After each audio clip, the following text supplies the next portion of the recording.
Chapter 1. When Guzhou kept checking the date on his phone and finally confirmed that he had been reborn.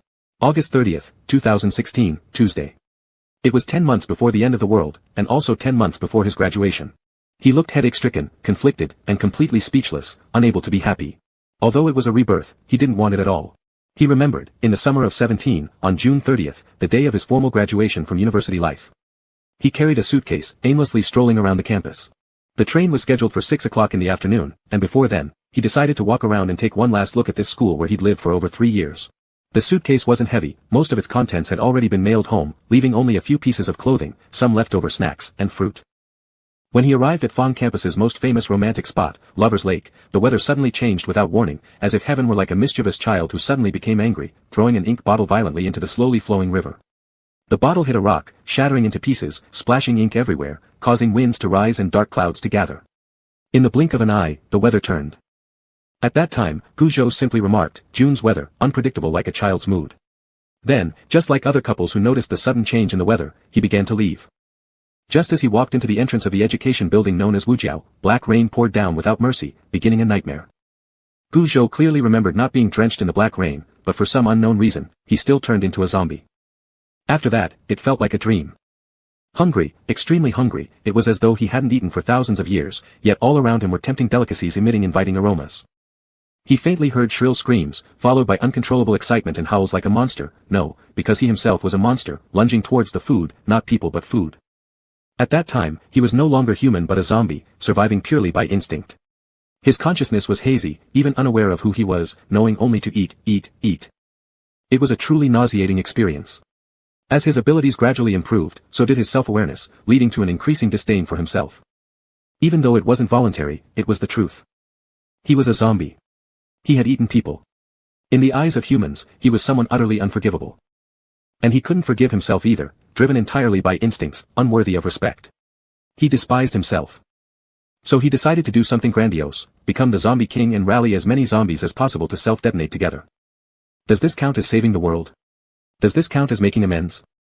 Though no one required him to do so, Guzhou wanted to be this reckless.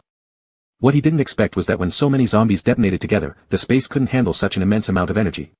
To release the excess, a tunnel formed, and his consciousness was pulled back to the present moment.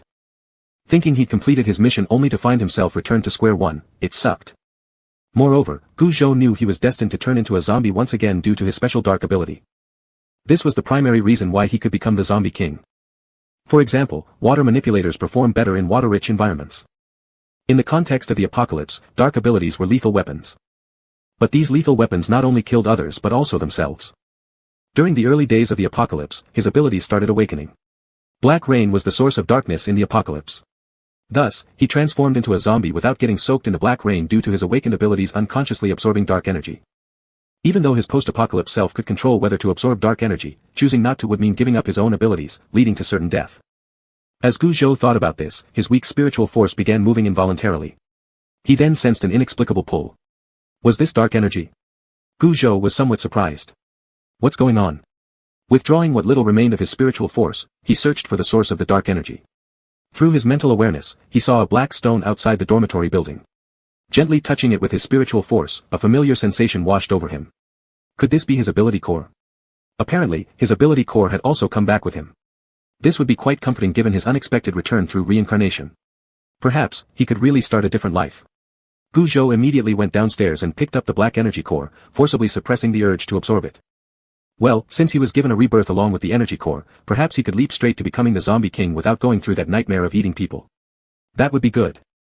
Since that was the case, he should carefully plan and use all the known information to gain more.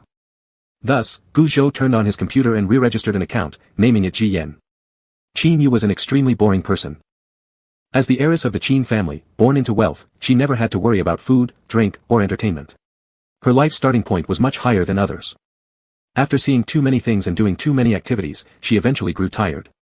She didn't want to deal with those superficially hypocritical people anymore, choosing instead to be alone and happy in her own world. This eventually made her a homebody who enjoyed browsing Weibo, playing games, and chatting every day. One evening, she came across this message unintentionally. Ji Yan, September 6, 2016, on city earthquake at 6.2 magnitude. The post was published early in the morning on the same day. Qin Yu's first reaction upon seeing this Weibo post was, "It's another rumor." How boring, just asking for trouble. The reactions after the post were also flat, with no reposts and only a few equally bored night owls cursing. Iwu Rin Jian, this person doesn't even know basic geography. On City is located in the middle of Huaxia, a plain region far from any tectonic edges. There has never been an earthquake there. If you're going to spread false rumors, at least make something believable, alright? Yemao Mao Mao, trash, trash, trash, important matters repeated 3 times. Today's squid, what ghost? And then it ended there. The internet always carried so much false information and meaningless rumors, creating chaos just for the sake of peace. Qin, you didn't pay much attention until September 6 when Ang City indeed experienced a 5-magnitude earthquake that killed over 50,000 people, with news spreading everywhere. In more serious terms, Ang City suddenly suffered from an earthquake, resulting in more than 50,000 casualties and property damage amounting to 5.7 billion. For those less formal and trying to grab the public's attention, Ang City unexpectedly had an earthquake, wasn't it because they fed all their geographical knowledge to dogs? Don't say I'm poorly educated, I'm not lying to you. The Ang City earthquake wasn't caused by natural calamities but due to the passage of Yin soldiers, it was a supernatural misfortune. The capital desperately tried to focus everyone's attention on rescue efforts and disaster relief, avoiding mentioning the cause of the earthquake as much as possible to prevent public panic. However, other local media primarily sought out experts, analyzing why an earthquake occurred in Ang City and what strange phenomena happened during the quake. When Qin Yu woke up at 11 a.m. and opened her computer to see the news, her first instinct was to look through Weibo.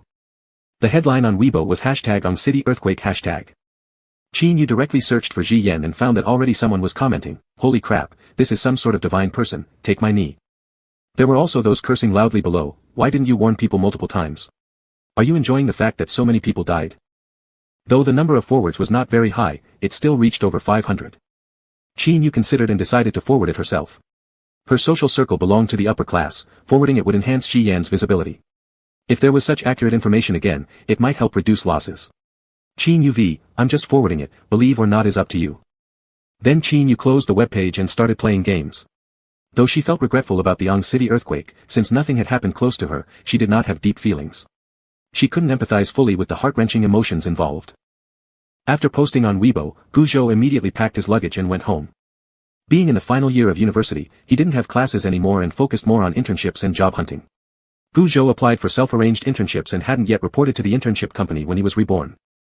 So, he recklessly decided not to go. He planned to return home first since he remembered not making it back last time. In this lifetime, he resolved to stay home for just one day to avoid involving his parents in his dark ability issues. One day would be enough to give himself some breathing space. As for stockpiling food, he didn't plan to do it personally. Later, he'd find a remote mountain forest to absorb the dark energy core and improve his strength. Gu Zhou's university was in Kunyu, while his home was in Jichuan. The distance spanned from south to north. Fortunately, it wasn't vacation season, and there happened to be discounted flights available. When Gu Zhou returned home, it was just the time when his parents were getting back from work and preparing to eat. Gu Zhou's mother, Han Yi, couldn't help but sigh, "What do you think? Why doesn't our son have a girlfriend yet? He's already in his final year of college about to graduate, and he hasn't mentioned bringing any girl home. Once he graduates and starts working, where will he find such a good opportunity?"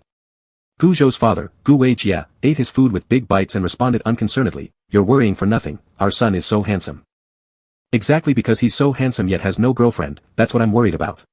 Mrs. Gu felt exasperated by her husband's lackadaisical attitude and was about to scold him when she heard the door opening. The person they had been discussing arrived. "Son," Mrs. Gu quickly put down her utensils and rushed over to her son. "Why are you back? School just started not too long ago, right?" While Gu Zhou heard his mother's slightly reproachful tone, her face betrayed an undeniable joy. His heart churned with complex emotions that were hard to articulate. He impulsively gave his mother a big hug, shocking Mrs. Gu. This kid, believing himself grown up, rarely let her touch him anymore. What was going on today? Not only did he come back suddenly without warning, but he also hugged her voluntarily. "What's wrong, son?" Mrs. Gu softened her voice and consoled him in a low tone. Mr. Gu, seeing them dawdling at the doorway for so long, also put down his chopsticks and walked over. "What's the matter? You're both so old now, why are you crying?" Mr. Gu directly faced Gu Zhou and saw his child red-eyed and teary. He didn't know what to do at this moment. Crying. Mrs. Gu was equally startled. She pushed her son gently and indeed saw that her son was crying. This truly was a rare event. Since he turned 5, her son declared himself to be a mighty little man and never shed tears before them. "What happened today?" "No, I just missed you so much." Gu Zhou awkwardly turned his head and wiped away the tears, unable to hold back the emotion. It was so embarrassing. How could he explain that he remained calm and composed through all sorts of hardships previously? Calmly facing his transformation into a zombie who consumed human flesh, calmly deciding to transform into the zombie king and then self-destruct. Even the miraculous rebirth, which initially surprised him, was accepted, and he immediately began planning for the future. But upon seeing his parents, although it was merely a couple of weeks for them, it felt like years to him, the suppressed fear, anxiety, all welled up at once. All right, we missed you too. Seeing her son turn his head and dry his tears, speaking with a slightly choked voice, Mrs. Gu's heart ached as well. She knew her son must have suffered some grievances outside, but knowing their son had high self-respect, Mrs. Gu gestured to her husband not to ask further. Then she said, "Come, son, let's eat." Gu Zhou calmed himself down, turned around, pretending the one who cried just now wasn't him, and smiled as he linked arms with his mother, lightly saying, "I'm starving, I can eat 4 large bowls." Seeing that his son was fine, Mr. Gu joined them and continued eating dinner. Chapter 2, Knowing Without Speaking. Gu Zhou spent a quiet day at home, eating dinner with his parents, watching TV, chatting. Just before bedtime, he couldn't resist giving each of his parents a tight embrace, making the elderly couple feel both flattered and vaguely uneasy.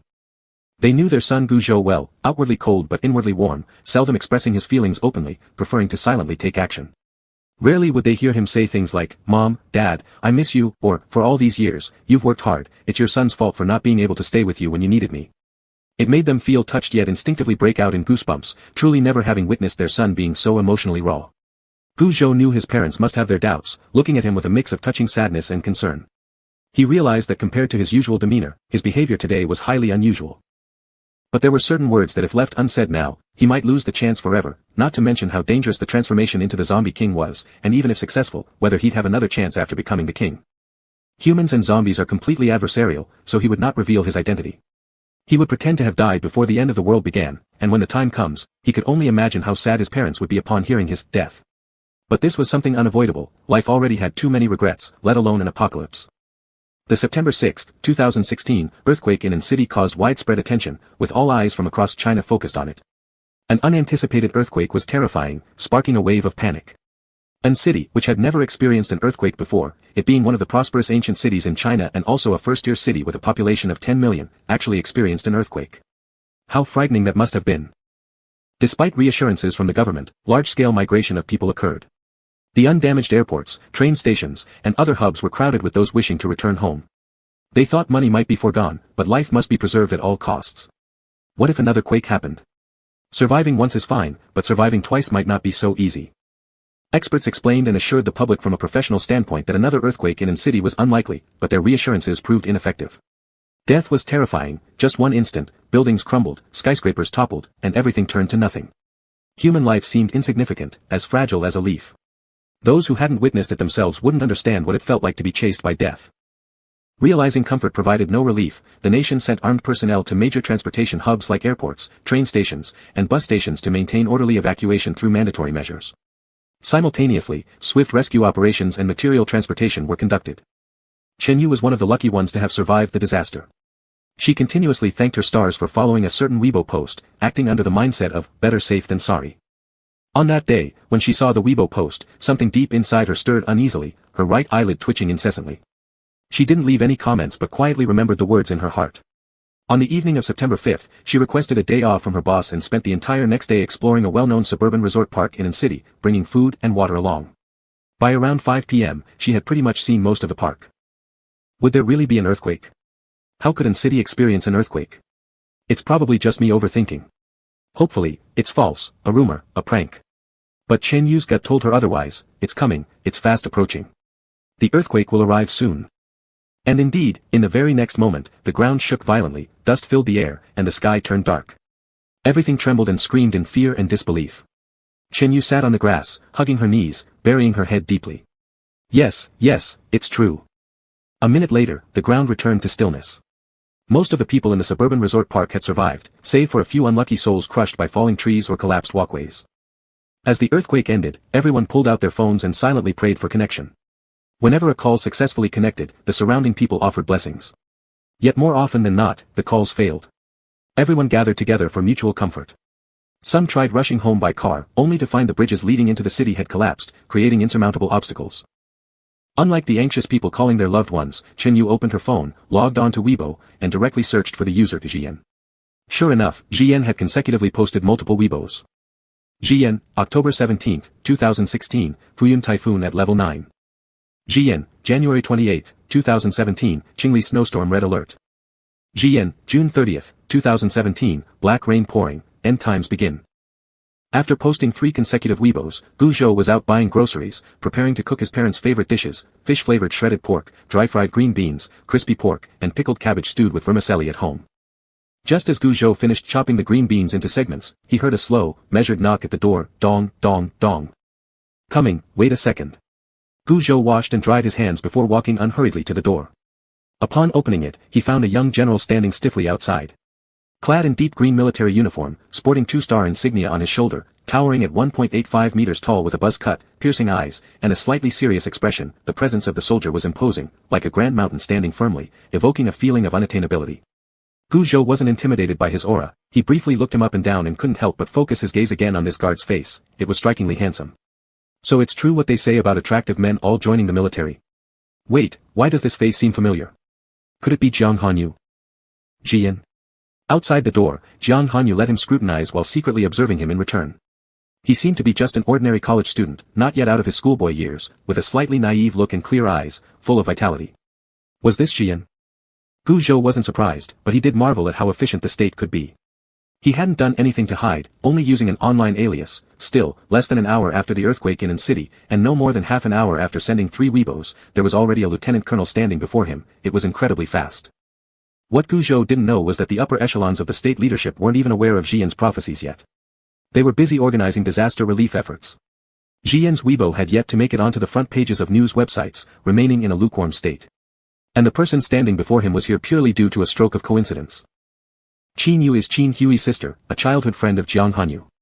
She followed Jian's Weibo account, and seeing Jian send 3 consecutive Weibos, immediately called Qin Hui, asking her brother to investigate and observe this phenomenon. Qin Hui happened to have a mission to run to, though he thought it might be some kind of conspiracy, barging into his office in a flurry, explaining everything hastily before leaving and patting his shoulder saying, "The task of saving the world is on you now." It so happened that Jiang Hanyu was on vacation. Investigating, he found Gu Zhou's home wasn't far from the guard zone, so he came over to take a look. There indeed seemed something fishy going on inside. I'm Jiang Hanyu, attached to Jichuan Special Guard Zone 5. As your online statements involve major issues, I hope you can cooperate with my investigation. Cooperation is possible, but I do have conditions. Gu Zhou didn't invite Jiang Hanyu inside, instead crossing his arms, leaning against the doorway. Jiang Hanyu didn't mind. What are the conditions? As long as they don't break laws or regulations, harm national interests, or endanger public safety, and are reasonable, I am all ears. Relax, absolutely no breaking laws or regulations, harming national interests, or endangering public safety. Absolutely reasonable and within the bounds of law. I'm a law-abiding, exemplary citizen. Gu Zhou repeated Jiang Hanyu's words somewhat teasingly, continuing, there's still half an hour until my parents get back, so let's keep this short. You ask, I answer. Come in. Are those predictions true? Jiang Hanyu asked the first question. True, Gu Zhou answered without hesitation. How did you obtain these confirmations? Seeing there were no lies, Jiang Hanyu continued questioning. Personal experience, Gu Zhou confessed honestly. A glimmer of surprise passed through Jiang Hanyu's eyes. What exactly is the apocalypse? Black rain, zombies, psychics, food, survival of the fittest, king of the victors. The more Gu Zhou went on, the colder and more indifferent his eyes became, showing disdain and detachment for life. This shouldn't be the gaze of a student. How does one avoid becoming a zombie? Avoid getting caught in the black rain, don't get bitten by zombies, don't eat food contaminated by black rain. How does one become a psychic? Be caught in the black rain. There's a 50% chance of turning into a zombie, 50% chance of becoming a psychic. What is a psychic? Special abilities, mastering natural powers, control of metal, wood, water, fire, earth, and other elements. Psychic and zombie classification levels. 1 to 9 levels for psychics, 1 to 3 being beginner, 4 to 6 intermediate, 7 to 9 advanced. Zombie classifications follow the same system. After answering, Gu Zhou added, that's all I know. Further questioning won't yield more. Jiang Hanyu, who had more questions, why? Because I died. I was eaten alive by zombies and devoured piece by piece, dying amidst the horde, Gu Zhou explained with nonchalance. Thank you for your cooperation. What are your requests then? Jiang Hanyu stopped pressing further. If what Gu Zhou said was true, the value was immense enough already. I want to die, I don't want to endure another apocalypse. But I can't bear leaving my parents behind, so I hope you can assist me in putting on a performance. Would that be alright? Jiang Hanyu remained silent. Looking into Gu Zhou's earnest eyes, he nodded. Everyone has their choices, why insist?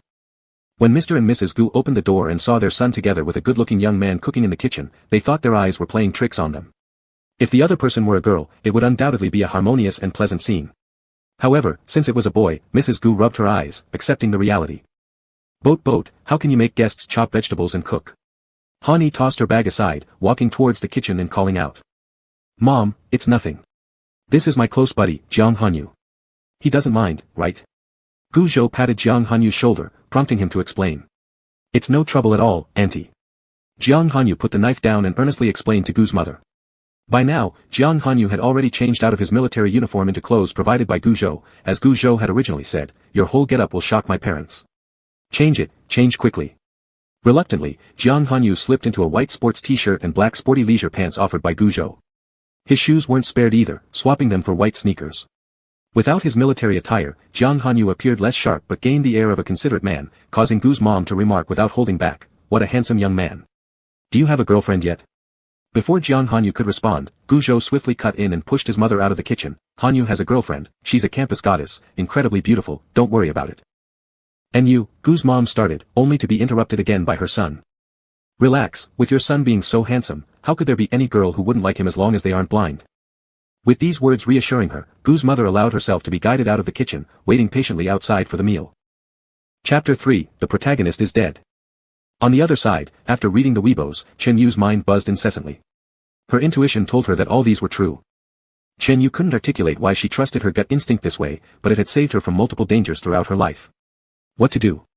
If Xian's predictions were proven correct one or two more times, the authorities and the public would certainly take note, leading to panic far greater than today's, global fear, with no escape. Chen Yu didn't want to die, she still had a younger brother to raise. Her brother was 5 years old, just entering kindergarten, left an orphan after their parents died in a car accident. Now, the two siblings relied on each other for survival. Even if the apocalypse came as destiny decreed, she would continue to shelter her little brother from its storms. Mr. Jian, thank you for your prophecy which luckily led me to evade a disaster. I believe in the truth of your foretelling.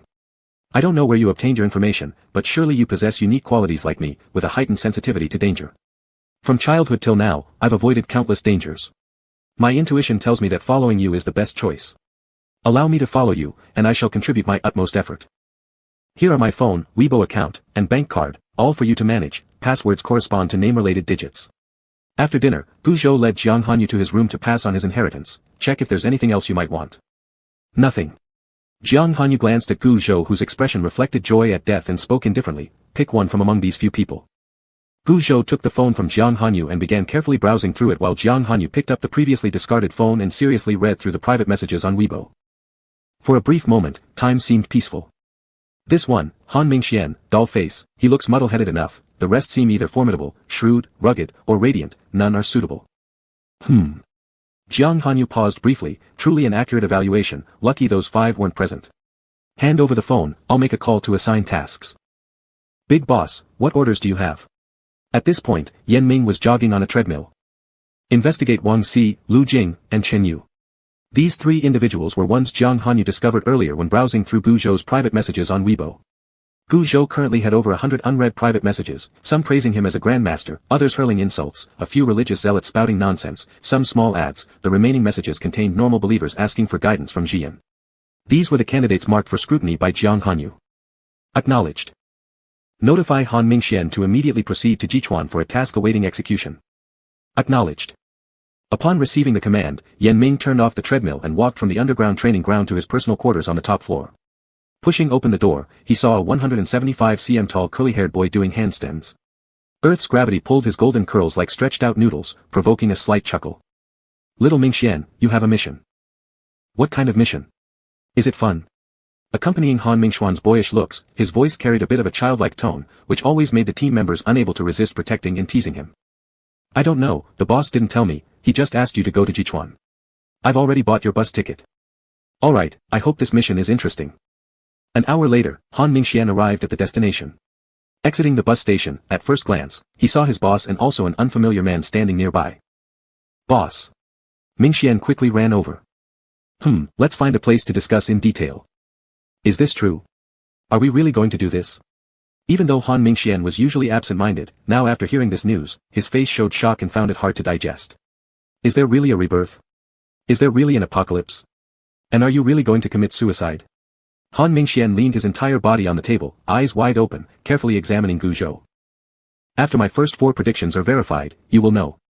If not, that's even better. But if you commit suicide, what if there's no apocalypse, everything was imaginary, what would you do then? No worries, there's still you, please take good care of my parents for me.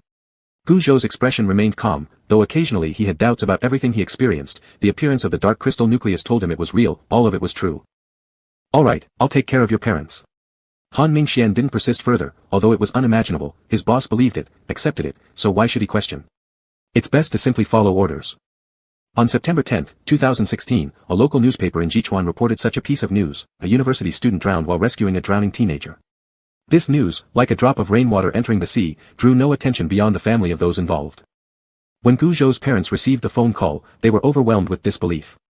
Gu Weijia's hands trembled throughout, struck hard by the tragedy of burying one's child before their own time, but as a man, he could only stay calm and comfort his wife. I'm sorry, if it weren't for my brother saving me, he wouldn't have died. The rescued drowning youth, Han Mingxian, lowered his head, feeling somewhat guilty. Gu Zhou's parents looked at the child their son saved, wiping away tears without speaking. They knew they couldn't blame this child, he had accidentally been pushed into the river, and thus they could only blame their son's untimely fate. My name is Han Mingxian, orphaned, this life belongs to my brother, if you don't mind, I am willing to become your son, replacing my brother in filial duty, supporting you too in old age. Alright. Gu Weijia stared at Han Mingming for a long time, then looked at his wife who clung to the child crying, nodding solemnly. Life must go on, and it needs some form of attachment. On October 17, 2016, the Fuyun typhoon hit level 9. On January 28, 2017, Qingli issued a red warning for snow disasters. As time passed, Jian's predictions were verified one after another. Although there were only 4 predictions, each of the first 3 predictions turned out accurate, including the exact times, locations, and specific natural disasters.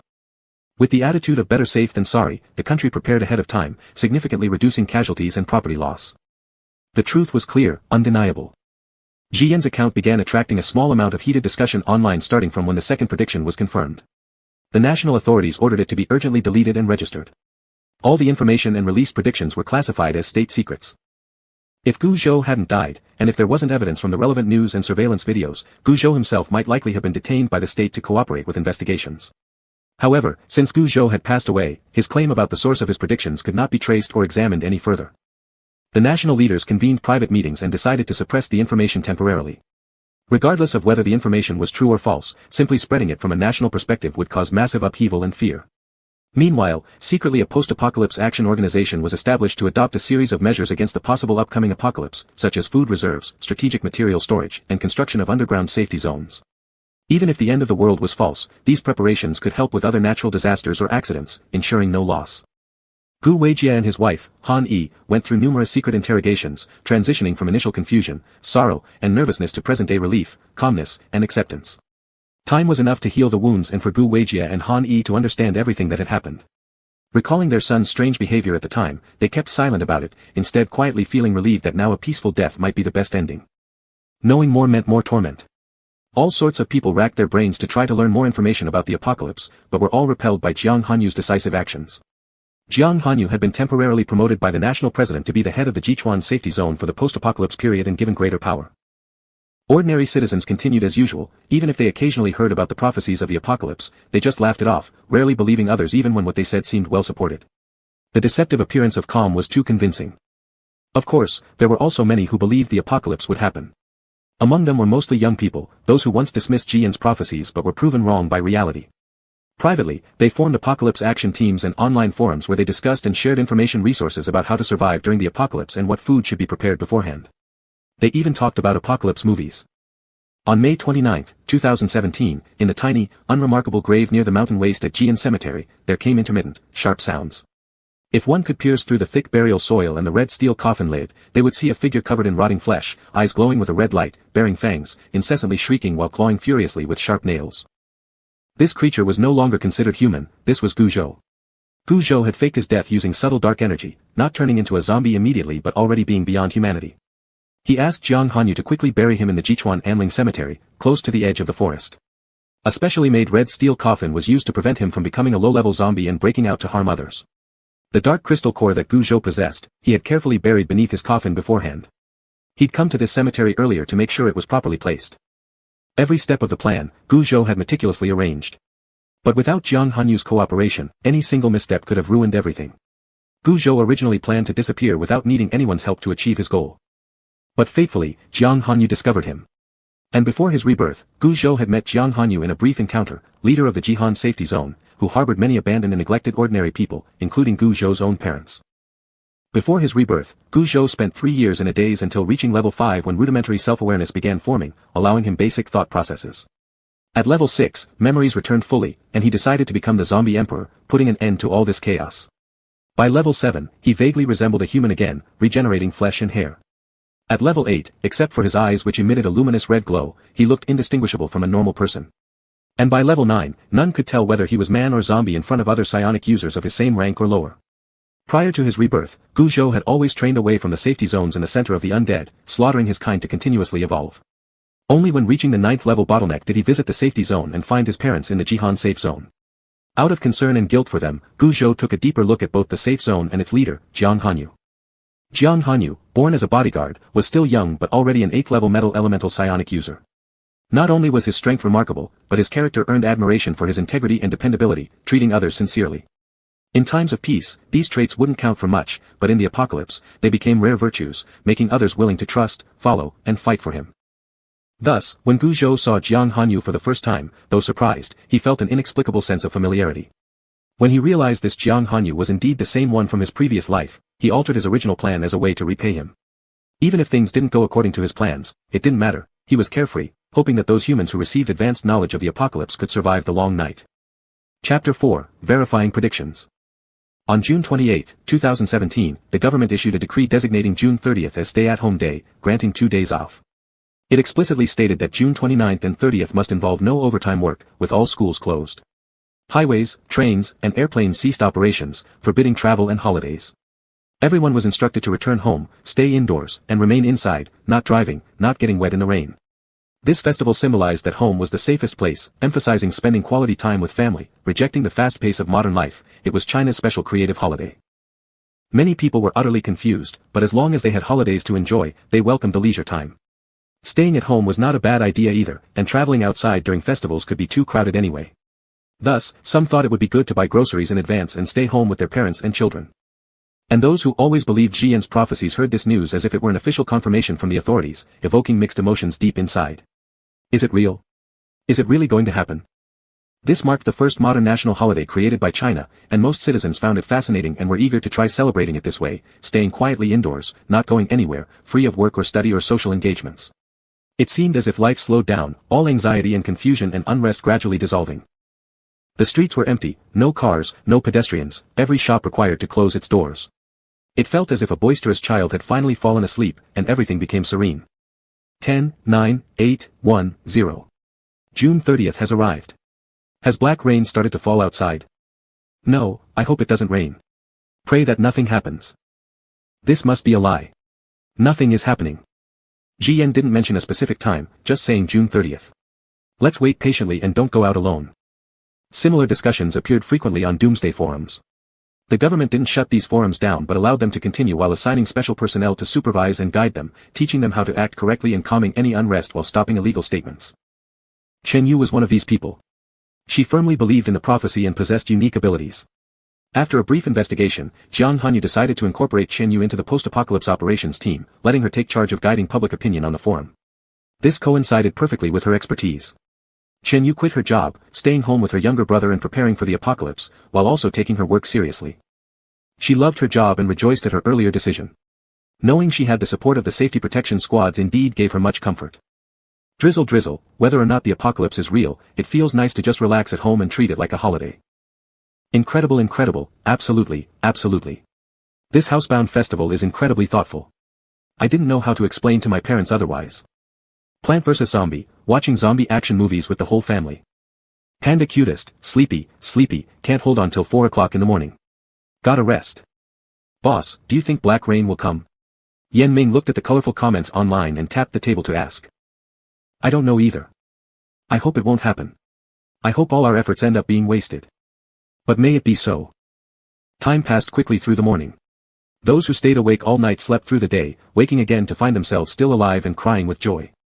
There was still the evening left, and if the big clock struck midnight and things went back to normal. It's almost 5. More than half the day has passed. Should we be okay now? Wait a little longer. Half a day isn't long. Huh, we've all been fooled. GN must be the greatest liar in the world. No, no, no. Really. Black rain has started falling. Black rain. Among various chaotic internet comments, a vivid red banner caught everyone's attention. It was filled with terror and disbelief. In that moment, every online member of the Doomsday Forum rushed toward their windows and looked skyward simultaneously. At this very moment, the sky turned pitch black, enveloped by a thick layer of ink-like darkness covering everything completely, as if devoured by the heavens without leaving a trace of light. Accompanied by piercing thunder sounds, boom boom boom, torrential rain poured down. On closer inspection, the rain hitting the ground was black. The abrupt change bewildered everyone. It had been a clear sky only moments before, but now there was absolute darkness under a deluge of rain. In this indescribable darkness, street lamps flickered one by one, shining faintly like distant lighthouses offering guidance amidst the dark. Meanwhile, all televisions, computers, and phones were remotely controlled, showing familiar media hosts broadcasting live. It is now 5:49 p.m. in Kyoto. Hello everyone, I am Anchor Yu. By now, everyone has surely seen the black sky and black rain. A serious warning, stay away from the black rain and keep your doors tightly shut because there's an unknown virus in the black rain. Those exposed to it are prone to infection and may turn into zombies. Do not eat any food contaminated by the black rain, and avoid public places at all costs to prevent being harmed by zombies. Please stay quietly at home and await further arrangements and instructions. Everyone who heard the news felt a sinking feeling in their hearts. Disbelief was impossible. This was the most serious and authoritative state central news with clear evidence. A small drone wobbled unsteadily under the battering of the black rain, barely completing its mission. Due to the dark sky lit only by street lamps, combined with the shaky camera footage, the video quality wasn't great, like a low-budget ghost movie, but the scene was truly shocking. Within sight, those who hadn't stayed indoors for the housebound holiday were suddenly drenched by the black rain, falling stiffly to the ground. In no time, they struggled back to their feet as if splashed with concentrated sulfuric acid. Their bodies quickly rotted through, resembling demons crawling out of a swamp with a decaying stench, emitting hoarse growls as they eagerly lunged toward the living humans who hadn't yet turned into zombies. In that instant, the world became hell. Everyone watching this through their screens felt indescribably complex emotions. Some rushed to lock their windows and doors tightly, some clenched their fists in anger, and others turned away in silent tears unable to bear the sight. In remote areas where people were unaware of the housebound festival, shepherds in vast open fields, farmers tilling fertile soil, and hunters deep within dense forests had no time to react. The sudden darkness and quick arrival of rain silently transformed them into zombies. Other countries were caught off guard, except for those who happened to be sleeping at home during the night or working in offices safely inside buildings, lucky enough to escape the initial disaster. Of course, even amidst the black rain, there were still luckier individuals. Zhuang Xiao was a graduate student at Jichuan University. Typically, his life revolved around the library, cafeteria, and dormitory. On this rare day off, he found staying cooped up in the dorm too boring, so after washing 2 weeks' worth of accumulated clothes, he headed out at 5:30 p.m. to visit his friend Kong Hua who lived outside campus. Unexpectedly, halfway there, the sky turned pitch black and heavy rain poured down, soaking him thoroughly. This crazy weather comes without any sign, just raining all of a sudden. What did Jian say? Black rain would fall and apocalypse would come, isn't this what he meant? Bah! What kind of nonsense prophecy is that? Are you actually believing this crap? Zhuang Xiao snorted sarcastically. Alright. Kong Hua surrendered, tossing over a towel. Go take a shower quickly. Who knows how dirty this rainwater is? Afterward, we'll play games. Sure thing. Zhuang Xiao caught the towel carelessly and walked into the bathroom. Kong Hua lounged on the couch, engrossed in scrolling through the popular Doomsday Forum posts recently. One new post read, "People touched by black rain become zombies. I personally saw someone downstairs collapse suddenly. Thinking about whether to call 120, that person abruptly stood upright like being splashed with sulfuric acid. It rotted instantly, horrifying. The floor author seems to have witnessed everything personally, Still. Should I go check if my door is locked properly?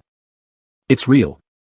Kong Hua kept scrolling, finding more replies flooding in, all exclaiming, "It's true, there are zombies, the apocalypse has come, I saw it with my own eyes." Can this really be true? Kong Hua began to feel uneasy, muttering aloud while thinking of Zhuang Xiao who had been caught in the rain. Instantly putting down his phone, he sat up, shouting loudly, "Zhuang Xiao, are you done yet?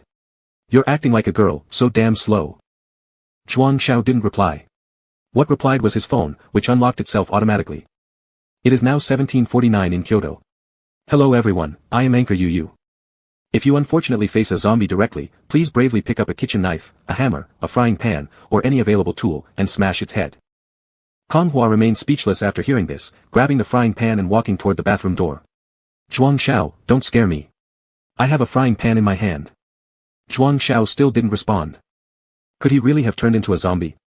But there's no sound coming out. Kang Hua glanced at his watch. 10 minutes had already passed.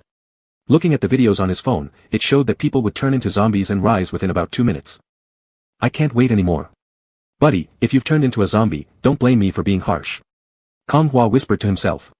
With his right hand, he twisted the bathroom door open and saw Zhuang Xiao naked, leaning against the wall in unconsciousness. Kang Hua cautiously approached, turned off the shower head, and tremblingly extended his hand under Zhuang Xiao's nose.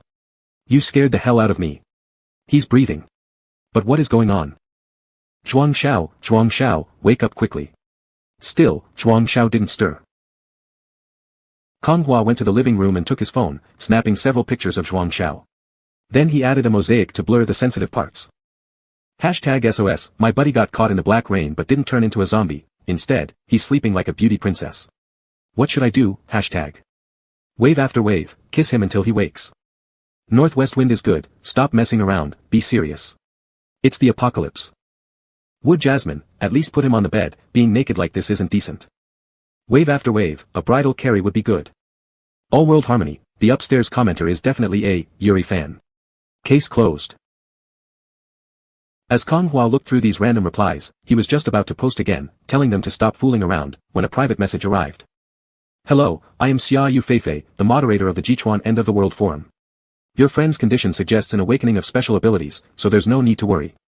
He'll awaken once the ability stabilizes. If possible, please provide your address so we can send a specialist to guide you.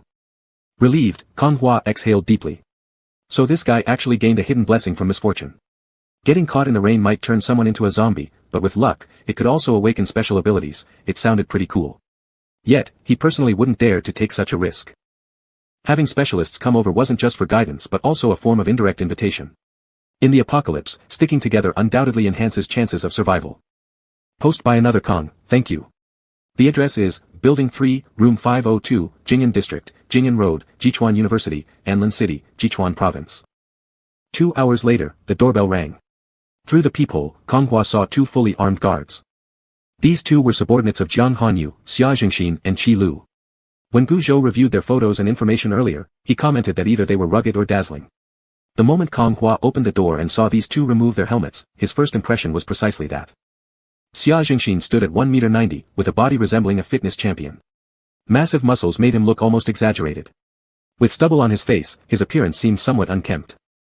Qi Lu stood at 1.82 meters, slim yet well-proportioned. Add to that an exceedingly handsome face crowned by his bright smile, making him look more like an idol than a soldier. Hi, Mr. Kang, we are from Jichuan Safe Zone Apocalypse Action Team, Xia Jingxin. Qi Lu casually pointed to the big man beside him, then pointed at himself, and I'm Qi Lu. Hello, I'm Kang Hua. Thanks for coming here despite the weather. No trouble at all, it's all part of the fun. Qi Lu said casually, only coughing slightly after getting a pat on the shoulder from Xia Jingxin, before correcting himself formally, our duty, This is my close friend, Zhuang Xiao. He's been unconscious for more than 2 hours. Kang Hua paid no attention to Qi Lu's words. Soldiers probably adapted better to such natural disasters, whether it was due to fun or duty, as long as they weren't malicious, it didn't matter. Not a bad figure. Qi Lu looked up and down at Zhuang Xiao, causing Kang Hua some chills even though they were both men. Such blatant observation was embarrassing. Does Zhuang Xiao exercise regularly? Not really, usually just studying and gaming. Looks like the awakening of special abilities has nothing to do with physical fitness, purely down to luck. Qi Lu couldn't help muttering upon seeing Zhuang Xiao's slack muscles. Did he collapse after entering the bathroom? Yes, there was no sign before he went in. Turn the shower back on. If I'm correct, it should be water-related abilities. Qi Lu stood up, turned on the shower head, and stepped back a few steps. We will stay here until your friend completes his power awakening. Time varies. You can go about your business while waiting. Kang Hua looked at the small bathroom crowded with 3 people, especially the big guy who was staring straight at Zhuang Xiao leaning against the wall. Thinking about it, he decided it would be better to go out. The scene inside was too beautiful for him to look at directly.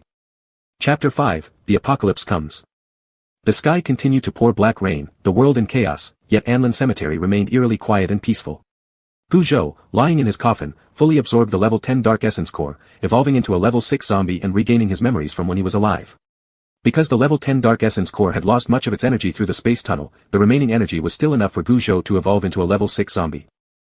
Just right for level 6, not bad either. At this moment, Guzhou's entire body was decaying. Viewed from afar, he seemed no different from an ordinary zombie. However, upon closer inspection, it could be seen that Guzhou's fangs were sharper than those of lower-level zombies, his nails more pointed, his red eyes able to move flexibly, and his limbs more coordinated. I wonder what time it is now. Has the apocalypse come? As Guzhou spoke, he punched a hole through the top of the coffin and used his dark powers to make the soil above disappear, instantly penetrating the entire grave. Black rain fell down accordingly. Black rain. Guzhou lay half reclined in his coffin, gazing upward like a frog at the bottom of a well, unable to see the unknown of this world. Even if the frog climbed out of the well, wouldn't it just enter another well? All living beings are but mayflies, born in the morning and dying by night. Although he thought so, as long as there was a sliver of hope, he must fight for it, lest he meet the same fate as the dinosaurs and see his whole species vanish. Yet, he wasn't human anymore. Was it excessive to worry about the non-existence of humans? Perhaps it was fine to have all zombies establish a new nation. With that thought, Guzhou couldn't help but laugh, a sound as ugly as broken windpipes. Fall, fall. Guzhou closed his eyes, quietly soaking in a coffin full of black rain. To ordinary people, black rain might be a disaster, but to him, it was a rare gift, containing energy on par with a dark crystal core, and even easier to absorb. It was 2200 hours, and the black rain finally stopped, followed by the dispersal of the overcast black clouds in the sky, revealing a crescent moon shining faintly with silver light. Peace returned to the heavens, but the ground below remained lively, with no one daring to sleep. The rain has stopped. Guzhou climbed out of the coffin which had been constantly filled with black rain. After more than 4 hours immersed in black rain, he grew some new flesh, resembling a severely burned patient covered with scabs, mixed with charred meat. Beneath the charred layers, fresh meat started growing again. It was no longer dead rotting flesh. Not quite human, not quite a zombie. Guzhou smirked at his reflection in the black rain. His voice still sounded terrible, like a broken trumpet, but he didn't care, knowing it was better than being silent. Sorry for ruining your resting place. Guzhou deeply bowed towards the interior of Anlin Cemetery, resembling a gentleman in Britain, lightly sweeping his hands left and right. The residual black rain on the ground came to life, flowing like agile snakes, rushing into all the graves in Anlin Cemetery. This resembled a scene where water flooded Jinsansi Temple, erasing everything visible into nothingness. Guzhou watched silently, knowing that if other ordinary people were present, they'd marvel at a godlike power, transforming the decayed into the miraculous, turning the tangible into the intangible. But eventually, all such wonders became common knowledge. After finishing this, Guzhou headed towards Anlin City in Jichuan Province. He was searching for a man named Kong Hua, who was his competent assistant before his rebirth and also a level 7 zombie. He remembered asking Kong Hua why he turned into a zombie. Kong Hua laughed somewhat bitterly, saying that a good friend of his, a water-type ability user, joined a team together with him. His friend took great care of him, resulting in jealousy from others, labeling him as a pampered pretty boy. Secretly, someone swapped his food with something contaminated by black rain. Unprepared, Kong Hua unknowingly ate it, transforming into a zombie. But becoming a zombie isn't all bad. Except for the lack of awareness early on, everything becomes clear once you survive and grow stronger. You don't need to worry about hunger or thirst, have no constant fears, and possess extraordinary abilities, far better off than most ordinary people. Still, let's destroy it. I shall ultimately follow you. I've explained it to you so many times. Apocalypse, apocalypse, it's really the apocalypse. And you were lucky enough to awaken with supernatural powers. Kong Hua was at a loss for words. After Zhuang Xiao woke up with his abilities, he had kept thinking that all this was fake, and that he was just playing along with others who were fooling him. Wasn't he busy enough already? Are you implying that I've wasted years of my schooling? If I fainted, you should call 120 and send me to the hospital, not let 2 men come over to admire my naked body. Zhuang Xiao dressed himself but still felt chilly. His back was stiff and sore. Good, good, good, your education hasn't been wasted. Kong Hua made a surrender gesture, glanced at the 2 onlookers nearby, shrugged helplessly, then left the room to sleep. After being tense all day, sleep was what mattered most. After seeing Kong Hua leave, Qi Lu finally put away her teasing demeanor. If you don't believe us, then come outside with us. It's so late, both of you should have gone home by now. Don't be so dedicated, just wash up and sleep. Qi Lu looked at this stubborn man and laughed even more brilliantly, snapping her fingers. Xia Jingxin understood and carried Zhuang Xiao like a package without hesitation, ignoring his struggles and cries. Mr. Kong, don't worry. We'll make Mr. Zhuang realize reality, Qi Lu explained at the door to Zhuang Xiao's pleading cry. Xia Jingxin carried Zhuang Xiao downstairs. No matter how Zhuang Xiao shouted, the people on every floor tightly shut their doors, devoid of any curiosity or sympathy. No one came out to see. That's a bit slow. Qi Lu watched aimless zombies wandering on the street before rushing towards them with liveliness after sensing the presence of living beings, yet moving rather slowly. She commented. If they were faster, we wouldn't be able to handle them either. Xia Jingxin noticed the zombies walking closer, put Zhuang Xiao down, and retreated with Qi Lu to the stairway entrance. Zhuang Xiao, being carried backward, couldn't see in front. Qi Lu kindly gave him a hint. What do you see behind you? Zhuang Xiao turned around and finally saw clearly under the lamplight of the neighborhood, 7 zombies trudging along heavily, growling excitedly like evil spirits released from prison, staring at them as if they had seen delicacies. What is this? Zhuang Xiao hesitated slightly, assuming Qi Lu realized he had an epiphany, but before she could nod in response, he continued, a masquerade ball. Qi Lu couldn't help but laugh. Yes, a masquerade ball. Go dance with beautiful zombie ladies. These 7 zombies were women dressed in various styles of dresses, carefully groomed before stepping out onto the streets where they once formed a stunning view. But unfortunately, they became zombies now, slow-moving, clawing everywhere, smelling fresh blood, reacting like crazed fans encountering their idols, yet hindered by obstacles preventing their advance despite excitement-driven howls. The 7 zombies drew closer, making Zhuang Xiao feel increasingly uneasy. Which proper woman would dress so tattered, even revealing certain areas unintentionally? Besides, they were covered in dirt with a stench of decay wafting through the air occasionally. Their wounds definitely didn't look like makeup effects. This is... Zhuang Xiao turned his head rigidly toward the other 2, real zombies. A masquerade ball, fake ones. Qi Lu teased lightly. Zhuang Xiao wasn't stupid. If he still thought this was a masquerade party, then he'd truly be naive. Just at that moment, one of the zombies, wearing an orange floral sundress, lunged directly forward. Before Zhuang Xiao could react, the big guy swung a baseball bat and sent her flying. The zombie, however, got up struggling as though nothing happened and charged at him again. Big brother, the both of you big brothers, I believe you, everything you say I'll believe. Let's go back quickly. Finally realizing the situation, Zhuang Xiao hurriedly hid behind the large figure and quivered somewhat. Not enough yet. Xia Jingxin lifted Zhuang Xiao like a chick with one hand, swinging his baseball bat with the other to knock the attacking zombies away again. He told Zhuang Xiao, use your power. Power? Power? Do I even have powers? Zhuang Xiao was still hesitant, self-doubting. Didn't you say whatever we say, you'll believe? Qi Lu fought off the remaining zombies with a long iron rod, ruthless and accurate. Her iron rod's pointed end pierced straight through a zombie's skull, pulling it out quickly to target the next. Within moments, only the zombie repeatedly struck by Xia Jingxin remained. Level 1 zombies are useless trash, not interesting. Qi Lu retracted her iron rod, feeling slightly bored. Kang Hua stared at Zhuang Xiao, who was already in a state of shock, and said, the last one, you deal with it. Use your supernatural power to solve it, and we won't help you. Ah. No way. Zhuang Xiao screamed as Xia Jingxin discarded the bat, pushing him to the zombie lady lying on the ground. Do you still not recognize the current situation? Qi Lu lazily blocked the entrance of the corridor. This is the apocalypse. The thing before you is a zombie. These things will only get more, never less. If you keep running away instead of facing them now, you're doomed to die. Zhuang Xiao was usually homebound, lacked physical fitness, didn't like exercise, and was obstinate and rigid. Since waking up, everything had been confusing and out of control, making him feel as if he had awakened into some fantasy world, too incredible to be true. Yet all the evidence before his eyes told him this was reality, he wasn't dreaming. Qi Lu was right, this was the apocalypse, and Zhuang Xiao needed to accept the fact that he had awakened with superpowers. Accepting this new reality would make him stronger, capable of survival and protecting those he cared about. As Zhuang Xiao's worldview restructured under the constant attacks of the eager zombie lady trying to embrace him, one big question remained: how did he use his powers? He had no idea how. 2 big brothers, how do I use my powers? Zhuang Xiao turned for help towards these 2 people who seemed so reliable.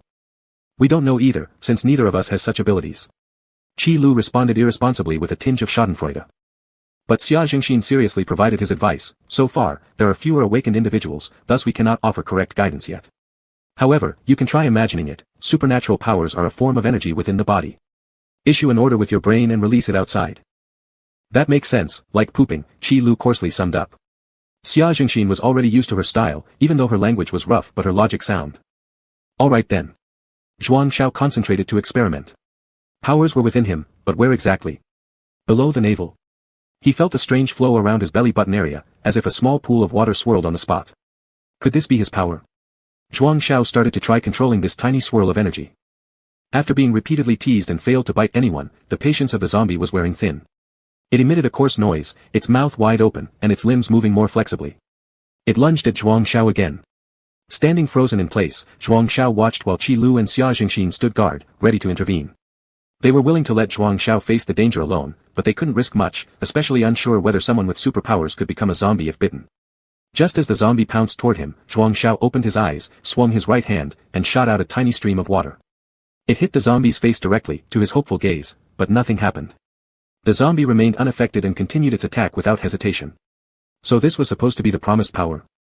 Not even enough to clean the zombie's face, Zhuang Zhao's mind couldn't help but spiral into frustration. Frozen in place with no time to dodge, just then an iron rod flew over and pierced straight through the zombie's head. This tenacious zombie finally completed its mission and fell motionless to the ground. Chapter 6, Guard Mission. At 12 o'clock midnight, Jichuan security zone was brightly lit. According to the End Forum, currently, more than 5,000 people have awakened their superpowers, and within the range of Jichuan, 853 cases have been confirmed. Awakeners will experience a sleep period of about 5 hours. The awakened powers are somewhat related to surrounding substances. The initial stage of awakening is very weak and insufficient to pose a threat to zombies. 250 fire-type superpowers, 200 water-type superpowers, 323 earth-type superpowers, 75 metal-type superpowers, 5 wood-type superpowers. All these supernaturals have been recorded and filed. It's impossible to count all zombies nationwide, but within Jichuan's scope, according to statistics, there are at least 10,000 zombies. If we take no action, their numbers will only increase. I understand. Jiang Hanyu responded after hearing Yan Ming's report, and asked further, is the will written? Those guys outside have been shouting about the thing that's long done already. They refuse to write it and many have already consumed black rain. Yan Ming sighed helplessly. So let them be. Jiang Hanyu stopped writing momentarily and didn't force anymore, hoping all could survive successfully. 2 hours ago. That's how things are, the apocalypse has come, really come. This world is going to go into chaos, there are zombies, there are supernaturals. Although all this seems incredible, it's all true. We, as guards, need to accept these facts more than regular people and change our mindsets. Finally, I want to say, it's still not too late to back out. You can choose. We won't blame you. It's only natural. Even if you step away now, the party and the state will still protect you. Soldiers who want to quit can report privately to their captains, it's not compulsory. Dong dong dong, Wang Dong knocked on the wooden wall beside him. He was currently in a small prison-like room where every soldier had been allocated similar quarters. 3 sides were made of wood walls while the front side was an iron cell door that was locked. Inside there was a table, on which lay some envelope papers, an envelope, a pen, a candle, and a bottle of black liquid. Next to the table, there was a small wooden stool, a single bed, and a plant pot. Don't knock anymore. The soldier opposite him, whom Wang Dong didn't know, puffed on a cigarette, his face filled with impatience. The one next to you already drank the black rain and went to sleep. Ah. Seriously? It was about a guard captain whom Wang Dong admired greatly and even revered, a man named Jingbu who directly belonged under Jiang Hanyu, the head of the Jichuan security area. Though a bit cold in personality, he was undeniably skilled. How wouldn't he? I was also stunned watching him gulp it down without any hesitation. True hero. Who drank? Another nearby guard asked immediately as he walked to the jail door. Jingbu, my idol, Wang Dong rushed to answer by crawling to the door. Oh, him. I've heard of him. He's from an Orthodox guard family, the grandson of General Zheng. Such a powerful background, so does he have to do what we do? Tisk, it'll be the end days anyway. What good is being the general's grandson compared to having superpowers? Not at all, Jingbu is this awesome all by himself, and he's bound to be a supernatural's user. Wang Dong couldn't help but defend his idol against other sourness. Yeah, some people are just born lucky, something we can never compare to. Can you stop being so jealous? Tisk. The entire prison then fell into a mystifying silence. In another prison-like room. Are you done writing your will? I'm not writing. I said everything when I was at home during isolation, nothing left to say. Same here. Same. Even if written, it'll just leave sadness behind. Let us toast this bottle of liquor. Here's hoping we wake up as people again. Toast. They opened the cap and gulped heartily, all genuine heroes. It's already 1 o'clock. All guards have drunk the black rain, and those turned into zombies were executed immediately. Yan Ming's expression was somewhat somber. 2/3 of the soldiers unfortunately died for their country. As guards, there's no other choice. Yes, as guards, they had no other choice. If they were ordinary civilians, maybe they could continue living normally. But they weren't because being a guard isn't ordinary. Protecting commoners was their sacred duty. We're heading back. Want to join us? Qi Lu asked Zhuang Xiao after finishing her instant noodles. Back so late? It's already 12:27 a.m. Zhuang Xiao held the chopsticks, eating while glancing at the time in between bites. To drink the black rain. Qi Lu slurped some soup, deliciously. Ah. Aren't we? Exactly like you, awaken as a supernatural power user. Sounds kinda interesting. Qi Lu guessed what Zhuang Xiao wanted to say and interrupted casually. Yeah. Zhuang Xiao nodded. If someone like him could activate superpowers, then these two who were much stronger surely could as well.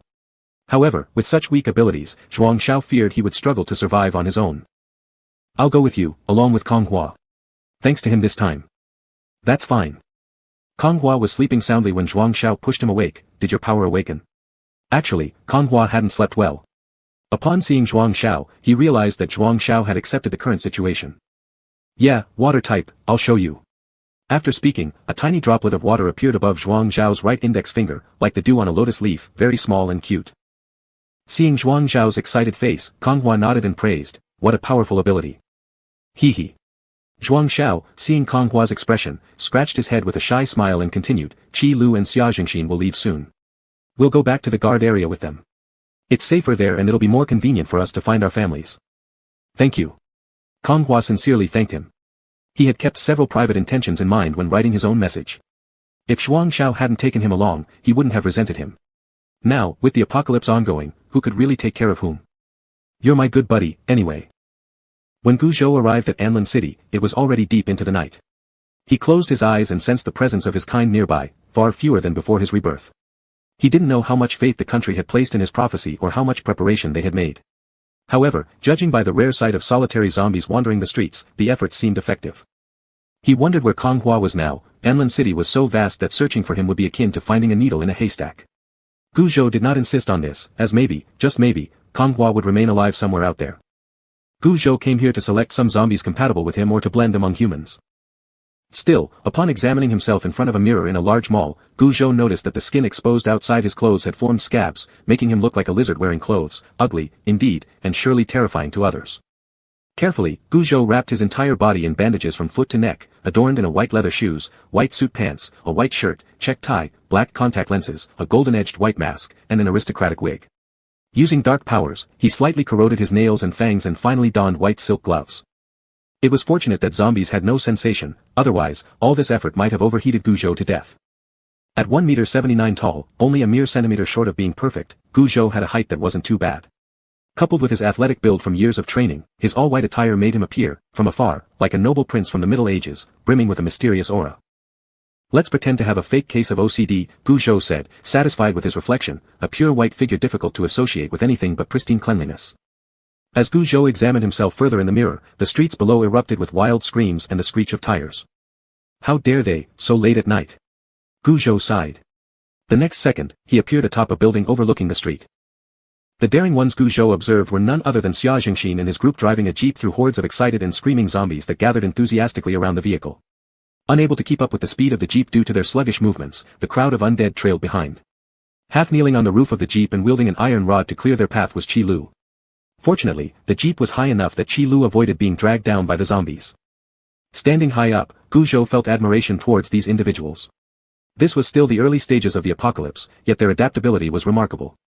Without hesitation or fear, facing such a multitude of zombies was no easy feat, especially since they were guards trained under tough conditions. That woman is probably called Qi Lu. Gu Zhou recalled Jiang Hanyu's previous files. He remembered a picture of Qi Lu smiling radiantly without any gloom, unlike the stern faces of other soldiers depicted in military photos. As a level 6 zombie, Gu Zhou enjoyed better vision than low-level blind zombies, with nighttime visibility reaching a maximum distance of 1 kilometer. In addition to clearly observing Qi Lu, Gu Zhou could also see the others in the car. Xia Jingxin. Kong Hua. Upon catching a glimpse of someone resembling Kong Hua from his past life, Gu Zhou couldn't help but laugh softly. They were quite fateful to meet again. Judging by the person beside Kong Hua, it was likely his close friend, the water-type ability user. Thus, even after rebirth, though many things changed, some remained constant. The number of zombies appears manageable. Qi Lu descended through the sunroof and sat down in the passenger seat. By now, they had entered the highway, which contained so few zombies that they could be ignored. 2 hours later, they safely reached Jichuan Guard Area headquarters without incident. We're back. Qi Lu casually greeted everyone and took a seat on the sofa. Privately, their team rarely followed formalities. This is Zhuang Xiao, a water-type ability user, Kong Hua, Zhuang Xiao's friend. Qi Lu continued the introduction, this is Director Yen Dake, Yen Ming. You can just call him Brother Yen. Brother Yen, how are you? Yen Ming, sitting by the desk, nodded, you're welcome. It must have been tough getting here. I'll have someone take you to rest. I'm quite busy and unable to go with you, please understand. No problem, you do your work. Zhuang Xiao and Kang Hua knew that in this situation, everyone was overwhelmed, let alone a powerful guard officer. They didn't want to disturb, so it was better to sleep. Yan Ming instructed someone to take Kang Hua and Zhuang Xiao to rest. Seeing the door gently closed, he continued, "Abu has already consumed the black rain." The Abu Yan Ming referred to was Zhengbu, who had caused a lot of jokes because of his name, so they habitually called him Abu. Isn't that a little unfair? He didn't even wait for us. Qi Lu said somewhat dissatisfied. He meant well. Xia Zhengxin, sitting upright, drinking hot tea corrected. Yeah, otherwise some guards might become dissatisfied, and Abu's identity fits well. Yan Ming did not say much, as they were all intelligent people. The good news is that Abu hasn't shown any abnormalities yet. It should be successful in awakening his abilities, we just don't know when he will wake up. I'm not waiting for him to wake up. I'm going to my dorm now. After saying this, Qi Lu stood up ready to return to his dorm. As soon as he stepped out of the office door, he came back and said to the seated Xia Zhengxin, "Brother, we've partnered for such a long time, and I've rarely troubled you with anything." Xia Zhengxin looked at Qi Lu, who smiled radiantly at him, and put down his teacup. "You've troubled me plenty. Heh, one last favor. Speak. Look at me, if I turn into a zombie, deal with me immediately. I don't want to get uglier and uglier." Qi Lu sincerely said, when he first turns into a zombie, the corrosion isn't that severe, and his handsome face could still be recognizable. He didn't want his lifelong good looks to end in ruin. I'll gladly shoot you in the head. Chapter 7, Natural Disaster and Human Misfortune. Junior Master Jun, you're awake. Wang Zhuo respectfully stood by the bed and addressed the person semi-reclining on the bed. How's Jiang Hanyu doing? Wei Wenjun, who had just woken up, looked at Wang Zhuo and asked about the most important matter.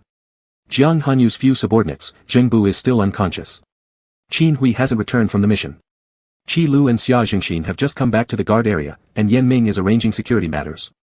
Jiang Hanyu is preparing to drink the black rain. Ho, after all, he's late.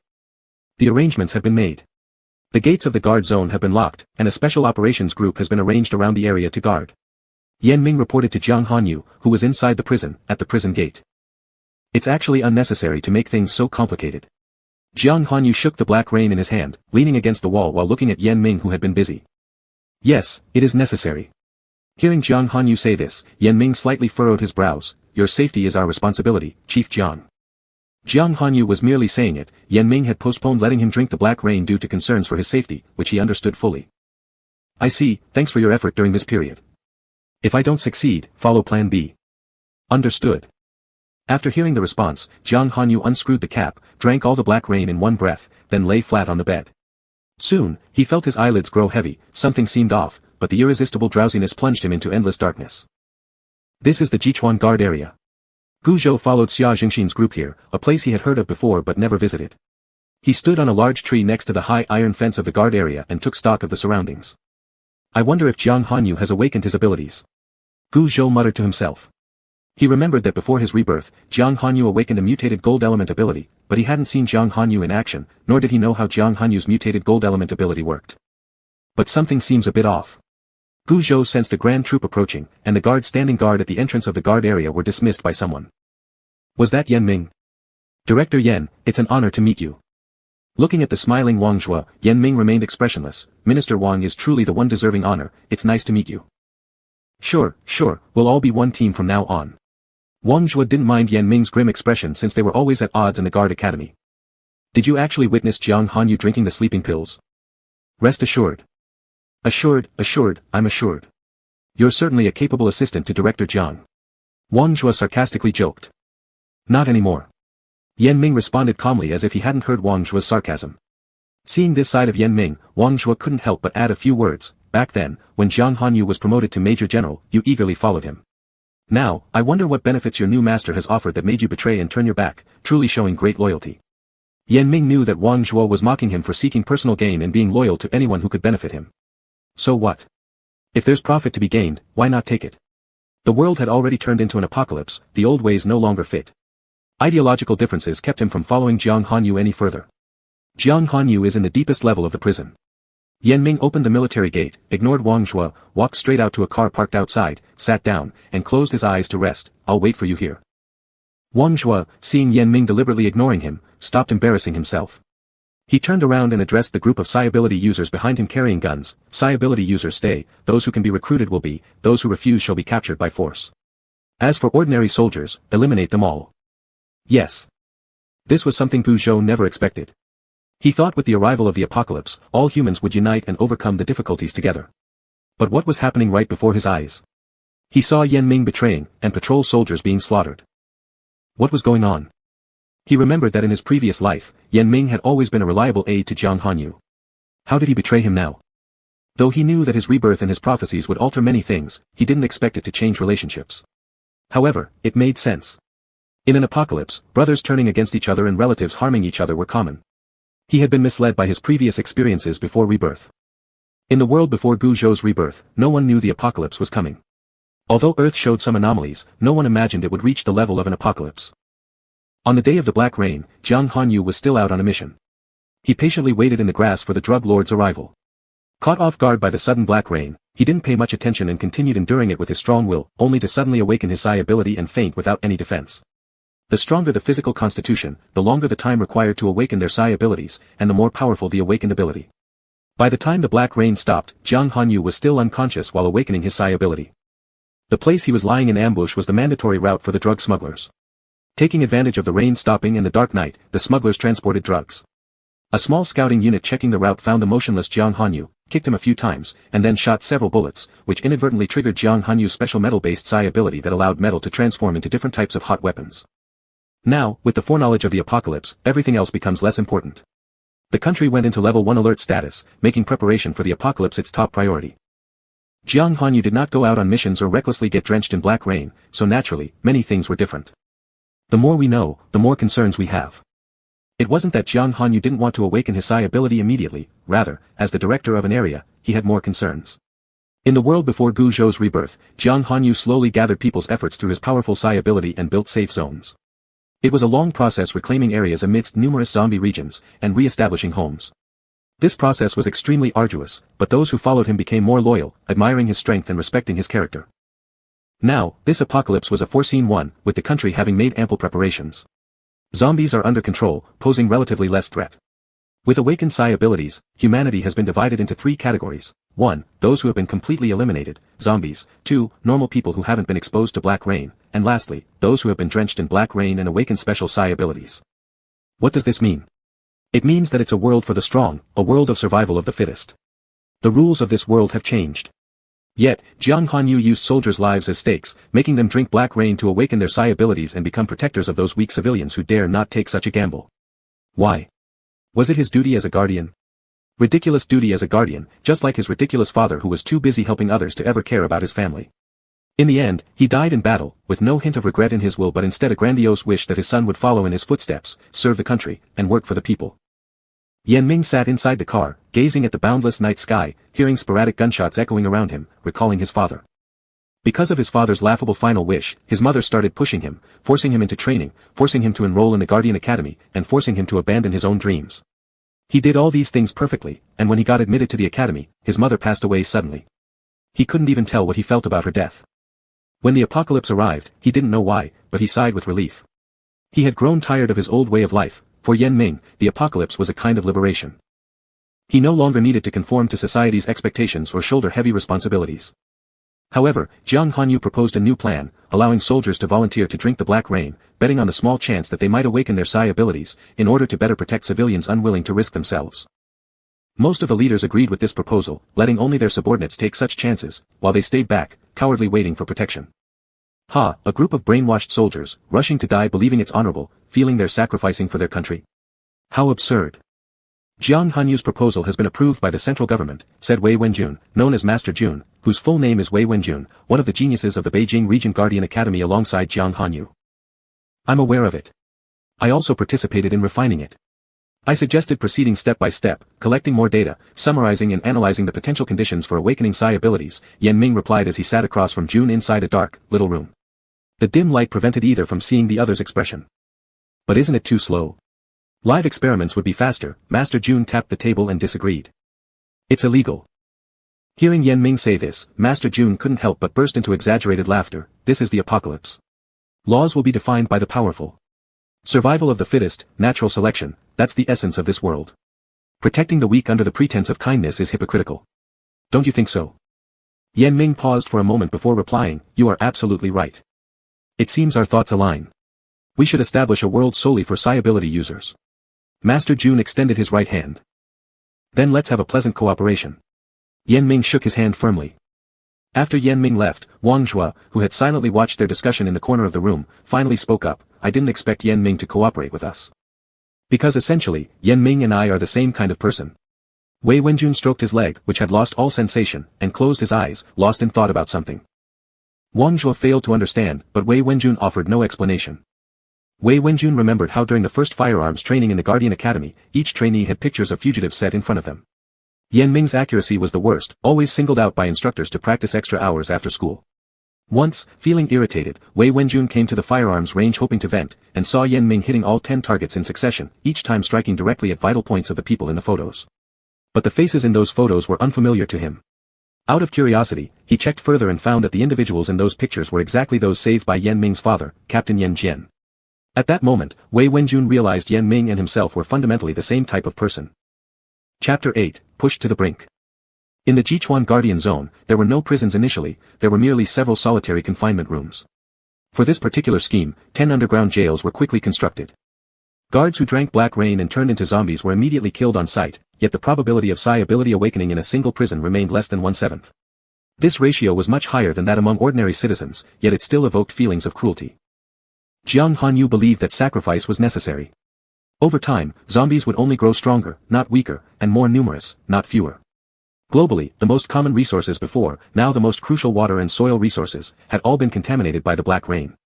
In the short term, food shortages were not a problem, and people could still live comfortably. But as time went on, food supplies would run out, leading to a further intensification of conflicts. In situations where there wasn't enough food to distribute, extreme cases were bound to happen, stealing food tainted by black rain or even choosing suicide, which might soon become widespread occurrences. Jiang Hanyu felt it would be ideal for guards to voluntarily drink the black rain. Part of them would awaken as psi ability users who would eliminate those unlucky enough to turn into zombies. These psi ability users would provide clean water and unpolluted soil so that people could grow crops and have drinkable water. This way, the number of zombies could be effectively controlled, and the previous order could be restored. However, when less than 1/3 of the prison's guards awakened psi abilities, and former colleagues you once joked around with turned into zombies, those same zombie guards were unhesitatingly gunned down. Even the prepared guards couldn't help but feel chilled at heart. If I hadn't awakened psi abilities, this would have been my fate. The successful psi ability awakened guards didn't feel an ounce of joy, they woke up and silently mourned against the wall. Even hearing abnormal gunfire didn't stir them to action. Wang Zhua and his team arrived just in time to witness such a scene, death-like silence. This was the very situation he welcomed. You who have successfully awakened your psi abilities are truly elite among men, Wang Zhua's voice echoed through the silent jail. Why should we risk our lives to protect those weak and cowardly people? This world should belong to us, the psi ability users. We should enjoy the best life instead of working hard for others' benefit. Those who follow Master Jun will ensure a lifetime of luxury. Wang Zhua, shut up. Zheng Bu interrupted after waking up to hear these seductive remarks. When the apocalypse comes, everyone must unite their strength, work together, fight the external threats, and protect the country. It is unacceptable to incite chaos and provoke civil war with your malicious words. How can this be called the end times? This is natural selection, survival of the fittest. We should let nature take its course without interference, Wang Zhua countered. Otherwise, why would this strange apocalypse occur? This is nature's choice. Nonsense, that's clearly your decision. You want to use this disaster to achieve your own ambitions. There's no point talking further with someone whose ideals differ from mine. Wang Zhua didn't bother wasting time with Zheng Bu anymore. Young Master Zheng doesn't want to enjoy prosperity, don't stop others from doing so. Let me ask again, those who wish to follow young Master Jun stand by the door, and I'll arrange for the lock to be opened. If you refuse, don't blame us for being impolite. I want to follow young Master Jun. The person who spoke first, in eager anticipation, was the same individual who previously claimed psi ability users were more valuable than House Zheng. His name was Li Jing. His reason for drinking the black rain was more self-serving. Now with a better opportunity presented before him, why wouldn't he seize it? After Li Jing's betrayal, several others followed suit, standing by the cell door. Of the total 10 psi ability users in this section of the prison, half had defected. Zheng Bu fell silent. People so easily swayed did not deserve further attention. One must stay true to one's initial intentions to go far.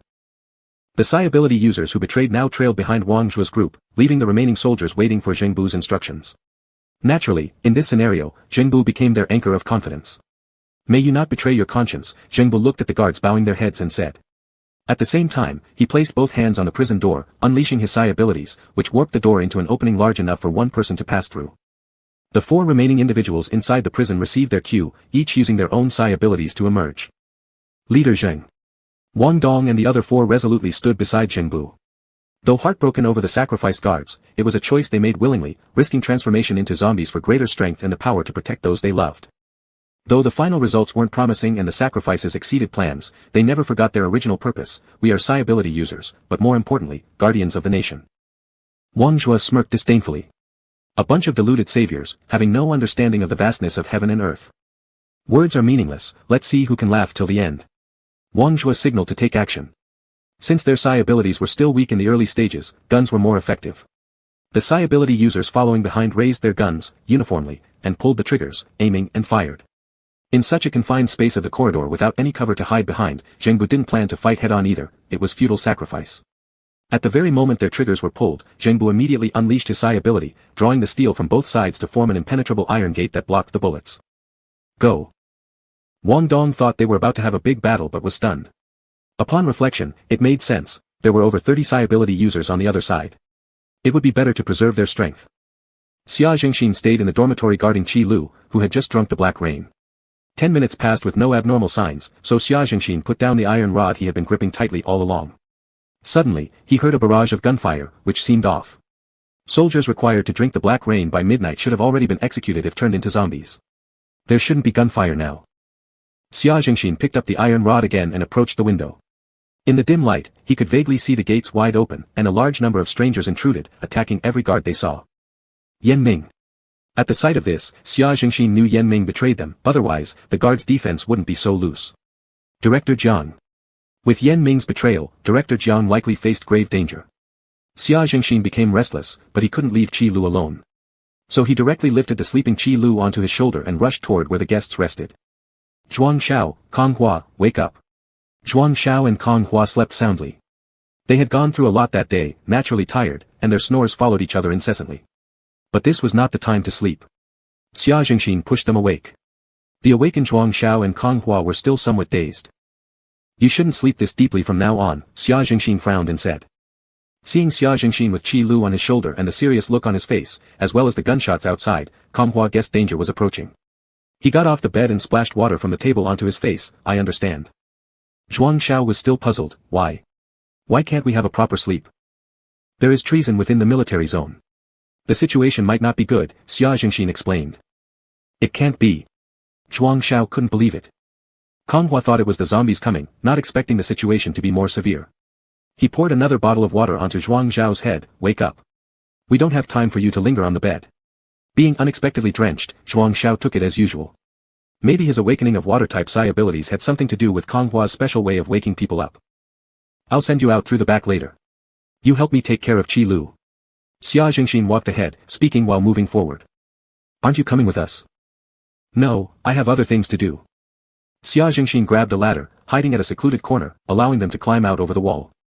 Qi Lu was semi-carried by him and gently thrown down. Find a safe place to hide yourself. Xia Jingxin stood by the ladder, watching them and said. Big brother Xia, rest assured. Kong Hua and Zhuang Xiao responded in unison. Seeing them walk far enough away, Xia Jingxin came down the ladder and started running quickly, concerned about Jiang Hanyu's situation. Guzhou, upon hearing from Yan Ming that Jiang Hanyu was in the last level of the underground prison, resolved to take Jiang Hanyu away before them. Knowing where the entrance to the underground prison was, while others gathered psi ability users from the first basement floor, second basement floor, and third basement floor, Guzhou directly went to the last floor. There was only Jiang Hanyu on the last floor, making him easy to find. Corroding the door, Guzhou carried Jiang Hanyu away. This feels like stealing someone. Guzhou tried to avoid others, sneaking Jiang Hanyu out without anyone noticing. When Wang Zhuo arrived at the last level and saw the corroded cell door, his first reaction was that Jiang Hanyu had awakened psi abilities, but wasn't he drinking the black water with sedatives? Clearly, Yan Ming had deceived him. He wanted to betray June Master but also maintain brotherly bonds. That was Wang Zhuo's thought. Since there was no signal underground, Wang Zhuo couldn't call Yan Ming to question him. He had no choice but to suppress his anger, search separately. Not eliminating Jiang Hanyu would create endless future troubles. Is that Chief Yan Ming? Some soldiers who neither managed to seek refuge with Master June nor escape successfully were tightly bound to trees with hemp ropes. All of them had suffered bullet wounds in their thighs and were unable to move easily. Among them, one vaguely recognized a familiar silhouette on the car and called out in surprise. It really is Chief Yan. No wonder we were betrayed. Who would have thought Yan Ming was this kind of person? Yan Ming, sitting inside the car, could faintly hear their murmurs but paid no attention to it. Yan Ming, what exactly are you trying to say? Having failed in his search, Wang Zhuo approached the car where Yan Ming was seated and knocked on the window. The car window rolled down. Looking at the furious Wang Zhuo, Yan Ming asked, "What's wrong? Are you asking me what's wrong? Where's Jiang Hanyu? What happened to him? I did give him sleeping pills. You can check the bottle of water in the prison." Seeing Wang Zhuo like this, Yan Ming realized that Jiang Hanyu had disappeared, but he confirmed that Jiang Hanyu had indeed consumed the water. You expect me to believe you just like that? Go explain yourself to Junior Master Jun. Since Jiang Hanyu's disappearance was now certain, Yan Ming was sure that it couldn't be pinned on him. Zhengxin. Xia Zhengxin, about to go to the prison, paused upon hearing a voice. He turned around and saw Zhengbu, pale-faced and supported by someone else. Abu. Xia Zhengxin slightly relaxed when he saw Abu and the soldiers behind him. This isn't the place for conversation, let's go outside first. But what about Director Jiang? Wasn't Director Jiang also below there? Upon hearing these words, Zhengbu was shocked. Yan Ming betrayed us, and Director Jiang is likely in grave danger. Xia Zhengxin clenched his fists, lowering his head, his voice filled with anger. Damn his ancestors. Not even human. We didn't expect Director Jiang trusted him so much. Learning about all of this, the guards could not suppress their fury. Even Zhengbu, who had some suspicions, silently tightened his fists. At this moment, a raspy voice came, "Let's go. Jiang Hanyu is with me." Upon hearing this, everyone cheered up. They saw a man in a white suit and wearing a mask carrying their district leader, and without further questions, quickly followed along, fleeing together. Chapter 9, The Youth in White. Gu Zhou's group walked for over an hour under the cover of night. When the first light of dawn illuminated from beyond the mountains, the sedative had worn off. Jiang Hanyu woke up in the turbulence after being passed on to the other guards by Gu Zhou. Awakening, Jiang Hanyu found himself on Wang Dong's back. He subtly turned his head, quietly observing the situation. Everyone was busy rushing forward, and none of them noticed that Jiang Hanyu had awakened. Jiang Hanyu roughly deduced what happened. Yan Ming had betrayed him, giving him sedative-laced watercolor to deceive. From the beginning, Yan Ming and he had been close like brothers, so he never imagined that Yan Ming would betray him, while being cautious of others. Though Yan Ming's betrayal was undeniable, dwelling on it wouldn't help now. Once he had the chance, he would ask for clarity. The guards participating in the Psi Ability Awakening plan came from various different guard camps, thus causing a situation where many might not know each other. Even as a colonel later appointed as the director of the Jichuan Safety Zone, Jiang Hanyu struggled to recognize every guard's face. However, realizing he was amidst dense mountain forests with everyone walking briskly, Jiang Hanyu understood he had been saved. Including himself, there were 9 people in total. Seeing Xia Zhengxin and Zhengbu ahead, Jiang Hanyu knew the situation clearly. But who was that person? A man in a white suit wearing a top hat, standing out prominently among the soldiers. Just as Jiang Hanyu was pondering, the man suddenly stopped, turned around, prompting the others behind him to stop and turn around too. How do you feel? Due to overuse of his psi abilities and a sleepless night traveling hastily, Zhengbu still looked pale as he asked. Confused by everyone's sudden halt, Wang Dong dumbly turned his head too. Hearing this question from his idol, thinking it was about how tired he was carrying Director Jiang, he was about to respond confidently when a voice above interrupted him, saying, "I'm fine." Only then did Wang Dong realize Director Jiang had woken up. Hastily, he set Director Jiang down. Yan Ming has joined Wei Wenjun. Wang Zhuo led a group of soldiers to capture the guard zone, and some awakened Psi ability guards were also swayed by Wang Zhuo to join Wei Wenjun. Wei Wenjun wants to create a world for Psi ability users. Zhengbu, who was better informed, explained the situation to Jiang Hanyu. Most regular soldiers in the guard zone were brutally killed, and those awakened Psi ability users who refused to betray were either killed, captured, or forced to flee. Rarely showing emotion, Zhengbu's face now revealed deep anger. After hearing Zhengbu's report, Jiang Hanyu standing beside the tree hammered it fiercely with his clenched fists. The heavy blow landed on the thick trunk, resonating with a boom sound that made lush branches rain leaves. For a moment, everything was silent. A little later, Jiang Hanyu's voice broke the stillness, "I will remember this debt." He then retracted his fist, regaining composure as he sincerely apologized to the guards. "This is my mistake, acting too rashly and misjudging others. If you are willing to follow me, I will not let you regret your decision today." "Yes, Director Jiang." All the guards stood at attention and shouted in unison, except for Gu Zhou, whose hands were crossed over his chest as he watched lazily from the sidelines. Jiang Hanyu had been keeping an eye on Gu Zhou, but right now, the people willing to follow him mattered more than this mysterious young man in a suit. "Don't call me Director Jiang anymore, call me Captain Jiang. From now on, we will operate as mercenaries, gradually building our strength and expanding our territory. Our goal is to survive and protect those we care about." Jiang Hanyu briefly outlined his plan.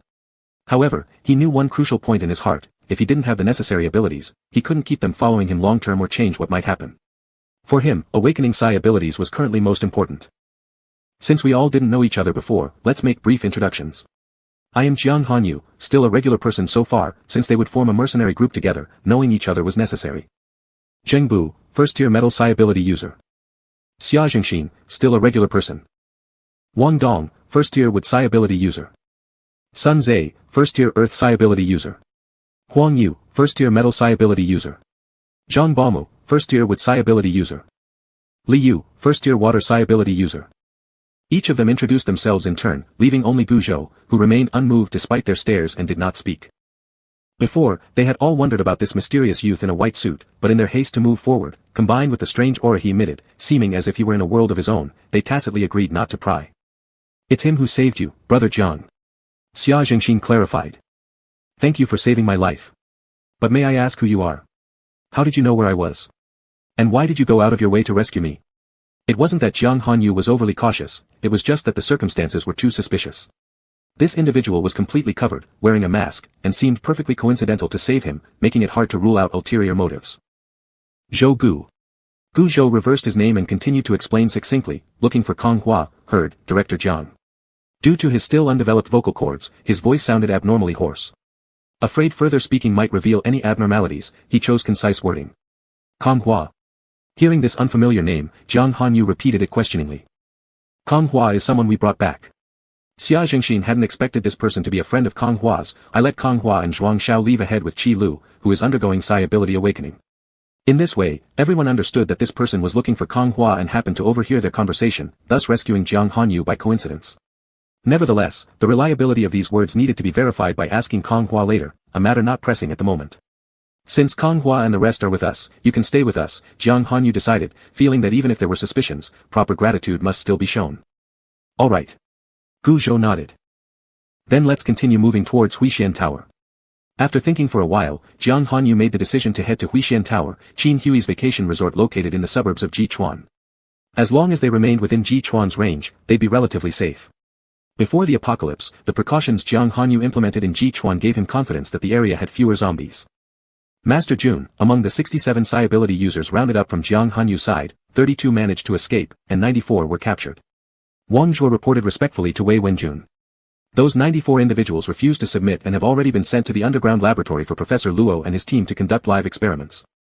Also, Wang Zhuo hesitated a little, Jiang Hanyu has disappeared.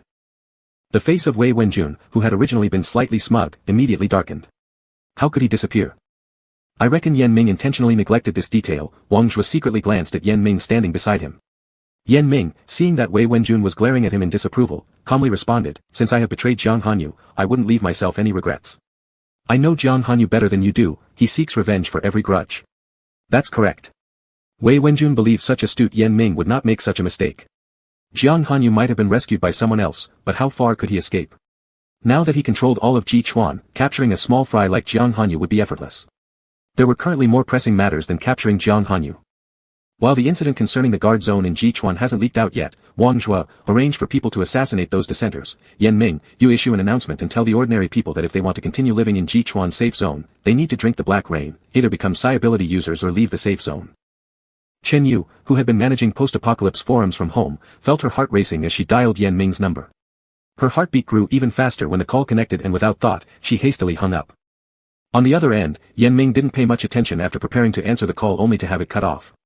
He put his phone back in his pocket and continued instructing Jichuan province's news broadcasters, do what I said. Yes, yes, yes. Good evening, everyone. This is Jichuan News brought to you by your host Njia. People confined at home could only rely on computers, phones, and televisions to learn about external information and national arrangements. At this moment, people weren't interested in TV dramas but paid more attention to the news. Without exception, the residents of Jichuan province turned on their provincial news channels. Hurry! There's news. A family quickly gathered around the TV screen and focused intently. Director of District Jia was unfortunately infected by the black rain and turned into a zombie. He has already been terminated. Presently, Vice Colonel Wei Wenjun has assumed Director Jia's position and become the highest leader of the Jichuan safe zone. Wei Wenjun, only 23 years old, successfully awakened with fire-based psi abilities. He commands over 200 psi ability users. Together, let's watch a video segment. The video, filmed ahead of time per Yen Ming's instructions, displayed a group of psi ability users showcasing their powers. Awakened psi abilities mainly fell into 5 categories: metal, wood, water, fire, and earth. Divided into 5 large camps, newly awakened psi users, though initially weak, combined their powers to create a powerful illusion. Earth psi users pressed their hands against the ground, causing soil to stir automatically. Wood psi users held seeds, tossing them into the soil. In no time, snow lotus flowers emerged, swaying in the wind. Metal psi users manipulated metal objects like magic wands, making them twist and move like snakes. These metal objects sank into the ground to form protective barriers encircling the fragile snow lotus flowers. Fire psi users merely flicked their fingers, creating small floating flames that landed on pre-made lanterns within the metal barriers. Lastly, water psi users summoned streams of water from their fingertips, sprinkling the blossoms delicately like raindrops to bring vitality. People still grieving over the loss of director Jia witnessed this phenomenon and were deeply moved.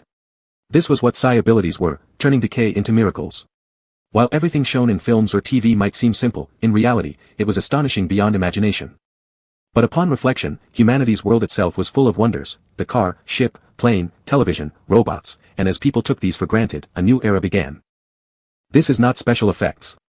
This is psi ability. The camera switched back to the anchor, and Jia. This is nature's marvel given to us, and the black rain is a gift to us. It eliminates a part of the human population, conserves natural resources, and simultaneously awakens potential human capabilities, transforming them into the new race of psi ability users. So there's no need to fear it, simply drink it and evolve into a psi ability user to join young Master Jun's safe zone. Chapter 10, Strong Measures. Furthermore, Jichuan's safety zone will be renamed Jun City from today onwards, its scale reduced. On the original size of Jichuan Guard Zone, new defense works will be launched. This defense project started construction 5 months before the apocalypse and utilizes domestic advanced technology, with unmatched hardness, heat resistance, and high-pressure resistance. Its shape is like a half eggshell placed on the ground, with its highest point 50 meters above the ground. The total area is 250,000 square meters, capable of accommodating 80,000 people to live together. Actually, each guard zone had such a defense work. Hua Country's 7 guard zones were uniformly constructed. Before the apocalypse, they were located underground. After the apocalypse, as long as the switch deep underground was activated, it would rise from the underground. 2 halves would merge into 1 half and be semi-attached to the ground. Made of metal chromium, its surface was smooth without seams. People went in and out by several elevators around the eggshell. The elevators would ascend to the top center of the eggshell and then descend to the inner city. Of course, not everyone could ride the elevators. Fingerprint verification was required. Only those whose fingerprints were registered in the elevator system could ride them. If anyone tried to force their way in, the weapon system of the elevator would automatically activate. At this moment, accompanying in Jia's explanation, the video played exactly the rising of the defense works of Jichuan Guard Zone. Like 10,000 galloping horses, dust flying everywhere, the 2 huge halves of the eggshell rose from the east and west directions, rising higher and higher, slowly gathering, merging into one, forming a castle. Simultaneously, on the screen of the eggshell facing the east position after the closure, 2 gigantic characters appeared: Jun City. Together with the giant eggshell, these 2 words seem to possess a mysterious magical power, making one feel extremely safe just by looking at them. Everyone in Jichuan province couldn't help but have the thought, how nice it would be to move in. But Jia's words continued, plunging them into an abyss. Jun City will only accept psi ability users. Suddenly, people in front of the television erupted into chaos. Drinking black rain could potentially turn one into a zombie. Not drinking it allows one to stay alive. Drinking it, becoming such a disgusting monster. It would be better to just remain as we are, this situation is quite fine. However, there were impulsive young people who already faced a lot of pressure. They worked every day, repeating the same routine daily, like tireless little hamsters, endlessly stepping inside a wheel. No savings to deposit, no partner, no house or car, all they had was themselves struggling in this strange city, reluctant to call their parents, not because they weren't filial, but for fear of worrying them, fearing that they were powerless. Such young people were already tired of their current lives. The apocalypse changed their original lifestyles, rescuing them from the monotony day after day. When they learned that the apocalypse had really come, strangely, they felt relieved. Although zombies were terrifying, to them, a life without hope was even more terrifying. Now, a possibly bright future lay before them. Regardless of identity, everyone was treated equally, all you had to do was dare to bet. Why not dare? There were also those originally idle youngsters who indulged in virtual networks every day. For them, games represented the world they yearned for, where anything was possible, where one could act arbitrarily, indulge oneself freely. This world was too peaceful, too boring. Now, something more interesting than games appeared. In the real world, everyone had a chance to obtain psi abilities, could kill zombies to level up, and didn't have to be bound by rules. Why not drink? Drink down the black rain, gain psi abilities, slash demons and eliminate evil, marry a rich beauty, and reach the peak of life. This was what they thought countless times in their minds, a vivid and colorful life.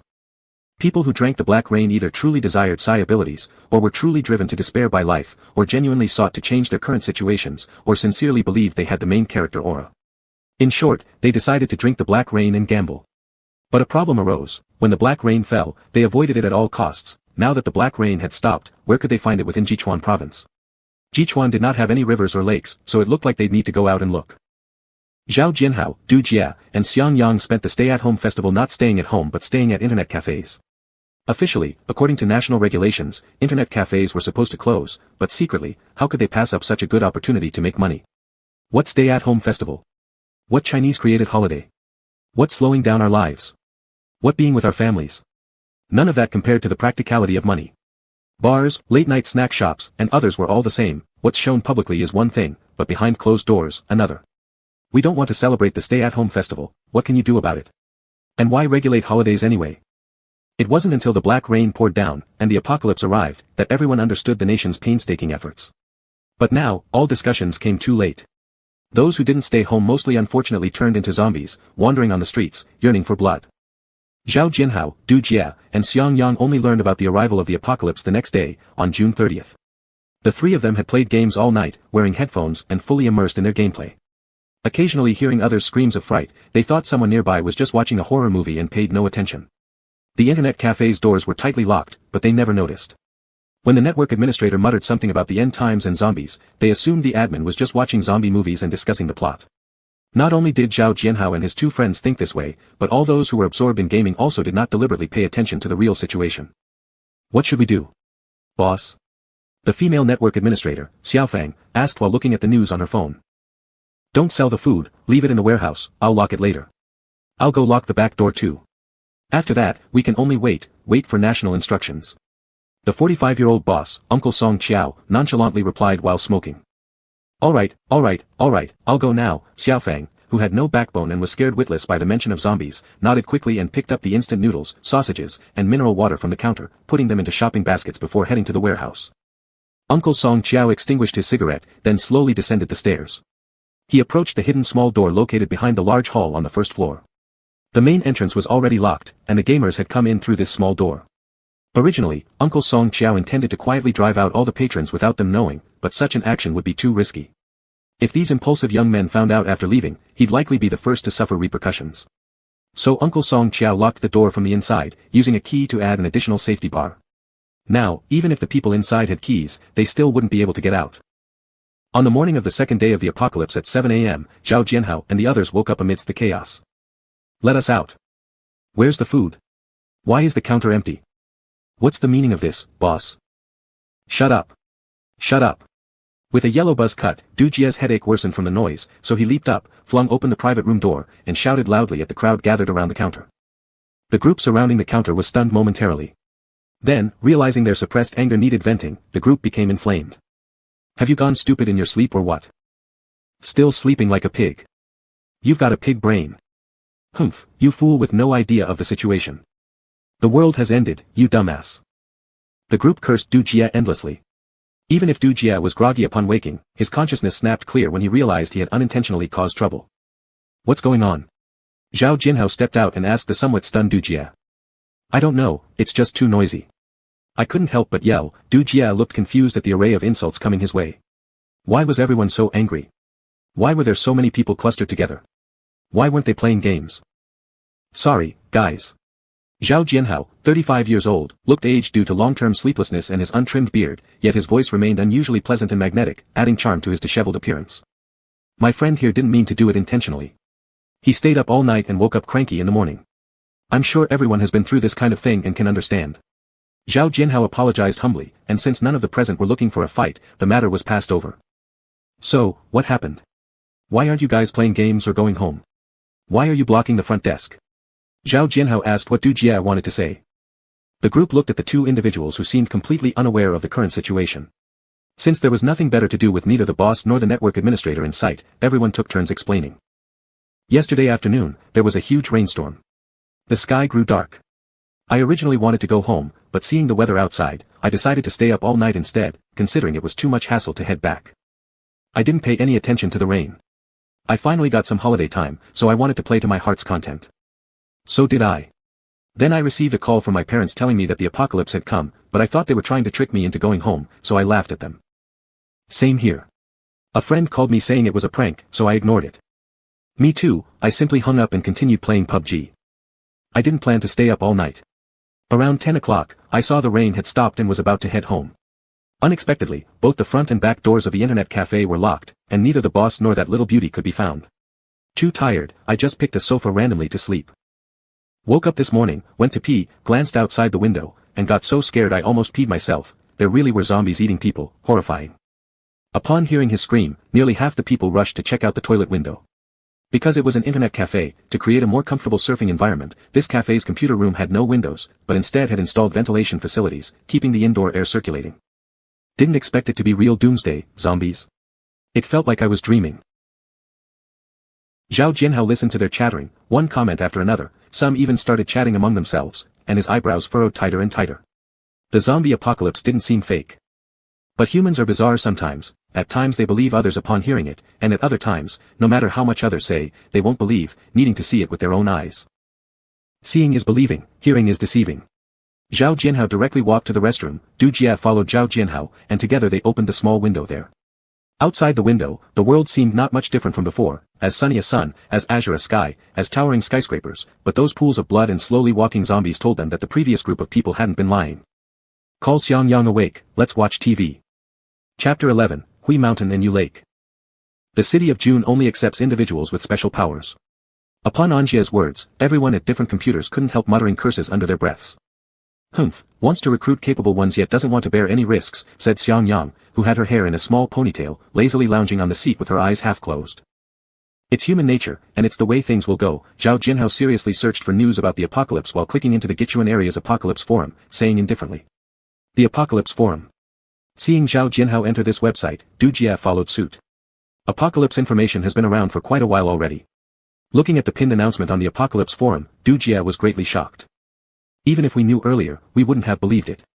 Xiangyang, with her eyes closed, swayed back and forth while speaking. That's true. Even now, I find it hard to believe. The initial message of the apocalypse was posted by a Weibo user named Jian. Before this, he had also predicted several natural disasters, Zhao Jianhao read aloud while looking. This Jian may be a related government insider who risked imprisonment to spill the beans to save innocent lives, whose current status is unknown. This Jian is truly remarkable. Du Jia scrolled through the relevant Weibo posts, and towards this Jian, netizens transitioned from harsh criticism initially to gratitude now, though it was unfortunate that such a person might already be dead. The black rain is a special kind of virus. Common people will instantly be infected by the black rain and turn into zombies, while a very small number of lucky ones may activate their latent energy due to the invasion of the black rain, becoming capable individuals who can repel the effects of the black rain outside their bodies. Note, among very few lucky ones, there may be only 1 in 1,000, so don't attempt it lightly. Becoming a capable individual is certainly glorious, but common folks can also live comfortably throughout life. Trust the government. The Jiang district head's proposed plan has been approved. Soldiers will be awoken to form the post-apocalypse guard team, driving away zombies, restoring peace to Gichuan, asking everyone to rest assured and stay indoors without unnecessary outings to avoid bothering the guard team members. If there isn't enough food at home, rest assured as well, we will shortly divide into different groups to register people and distribute food. Please trust us, as long as everyone pulls together, the apocalypse is nothing more than a paper tiger, it will retreat once intimidated. To believe. Zhao Jianhao lit a cigarette, ignoring the sarcastic comments below and directly opening the backend to privately message the forum manager Xiaoyu Feifei. Xiaoyu manager, what's going on? Did the government change hands? Did the policies change? Chen Yu's computer kept ringing, but she paid no attention, recalling those reports on the TV news. Chen Yu's mind was in chaos. Director Jiang was dead. City June accepted only capable individuals. Her instincts told her everything was false, but she couldn't determine for sure. After a deep bite, she made a bold decision, leave here first. Though Director Yen knew of her whereabouts, though she was an insignificant minor figure whom Director Yen might not care about, she didn't dare gamble. She was a person who cherished her life deeply. She still had a younger brother.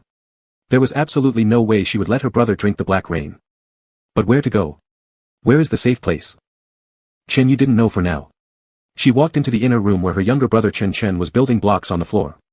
The moment he saw her, he immediately jumped up from the floor, and with a radiant smile, rushed into her embrace. Sister, are you done? Chen Chen, I'm sorry for letting you down. Chen Yu squatted down, sadly touching Chen Chen's head. Oh. How did you let me down, sister? Did you eat all my snacks? Or break my toys? Chen Yu said nothing, unsure how to explain. Her poor younger brother had already lost his parents, and now had to endure this apocalypse. How she wished he could grow up carefree, marry, have kids, and live peacefully forever. But she had to tell him, the end of the world has come, and at any time, sister might leave just like mom and dad did. Don't be sad, you must survive no matter what, don't gamble your life away, and under no circumstances drink the black rain. Just stay alive. Sister. With no answer forthcoming, Chen Chen grew a little anxious as he felt his sister pulling him tightly into her arms, perhaps crying. Sister, don't cry, I'm not mad. Those things aren't nearly as important as you, sister. If the snacks are gone, it's fine. If my toys are broken, I can fix them, sister. Chen Chen patted her back gently with his small hands in comfort. Chen Chen, sister. Before Chen Yu could speak, there came a knock on the door. Chen Yu gestured silence to her younger brother with a finger to her lips. Chen Chen obediently nodded, covering his own mouth with his little hands. Chen Yu, it's me, Qi Lu. Qi Lu woke up in the morning, confused by finding himself in an old shack. He had been sound asleep in his military dormitory last night. Had he awakened some sort of space-related ability, accidentally transporting himself here? Excited by the thought, Qi Lu tried to harness his powers, but instead a brilliant flame shot up in his hand, fire abilities instead of spatial ones. Nevertheless, he rather liked the bright warmth of fire. Old Xia. Qi Lu called out. Zhuang Xiao and Kong Hua, who were watching news on a black and white TV outside, responded, Qi Lu, over here. Qi Lu pushed open the old wooden door and found Zhuang Xiao tapping the old television occasionally. It was temperamental, flickering images of static sometimes before coming clear again after a few knocks. What happened? Qi Lu sat down on a little wooden stool beside Kong Hua and asked. Watch the news first, we'll explain later. Qi Lu didn't press further, focusing intently on the broadcast. When did Jichuan Guard District become Junqing? Qi Lu couldn't help but ask when the district change was announced. Last night. Yan Ming is Wei Wenjun's man. Qi Lu laughed bitterly, he sure was hiding deep enough. He stopped speaking, idly tossing a small fireball in his right hand, seemingly lost in thought. The situation is exactly as you imagined. When the news was finished, Kong Hua stood up, stretching lazily. Wei Wenjun wants to create a world for people with special powers, believing those like me who want to live quietly deserve to perish. Well, nobody owes anyone else the duty to survive. Not true, you're my good friend, and I would gladly protect you. Zhuang Xiao, hearing this, expressed discontent. Exactly, if Kong Hua were always thinking like that, the world would be such a cold place. Thank you guys this time. Qi Lu extinguished the flames in his hand and thanked them sincerely. Kong Hua and Zhuang Xiao were about to say it was unnecessary when Qi Lu continued, let's go get people. This is Xiao Yu Feifei's house, Chen Yu's place. Qi Lu explained to Kong Hua and Zhuang Xiao, then knocked on the door, Chen Yu, it's me, Qi Lu. After a while, Chen Yu opened the door, her eyes still slightly red. Seeing Qi Lu, usually neat and well-dressed, now disheveled from fighting zombies, she couldn't help but laugh, where did this destitute aristocrat come from? Would you take me in? Qi Lu countered humorously. I can't afford to keep you, sorry. Chen Yu pretended to be calm despite her fleeting admiration for Qi Lu's charming, almost godlike grin. Alright. Qi Lu made a mock sorrowful face, do you have any food? We've been battling zombies all morning on an empty stomach. There's some, come in. This is Kong Hua, the one who contacted you on the forum. And this is Zhuang Xiao, the guy who woke up in the bathroom naked during his power awakening. Qi Lu munched on bread as he introduced them. What do you mean by naked? Do you think I wanted to? I'm freezing. Upon hearing Qi Lu's introduction, Zhuang Xiao grumbled in dissatisfaction. Also, this Zhuang Xiao here refuses to believe in the existence of zombies. Even when one was right in front of him, he thought it was a masquerade ball. Qi Lu ignored Zhuang Xiao and continued chatting with Chen Yu. Seeing Zhuang Xiao looking flustered from the teasing, Chen Yu consoled her, it's really hard to believe. There's even harder to believe. Qi Lu's eyes dimmed momentarily but quickly returned to normal, did you watch the news? Yes, what's going on? How about Director Jiang? Jiang Hanyu might not be dead, they just said that to establish Junqing City more convincingly. Yan Ming betrayed us, old Xia went to save Jiang Hanyu, and now the situation is unclear. That makes sense. No wonder my heart ached when I called Director Yan, Chen Yu couldn't help but think. Will you come with me? Qi Lu sat up straight and asked seriously. Chen Yu, who was already prepared to leave, looked at Qi Lu and nodded earnestly. The atmosphere suddenly became ambiguous, even Zhuang Xiao, who was slow on the uptake, could feel it. Zhuang Xiao nudged Kong Hua beside him, who was seriously eating bread, hey, don't you think the atmosphere is a bit strange? Looking at Zhuang Xiao, who was excited but didn't know why, Kong Hua stuffed a big piece of bread into Zhuang Xiao's mouth, shut up, aren't you shining enough already? On the other side, after a night of travel, Jiang Hanyu and his group finally reached Huiwe Pavilion. Huiwe Pavilion is located at the border of Jichuan and Moyuan, a secluded paradise with mountains and lakes.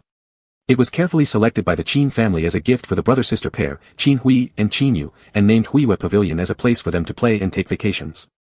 Qin Hui had once brought Jiang Hanyu, Yan Ming, Xia Jingxian, Qi Lu, Han Mingxian, Zheng Bu, and others here for a holiday, but now things have changed. Yan Ming betrayed them, Qi Lu and Qin Hui are missing, Han Mingxian changed his name to Gu Mingxian and moved to Qinli with his grandparents. In the future, this will be our base. Jiang Hanyu touched the natural stone standing by the side of the road, which bore the 3 words, Huiwe Pavilion. Here. Gu Zhou looked around. They were currently standing on a road. On the opposite side of the road was a parking lot built among the trees, capable of holding 50 cars. On this side of the road was a small path lined with various wildflowers growing wildly, full of vitality. 100 meters along the small path was a white jade stone arch bridge. The arch bridge, 5 meters long, connected to an elegant ancient pavilion located on the lake shore. Around the shore were lotus flowers and leaves intertwined, forming a beautiful picture of summer lotus. Just a pavilion? Gu Zhou questioned slightly. Not the pavilion, but the mountain behind the pavilion. Jiang Hanyu explained while leading everyone forward. Behind the pavilion there is a floating bridge hidden beneath the lake surface. It isn't obvious unless you look carefully. Crossing the floating bridge across the moon lake leads to Hui Mountain, where Huiwe Pavilion is built halfway up the mountain. Standing in the pavilion, Jiang Hanyu pointed to the faint white roof visible deep in the distant mountains. The other soldiers, looking at the shimmering lake and the handsome peaks on the other side, relaxed as they listened to Jiang Hanyu's explanations. In the beauty of nature, they felt healed, alleviating much of their fatigue from the night's journey. This lake is good, a natural barrier. Wang Dong closed his eyes, hands spread wide, enjoying the cool breeze blowing against him. Not good, Gu Zhou intentionally reminded Jiang Hanyu. Jiang Hanyu wasn't irritated that Gu Zhou did not agree with his choice of location. What's wrong with it? People have mutated, animals and plants have too. Plants and animals were also affected by the black rain, though initially, people focused more on the human factor. Those not involved with pets or working at zoos or botanical gardens rarely noticed. Some animals turn into zombies, others evolve like humans gaining special abilities. Plants don't turn into zombies, but those drenched by the black rain contain toxins from it. Some mutate, develop antibodies, so when consumed by humans, they become harmless and have various miraculous benefits. The better, Jiang Hanyu was nonchalant, animals and plants will become the second line of defense. Upon hearing this, Gu Zhou said no more. As long as there was sufficient strength to stand firm here, indeed, animals and plants would become the second sharp edge. Chapter 12, The Zombie Fish Lake. This floating bridge is made of soft metal winding and weaving. It's light but with high load-bearing capacity and can support 20 people walking on it without bending. Jiang Hanyu stepped onto the floating bridge first. His whole shoe submerged in the water level reached the ankle part, both feet were fully standing on the floating bridge, the imagined swaying did not occur, as steady as the ground. Jiang Hanyu led the way, Zhenbu followed closely behind him, while Xia Jingxin, the burly man, stepped on it without any slight sway at all. This was quite an eye-opener for the soldiers following them, and some even jumped excitedly. The floating bridge was 1 meter wide, capable of accommodating 3 people walking abreast. For safety, they went shoulder to shoulder, 2 abreast. The floating bridge was 500 meters long, walking on it seemed from a distance as if one could master the water-like kung fu and tread water. Gu Zhou walked last, feeling rather curious. He kicked up a string of splashing water. Although in the later world, people really could tread water effortlessly, which wasn't extraordinary anymore, it still had a certain charm now. However, Gu Zhou wondered whether there were any terrible creatures present in this lake. At that thought, he stopped, put his hand in the water, closed his eyes and concentrated seriously. His spirit hadn't floated far when he suddenly felt a huge circle of zombie fish crazily swimming towards them. Who has injured feet? Gu Zhou called out hoarsely. Everyone who were indulged in the beauty scenery and slightly relaxed were caught off guard by the question. A zombie fish the size of a palm couldn't wait to jump and bite Huang Yu. Zombie fish have sharp teeth, able to quickly bite off a piece of flesh from prey and then retreat back into the water. They're tough to deal with. From the moment Gu Zhou spoke up, Jiang Hanyu realized there was danger. Seeing a zombie fish leap, it was clear what was happening. He swiftly took the gun around his waist, aimed and fired, instantly blasting the zombie fish away. Run forward. Although their current position was 400 meters away from Huishan Mountain, missing this opportunity would make crossing the bridge more difficult next time. Run.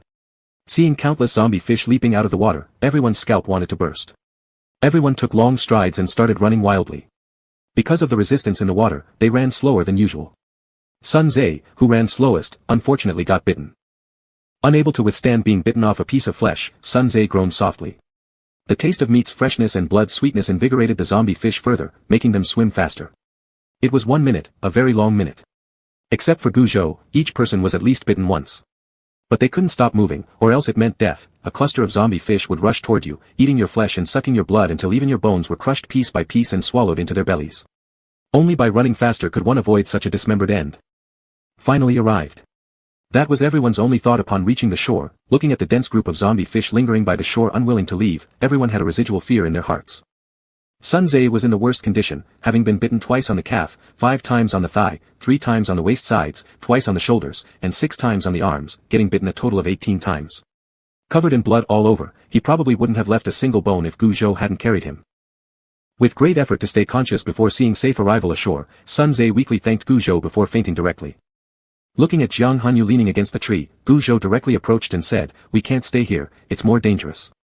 Seeing someone who had reminded him earlier, with no wounds all over his body, yet carrying Sun Tzu while still running so fast without catching a breath, Jiang Hanyu grew increasingly intrigued by his mystery. "I know, but I've been bitten." Jiang Hanyu slowly sat down against the tree. "I'm about to pass out." After saying that, he closed his eyes and fainted. Looking at the unconscious Jiang Hanyu lying before him, and another one unconscious on his back, Guzhou found it somewhat absurd. He placed Sun Tzu beside Jiang Hanyu and headed toward Jinbu. Jinbu was not far from Jiang Hanyu, attending to Xia Jingxin, who was the second most severely injured. "How's brother Jiang?" Jinbu bandaged Xia Jingxin's wound. Awakening. Guzhou squatted down, observing the same unconscious Xia Jingxin, using his gloved finger to pry open Xia Jingxin's eyelid carefully and checking closely, revealing fine black blood vessels. "No need to bandage, he's becoming a zombie."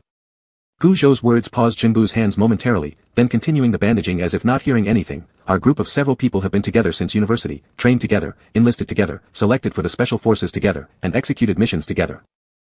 I remember when we first started training, the drill instructor shouted, 'Marching step,' I responded with a shout and everyone else started marching. That was when I realized what had happened. The drill instructor walked up to me and kicked me. When I shout, 'Marching step,' what are you shouting to, for?" Reporting to the drill instructor, "My name is Jinbu." At that time, everyone was holding back their laughter while the drill instructor's face turned blue from anger. He penalized all of us by running 20 laps around the playground. That was truly a wonderful time. Jinbu spoke on his own, not caring whether Guzhou was listening, diligently bandaging Xia Jingxin's wound. "Later, everyone called me Brother Bu. When we entered the special forces, our code name was Cuckoo. I was reluctant inside, but since they insisted, I went along with it. In an operation to capture drug lords, finding out the drug lord was Tianing made me extremely excited. It was the prey father missed. I wanted to prove to father that I'm no worse than him. My blind desire for merit made me ignore potential dangers. Xia Jingxin pushed me away at a crucial moment, resulting in him getting shot in the leg. Jinbu tore off the camouflage cloth from Xia Jingxin's leg, revealing a large scarred wound. That gun injury caused Xia Jingxin to leave the special forces, unable to run fast ever again." Seeing Jinbu like this, hearing such a narrative, Guzhou was moved inwardly, thus said, "There's a way to save him." "Really?" The hoarse voice of Guzhou at this moment sounded like heavenly music to Jinbu, his eyes blazing with hope, staring intently at Guzhou. "Really?" Guzhou nodded and continued, "Through plant mutation, there's a type of plant that can." Upon receiving a definite answer, Jinbu stood up in a flash. "What plant?" "I'll go find it." Nearby soldiers who had been silently observing, those with minor injuries, also stood up straight, saying, "What plant?" "We'll go look for it too." Guzhou, being watched by so many eyes, felt the precious friendship among the soldiers, and gave a faint laugh. "There's no need, I'll go." Guzhou half squatted, placing Xia Jingxin onto his back. "If I don't find it, don't blame me." "We won't." Before Jinbu could finish speaking, Guzhou disappeared instantly, carrying Xia Jingxin as a black shadow in the blink of an eye. What incredible speed! Jinbu couldn't help but softly praise the sight of Guzhou vanishing after a few breaths. "Everyone hold on, this place still isn't safe." Jinbu continued to watch the nearby zombie fish jumping from time to time. Though all were injured, none of them argued back, because they all knew deep forests after the apocalypse were far more dangerous than the lake. Nobody knew what dangerous animals their group's strong scent of blood might attract. It's really something, within a day, carry 3 big, tough guys. Guzhou couldn't help but complain, then chose a suitable position further away from the others to stop, laying Xia Jingxin on the ground. Although there were plants capable of neutralizing zombie toxins, they weren't that easy to find, especially in the early stages of the apocalypse, where mutated plants were even rarer. Rather, it'd be simpler and cruder. Guzhou undid the carefully wrapped white gauze Jinbu had put on, took off his white gloves, revealing slightly pale fingers, extended them, and his black sharp nails visibly grew at a visible rate before directly inserting into Xia Jingxin's bitten wounds. The unseen black virus quickly congregated within the body, sucked through his black nails, absorbed by Guzhou. This was something he accidentally discovered before his rebirth, that he could absorb zombie viruses. As long as someone wasn't completely corroded by the zombie virus, he could rescue them. It was just that he rarely used this ability. After absorbing the virus, Gu Zhou retracted his nails, put on his gloves again, casually picked a nondescript weed, absorbed any viruses off its surface clean, then shoved it into Xia Jingxin's mouth. After doing these things, Gu Zhou leapt onto a big tree, closing his eyes to feel the surrounding situation of Huishan Mountain. Huishan Mountain was vast, with Gu Zhou's current abilities still unable to probe its entirety, but 20 miles in every direction was enough. Gu Zhou's mental power could sense several zombie animals heading towards Xinbu. Given their current capabilities, it seemed they'd surely be devoured without a trace.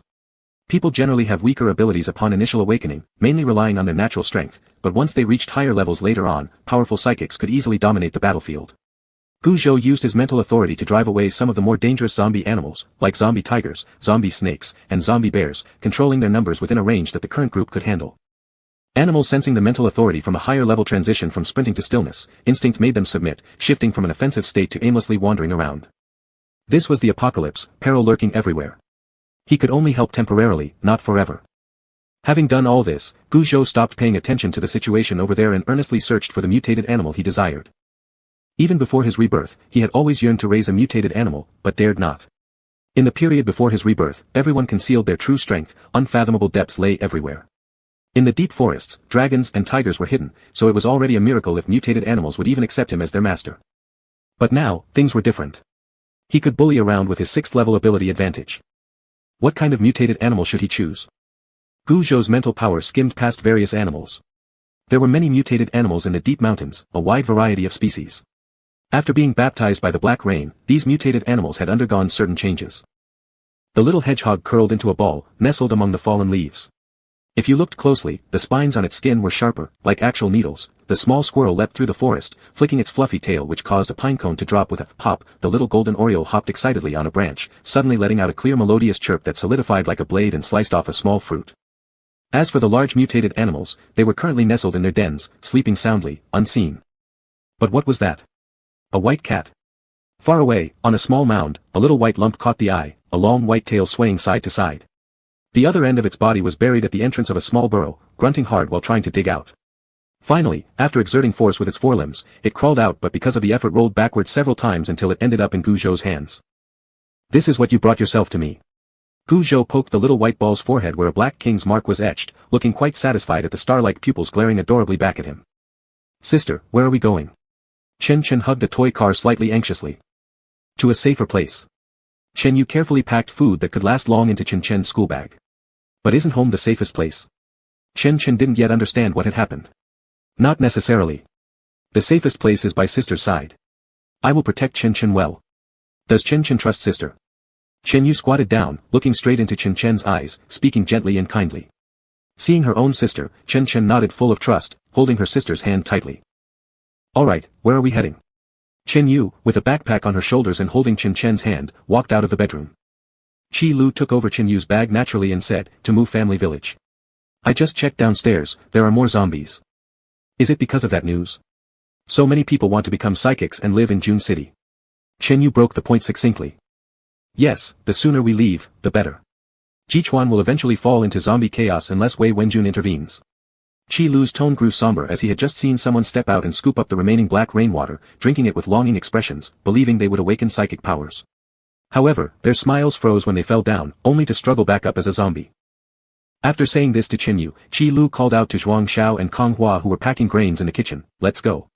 Hearing Qi Lu urging them, Zhuang Xiao and Kong Hua each stuffed several packs of instant noodles into the suitcase and dragged them out. Let's go. Zhuang Xiao, pulling a heavy suitcase filled with food supplies, beamed with excitement. Hold on. Chen Yu thought for a moment, turned on a computer in standby mode, clicked on a familiar web page, completing her final responsibility as the administrator of the Jichuan Regional Apocalypse Forum. Hello everyone, this is Xiaoyu Feifei. I apologize deeply that things did not go according to plan. The apocalypse has arrived, please don't lose hope. Even us ordinary people have our ways to survive. As she wrote, Chen Yu hesitated how to continue. Watching nearby, Qi Lu bent down, encircling Chen Yu in his arms, continuing the message, as long as we don't give up, we will find the paradise we lost. Can we? We can. Awake? Gu Zhou was lounging on a tree branch, leisurely teasing the white ball. Upon hearing the delicate sound from the ground, he said offhandedly. Am I, awoken with psychic powers? Xia Jingxin woke up in confusion, why does my mouth taste like dirt? Not quite, mutated detox grass. Gu Zhou gave a brief explanation and flipped down nimbly from the tree. Seeing Xia Jingxin didn't seem to fully understand, he continued, "You, normal human." Xia Jingxin felt slightly disheartened upon finally understanding but quickly recovered. "Thank you." Gu Zhou nodded and stuffed the white ball into his shirt pocket, threatening, "If you run again, you'll end up as soup." The white ball which was about to stretch out its front claws silently withdrew them, letting out an innocent "Ao" towards Gu Zhou. Xia Jingxin hadn't noticed this little thing at first. Upon hearing the "Ao," he was rather curious and wanted to take a look, but before he could react, Gu Zhou suddenly grabbed his arm and sprinted off. It was a very strange feeling. Normally, it was he who would lift others like they were little chicks, never had the day come when this 190 cm, tall, big-built man would feel suspended like this. Xia Jingxin experienced the peculiar sensation of being off the ground, along with the wind speed due to moving too fast. By the time Xia Jingxin came to, he found himself already at Huiyue Pavilion. Huiyue Pavilion was fairly grandiose with a unique design that distinctly differed from modern styles, filled with ancient charm. It was 10 floors high, with 10 encircling levels. There were more than 100 rooms upstairs and downstairs. Circles within circles, layer over layer, as if having gone through 3 centuries. It was an imitation ancient earth building, the same shape but different materials, built with what seemed like non-clay metal, presenting a beautiful dark gold exterior without any worn-out soil or signs of time, staying perpetually at how it looked 300 years ago. Beautiful, Gu Zhou gazed at the door plaque of Huiyue Pavilion and praised it. However, it was such a pity that a place like this was unknown to people in his past life. That's right.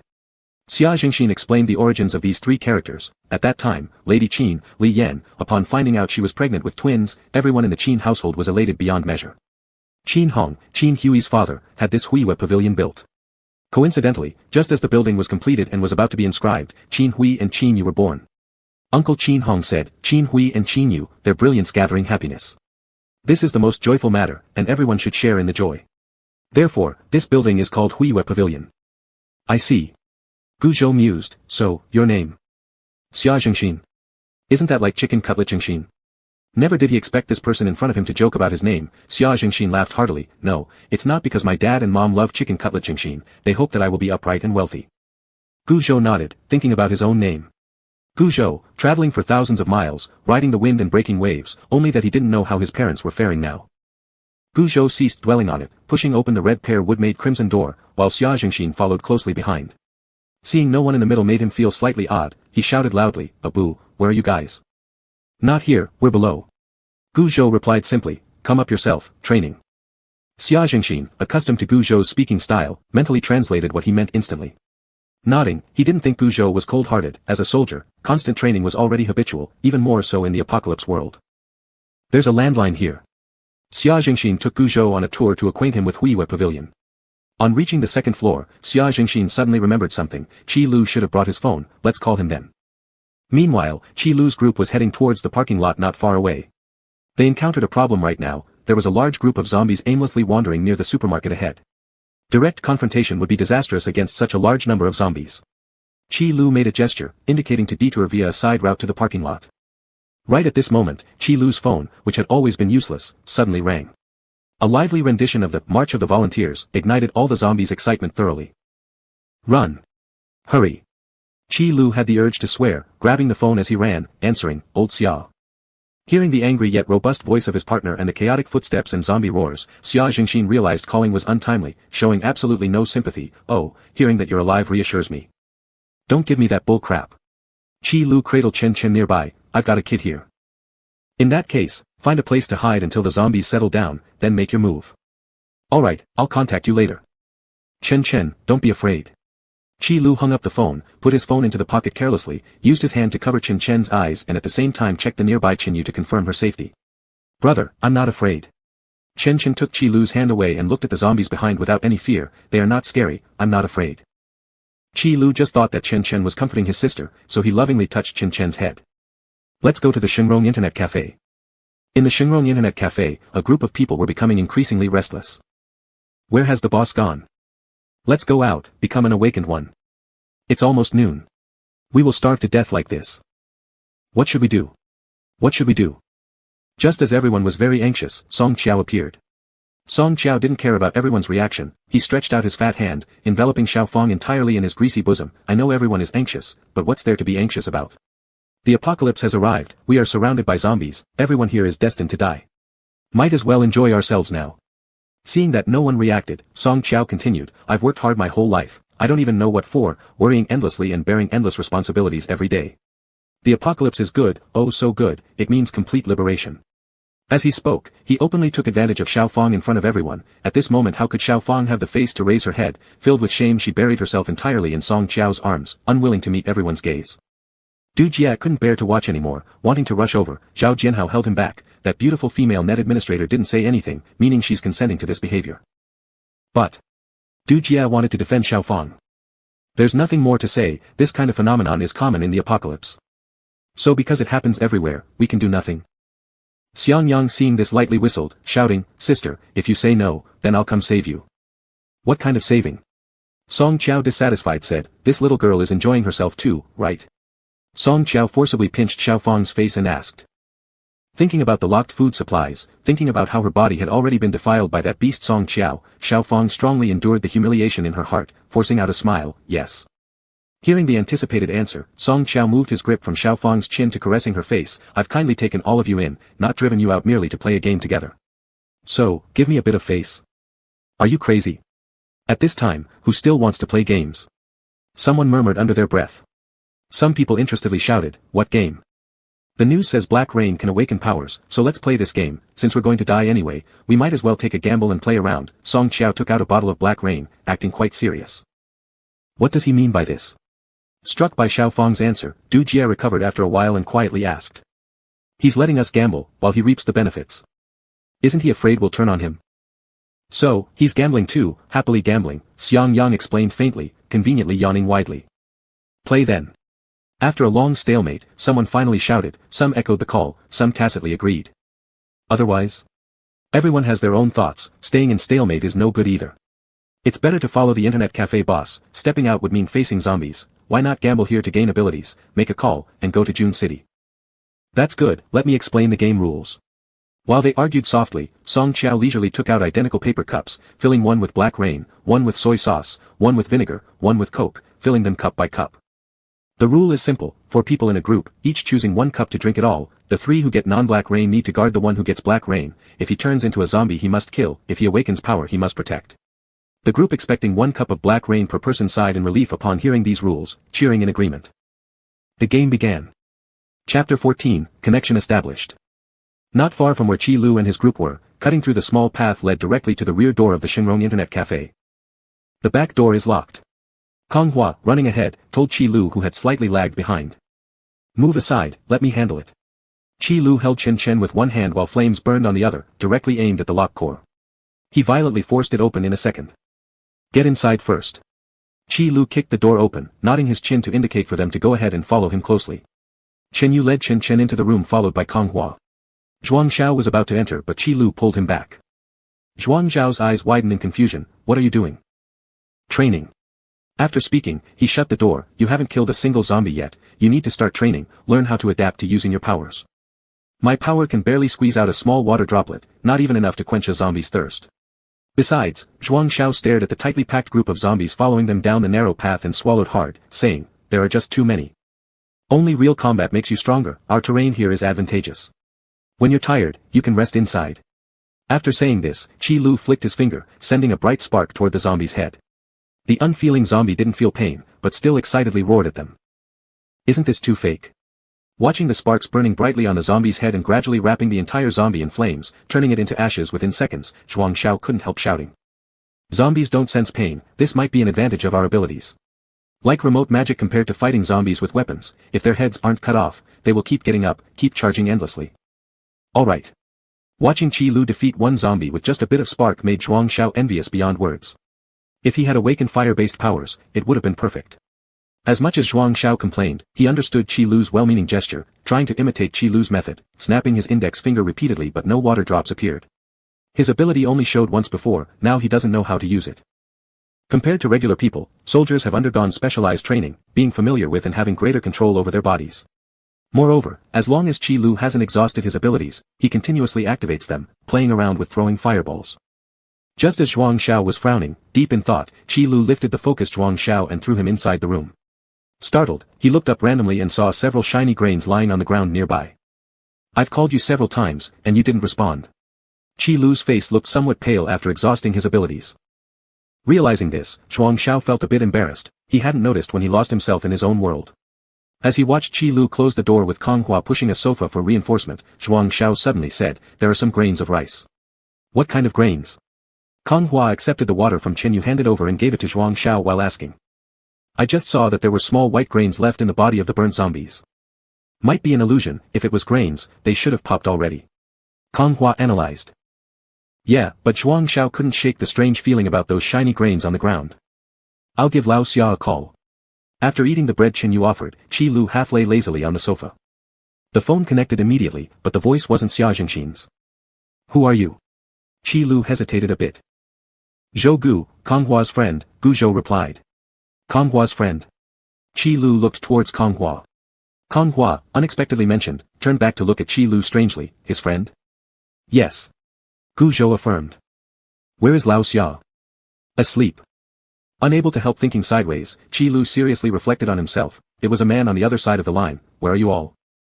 "Huiyue Tower." Gu Zhou considered for a moment and continued, "Zhengbu, Jiang Hanyu, and 5 ability-awakened ones."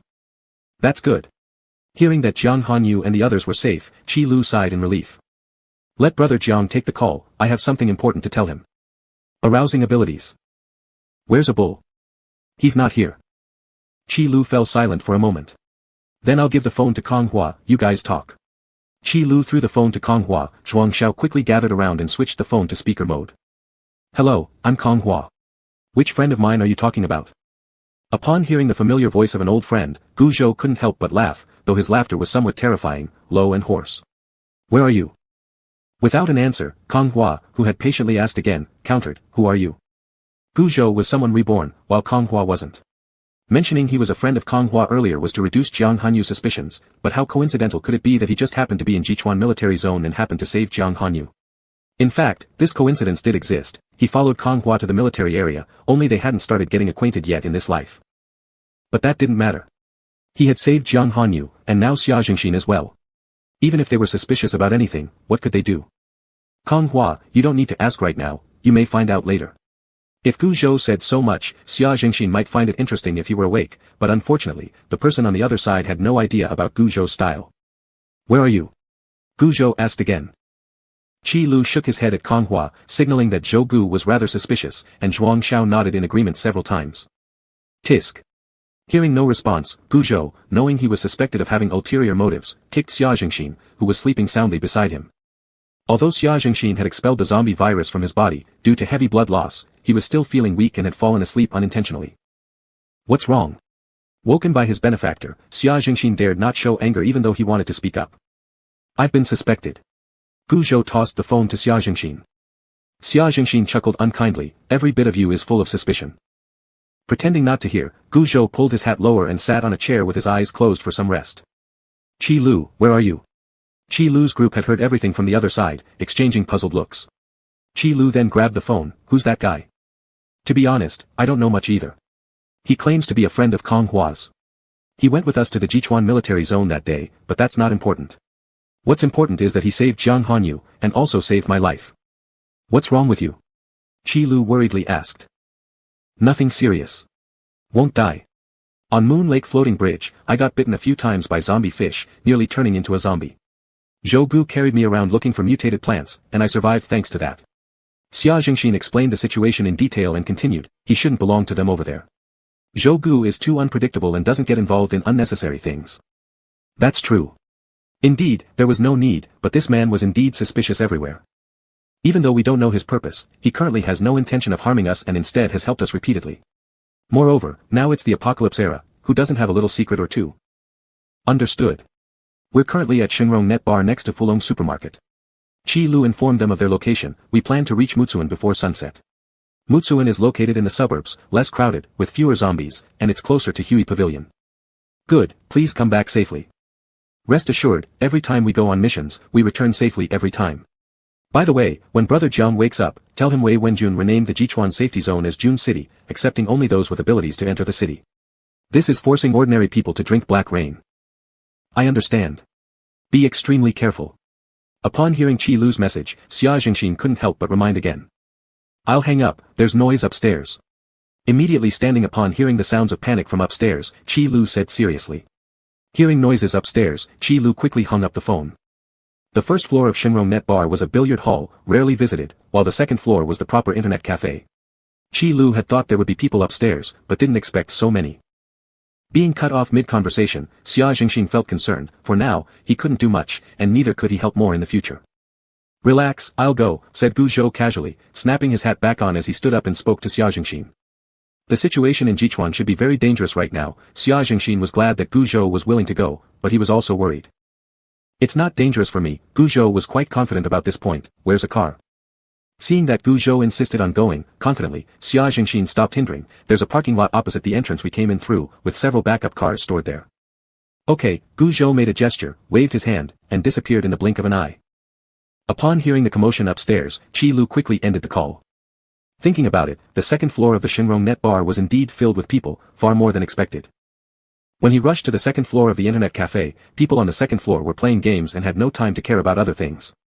After 3 rounds of games, no one harbored any psychology because it was very simple. Those who drank black rain without exception turned into zombies. Right before everyone's eyes, they fell, rotted, then rose again, changing from being a living person just like everyone else into an undead creature driven purely by instinct. Those who drank vinegar, soy sauce, or cola transitioned from their initial shock upon seeing zombies to feeling fortunate that they were able to kill zombies together. Yes, they were extremely fortunate, it wasn't them after all. We're not playing anymore. Why should we play this cursed game? Groups were divided according to the sequence numbers drawn, with different orders for each group. As their turn drew near, they started to back down. It's fine if you don't want to play, then we'll wait to die together, and starve to death. Song Qiao placed the warehouse keys at the exhaust port, acting quite madly. Song Qiao clearly informed them, if they wouldn't play the game, they would starve to death. After everyone fell silent for a moment, they chose to grit their teeth and continue playing. It happened to be Du Jie's turn. Zhao Jianhao didn't even let Du Jie react, instead, he switched his sequence paper with Du Jie's. Big brother Zhao, I can do it, Du Jie was touched. Forget it, your luck. We couldn't commend it enough. Xiang Yang wasn't pouring cold water on him but rather making a factual statement. Du Jie's misfortune was well known in countless big and small unlucky events that somehow always hit him. Zhao Jianhao and Xiang Yang had reached a consensus early on. Whenever choices had to be made, Du Jie shouldn't be selected or they should choose the opposite direction of Du Jie. But. No buts, shut up with your ominous mouth. Even if it is fate, it's still fate. Xiang Yang has always been laid back regarding such matters. Chapter 15, Gaming Life. The 4 people who would be playing sat on high chairs in front of a circular table at a certain distance from 4 paper cups. They had to select their seats within the specified time. If they failed to do so, everyone would have to drink black rain. Zhao Jianhao immediately took the first red high chair, and the other 3 quickly followed suit. Toasting. The 4 raised their paper cups as if parting heroes and drank it down. Once inside his mouth, Zhao Jianhao knew he had chosen the black rain. However, unlike the previous person who refused to drink and accused others unfairly, resulting in a violent force-feeding, Zhao Jianhao drank it in one go. Why fear black rain? Zombies are zombies. High risks mean high returns. If special abilities awakened, they could ensure survival during the apocalypse. Zhao Jianhao drank the whole thing while the others found out theirs wasn't black rain and immediately stood up joyfully, grabbing electric batons, shovels, and picks aimed at Zhao Jianhao, who remained calm sitting on the red high chair. Seeing the situation deteriorating, Du Jie and Xiang Yang moved in front of Zhao Jianhao to protect him. Hurry up and get out of the way. The trio holding weapons trembled under high pressure. He hasn't become a zombie yet. Seeing Zhao Jianhao faint and fall, Du Jie loudly shouted to stop the oncoming group. Soon. Soon. He will turn into a zombie that feeds on humans. Take this chance now while he hasn't fully transformed. Kill him. One person collapsed and screamed. Brother Zhao will definitely awaken with powers. If not, I'll personally kill him, Du Jie also shouted loudly. As both sides deadlocked, Chi Lu walked over.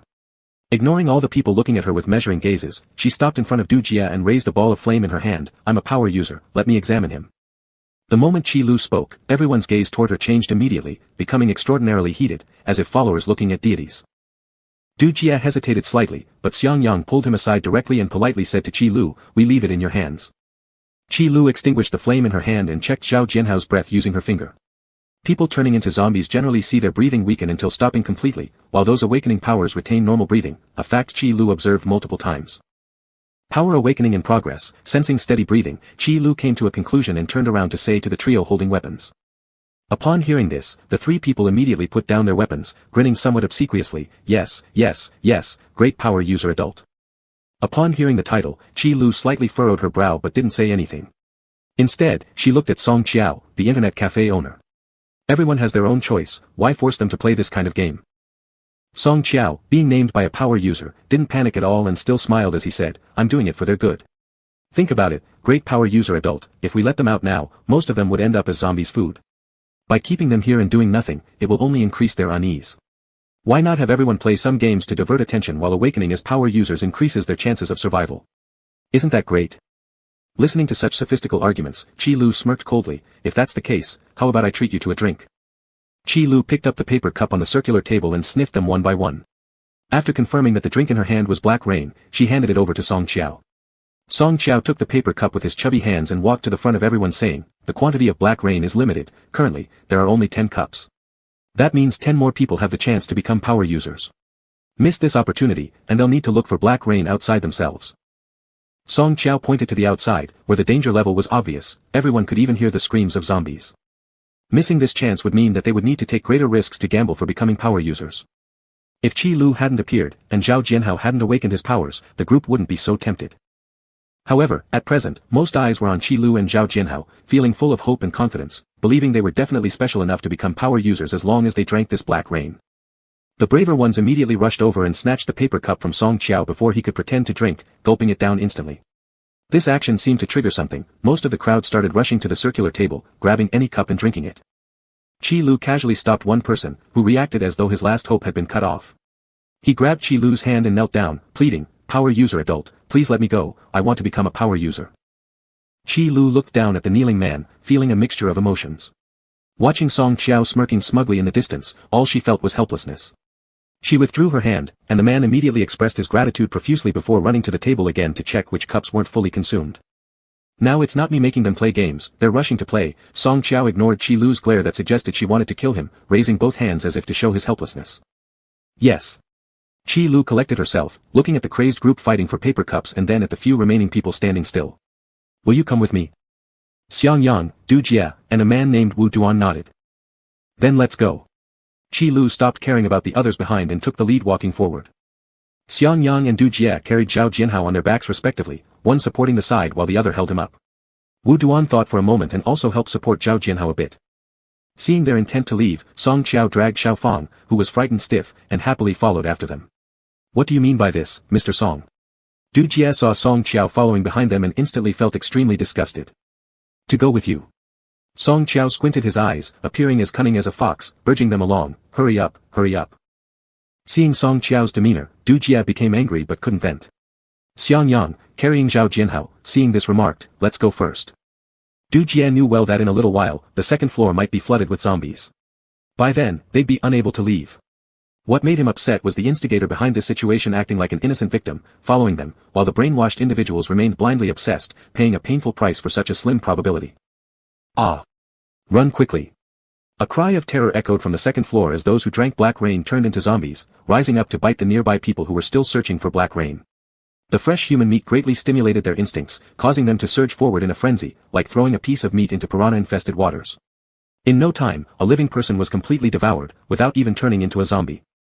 Realizing the situation, those still on the second floor quickly dropped their paper cups and hurried towards the staircase, only to be grabbed by a decaying hand at their feet. They were tripped and dragged back into endless hell. Miserable cries from upstairs and the contented sounds of zombies feeding mingled in the air, causing chills down everyone's spines. Seeing Qi Lu and the group coming downstairs, Chen Yu quickly greeted them, "Are you all right? What happened upstairs?"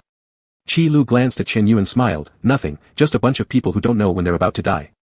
Though Qi Lu was smiling, Chen Yu could tell that she was angry. Wisely, he didn't press further.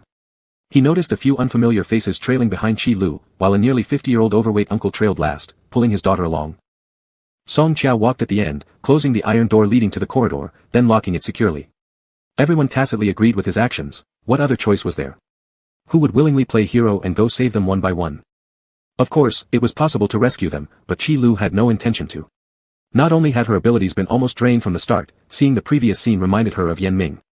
Perhaps individuals really do have their own choices, human hearts truly are hard to fathom. Save me. Open the door. Lin Zijuan managed to break free from the surrounding zombies on the second floor, only to find an iron gate blocking his escape route. Open the door. Panicking, Lin Zijuan frantically shook the locked iron gate. Sister.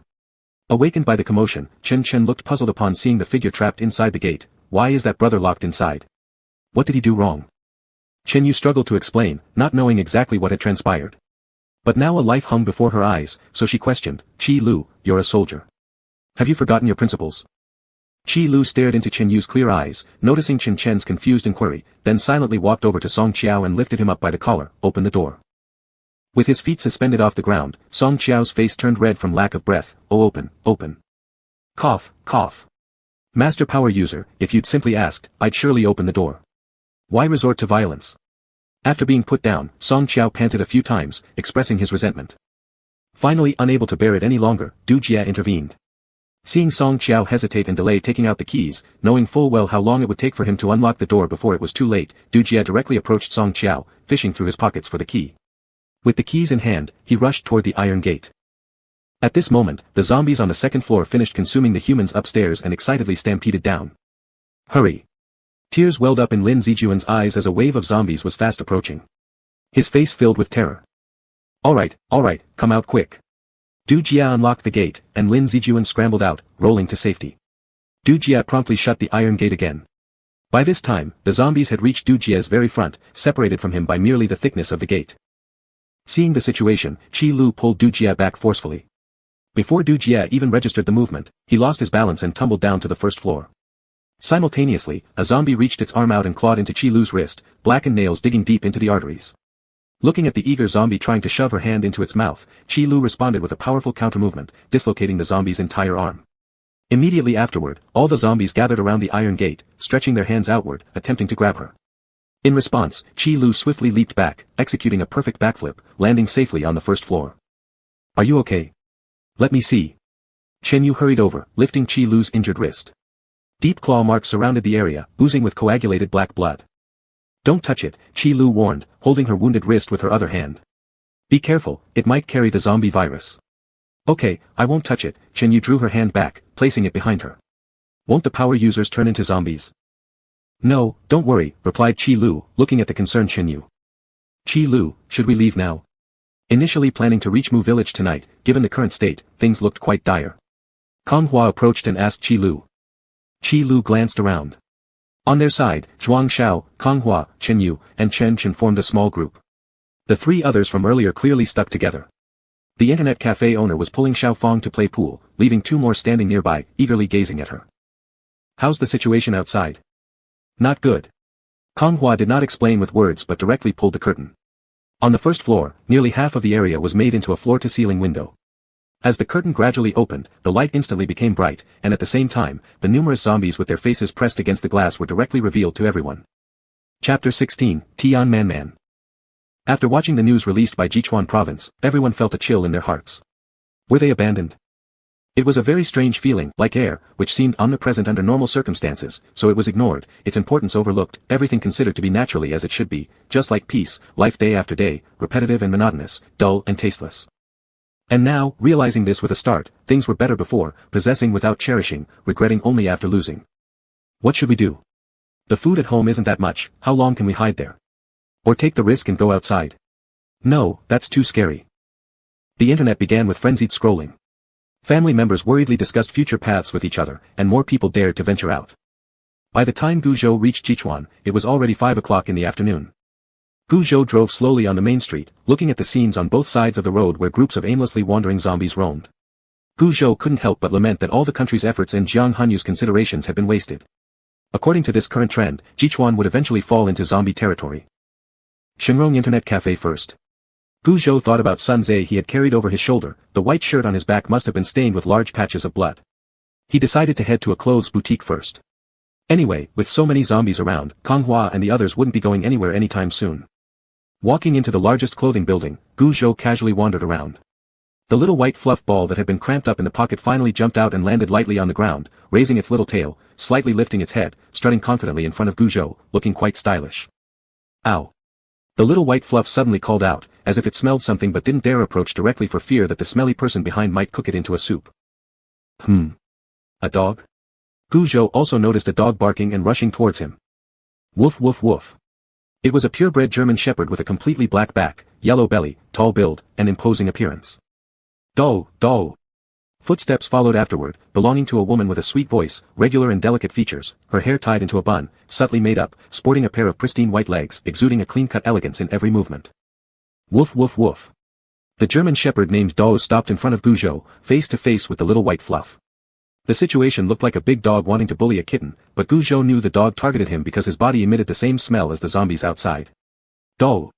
The beautiful lady stopped next to the German shepherd, stroking its head as she reprimanded, "You're a military dog, you must obey orders." Woof. Dawes lowered his head guiltily. "I'm really sorry, Dawes usually doesn't behave like this."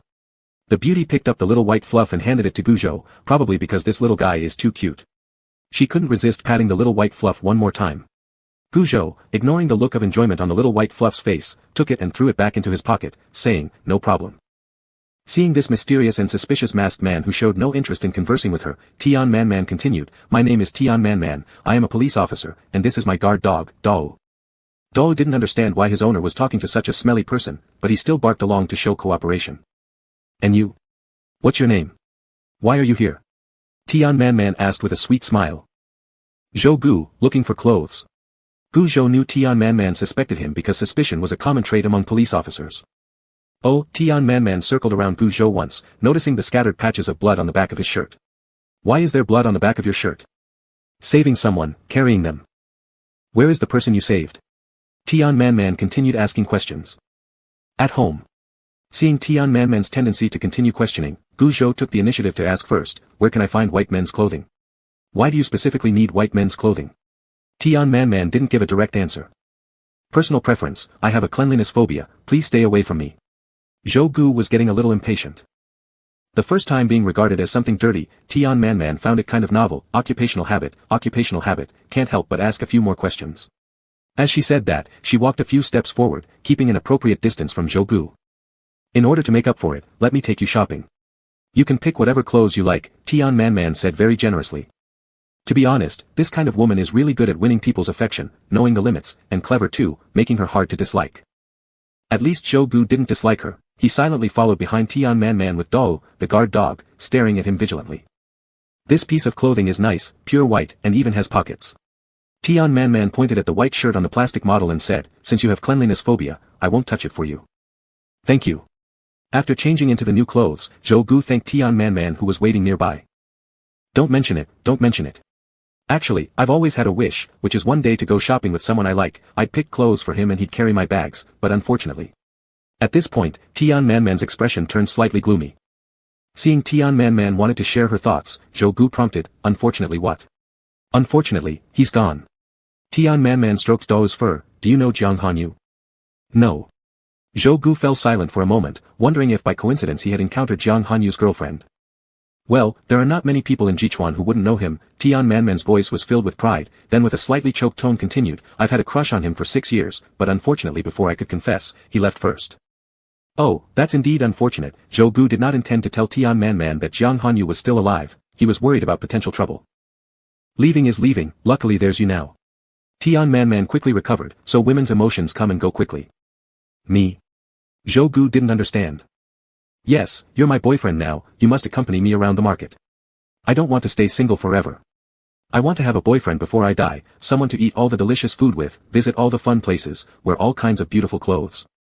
Otherwise, it would be a waste of my beauty and a waste of my existence." "Jiang Hanyu is alive." After listening, Zhou Gu calmly stated. "What? Say that again."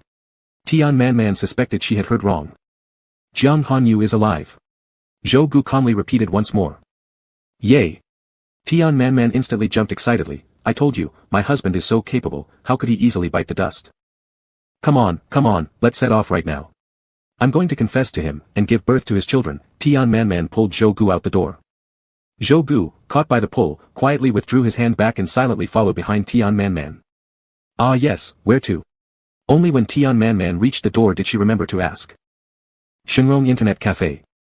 Qi Lu looked silently at the group of zombies gathered around the floor-to-ceiling window. The zombies blocked by the glass became even more excited due to the sound of the curtain being pulled, extravagantly squeezing forward and waving their hands. Witnessing this scene, everyone fell silent. "Do we have any food reserves?" Qi Lu walked over to the billiards table and asked Song Qiao, similarly shocked. "We do. They're in the underground storage room, enough for us for at least a month." Song Qiao was also straightforward. knowing he was disliked right now, he quickly took the key out and handed it to Qi Lu.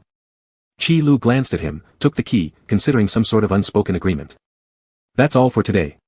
Rest well, we'll discuss tomorrow. Qi Lu walked back to Chen Yu and informed Kong Hua and Zhuang Xiao. All right. Having gone through a tiring day already, Kong Hua and Zhuang Xiao agreed, sitting on the couch to take out their phones to report safety to their families. They had both made calls when the apocalypse began, and their families were temporarily safe.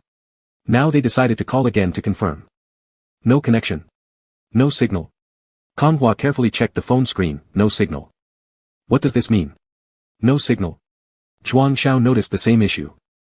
Xiang Yang, not far from them, lay casually on the ground and said, no people, no electricity, no internet, no signal. Human society is starting to collapse and enter a state of chaotic reorganization. Does that mean we can't play games anymore? Du Jia beside him couldn't help but wail. Jun Cheng might be able to.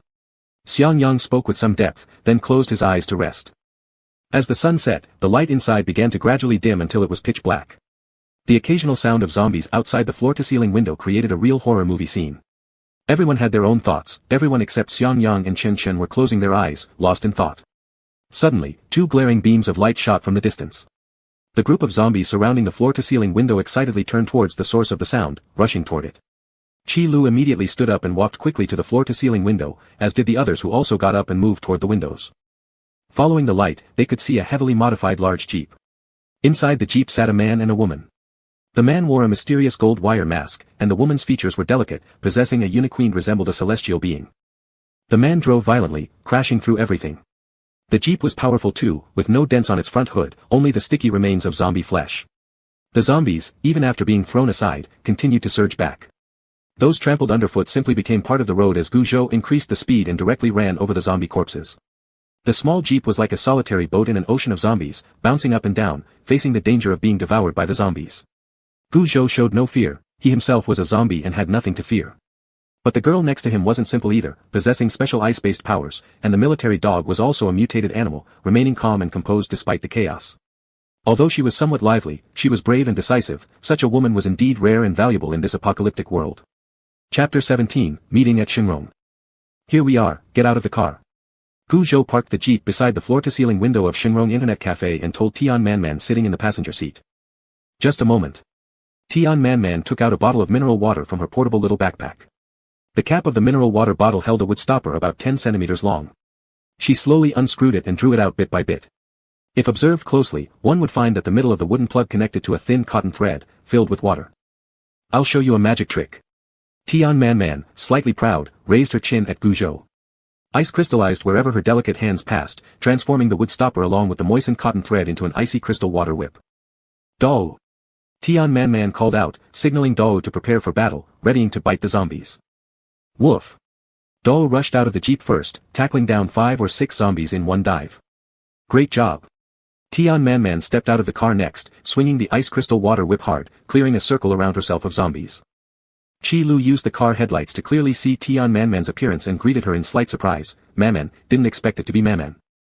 Tian Manman had attended the same military academy as their group and was a true campus beauty, beautiful, friendly, and unreserved. She got along well with this bunch of rough men. However, after graduation, they had less contact. It was unexpected to meet in such circumstances today. Give me the key to the first floor. Recognizing the visitor, Qi Lu approached Mr. Song, who glanced at the formidable figure outside and quickly handed over the key. Zhuang Xiao, come with me, Qi Lu said, handing Zhuang Xiao a cue stick, gesturing for him to follow. The others, meanwhile, wisely kept away from the door. Chen Yu felt a subtle hint of sourness but said nothing, silently lighting a candle. Qi Lu unlocked the chain on the inner glass door and pulled up the outer iron gate. This movement alarmed another group of zombies, which eagerly rushed towards Qi Lu and Zhuang Xiao, attempting to squeeze into the room. However, there were 2 guardian gods standing on either side, one unleashing fire and the other wildly swinging the cue stick. For half a while, they managed to keep the zombies out. Why aren't you coming down yet? Tian Manman waved the ice crystal water whip somewhat unhappily. Seeing this, Guzhou directly pushed open the car door. The zombies outside the car suddenly paused as if hesitant. Just when Tian Manman suspected she might have misjudged the situation, the next instant Guzhou disappeared from view. The 2 people guarding the door only felt a gentle breeze brush past their faces, as a white figure flashed by them. By the time they came to their senses, Guzhou had already reached the interior of Xinrong Internet Cafe. I forgot to tell you. Gu Zhou walked calmly to the doorway and said to Tian Man Man, who was momentarily dumbfounded outside, "Speed-based ability." "Humph, so what if you have speed-based abilities?" Tian Man Man gritted her teeth upon seeing Gu Zhou already inside Xingrong Internet Cafe. Then without further ado, she directly let Dou forge ahead, following closely behind and successfully arriving at Xingrong Internet Cafe. "Long time no see, Qi Lu." Tian Man Man greeted an old friend.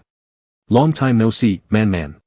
While answering Tian Man Man, Qi Lu pulled down the iron gate with Zhuang Zhao's help and locked the glass door with chains, not noticing the stray white rice grains kicked in by Tian Man Man. "There are quite a lot of people here. Where's Jiang Hanyu?" Tian Man Man looked around but couldn't find Jiang Hanyu. "He's with Qin Hui." In front of a mixed crowd, Qi Lu didn't elaborate on the specific location. "And this gentleman?" Qi Lu asked towards the man in the white suit and gold wire mask beside her. "You don't know him?" Tian Man Man was slightly surprised. It didn't make sense that Gu Zhou had brought her here yet they claimed not to know each other. "Zhou Gu." Gu Zhou simply mentioned his name, and Qi Lu instantly understood. "So it's you." Qi Lu gave Gu Zhou a quick up and down glance, prompting Kong Hua to approach and scrutinize Gu Zhou as well upon hearing this. "I don't recall having a friend named Zhou Gu. Now isn't there one?" Gu Zhou extended his hand towards Kong Hua. Kong Hua stared at Gu Zhou for a long time, sensing some unfamiliar familiarity from those deep black eyes. Perhaps, they really were old friends. "Yes." As if compelled by an unseen force, Kong Hua also extended his hand, saying, "It's an honor." Although some things changed due to the rebirth, certain individuals naturally got along well. It was a peculiar sensation, akin to knowing someone for a very long time but only meeting now because of various reasons. "Over there." Gu Zhou pointed towards the iron door of the second-floor stairway. Under the dim candlelight, a group of zombies kept roaring incessantly. Kong Hua quietly explained things to Gu Zhou. Earlier, Qi Lu had briefly informed them about the situation upstairs, which infuriated them. However, what could they do? They weren't going to kill the internet cafe owner in a rage just to vent their anger, right? But from another perspective, after Qi Lu arrived, the game ended, and the choices afterward were entirely their own fault. The internet cafe owner could disregard life and revel in playing with lives, whereas they still couldn't do that, even though these were disgusting lives. Is that so? After listening to Kong Hua's explanation, Gu Zhou stepped close to the iron door leading from the first floor to the second. His black leather shoes ascended step by step until he stopped less than 3 steps away from the iron gate.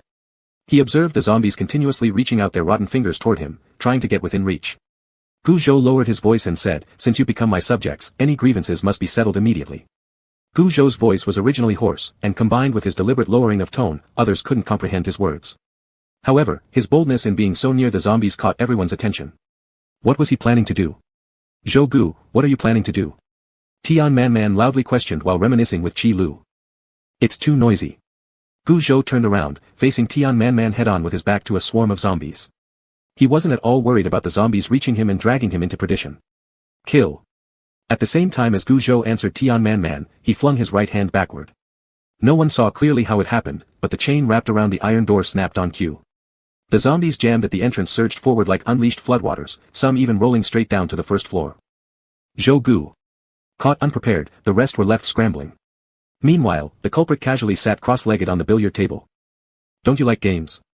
A sudden voice echoed in Song Qiao's mind, "The game I prepared for you, do you like it?" Song Qiao was just about to turn around to look for the source of the sound when a decayed claw pierced through his chest. His mouth wide open in terror, he found himself unable to produce any sound. "Ah!" Xiaofang beside him screamed in fright. Upon seeing this, Tian Man Man immediately swung her whip, severing the head of the zombie trying to pounce on Song Qiao. "Zhou Gu, if you want to deal with those zombies, you should give us some preparation time." "End times, no preparation, danger is always around." Gu Zhou replied in his hoarse voice indifferently. Hearing Gu Zhou's response, Tian Man Man was so angry that she increased the speed of her whip. Qi Lu saw the zombies coming and protected Chen Yu and Chen Chen by hiding them in the restroom first. Then he directly pressed his palm fire onto the heads of the zombies. Although it was disgusting, it was faster and more efficient than throwing fireballs. Zhuang Xiao thought since he had an ability, he had to protect Kong Hua who didn't have one. But Kong Hua didn't need his protection at all. He picked up the cue stick and swung it forcefully, brutally separating the zombie's head from its body. "Alright, I'll take care of myself then." Zhuang Xiao stuck close to the wall, holding the cue stick tightly, carefully dealing with those ugly zombies. Xiang Yang and Du Jie were guarding Zhao Jianhao who had awakened his ability. When they saw the zombies rushing over, they directly grabbed nearby chairs and swung them. Wu Duan and Lin Zijuan also tore down a curtain while running and used it to hinder the zombies' steps. Zhao Jianhao woke up in such a situation. He looked at Du Jie and Xiang Yang who were protecting him beside him, feeling warmth in his heart.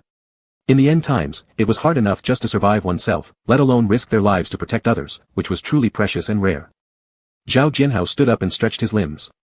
Big brother Zhao, you're awake. Du Jia and Xiang Yang exclaimed with joy. Good brothers, no thanks needed. One day when I'm around, I will never fail to treat you well, Zhao Jianhao promised them. Then he watched how Qi Lu used his abilities and how a beautiful young woman used hers, attempting to call upon his own ability. What will my ability be? Zhao Jianhao was quite expectant. But in his hopeful gaze, there was no water, no fire, no ice, nothing at all. Zhao Jianhao tried touching the doorknob next to him, but the metal on it did not soften. Then he tested the Q stick, yet there was absolutely no reaction.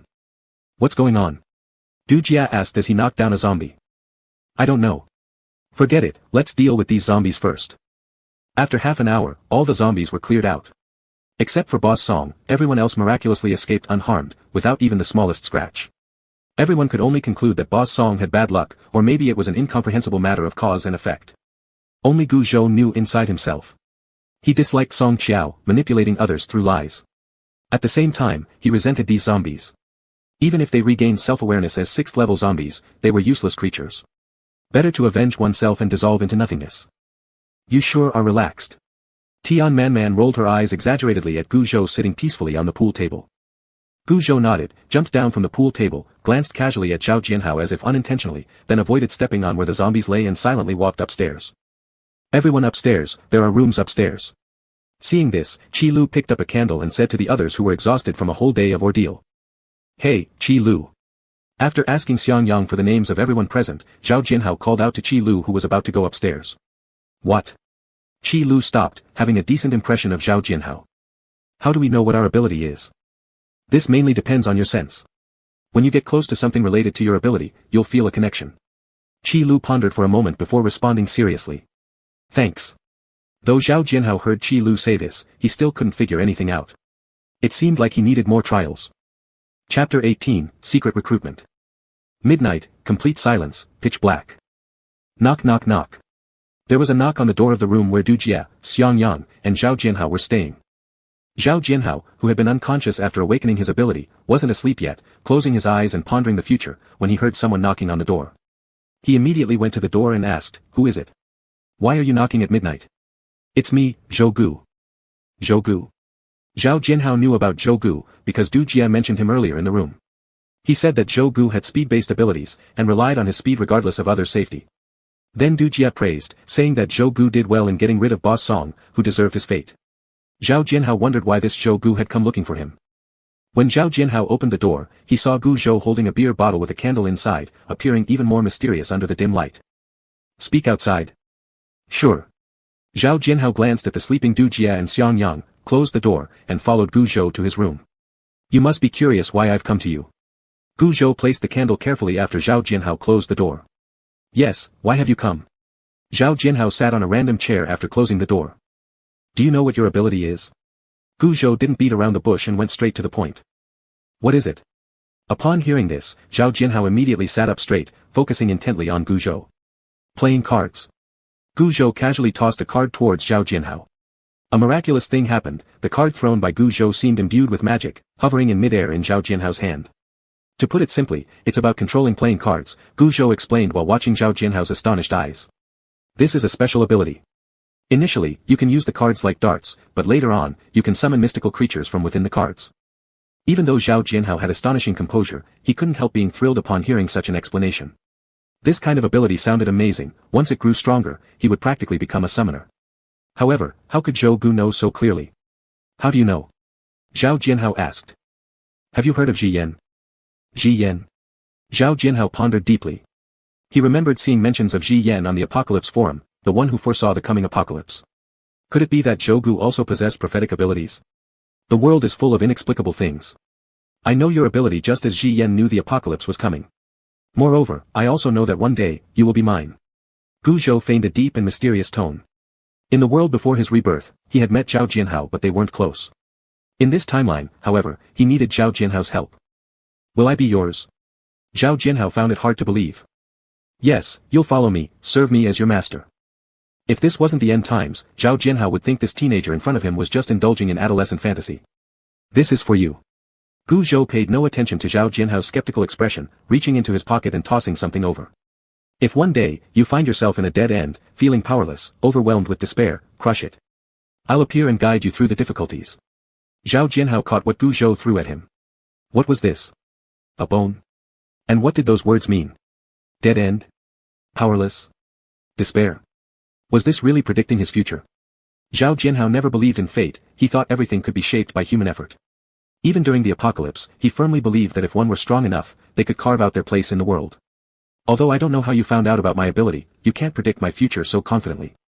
I believe I can manage on my own with my powers. I won't follow anyone. At this moment, Zhao Jianhao showed great disdain. It wouldn't be until the near future when he realized what Zhou Gu meant, and willingly submitted himself. My wishes to you then.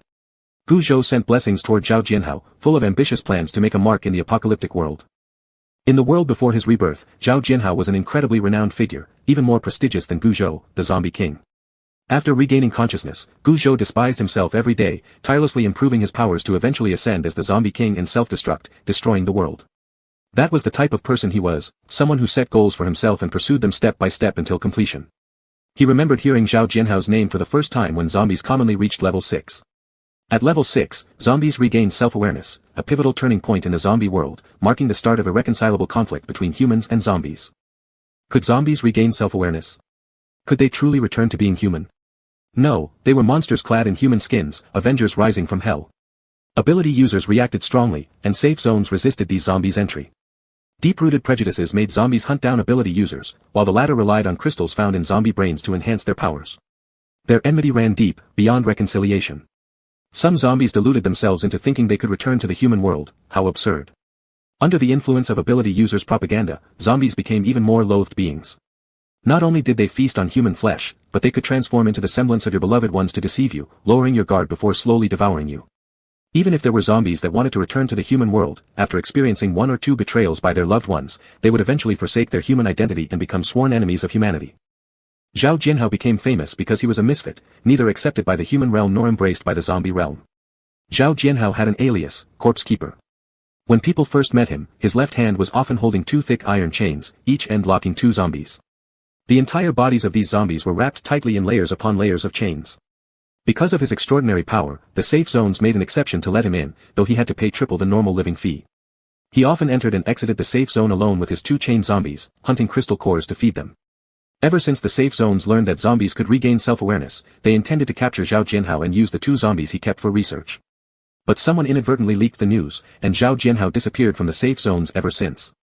After a long period, Konghua chuckled at him and said, "You're here enjoying your leisure as the zombie king, disengaged from worldly matters, while another ability user has proclaimed his intent to establish a zombie empire and unify all under heaven." Who? Zhao Jianhao. Then let him build it. Anyway, he was going to destroy the entire world, so it was of no concern to him. Now, the idea of self-destruction and destruction of the world wasn't feasible, he certainly didn't want to be reborn again. This time, he decided to just play around and establish an empire. After being reborn once, Gu Zhou no longer dwelled on his past self and planned to create a zombie nation to experience a different life. Hui Mountain. Zheng Bu led the remaining ability users through arduous travel and finally arrived at Huiwe Pavilion. Everyone, including the unconscious Jiang Hanyu, bore various large and small injuries. Upon hearing the commotion, Xia Jingxin quickly came down the stairs to help. "How come you're in such bad shape?"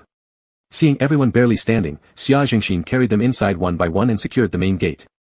"Seeing that you're safe makes me relieved," Zheng Bu sighed upon seeing Xia Jingxin, then promptly passed out. Xia Jingxin dutifully took care of all the unconscious comrades around him. In the dead of night, Jiang Hanyu was still sleeping soundly. Moonlight softly illuminated his body through the glass window. Outside, insects chirped and frogs croaked, a peaceful scene. Suddenly, a cloud blocked the pure moonlight, and the insect and frog sounds fell silent. Everything was eerily quiet, as if time itself had stopped.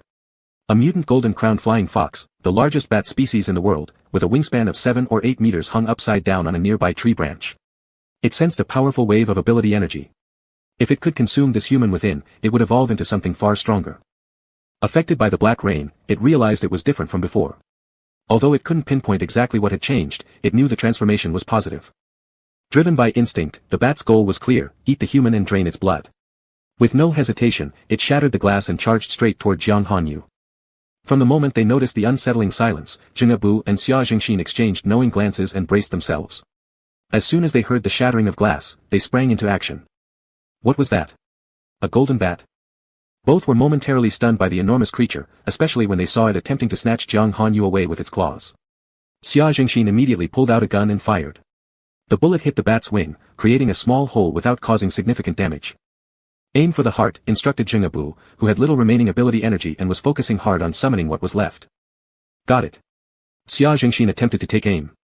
The golden-crowned flying fox quickly grabbed Jiang Hanyu and prepared to fly back to its cave. Xia Jingxin fired another shot, which struck the heart. However, due to the protective fur, it caused some harm but wasn't fatal. The flying fox screamed in pain and flailed frantically to escape through the window. At this point, Jing'abu directly summoned the metal bars near the window into thin wires, plunging them deep into the wound. Screech! The golden-crowned flying fox emitted a piercing wail, flapped its wings rapidly, carried Jiang Hanyu, and vanished before their eyes in an instant.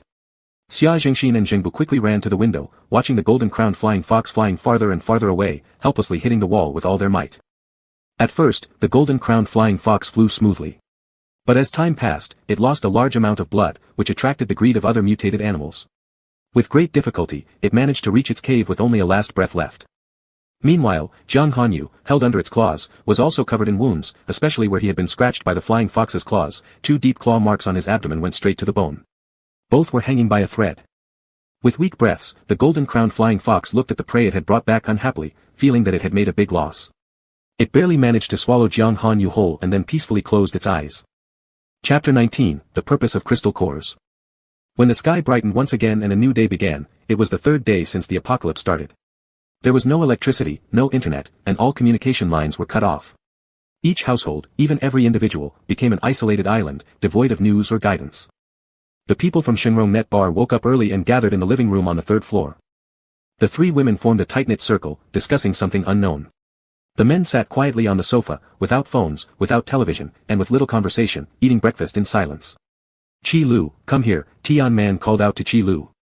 What's wrong? Since morning, these 3 women had been mysteriously conferring in a corner. Let Xiao Yu say it. Tian Man pushed Chen Yu, who was slightly blushing. Well, you know. Chen Yu hesitated somewhat awkwardly before speaking. Forget it, I'll just say it. What's there to be embarrassed about? Xiao Yu got her period today. You know, that monthly thing. Tian Man said straightforwardly. I know. Qi Lu understood immediately upon seeing Chen Yu lower her head shyly. We'll use paper towels for now, and then go to the supermarket later. Let me take them. Thank you, Chen Yu expressed her gratitude. You don't have to keep thanking me, Qi Lu patted Chen Yu on the head comfortingly. This gesture caused Tian Man nearby to roll her eyes before dragging Xiaofang's hand over to Guzhou. When do we set off? I'm waiting to see my beloved Jiang Hanyu, Tian Man said while propping her chin with one hand and looking sideways at Guzhou, whose mask was half lifted. We need to confirm a few things before setting out. Guzhou, after finishing drinking water, tightened his mask, leaving Tian Man regretful because she hadn't seen his true face clearly enough. Confirm what? Whether these people will go together. Tian Man gestured toward everyone sitting on the sofa, starting from Wu Duan on one end to Du Jia on the other. We're not going with you, Zhao Jinhao stood up and directly said to Guzhou, I have a wife and child to return home to. My brother-in-arms has the same feelings. Our family is everything to us. Du Jia and Xiang Yang nodded, they couldn't stop worrying about their families. Suit yourselves, Guzhou dismissed the request nonchalantly with a casual gesture. The food stored in the warehouse, we will take some, Zhao Jinhao added, glancing at Guzhou before turning around and walking away, closely followed by Du Jia and Xiang Yang. Seeing Wu Duan and Lin Zijuan lounging on the couch, Tian Man asked, and you too? What's your plan? Wu Duan and Lin Zijuan exchanged glances, appearing quite uneasy. Wu Duan avoided making eye contact with Tian Man, instead looking at the ground while saying, both of us came here for university education, our homes are very far away, so. Can we join you guys? Although we lack special abilities, we can handle other tasks too. That's right, absolutely, Lin Zijuan enthusiastically agreed, full of hope as he looked at Tian Man. Of course you can, Tian Man declared heartily. Really? Wu Duan and Lin Zijuan leapt joyfully, thinking they would be abandoned but unexpectedly could easily tag along. Are you done being mushy? Are we finished eating here? Let's get going. After confirming those who would be joining them, Tian Man brimming with energy jumped onto the sofa and called out to Qi Lu and Chen Yu. Just a second, Qi Lu responded, then turned to Chen Yu and said, look, despite how pretty-looking Man is, her personality makes me always treat her like a buddy. I think Man's personality is great, I like it, Qi Lu explained to him, and she had already thought it through. At that moment, she looked at Tian Man without any pretense and found her very cute. I'll go wake up Chen Chen so we can try to reach Huiwa Pavilion earlier. My intuition tells me that Ji Chuan is in danger. Alright. After everyone finished packing and descended to the first floor, the door left open after Zhao Jianhao and the others departed attracted some zombies away from the house, but also allowed zombies to wander inside. Seeing people coming down the stairs, the zombies immediately acted as if they were injected with stimulants and gleefully lunged forward to welcome them. However, the group disliked this kind of welcoming gesture. Everyone picked up their weapons and refused the unwelcome visitors, including young Chen Chen who grabbed a stick for self-defense. Of course, such a small stick was difficult for real protection, but it could help enhance his defensive awareness. Gu Zhou saw that everyone fought enthusiastically. He walked to the doorway, noticing some crystal cores on the ground, closed the door, and watched as they slowly eradicated every zombie in the house before saying, "There are crystal cores inside the brains of zombies." "What are crystal cores?" Tian Man approached Gu Zhou, leaning close to see what he held in his hand. Zhuang Xiao noticed this too, hurriedly said, "Isn't that the thing I mentioned before, like grains of rice?" Crystal core. Qi Lu directly picked up the already thoroughly dead zombie's head, burning it into ashes using his hands, leaving a crystal core akin to a grain of rice in his palm. This? Yes. Gu Zhou threw the crystal core straight to Tian Man, inside the zombie heads. They are crystal cores. Tian Man stared at the tiny shiny crystal core feeling amazed. Never would have expected something so ugly to contain such a beautiful crystal core inside. Tian Man held up the crystal core, which shimmered brightly under the sun, sparkling like a gem. "What is it used for?" Qi Lu holding the crystal core approached Gu Zhou and asked. "You can try absorbing it." "Absorb?" "Yes, the crystal cores can enhance abilities." Upon hearing this from Gu Zhou, Tian Man and Qi Lu began attempting absorption while Zhuang Xiao also picked up a crystal core from the floor, placing it in his palm and decided to give it a shot. In a short while, Tian Man and Qi Lu opened their eyes, moving their hands aside, astonishingly discovering that the crystal core in their palms had vanished and their own abilities seemed to have increased subtly. "Really?" Tian Man exclaimed in surprise, others gathered around showing astonishment. "It's real." Qi Lu tried out his fire power, finding it slightly more powerful than before. Enhancing personal strength was something everyone sought throughout their lives. "Why can't I?" Zhuang Xiao moved his hand and found the tiny crystal core still intact. "Swallow it." Gu Zhou walked over, supported Zhuang Xiao's chin with his hand. Zhuang Xiao didn't even have time to react before seeing the crystal core enter his mouth. Ew. It was taken from the head of a zombie after all, an overwhelmed Zhuang Xiao couldn't help but vomit. After gagging for half a day, he eventually realized it couldn't be helped anymore and only looked at Gu Zhou mournfully. "Try your ability." Watching the utterly despaired Zhuang Xiao, Kang Hua approached, squatted next to him, and said. "Okay." Zhuang Xiao hung his head, condensing a little water droplet on his fingernail. "It seems bigger." Kang Hua examined closely and finally made a conclusion. "What? Bigger?" Upon hearing this, Zhuang Xiao perked up. Previously, the water droplets he could form were about as large as dewdrops. Now, it seemed a bit larger than a dewdrop. "A little bigger is still bigger, keep practicing, and you'll one day summon a water dragon king all at once." Kang Hua always knew that Zhuang Xiao had regrets, feeling his abilities were utterly useless and unable to contribute. Many times, silently by himself, Zhuang Xiao condensed a single drop of water on his nail, lost in thoughts. "Okay." Zhuang Xiao nodded firmly at Kang Hua. Wasn't eating the crystal core just a matter of swallowing? As long as it could increase his powers, he'd dare to eat a zombie. Thus, after knowing there were crystal cores in zombie heads, everyone became busy. With so many zombies in the building, there was no way to let them go to waste, so they began digging for the crystal cores. Initially, everyone struggled to overcome the psychological barrier, but for survival, this was an obstacle that needed to be surmounted. Qi Lu had it easiest. He picked up the zombie's skull, set it aflame, then absorbed the crystal core directly in his palm, completing the process within a few seconds. A crystal core was done for. Tian Man, disregarding her own image, positioned the zombie heads like logs of wood, swung her ice crystal water whip, and split the heads into two halves, exposing the crystal cores. Chen Yu and Xiao Fang, the two beautiful women, were also not to be outdone. They ran to the kitchen, grabbed some knives, and started cutting open the zombie heads to extract the crystal cores. Since these three beauties could do it, the rest of the men weren't about to fall behind either. Each one showed their unique skills, enduring the repulsion, and searching for the crystal cores amidst the rotting flesh. Gu Zhou stood quietly, leaning against the pool table, observing sometimes in amazement at how strong human adaptability could be. With time passing by, we will gradually get used to the fact that the apocalypse has come, we will slowly become accustomed to the zombies around us, we will slowly become executioners without even noticing. It's all for the sake of surviving, but what are we so desperately striving to live for? "Brother, this is for you." Chen Chen holding the crystal core given by his sister ran up to Gu Zhou, raising the small hand high with the crystal core while tiptoeing trying to reach Gu Zhou's hand. Gu Zhou squatted halfway down facing Chen Chen. "Why give it to me?" "Because I think you're very capable." Chen Chen's clear big eyes looked seriously at Gu Zhou as he said this. "Oh. More capable than Qi Lu, who can play with fire." Gu Zhou asked humorously. Aha. Chen Chen nodded vigorously. So, brother, if you accept my crystal core, would you promise me something? 1 crystal core for 1 promise. Gu Zhou waved the slightly warm crystal core in his hand. What is it? Would you please protect my sister? Chen Chen whispered close to Gu Zhou's ear. A crystal core hiring him as a bodyguard. This was the least profitable deal he'd ever made, but seeing such an innocent and adorable Chen Chen, Gu Zhou couldn't refuse. Sure, as long as your sister stays where I can see her, I'll do my best to ensure she's fine. Gu Zhou never expected that agreeing to this on impulse would later make 2 people jealous enough to stir up trouble. Good, I'll make sure sister stays by your side. Chen Chen said this, then immediately hugged Gu Zhou. Brother, hold me. Ouch. Though disliking Gu Zhou, upon seeing his territory being invaded, Little White immediately jumped out from Gu Zhou's pocket, climbed step by step onto the brim of the hat on Gu Zhou's head, opening its big eyes, attempting to show Chen Chen its fierceness so he wouldn't take over its domain. Wow, such a cute little kitty.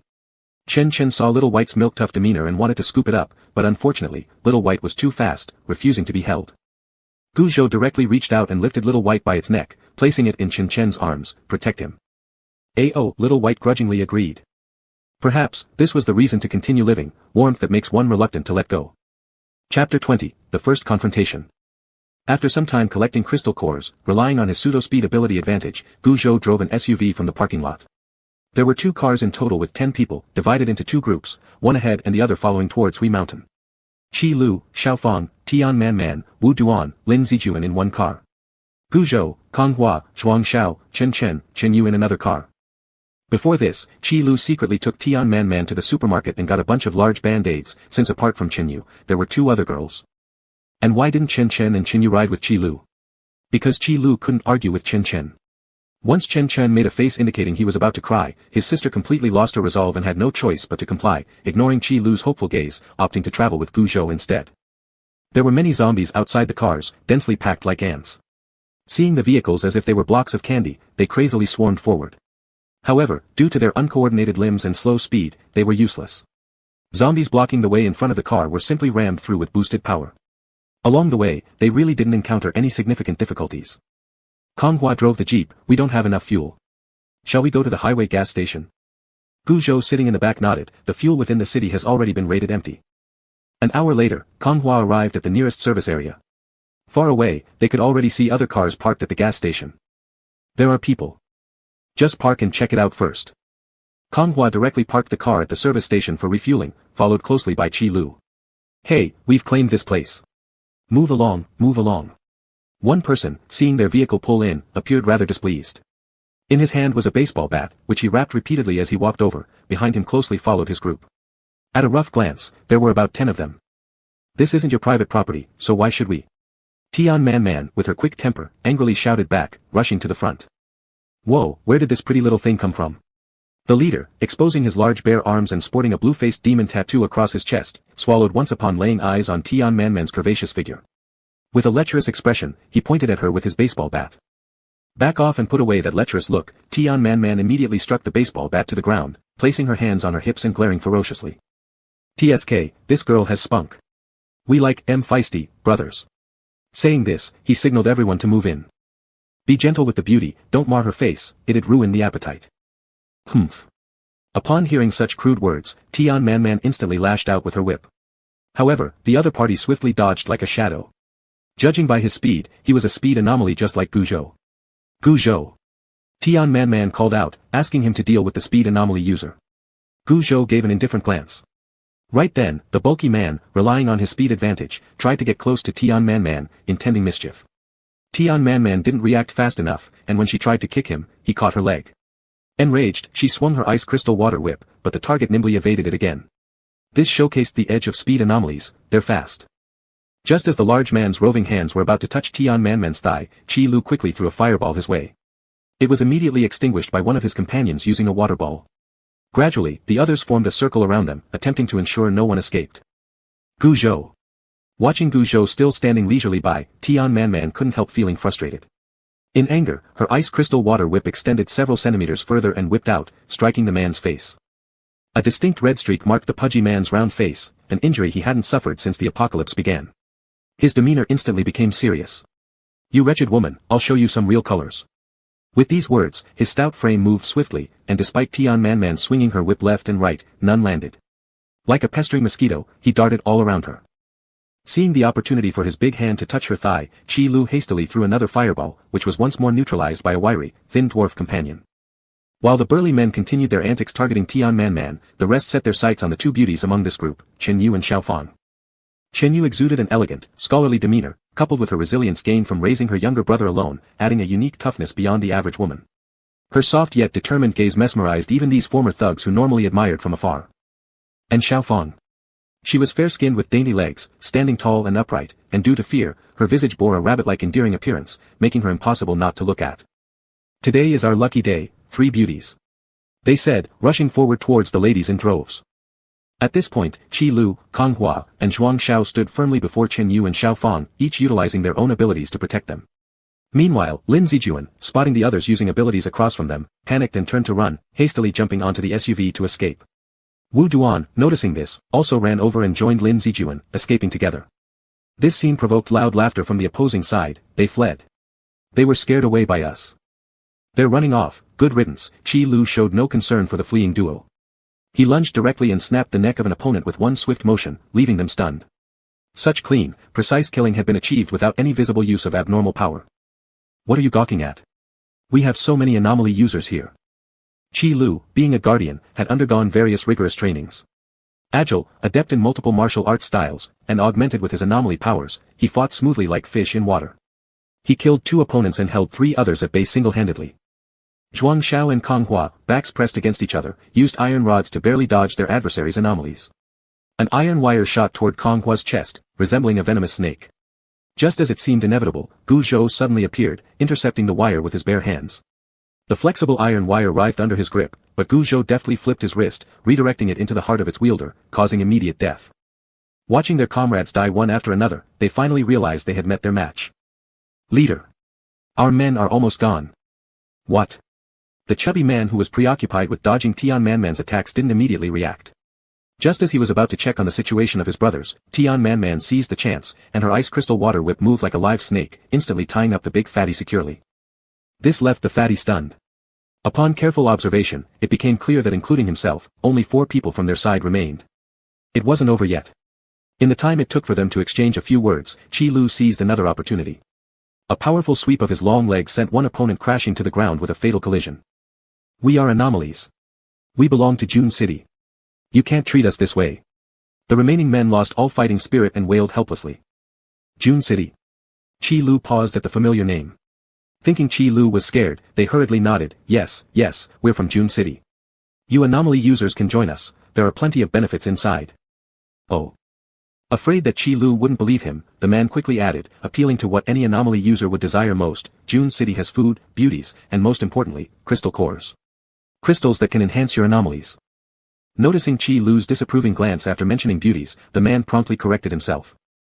"Crystal cores. I see, even Wei Wenjun knows," Qi Lu said thoughtfully. Having obtained the information he wanted, he quickly used his residual power to dispatch the 2 remaining opponents. Now, only the fat man bound by Tian Man remained. Tian Man paid no heed to the dead fat man since he couldn't escape her grasp anyway. She stormed up to Gu Zhou in anger, demanding an answer. "Tell me, why didn't you help? I trust you, after all, you're so capable." Gu Zhou looked at the tied-up fat man dismissively. "You lack any gentlemanly conduct.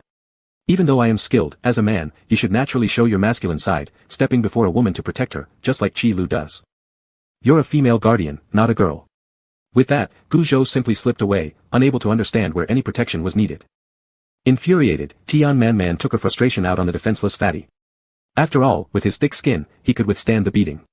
After dealing with these people, everyone fueled up their vehicles and conveniently stored extra fuel. Although Lin Zijuan's group had taken 1 car, the others had left behind 2 fully fueled cars. Choosing a sturdy one, they continued on their journey. Lin Zijuan and Wu Duan were fleeing in their car, rejoicing in the hope of surviving this close call. "Was what we did, right?" Wu Duan asked hesitantly, lowering his head. "Wouldn't it be better if we all died together?" Lin Zijuan countered with a rhetorical question, leaving Wu Duan speechless. "Don't think about it. Come on, let me show you my place." As Lin Zijuan spoke, a white animal suddenly darted into the vehicle at high speed, shattering the window. It gracefully landed on the steering wheel, startling Lin Zijuan.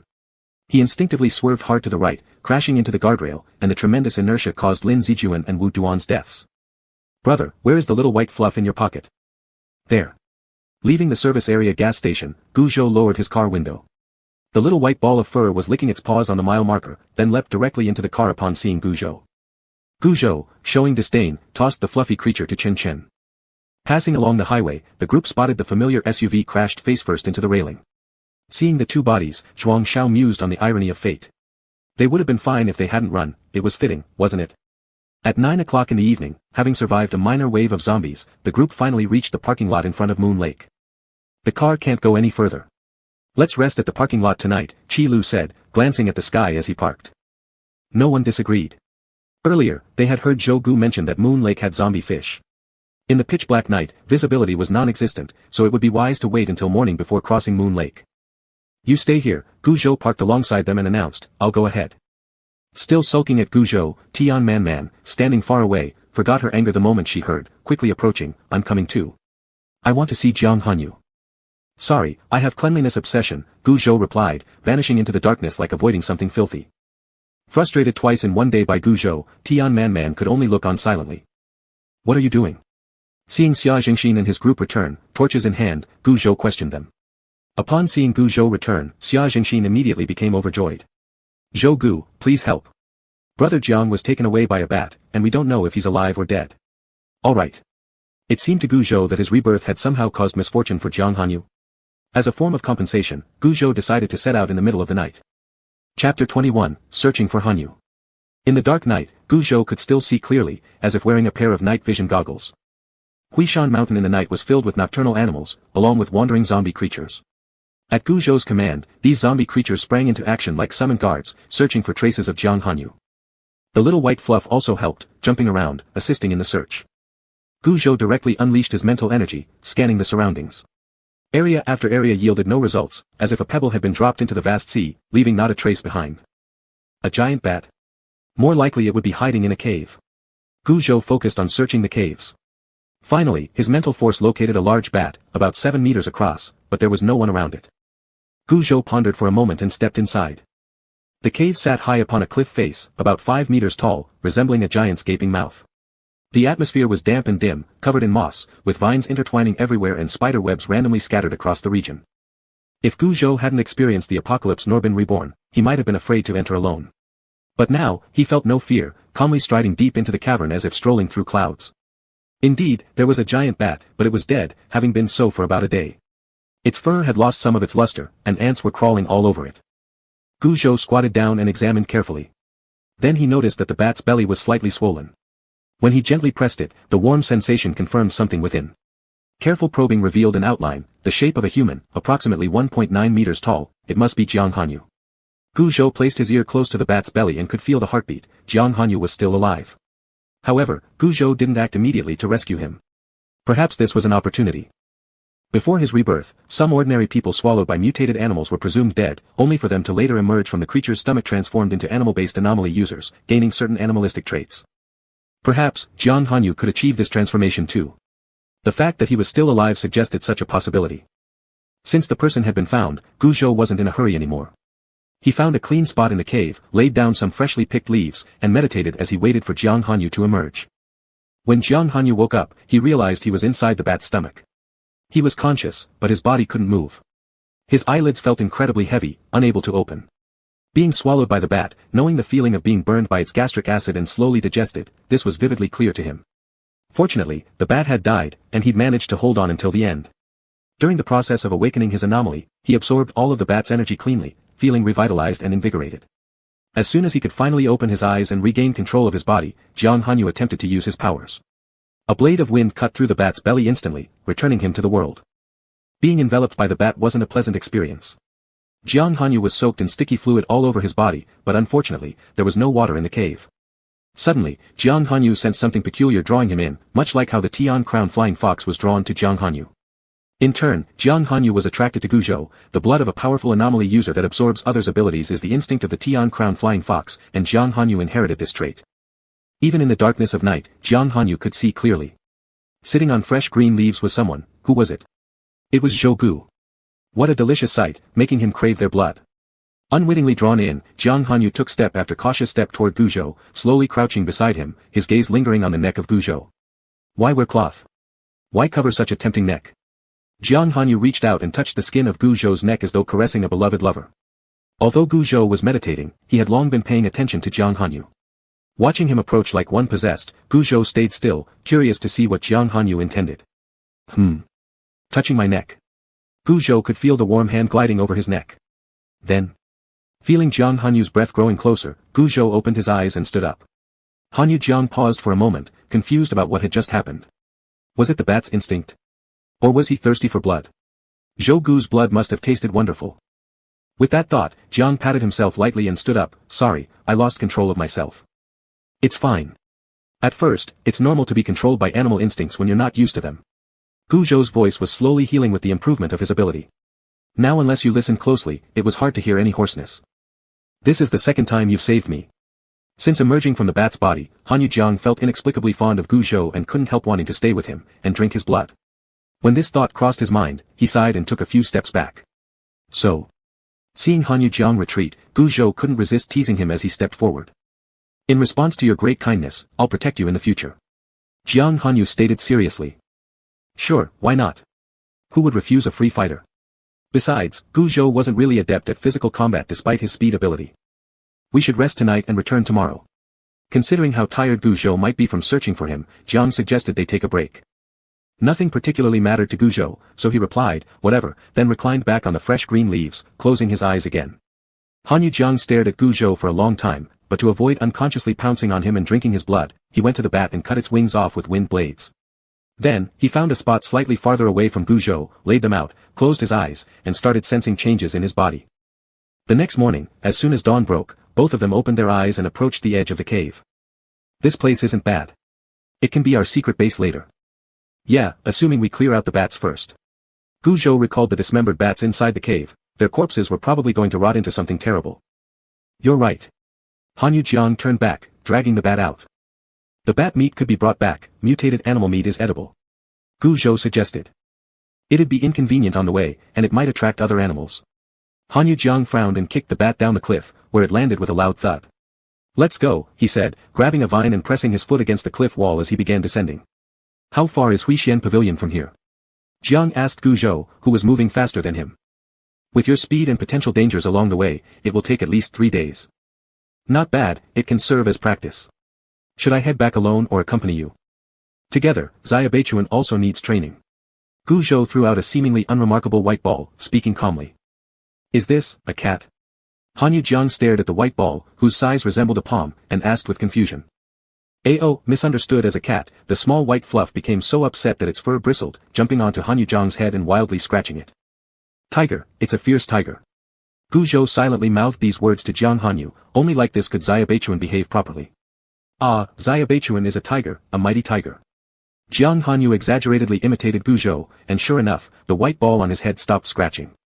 He reached out to scoop it up with his hand, glancing at Hanyu Jiang. The little fluff lifted its head proudly, extremely satisfied. So intelligent. Observing the clever and adorable Xia Beichuan, Jiang praised. Yes, thanks to the end times, all beings have gained wisdom. In that case, Huishan Mountain must be more dangerous. Moon Lake. After resting, Qi Lu and his group decided to cross the lake. The lake surface was calm, like a blue jade gemstone. Lotus flowers bloomed around the shore, clean even though rooted in mud. A gentle breeze stirred the lotus leaves, surrounded by green mountains and clear waters, far from zombies, letting people forget troubles as if vacationing before the end times. Truly beautiful, Xiaofang couldn't help but immerse herself in this scenery. Beautiful indeed, but danger lurks beneath. Kong Hua still remembered what Zhou Gu had told him, Moon Lake harbored zombie fish. If Zhou Gu were here, his speed ability could carry us across. Tian Man looked at Huixian Pavilion within sight, yet dared not approach, feeling frustrated without options. Man, you depend too much on Zhou Gu. Qi Lu sternly pointed out that Zhou Gu had no obligation to take responsibility for all of them. What do you expect? His abilities are simply practical. Tian Man rolled her eyes. Though his ability is useful, he can't be by our side all the time. When it matters most, we still need to protect ourselves. Chen Yu walked over to Tian Man and said the same thing. I know. It's just idle talk. If Zhou Gu were really here, Auntie would have been harassed long ago. Tian Man took out her ice crystal water whip and directly stepped onto the floating bridge. Qi Lu was concerned about Chen Yu and did not follow immediately but also did not stop Tian Man. Man, be careful. On the first half of the floating bridge, no zombie fish had leaped up yet, but in the middle, clusters of zombie fish could already be seen swimming past. When a zombie fish jumped, Tian Man swung her whip to knock it down. A few men who had been waiting on the side of the floating bridge for some time, upon hearing the commotion, quickly joined her. Man, startled at the sight of Tian Man, surprised that she had also come along. It's been a while. Tian Man managed a quick sweet smile while fending off zombie fish and continued showing her ferocity. With more hands prepared to share the workload, Tian Man reached their side swiftly. Where's Jiang Hanyu? Why hasn't he come? Tian Man asked after noticing the absence of someone she wanted to see. Jiang Hanyu was taken away by a bat. Zhou Gu went to find him. Seeing my idol prove so difficult. Tian Man couldn't help but let out a skyward howl and then discussed with on the other side are women, children, and weaklings. How will they cross the bridge? They must be escorted, one by one. Respectful.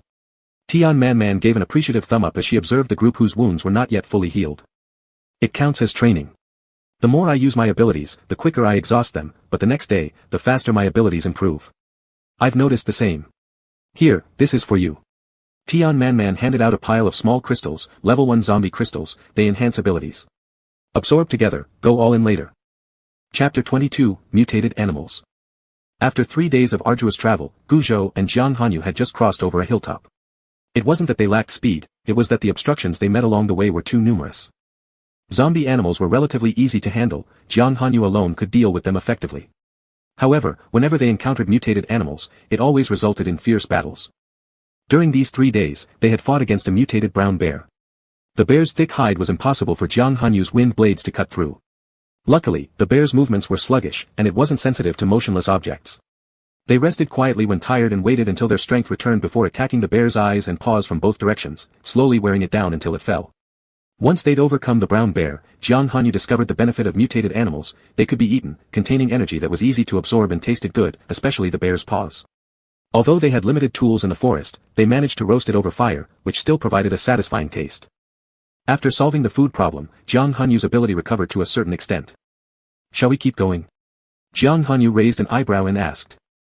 Gu Zhou lay lazily on a tree trunk, observing the large remaining portion of the bear and suggested, peel the fur and don't waste the blood. Fine. Jiang Hanyu then approached the neck of the bear and began drinking its blood. Influenced by the crown-flying fox, Jiang Hanyu's teeth had evolved into fangs for easier blood-drinking purposes. These changes were invisible in normal circumstances, but during blood feeding, his sharp fangs revealed an indescribably sinister air. There's also energy in the blood. After finishing drinking the blood, Jiang Hanyu felt his ability fully replenished.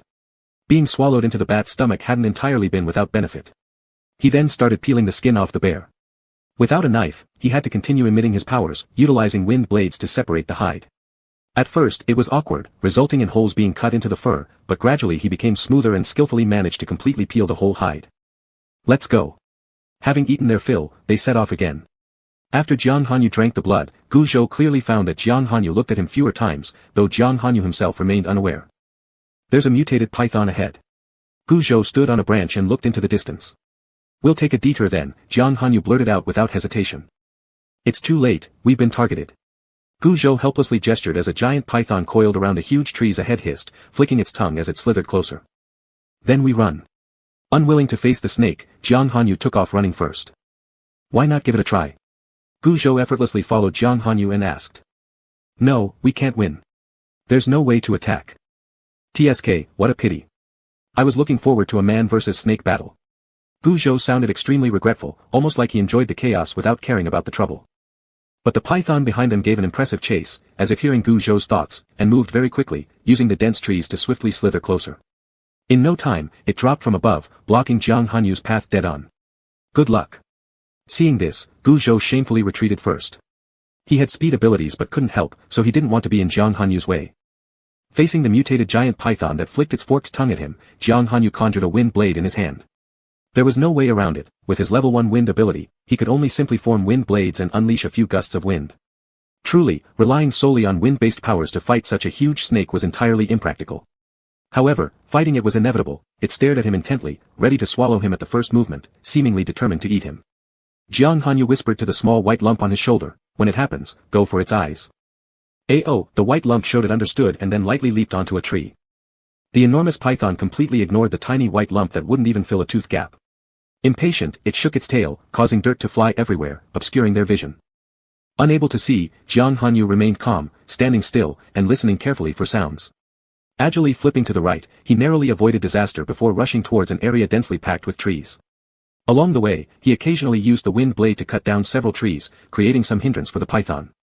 Given the immense size of the python, Jiang Hanyu deliberately darted into narrow spaces, limiting its movements. The white lump seized the opportunity, baring its sharp claws and viciously slashing the python's elongated cold eyeballs. In pain, the python flung the white lump hard. It collided with a rock, its pointed end just piercing the spine of its back. Seeing this, Guzhou immediately stepped forward and caught the white lump, tapping its head lightly and stuffing a few top-tier level 1 nuclei into its mouth. Jiang Hanyu breathed a sigh of relief upon seeing the white lump saved. At this moment, the python, irritated by the stinging pain in its eyes from being toyed with by its prey, lost all patience. Seeing Jiang Hanyu, it directly lunged forward and bit. Jiang Hanyu managed to evade every assault with calculated precision, each time targeting the exact weak point on the python's body known as the 7 inches, vital spot, slowly cutting away the scales there while finding opportunities. But such chances weren't easy to come by. The python's attacks were both swift and fierce. Jiang Hanyu found it difficult to strip off the scales while dodging. Landing a fatal blow was no simple task. Jiang Hanyu grew increasingly disheveled as he continuously evaded, even his best stamina began faltering in the face of the python's relentless pursuit. Breathing heavily, Jiang Hanyu stopped moving left and right, directly confronting the charging python. Bending down, he gathered his strength and unleashed the strongest wind blade, thrusting it deeply into the python's vital spot. The python, writhing in agony, wildly thrashed its massive body, pressing down hard on Jiang Hanyu who fainted instantly. Seeing this, Guzhou finally intervened, standing on the python's head and delivering a swift death blow. His dark power, highly corrosive, directly melted away the protective scales covering the python's body, sizzling loudly as it pierced through its head. The python didn't even have time to let out a scream before it went limp. What a pity, no energy core. Disappointed at not finding what he sought, Guzhou retracted his hand and dragged Jiang Hanyu out. At this moment, Jiang Hanyu had a trickle of blood at the corner of his mouth due to the squeezing of internal organs. External injuries were mostly grazes, not serious. The real issue was internal damage, which required careful nursing. Guzhou extracted the snake gallbladder, which was surprisingly large, about the size of a bowl. He carelessly wrapped it in leaves and stuffed it inside Jiang Hanyu's vest. The snake meat and blood cannot be wasted, nor should Jiang Hanyu see the hole in the head. The gaping hole in the python's head was quite terrifying, with some remnants of dark energy lingering around. Thinking he still needed Jiang Hanyu to establish a safe zone and provide a secure shelter for his parents, Guzhou took pains to find bamboo cylinders. He filled them with the most potent snake blood and selected some of the best pieces of meat. Then, he used his corrosive ability to make the rest of the snake vanish completely. When Jiang Hanyu woke up again, he saw Guzhou not far away and felt something magical. The first time it was him, the second time too, and now the third. In the past, he had always been the hero saving others, but now the roles were reversed, though this taste wasn't so bad. Jiang Hanyu stared at Guzhou and then unconsciously focused on his neck. His blood must taste good. What am I thinking again? This damn nature of the celestial crown flying fox. Noticing Jiang Hanyu instinctively revealing his desire for his blood, Guzhou threw over a bamboo cylinder filled with snake blood. You've overused your abilities, making you more susceptible to animal instincts. Jiang Hanyu felt somewhat awkward and embarrassed, but quickly became relaxed. Thanks. Third time saying thanks. The greatest favors require no thanks. Yes. Jiang Hanyu drained the snake blood in one breath, completely unfazed by Guzhou's teasing, acting as if nothing could make it worse. I like that attitude. Guzhou chewed on some thinly sliced snake meat, commenting after a bite, if only we had some mustard. Once we get back, we'll go to Jichuan to find some. After finishing the snake blood, Jiang Hanyu walked up to Guzhou, taking a piece of snake meat and placing it in his mouth. Jichuan is better avoided for now, Wen Yun is consolidating forces there. If you go, you'd be walking into their trap. Guzhou thought about informing the group of energy users at the gas station. I'll infiltrate first, I have my people on the inside. Jiang Hanyu said without hesitation, pointing it out clearly to Guzhou. Ugh, I hate spies, infiltration all the time, it's exhausting. But there's no other way. Without a mole, it's hard to gather information about the enemy. Jiang Hanyu crossed his legs, sitting across from Guzhou. When I planted that pawn, I didn't expect to use him. Could you have foreseen this situation today? There was no need to guess. The apocalypse disrupted social order, and abilities divided people into different tiers. People are selfish and will never be satisfied with their current situation. Then why did you propose that plan? That was my own bias, I hoped the social order wouldn't collapse, eliminating the need to rebuild. Naive. Guzhou earnestly looked at the man before him, responsible, reliable, and most importantly, hoping for things to proceed ideally. Such innocence was rare. Hearing himself described this way by Guzhou, Jiang Hanyu simply smiled, not saying much more. The Huibiao Pavilion. Chen Yu, Chen Chen, Kang Hua, and the rest, under the protection of Zhengbu's team, safely crossed the bridge. Finally arriving at their destination, everyone felt an inexplicable sense of relief, sprawling on the sofas in the hall to ease the fatigue accumulated over several days. There are many rooms here. For convenience, everyone will stay on the first to third floors. Confirm your room and register with me. Xia Zhengxin looked at the group while assigning tasks. The Huibiao Pavilion has a basement with enough supplies to last us for a while, but waiting here won't do either. Mutated plants and animals can be eaten, so each day, a team will be sent out to hunt and gather. Our numbers are relatively small, so don't go too far. There are zombie animals in the forest. Everyone needs to gather daily for scheduled cleanups. Xia Zhengxin went on step by step, ensuring they settled quickly. There was still important work ahead. They needed to strengthen their powers, establish a base, recuperate, and rescue those being used as live experiments in June City. Chapter 23, Greenhouse Rats. It was another new day without electricity or internet. Everyone felt isolated like islands, unaware of what was happening outside. It was a feeling of being abandoned by the world. Those with families were fine, but the ones living alone, adrift without connection, truly had no one to turn to. Too scared to leave their homes and with nothing else to entertain themselves, their futures remained uncertain. They spent their time mostly staring blankly out the window, watching as zombies multiplied outside while their food stocks dwindled. Over time, they grew numb, slowly becoming like machines whose springs had unwound, duller and duller. Some, unable to endure any longer, would lightly jump from windows, feeding conveniently to the undead below waiting eagerly. The brutal reality of Jichuan didn't seem to affect the Huibiao Pavilion. The Huibiao Pavilion felt like a secluded utopia cut off from the world. Everyone was working hard to enhance their abilities, while those without special powers were undergoing intense training or doing whatever they could manage. Today, I'll lead the team to the orchard behind the mountain to clear out zombie animals. We'll also check if there's anything edible. Zhengbu addressed the gathered group who had risen early for military drills. Those whose names are called out line up on the side automatically. Zhengbu, holding a book containing everyone's information, read out, Wang Dong, Sun Zhe, Zhuang Xiao, Kang Hua, and Tian Manman stepped forward. Yes. Zhuang Xiao, who had never experienced being a soldier before, shouted exceptionally loudly. Zhengbu glanced at Zhuang Xiao, praising him, very good. That's exactly the attitude we're looking for. With that casual commendation from Zhengbu, Zhuang Xiao stood even straighter. Kang Hua, however, remained expressionless as he looked at Zhuang Xiao's proud excitement, standing properly among the bunch of energy users. The rest of you, stay here and keep an eye on things. Yes. This place was now their shared home. Zhengbu, although usually not talkative, would speak fluently whenever necessary. Let me tell you about Guazalin. Zhengbu continued while walking, explaining details to those who gathered early for military drills. Guazalin is located behind Huibiao Pavilion and consists of 5 fruit zones, 3 greenhouses with strawberries, grapes, and watermelons respectively, along with 2 open areas containing oranges and apples. These fruits were produced by the Qin family exclusively for their use. Our task today will be clearing one of these greenhouses. Wow, we get to eat some fruit. Tian Manman's eyes lit up upon hearing Zhengbu's introduction. She hadn't eaten fresh fruit in ages, her skin no longer as white and supple as before. It's possible the fruit in the greenhouse has been polluted by the black rain. Although it was indoors, untouched by direct black rain, no one knew if the land's contamination might have influenced the plants inside. What's there to worry about? We'll still eat it even if it's contaminated, we've got abilities, so we won't turn into zombies. Tian Manman dismissed the concern carelessly. Eat less. Zhengbu thought about it and decided not to argue against it further. You don't eat it. Zhuang Xiao quickly advised Kang Hua beside him. I'm not stupid, Kang Hua replied helplessly, looking at Zhuang Xiao's earnest expression.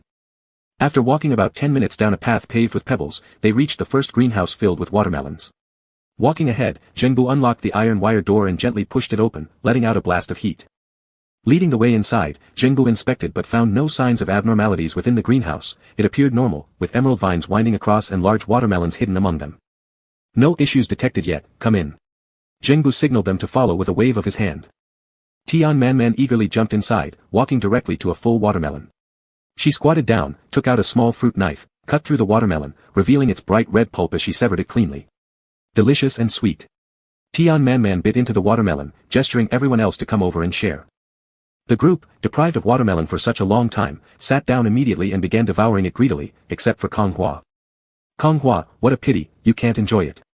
Zhuang Xiao crouched in front of Kang Hua with a piece of watermelon in his hands, spitting seeds as he expressed regret for Kang Hua's deprivation. This watermelon is really sweet, and there's so much juice. Zhuang Xiao obliviously indulged himself in enjoying it, completely unaware of the sour looks he was eliciting from others. Shut up. Unable to partake in the feast, Kang Hua quietly turned away from Zhuang Xiao, strolling around and examining his surroundings. Zhi. Suddenly, an enraged sand rat dashed out of its hole directly toward Kong Hua, passing swiftly by his foot and rushing toward Zhuang Xiao. A sand rat! Kong Hua cried out. The difference between trained and untrained became obvious at this moment. Upon hearing Kong Hua shout, Tian Man Man and others instantly threw their watermelon pieces aside and stood up, ready to face the danger. However, Zhuang Xiao, upon hearing the warning, didn't react fast enough, only swallowing a chunk of watermelon just as others had discarded theirs. Slowly climbing up, Zhuang Xiao failed to act before the sand rat grabbed onto his trouser leg and climbed up to bite fiercely into his palm, angrily squeaking. Hearing this sand rat's angry cries, other sand rats poked their heads out of their burrows. Upon seeing the scattered watermelon pieces on the ground, they all screeched angrily together, expressing their displeasure. Seeing countless sand rats swarm out, everyone's faces darkened with concern. Run! Tian Man Man pulled out her ice crystal water whip and swung it hard, flinging a few sand rats aside, but more immediately surged forward. With one hand bitten by the sand rat, Zhuang Xiao endured the pain with his other hand and harshly tore the sand rat off, slamming it to the ground. Kong Hua quickly came over to help, forcefully kicking the sand rat that had bitten off a piece of Zhuang Xiao's flesh far away. Zhengbu made the metal flow, piercing through each sand rat one by one, forming unique sand rat kebabs. Wang Dong and Sun Zhe cooperated, one using wood, the other using earth. One was responsible for binding, the other for blocking, their cooperation quite. But even so, they couldn't make much of an impact against the enormous army of sand rats. They killed many, but still couldn't match the ferocity and continuous arrival of the enemy. Zhengbu covered everyone as they retreated, stepping out of the greenhouse and forcefully closing the door, temporarily isolating the sand rats inside. Truly unfortunate, previously bitten by fish, now by sand rats. Sun Zhe couldn't help but laugh through tears. Indeed. Wang Dong looked at everyone's equally disheveled appearances and concurred. I've never been bitten, which makes me different from all of you. Tian Man Man proudly stated, even twirling in front of the group of men, and indeed Tian Man Man had never been bitten. We're different, yes, very different. Zhuang Xiao wailed while holding up his bloody hand. Without comparison, there would be no hurt. Seeing Zhuang Xiao's condition, everyone couldn't help but burst into laughter. Chirp chirp chirp.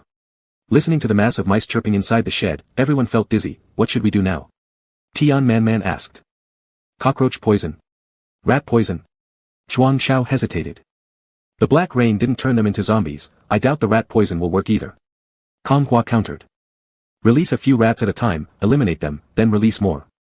Zhengbu looked at the crowd of sand rats gathered at the greenhouse entrance. Sun Zhe, use your earth element ability to build a small earthen wall. Wang Dong, use vegetation to reinforce it. Tian Man Man, use your ice element ability to make the wall slippery. Execute. After Zhengbu said execute, Sun Zhe, Wang Dong, and Tian Man Man quickly took action. Sun Zhe manipulated the earth element, pushing a pile of soil from elsewhere. At the instant Wang Dong saw Sun Zhe form the soil into a shape, he inserted some seeds of grass. Sun Zhe waved his hands, pressing down on the loose soil bit by bit, compacting it firmly. The entire process, without watching Sun Zhe, seemed as if the soil had its own consciousness, encircling the front end of the greenhouse, building a semicircular earthen wall. But if you only observed Sun Zhe and not the wall, it appeared as if Sun Zhe were acting strange, performing some sort of shamanistic dance. At first, this was just a result of their unintentional training of their elemental abilities, later discovering that combining specific actions enhanced their abilities significantly, so they practiced them intentionally. Each movement represented an ability instruction, akin to preludes to spellcasting in online games. Once Sun Zhe completed the earth wall, Wang Dong snapped his fingers, instantly causing the grass seeds buried within the soil to sprout from the bottom to the top of the wall, peeking out of the soil. Since Zhuang Zhao's water ability was extremely weak, Tian Man Man didn't expect him to contribute. She herself took out a bottle of mineral water from her bag, carefully pouring it onto the wall. Activating her ability, she froze the water on the surface of the wall, forming a thin, smooth layer of ice. During this process, neither Zhuang Xiao nor Kong Hua participated, one due to being injured and weak abilities, the other because he possessed no abilities at all. Zhuang Xiao had a carefree and slow-witted personality, not finding anything unusual. However, Kong Hua, introverted with deep thoughts, observing their united efforts, watched as a 1-meter-high ice wall slowly materialized before his eyes. The feeling of being utterly powerless and gradually falling behind was truly unpleasant. This was the gap between energy users and ordinary people.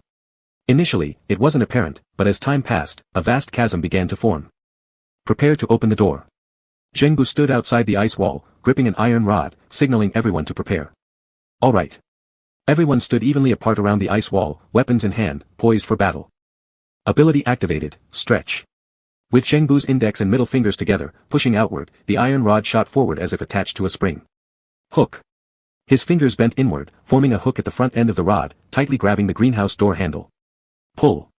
Index and middle fingers together pulled back, opening the gate. The moment the door opened, the swarm of sand rats crowded at the entrance poured out, chirping angrily, searching for retribution against these intruders. But before they could, they were stopped by the ice wall. Close. Zhengbu's palm withdrew, reclaiming the iron rod.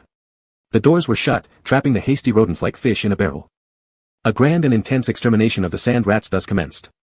Initially, everyone slaughtered them gleefully, one after another. An hour later, everyone was exhausted from the slaughter, and there was no longer any joy in it. Stop here. Zhengbu looked at the pile of sand rat corpses beside him and called out, take these back, they're today's food. I don't want to eat sand rats, I want to eat watermelon. Tian Man, who had been killing rats for over an hour, completely lost her appetite. You don't have to eat if you don't want to. Zhengbu retorted to Tian Man and then used metal to skewer some sand rats, preparing to take them away. The others followed suit. These mutated sand rats were all edible, and the men who hadn't eaten meat in a long time could almost feel their saliva pooling. Chapter 24, The Sand Rat Assault. Zhengbu and his group returned to Huiyue Pavilion with the sand rats they had killed. These are mutated sand rats, they can be eaten by both ordinary people and energy users. Zhengbu handed the sand rats over to Qinyu and Xiaofang. Qinyu had been independently raising her younger brother since her parents' passing, so compared to others, she was better at cooking. Xiaofang, although unable to cook, enjoyed following Qinyu because she felt safe around her, and Chen was also very cute. Alright, leave it to me, look forward to having sand rat cuisine for lunch. Wow, hard work, Aunt Chi, someone teased. No, Qinyu blushes easily, wait until we're married before calling her that, or you'll scare her off. Seeing Qinyu's face turning red, she quickly pulled Xiaofang into the kitchen. Qi Lu, playing nearby with Chen, shouted loudly, telling them not to tease. Alright, brother Qi, hurry up so we can attend your wedding feast. Sure thing, sure thing. Qi Lu nodded repeatedly in agreement. Brother Qi, why do they call my sister Aunt Qi? Asked the young Chen, confused. Because a brother's wife is called a sister-in-law. I don't understand, said Chen, placing his toy car aside and looking up seriously. Chen, it means your brother Qi wants to marry your sister, interjected Zhuang Xiao from the side. Marry? Chen still didn't fully understand. It means brother Qi wants to be with your sister and take care of you together. How does that sound? Qi Lu touched Chen's head earnestly. But I want sister to be with brother Zhou more.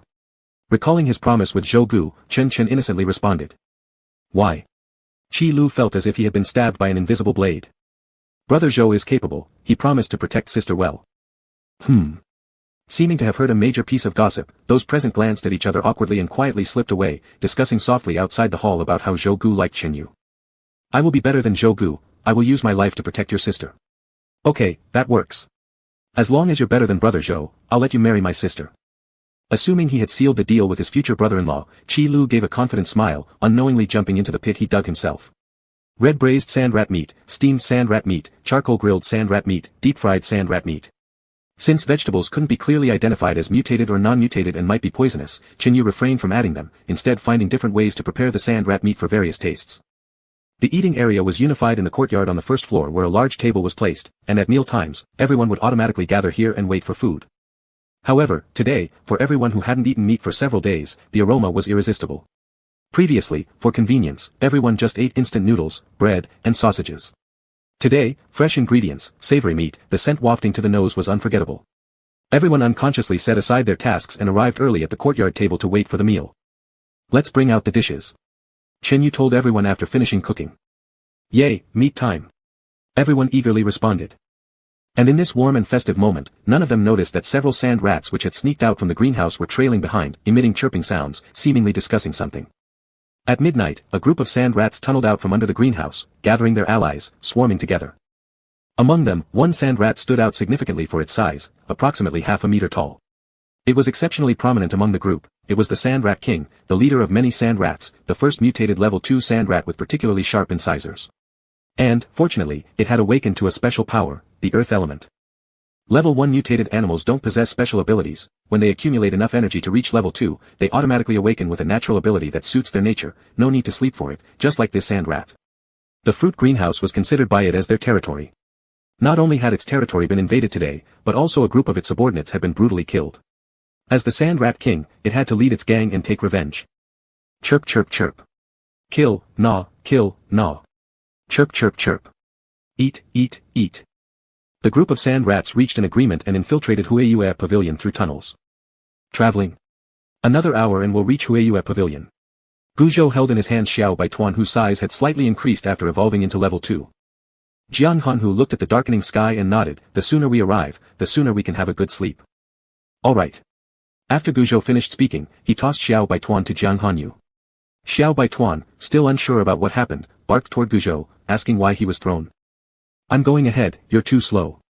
Losing patience, Guzhou didn't want to accompany Jiang Hanhu any longer and disappeared directly into the darkness. You think I'm too slow? Really lacking in patience. Jiang Hanhu chuckled and shook his head while rubbing Xiao Baituan's head and began sprinting as well.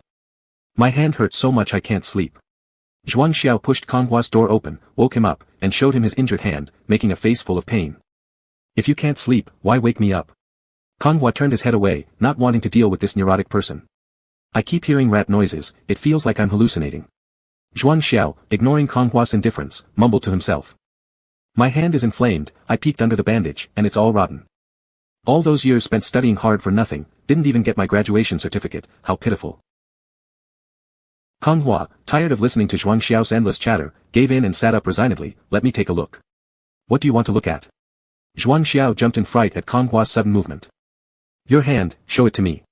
Seeing Zhuang Xiao sitting there dumbly, Konghua got up, sat beside him, lit a candle, took his hand, and began removing the bandage. It's rotted like this. Konghua sighed looking at the flesh full of small sores. We don't have any medicine. Chiga mentioned we'll go to Jichuan in a few days. There are a lot of daily necessities missing at Huiyue Pavilion, including medicine. Unaware of this fact, Konghua paused for a moment and said nonchalantly, then, get more antibiotics. He then picked up a knife nearby, lightly roasted it over the candle flame. I need to cut away these rotten parts, they're infected already, brace yourself for the pain. All right. Looking at the knife, Zhuang Xiao trembled slightly before agreeing. Konghua didn't hesitate at all, slightly pressing the tip of the knife, carefully scraping off the decayed flesh. Get some water ready. Okay. Zhuang Xiao quickly used his uninjured left hand to condense a water droplet. Rinse the wound. Obediently, Zhuang Xiao placed the condensed droplet above the wound. With his power, surge, the tiny droplet seemed to open a small aperture, like a showerhead spraying water downward. Amazingly, the tiny droplets landing on the wound seemed to stimulate the wound slowly regenerating and healing. My hand feels itchy. While washing his wound with water, Zhuang Xiao initially felt cool relief but soon afterward noticed an itchy sensation. Fool, your skin is growing back. Konghua grabbed Zhuang Xiao's hand and brought it close to his face, allowing him to see clearly. New skin had grown out from the originally rotted wound and had formed a layer of scab. This. Completely unexpected by Zhuang Xiao, he looked at his now healed hand in shock. It seems you're not water-type ability but a healing type. Healing type? A healer? Sounds pretty good, huh? No fighting required, just comfortable treatment, perfect for Zhuang Xiao. With the wound healed and no longer hurting, go to sleep immediately. Konghua handed the candle next to him to Zhuang Xiao, showing a sign to hurry out. Knowing that he had healing abilities, Zhuang Xiao was so excited that he couldn't fall asleep at all. But seeing Konghua turned away from him, he decided against disturbing him further and went to sleep, deciding to celebrate tomorrow. Zhuang Xiao took the candle and headed towards the door. Chirp chirp chirp, a big sand rat crawled out of a hole and bumped right into him. 1, 2, 3, more and more sand rats emerged from the holes. Zhuang Xiao, who lacked high combat skills, regained his senses immediately and shouted, don't sleep. The sand rats are coming for revenge. Konghua, who was closest and hadn't fallen asleep yet, immediately got up upon hearing Zhuang Xiao's cry. Seeing the sand rats poking their heads out in the yard, he realized the severity of the situation. Run, Konghua shouted to Zhuang Xiao who still stood stunned. Oh, Zhuang Xiao reacted instantly and started running while shouting, sand rats. Everyone wake up. At the sound, a few soldiers became alert at once. Looking down into the yard from upstairs, they saw countless sand rats crawling out of their burrows. Are the sand rats this vengeful? Having never been retaliated against by an animal before, Qilu found it novel. They must have gained intelligence, Xia Jingxin said solemnly as he picked up his gun. TSK, does that mean we can't kill mutated animals anymore? And we'll have to worry about their retaliation? Tian Manman casually grabbed her hair tie and pulled her hair up. We kill when we must, that's the rule in the apocalypse. Qilu directly threw a fireball down. Tell Qin Yu and others to head for higher ground. Other ability users, defend the stairway and attack. Sister, there are so many rats downstairs. Qin, who was held by Qin Yu, pointed at the yard below. Yes, Qin Yu looked down worriedly at Qilu below. Sister, don't be afraid, the brothers and sisters below are all so skilled, ones who can spray fire, manipulate earth, use whips. I feel like they're even more amazing than the TV character Daya Otoman. Qin Yu smiled and patted Qin's head. Yes, they're very skilled. Sister, one day I'll also become strong enough to protect you, Qin replied with shining eyes. Looking at her bright-eyed younger brother, Qin Yu smiled and nodded, feeling some relief from her earlier unease. Downstairs, everyone else on the first floor ran upstairs to the second floor, firmly guarding the staircase entrance. The people on the second floor were directly releasing their abilities in the corridor towards the first floor courtyard. One side defended while the other attacked, which could be sustained for a short time, but over a long period, their abilities would deplete. With endless streams of sand rats attacking relentlessly, the outcome would be uncertain. What should we do? Zhuang Xiao's joy at discovering his healing ability had completely disappeared. Everyone gathered on the second floor desperately defending themselves, faces serious. Abandon the building, Jingbu suggested. That's the only way. Qilu looked at the endless stream of sand rats and decisively said, I'll stay back with Tianmanmen, the rest of you go to the rooftop. Jingbu, the rest is up to you. Okay, Jingbu readily agreed and led the others to climb to the roof. Climb up. Jingbu used his metal ability to form a metal ladder, allowing the others to climb onto the eaves. What about Qilu and Manman? Qinyu couldn't help but ask. I'll go and pick them up later. Let's go first. The others climbed up following the ladder until they reached the top, where Jingbu used his metal abilities to create a small slide extending from Huiyue Pavilion's rooftop to the open ground outside. Chapter 25, Turning Danger into Safety. When Guzhou returned, he witnessed this scene. A slide extended from the top of Huiyue Pavilion, 10 stories high, and Qinyu, Qinshen, Konghua, and others slid down one after another to reach the ground. What is this? Guzhou asked as he appeared before them. Seeing Guzhou appear without Jiang Hanhu, Xia Jingxin felt somewhat uneasy. A large number of sand rats attacked, leaving us no choice but to use this strategy. Once everyone slid down, Qilu planned to set Huiyue Pavilion on fire. After explaining what had happened, he hurriedly asked, Where's brother Jiang? Jiang Hanhu is fine, he's coming behind me. Hearing this, everyone sighed in relief. By now, Qilu, Tianmanmen, and Jingbu had also slid down the slide. Retreat. Seeing the sand rats also beginning to slide down, Jingbu quickly used his ability to withdraw the slide. Judging by his pale complexion, his abilities were entirely depleted. Qilu glanced around, confirming everyone was present. She raised her flame-filled hand, intending to ignite the fire at the opportune moment, avoiding any escape of sand rats. It was a high price to pay, but she had no choice, protecting people was most important. Hold on, Guzhou grabbed Qilu's hand just as she was about to throw the flames. No need to burn it, let me handle it. There are hundreds or thousands of sand rats inside, not just one or two. Both Qilu and others had been bitten several times already. That many sand rats were not to be taken lightly. I can do it. Give me a minute, Guzhou replied confidently. Looking into Guzhou's eyes, Qilu yielded, fine, you have 1 minute. After that, I will ignite the fire directly. All right. After saying that, Guzhou quickly dashed forward, crashing through Huiyue Pavilion's door, then swiftly shut it behind him. There were indeed a great number of sand rats inside. Their small eyes, like beans, all turned towards Guzhou upon hearing the commotion. In the dim night, if you didn't look carefully, it would seem as if hundreds or even thousands of little eyes were floating in midair, fixedly staring at Guzhou. Guzhou, who had been in big situations before, gave a slight smile. Within this area of Huiyue Pavilion, he unleashed just half his strength. All the sand rats immediately fell rigid as though someone had flipped a switch, showing their bellies, motionless, feigning death. Which one is it? An invasion on such a grand scale must have been led by a sand rat king. Guzhou's mental power split into countless threads, radiating outwards and scanning each sand rat one by one. There it was, in the yard. Guzhou walked to the center of the courtyard and reached out, piercing through the ground. A large sand rat about the size of an electric rice cooker started trembling and dared not open its eyes. Faking death. Guzhou tapped the sand rat king's head, scaring it into covering its head with its hands. 3 counts, and quickly call back your minions. Or else they'll all be killed. Guzhou, while speaking, released murderous intent, scaring the sand rat king into squeaking and issuing orders without waiting for the countdown. Chirp chirp chirp. Run run run. Chirp chirp chirp. Yes yes yes. The vast army of sand rats retreated like a flood ebbing away. In the blink of an eye, they disappeared as though what had just happened was all an illusion. Holes dug must be filled, Guzhou flicked his finger against the soft belly of the sand rat king. The sand rat king hurriedly covered its belly with its short paws, protesting, chirp chirp chirp. Guzhou, understanding none of that, said impatiently, hurry up, or shall I pluck this instead? As he spoke, Guzhou moved his fingers several inches toward the sand rat king's abdomen. Chirp chirp chirp. Bully, dirty bully. To protect its integrity, the sand rat king struggled to hop down, industriously using its abilities to fill the holes it had dug, crying but determined to fix them all. Good boy, Guzhou looked satisfactorily at the obedient sand rat king. Come in, Guzhou pushed open the door and invited those anxiously waiting outside to enter. Solved. Everyone found it almost unbelievable. Guzhou made a gesture inviting them in. Once inside, they saw only a huge sand rat in the courtyard, sticking up its tiny rump, waving its stubby arms, filling the holes. One by one, the earth caves filled with dirt flying around, accumulating sand from bottom to top, disappearing gradually, restoring the ground to its original state. Everyone seeing this did not know how to feel. They were forced by the sand rats to burn the building, yet when Guzhou came, it took only a minute to easily resolve everything. It was truly incredible. Qilu could only admit inwardly that Guzhou was indeed more capable than him. Is everyone gathered here waiting for me? Jiang Hanhu stepped into Huiyue Pavilion, holding a small white ball. Seeing everyone present at 3 in the morning, was this to welcome him? Hanyu. Tian Manman reacted first, dashing forward intending to hug him. Manman? I remember you weren't like this before. Jiang Hanhu directly extended his hand to press Tian Manman's forehead, stopping her from coming closer. How unreasonable, after such a close brush with death, not even a warm embrace. Tian Manman swatted away Jiang Hanhu's hand and pitifully gazed at him. Don't cause a scene, we're all watching, how does that look? Jiang Hanhu scanned over everyone, noticing their suppressed laughter and said seriously. She's here for you, and you should take responsibility. Guzhou stood with his arms crossed, clearly entertained.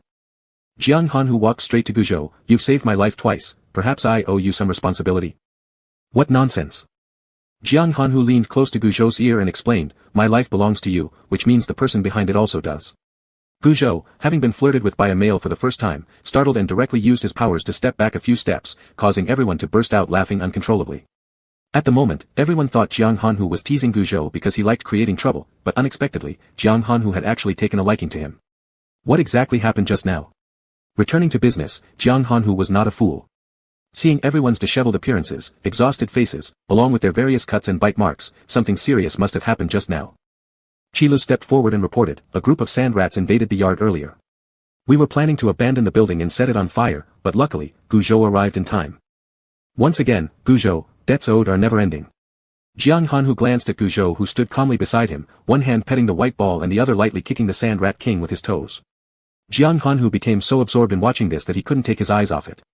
Especially at the neck position, the blood there must be fresh and delicious. Realizing what he was thinking, Jiang Hanhu snapped back to reality. Alright, if nothing's major, then go clean your wounds and rest.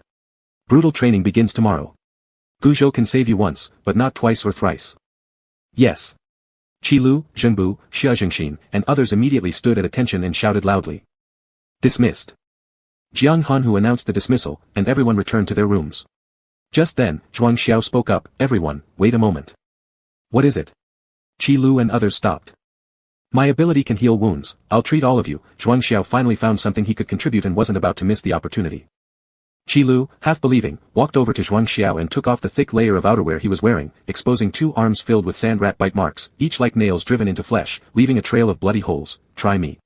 He said to Zhuang Xiao, who looked dumbfounded at his injuries. Nearby, Qinyu noticed how calm Qilu seemed despite his wounds, assuming they weren't too serious, only to find out he'd been bitten countless times.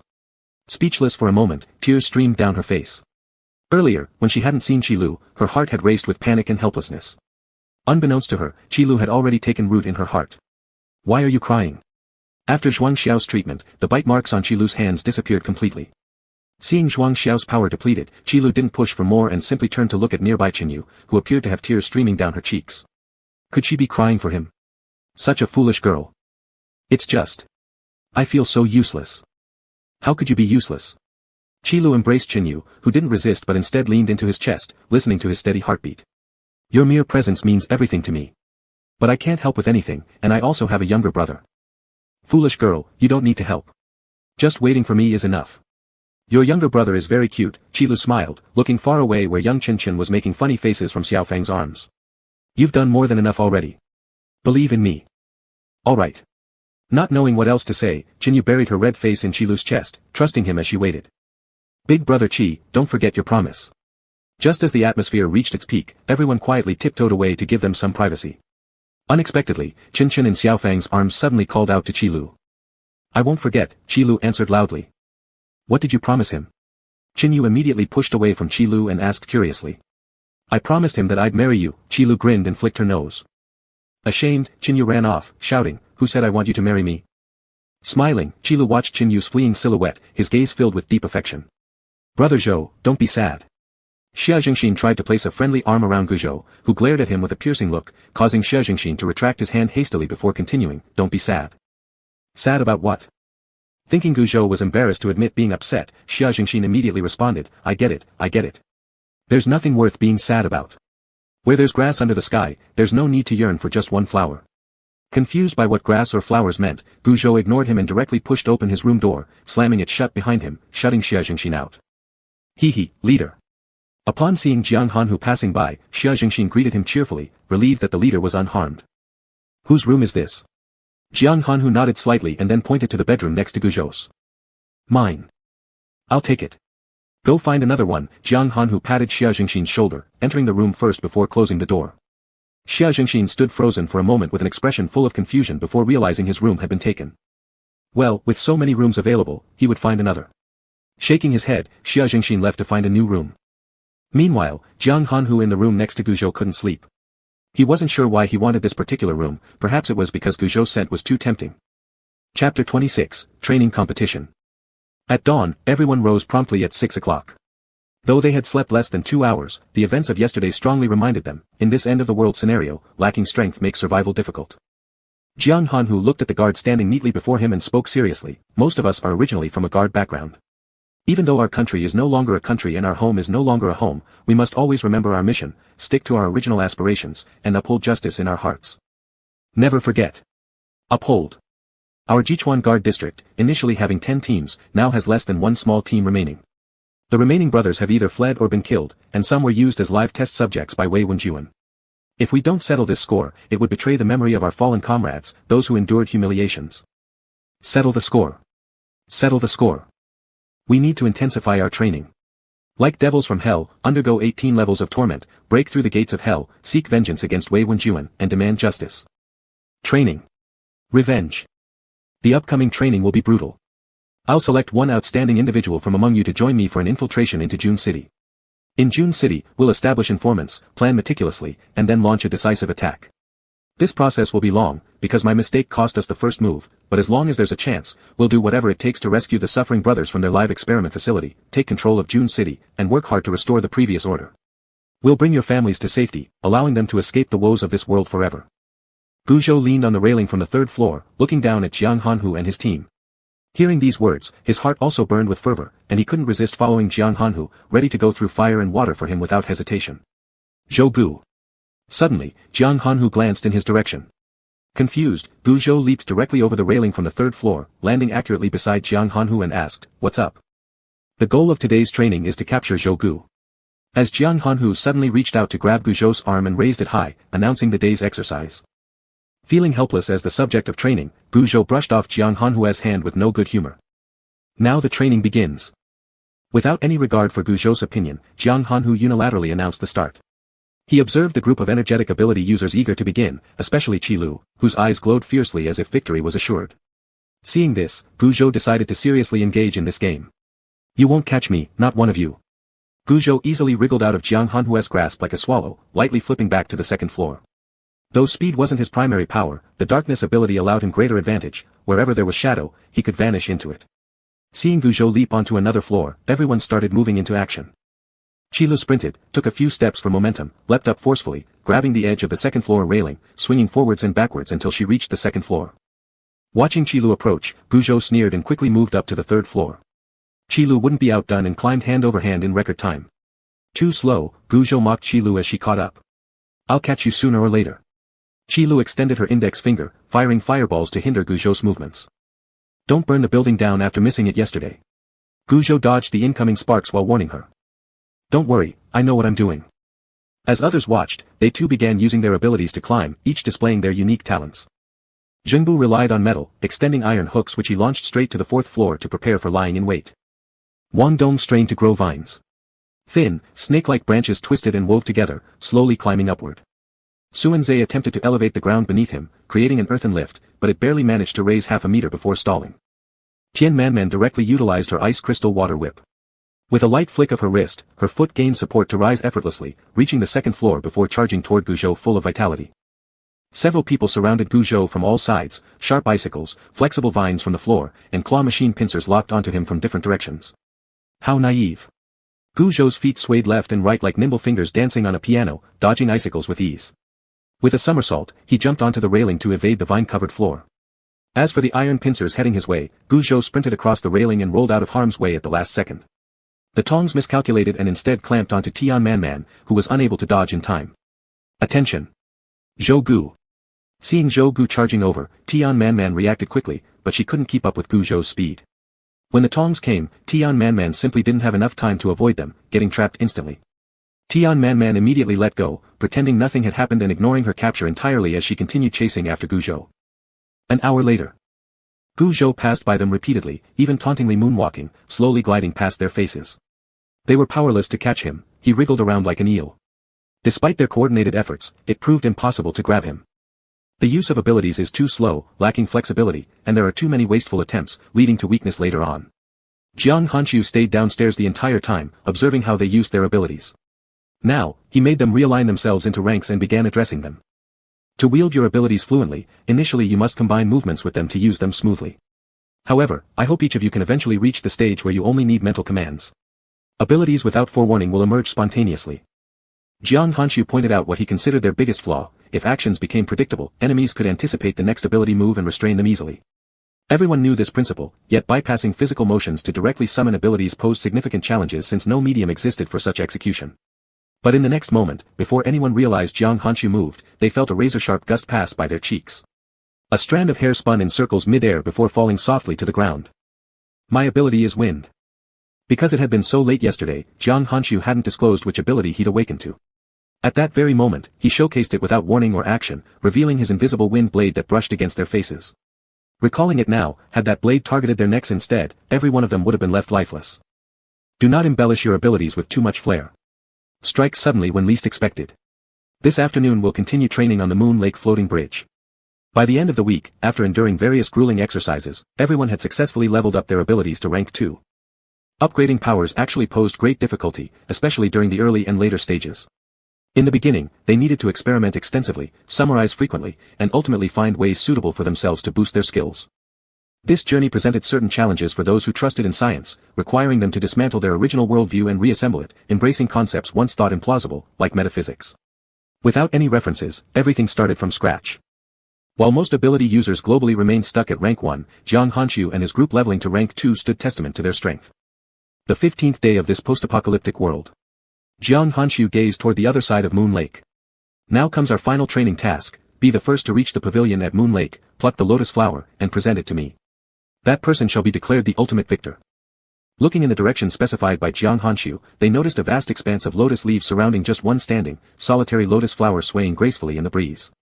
Immediately, they understood the competition's objective: to claim this lone lotus blossom. Only one victor could exist. Understood.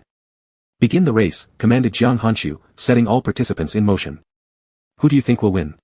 Kong Hua, Zhuang Xiao, Chen Yu, Xia Jingxin, and others stood by the lake watching the competition unfold as Kong Hua asked Gu Zhou. A betting pool. Before Gu Zhou could respond, Xia Jingxin enthusiastically proposed. Fine with me. Zhuang Xiao agreed, welcoming something to alleviate boredom. Given their enthusiasm about setting up this bet, Gu Zhou didn't mind joining either. He asked, what stakes? Crystal cores held immense value now, but unfortunately, they lacked substantial quantities due to insufficient combat prowess. Unsure what else could serve as stakes, they momentarily hesitated. Anything you've got works. Let's keep it simple and fun, Xia Jingxin said lightly, purely for entertainment's sake. I'll put a bottle of healing water on Jingbu winning, Zhuang Xiao said, taking out the healing water he had condensed, which was beneficial for wound recovery, and looking at Jingbu, who was currently in first place. A pack of cigarettes on Liu winning, Kong Hua said as he placed his bet on Liu because of his authentic water-based ability. I bet on Tian Man with my carefully preserved good wine, Xia Jingxin said. The girl was ice-based and quite clever. As for why he didn't bet on his partner Qi Lu, well, wasn't Chen Yu present? Chen Yu, want to join the bet? Seeing Xia Jingxin's teasing eyes, Chen Yu tucked the hair behind her ear and slightly lowered her head, saying, Qi Lu, I bet on Qi Lu winning. The stake is tonight's dinner. Tell me what you'd like to eat if you win. Completely fine with that, Xia Jingxin responded, not daring to joke around too much with Chen Yu. He turned and asked Gu Zhou. Looking at everyone watching him, Gu Zhou casually stated, Sun Zhe it is. 1,000-year-old ginseng root. Sun Zhe was an earth-based ability user. Under so many restrictions on Moon Lake's floating bridge, there was simply no way for him to win. Are you letting us win deliberately? Yes. If he were to bet seriously, it would be too overbearing. Alright, the group who couldn't see through Gu Zhou's depths agreed on the stakes, shifting all their attention to the floating bridge. On the floating bridge, Junbu relied on the metal elements to set up traps everywhere. It was as if the entire bridge had come alive, extending metallic filaments that tightly bound the participants' feet. Huang Yu also possessed a metal ability and could control the metal unaffectedly. Tian Man chose to abandon the bridge entirely, condensing a step each time. With a light tap of her toes, a small patch of ice formed on the lake's surface allowing Tian Man to glide across. Jingbu, take this. Quickly catching up to Jingbu, Tian Man flicked her flexible ice crystal whip that resembled a swift water snake intending to entangle Jingbu's hand. Jingbu swiftly raised a piece of metal to block it, while simultaneously another thin sheet of metal separated from beneath and fragmented into countless tiny iron spheres that hurled towards Tian Man. Not a single ounce of chivalry. Tian Man leaned backward, narrowly avoiding the assault. At this moment, Jingbu took advantage of the gap and picked the lotus flower. Abu, thanks for your errand running. Qi Lu blocked the path off the bridge, grinning mischievously at the rapidly returning Jingbu. As for the rest, Qi Lu had taken care of them along Jingbu's way to pick the lotus flower. Only Jingbu and Tian Man remained on the floating bridge. Qi Lu, let's cooperate. Tian Man closely followed, her toes treading lightly on the floating ice with her ice crystal whip in hand, glancing towards Qi Lu with Jingbu's lotus in sight. Sure thing. Perfect cooperation. Abu, sorry about that. Qi Lu gathered a ball of fierce flames in both her hands. Her fingers closed together, dispersing one fiery orb into numerous brilliant sparks that hovered in the air. With a wave of her hands, all fireballs menacingly approached Jingbu. Unhurried, Jingbu manipulated the bridge to extend leftward, continuously dodging the incoming fireballs. However, just as he avoided one batch, another came immediately after. Meanwhile, Tian Man waited on the side, her ice crystal whip dipping into the water. Tian Man waved upward, causing countless droplets to rise and freeze into sharp icicles with her breath, ready to attack Jingbu en masse. Jingbu's brow furrowed slightly. Ahead were the fireballs, to his left were the icicles, from top to bottom they surrounded him densely, leaving no escape route. Glancing at the lotus flower in his hand, Jingbu stuffed it into his clothes without hesitation. Determinedly invoking his abilities, he cut through the floating bridge, squatted half, holding a section of metal, held his breath and submerged underwater, evading disaster. Because Jingbu decisively and quickly cut the bridge, before Qi Lu even reacted, the spot where she stood sank, causing her to fall awkwardly into the lake. Falling into Moon Lake counted as losing. Qi Lu climbed ashore and burned away the zombie fish that stubbornly clung to her, signaling her defeat. Seeing Jingbu embrace the bridge and submerge, Tian Man seized the opportunity and froze the area above where Jingbu had dived, wanting to catch him like a turtle in a jar. Not following her expectations, Jingbu stepped onto the segment of the bridge he sunk earlier, moving forward while suppressing the surrounding restless zombie fish with metallic filaments, dodging ice pillars coming down from above on either side. Due to Jingbu breaking the bridge, falling into Moon Lake constituted a loss. Qi Lu climbed ashore, burning the stubborn zombie fish attached to her, raising her hand indicating her defeat. Tian Man watched Jingbu dive underwater, freezing the waters above the location where he submerged, aiming to capture him easily. Jingbu did not comply with her plans. He stepped on the portion of the bridge he submerged into the lake earlier, holding his breath, advancing forward, using metallic filaments to combat the restless zombie fish around while dodging the ice columns coming down from above on both sides. Chapter 27, Puyi Establishment. Abu, my apologies. Qi Lu gathered a fiery sphere in both her hands. Closing her fingers together, she dispersed the fiery orb into countless dazzling sparks suspended midair. Waving her hands, every spark transformed into deadly fireballs hurtling towards Jingbu. Unflustered, Jingbu controlled the floating bridge to extend to the left, continuously evading the approaching fireballs. Avoiding one batch led to yet another. Meanwhile, Tian Man awaited on the side, her ice crystal whip submerged in the water, then swung upwards, creating numerous droplets rising into icy spears poised to strike Jingbu. Jingbu's eyebrows slightly creased. In front were the fireballs, to his left were the icy spikes, dense and overlapping, offering no escape. Jingbu glanced at the lotus flower in his hand, shoving it into his clothing casually. Decisively channeling his powers, he severed the floating bridge, crouched low clutching a chunk of metal, took a deep breath, and submerged to avoid the peril. Since Jingbu broke the bridge decisively and swiftly, Qi Lu hadn't realized until the spot she stood on began sinking, making her clumsily tumble into the lake. Plummeting into Moon Lake marked a loss. Climbing onto the shore, Qi Lu nonchalantly incinerated the tenacious zombie fish clinging to her and signaled that she lost. Tian Man seeing Jingbu submerging while embracing part of the bridge grabbed the opportunity.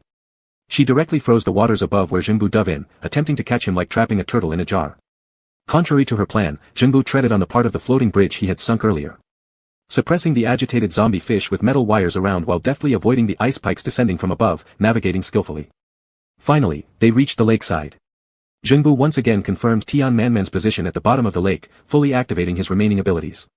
Simultaneously utilizing 3 techniques, he gathered all the metal that had been lying in wait around Tian Man. Taking her by surprise, he pulled her into the lake with metallic filaments and broke through the ice in the same instant, heading straight for Jiang Hanyu to secure first place. Stinky Abu, Tian Man casually froze the zombie fish biting her and climbed onto the bank, venting her dissatisfaction. I'm a girl. Our school's flower. Can't you give way to me? You big oaf. Jun Cheng is dangerous, someone as pretty as you shouldn't go. Zhengbu looked at Tian Man who was more enticing due to being soaked. Keeping himself from inappropriate glances, he turned away and said gloomily. Tian Man's anger vanished instantly, and she beamed, I misjudged you, you're not just a block of wood. Manan, go change clothes. Chen Yu draped an overcoat on Tian Man and pulled her hand to prevent her from teasing Zhengbu further. For dinner, everyone sat around a long wooden table at the center of the yard. Since Zhuang Xiao had won the bet, he excitedly ordered an entire table of dishes, fried rabbit meat, braised pork, stir-fried mutated dandelions. Old Xia, where's the wine? Bring it out. Zhuang Xiao was exceptionally cheerful because he had won the bet and called across the table to Xia Jingxin. It's already here. Xia Jingxin picked up a jar of fine daughter red that had been sealed here before the apocalypse. This wine was supposed to be unearthed when Qin Yu got married, but 25 years have passed and the girl still hasn't found a husband. So, let's drink this first. Xia Jingxin picked up the jar, which still carried traces of old mud, pouring everyone a small cup each. That girl would probably charge in now if she heard you talking like this, ready to kick and scold you. Qi Lu chuckled at the thought of Qin Yu's temper. Big brother, I feel someone talking about me. Back in a small building in Fengyang County, Jichuan Province, Qin Yu was sprawled ungracefully on the floor, sneezed, and stared lifelessly at the ceiling. It's me silently mocking you, you idiot. Qin Hui knocked his sister's head hard in frustration. Bad brother. Qin Yu covered her forehead and accused him, how was I supposed to know the zombie moved so fast? Even if you didn't know, you shouldn't imitate zombies walk in front of one. Qin Hui recalled the earlier scene, scared stiff. Walking like them seemed fun, step by step, like devil steps, friction, friction. Seeing her completely revived sister mimicking the zombie walk again, Qin Hui helplessly rubbed his forehead, thinking, can my stupid sister ever get married? At the same time, Xia Jingxin's thoughts oddly coincided with Qin Hui's. Ah, never mind, don't think about it anymore. I wonder where they are now. Brother Jiang, Abu, please bring them back. Rest assured, we will, Jiang Hanyu promised earnestly to Xia Jingxin while looking at him. Cheers, to ourselves. Here's to surviving smoothly in the apocalypse. Everyone stood up together, even little Chen Chen holding a drink, raising his glass to create crisp sounds echoing in everyone's heart. Living was good, everyone being present was good. The next toast is to Zhou Gu. Xia Jingxin stood up with his glass raised sincerely addressing Zhou Gu. I may not know who you are or how powerful your ability is, but everything we've achieved today is thanks to your help. Jiang Hanyu also stood up following, this cup should be mine to offer, thank you. Qi Lu then stood up as well, and I can't miss this round, Zhou Gu, thank you for saving us during the sand rats incident. And yes, I'll beat you one day, for my goal of finding a partner. Qi Lu glanced meaningfully at Qin Yu, prompting friendly laughter among the crowd. Others also stood up accordingly. Everyone sincerely appreciated Guzhou. Guzhou watched everyone stand, finally standing himself, holding the glass with his white cloth-wrapped hand, no need to thank me, we're family.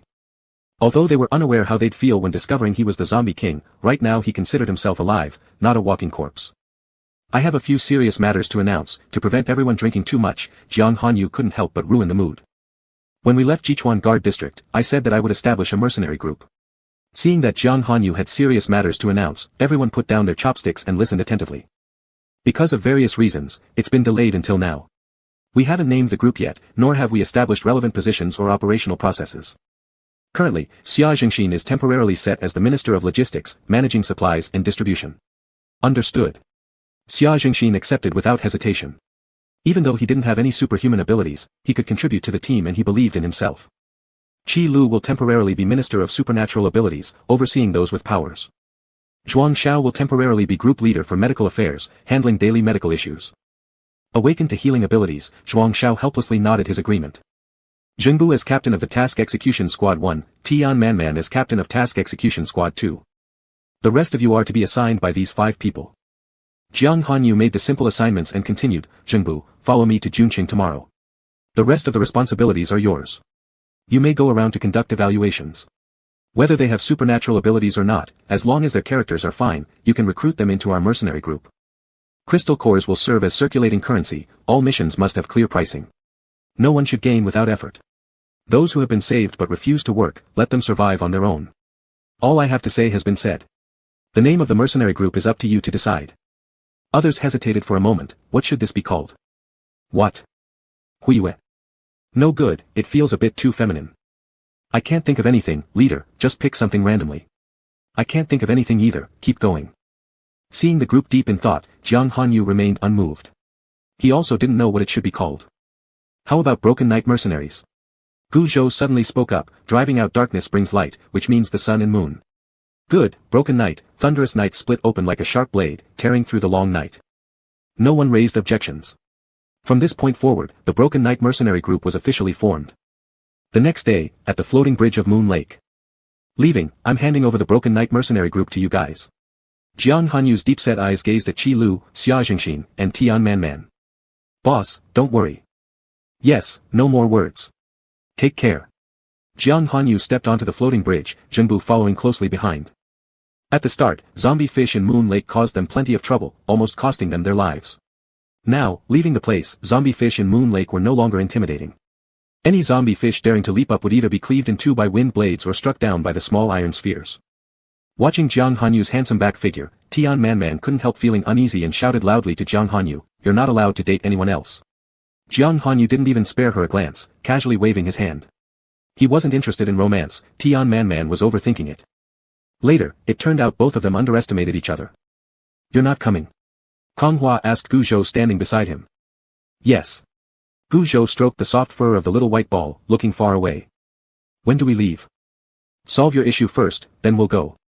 Gu Zhou retracted his gaze, the golden-threaded mask's gaze directly targeting Kong Hua. "What problem do I have?"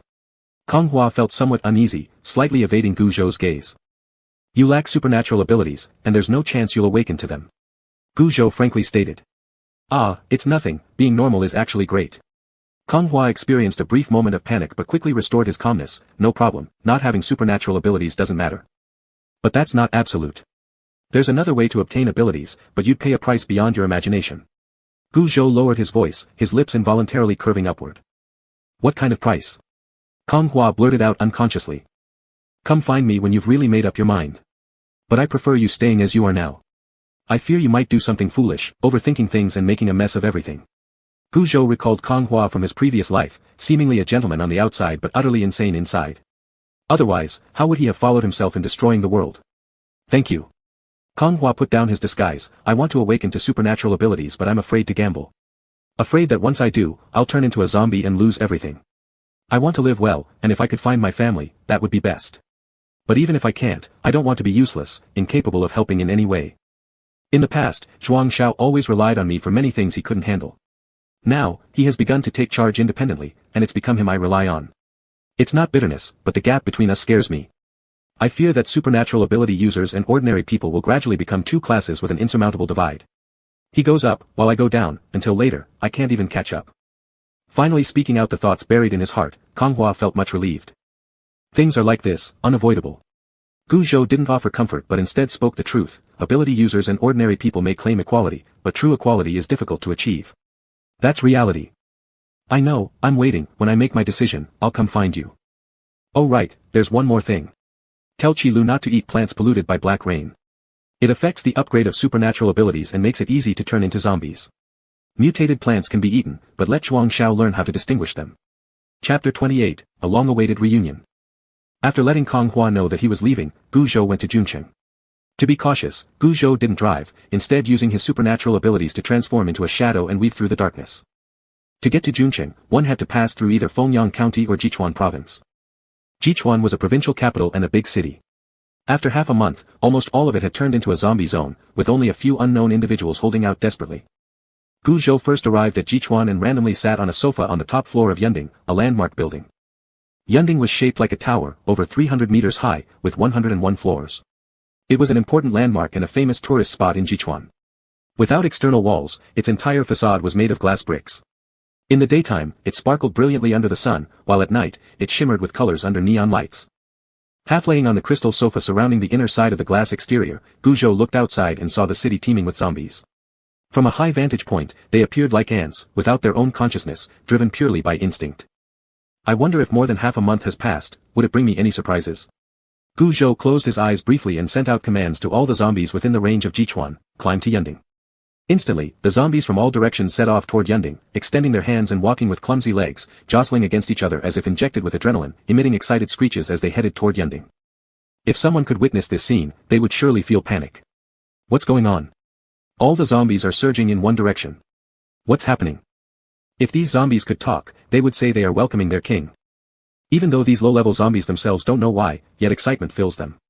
Like abandoned children who instinctively depend on their parents, to them, Guzhou isn't tied by blood but imposes a spiritual authority, making them willingly submit. What Guzhou did was like sifting through sand to filter treasures. The lowest level zombies moved the slowest, their actions sluggish, easily controlled by higher level zombies.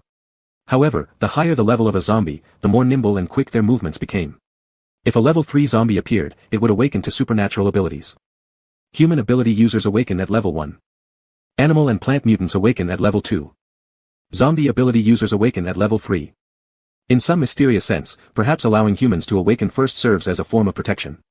If everyone awakened at the same level, humans would face greater difficulties in surviving, being inferior even to animals and zombies, becoming the lowest class of the new world. From the aerial view, it formed a circle of zombies centered around Yunding. The outermost layer was level 1 zombies, with the largest quantity. They anxiously paced back and forth, wanting to move forward but dared not. As if possessed of a mind, they helplessly looked toward Yunding, lifting their feet and pausing. At the base of Yunding, there were more level 2 zombies. They painfully climbed, using both hands and feet, step by step. For them, 101 floors meant nothing, all they cared about was seeing their king faster. Zombies have already climbed up. Guzhou looked somewhat surprised towards the central staircase, where a level 3 zombie climbed up first. It was 187 centimeters tall, towering with long and powerful legs, emitting an odor of putrefaction throughout its body. Upon seeing Guzhou, it excitedly knelt down on the spot, its white eyes fixated directly on its king. SSSSS. King, king, king. The level 3 zombie already had rudimentary consciousness. I don't know what you were called in life, but as a zombie, you should not be human anymore. Guzhou gazed at the kneeling zombie beneath his feet with a trace of compassion in his eyes, then quickly resumed his coldness, as if the previous compassion had been a mere illusion. Although this level 3 zombie did not yet understand fully the meaning of king, it still nodded excitedly in response. You are the first zombie to ascend to Yunding, thus, your name will be Yunchu. Should you recover your memories, do not revert to your original name, nor seek out living relatives. Yunchu seemed half understanding, SSSSS. Okay, accepting without question.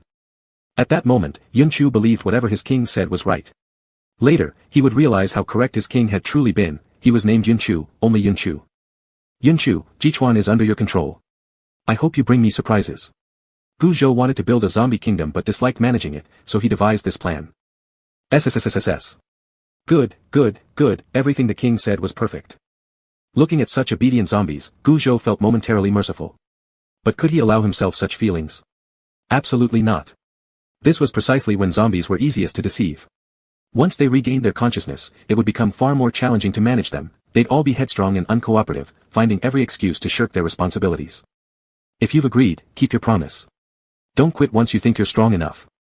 Guzhou seized the opportunity to make Yunchu sign an unequal treaty. SSSSS. Never. In the future, whenever Yunchu recalled this scene, he would look at Guzhou with sorrowful resentment, unable to voice his complaints, each thought bringing him more bitter tears. Jichuan is now yours to govern, rename it Yun City, the main capital of the zombie empire. After speaking, Guzhou leaped off Yunding without waiting for other zombies to arrive, heading toward Fengyang. That night, Jiang Hanyu drove a Toyota Land Cruiser Prado to the edge of Fengyang County in Jichuan. To ensure safety, he temporarily avoided entering Jichuan City itself. Urban areas had dense populations, and after half a month, no one knew the current situation. Rushing in blindly might mean going in but never returning. Hence, he decided to rest temporarily in Fengyang County, change his appearance, and look for opportunities to infiltrate Juncheng. Unfamiliar with Fengyang, Jiang Hanyu directly drove around the streets searching for a cosmetics store. If there happened to be a makeup artist available, it would be even better. It's too dark in the evening, can't see clearly. Let's find a place to rest. Since there was no electricity, the earth returned to darkness. The streetlights barely illuminated anything. Under the car's headlights, there were only zombies and no signs of people. Yeah, dangerous at night. Zhengbu agreed straightforwardly. Get out of the car and go straight to the hotel. Jiang Hanyu pointed with the flashlight beam at the nearby sign, A Feng Hotel. Zhengbu showed no hesitation. Anywhere would do. He opened the door and ignored the fervent attention from the zombies outside.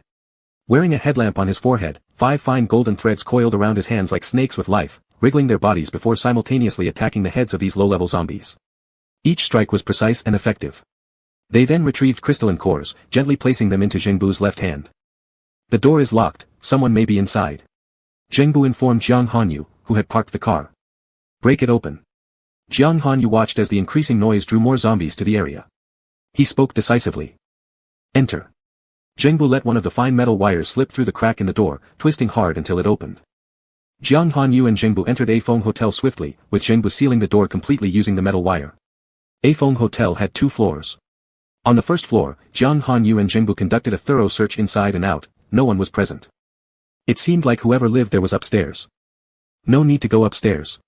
We'll just stay here downstairs. Jiang Hanyu stopped Zhengbu, who intended to check the second floor, thinking it unnecessary. Even if someone was upstairs, they were only staying overnight and had no reason to disturb each other. Zhengbu nodded. They randomly pushed open a standard room with 2 single beds, 1 for each. Big brother, the people downstairs haven't come up. Qin Yu lay in wait at the hallway entrance, informing Qin Hui further down. They know their rules. Drop the chair, it won't help much anyway.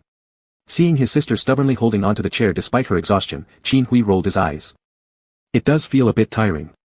Qin Yu set down the chair and massaged her shoulders. We were too late for the zombie hunt today. Otherwise, we could have been back in June City earlier playing on the computer, gaming, or catching up on anime. Qin Yu lay face down on the bed, gazing into the dark night sky, unable to sleep, and muttered quietly to herself. Who should we blame? Blame me, blame me. From now on, I won't tease zombies for fun anymore. But that zombie was a bit different from others, it wasn't as clumsy, faster, and its joints were more flexible. We're leveling up, but so are the zombies. If we don't work hard, we might end up at a disadvantage. Qin Yu turned over and couldn't help but think about Jiang Hanyu. If Brother Jiang had turned into a zombie and not been killed, he'd probably be the strongest zombie around. After hearing this, Qin Hui paused for a moment. Jiang Hanyu wouldn't want that, becoming a zombie to harm the people he wanted to protect. Yes, Brother Jiang wouldn't do that. It would have been better if Brother Jiang were still here. June City wouldn't be like this now, Qin Yu said with a dismissive tone, clearly dissatisfied. June City was filled with psychics who didn't tolerate ordinary people. Most of them felt naturally superior, thought highly of themselves, and looked down on regular folks. Some even treated good-looking women without powers as objects. Thinking about this made Qin Yu feel tightness in her chest, but she felt powerless to change it. If Jiang Hanyu hadn't turned into a zombie, and if Jiang Hanyu took control of June City, things would surely be different. Also, I feel Yan Ming has changed somehow. I can't quite put my finger on it, but he's become somewhat similar to Wei Wenjun, detached and unemotional. I don't know. Yan Ming is complicated, and I've never liked him. Before, I was just too lazy to deal with him, but now just seeing him makes me nauseous, Qin Hui scoffed, showing his distaste. Brother, let's go somewhere else, Qin Yu finally voiced what she had been wanting to say. Brother wants to too, but we don't know what other places are like, and our parents wouldn't survive long journeys. But June City doesn't accept ordinary people. How can our entire family keep hiding in Muck's village forever? 15 people living in that tiny 2-story house, afraid to go out, afraid to make too much noise, relying solely on the food you and I bring back from June City, we're all in danger. I'm terrified that one day we can't provide for them, and they'll lose hope altogether. Qin Yu spoke softly while silently shedding tears. This wasn't the June City they dreamed of. I know, I'm scared too. Recalling the family's hesitant words, fearing to speak too much because it might create pressure, and fearing to speak too little because it might leave no room for future opportunities. Brother, I've decided. I'm going to change everything. Suddenly, Qin Yu regained her energy, jumped off the bed, and declared loudly. Seeing her suddenly invigorated, Qin Hui also jumped up excitedly. All right. We'll be saviors. Seriously, it's been so long since we last saw each other. Jiang Hanyu and Zhengbu heard the commotion upstairs and weren't sure at first what was happening, but as the voices above grew louder, both men looked at each other and couldn't help but laugh. It was indeed those two.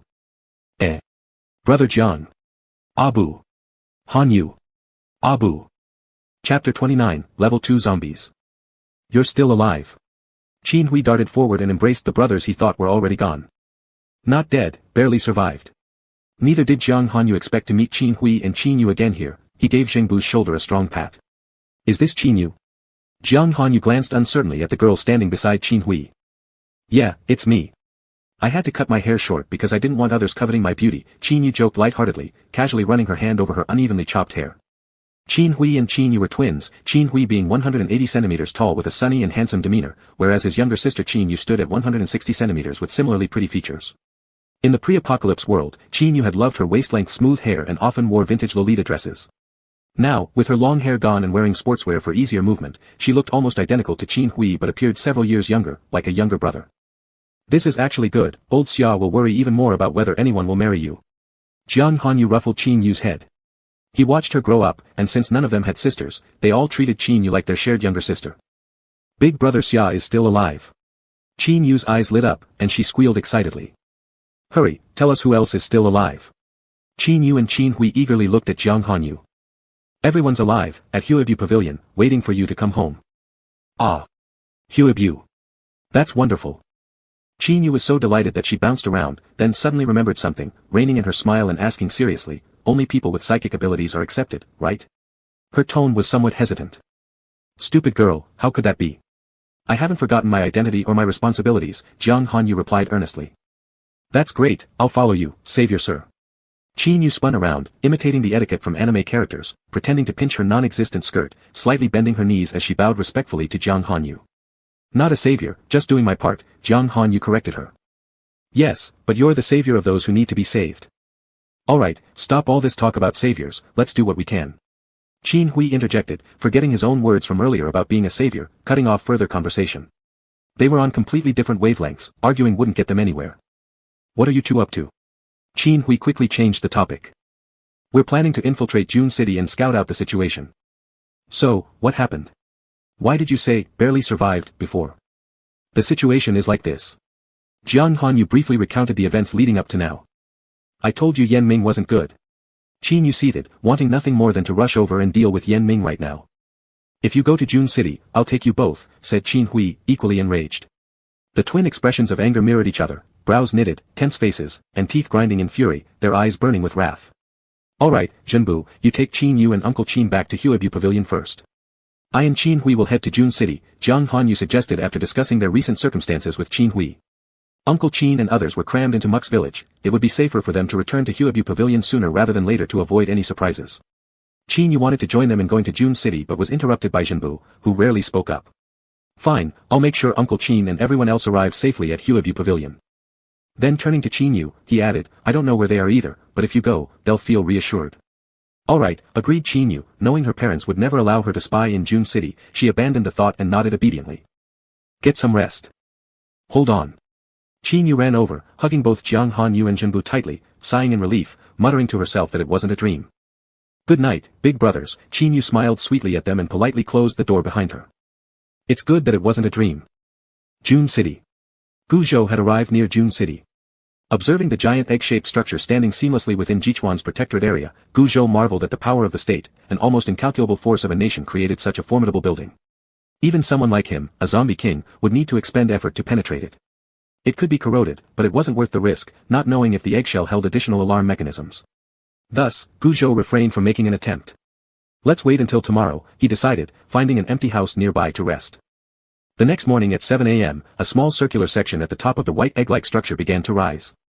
An elevator inside moved slowly toward the middle edge of the egg shape and slid along its surface in various directions.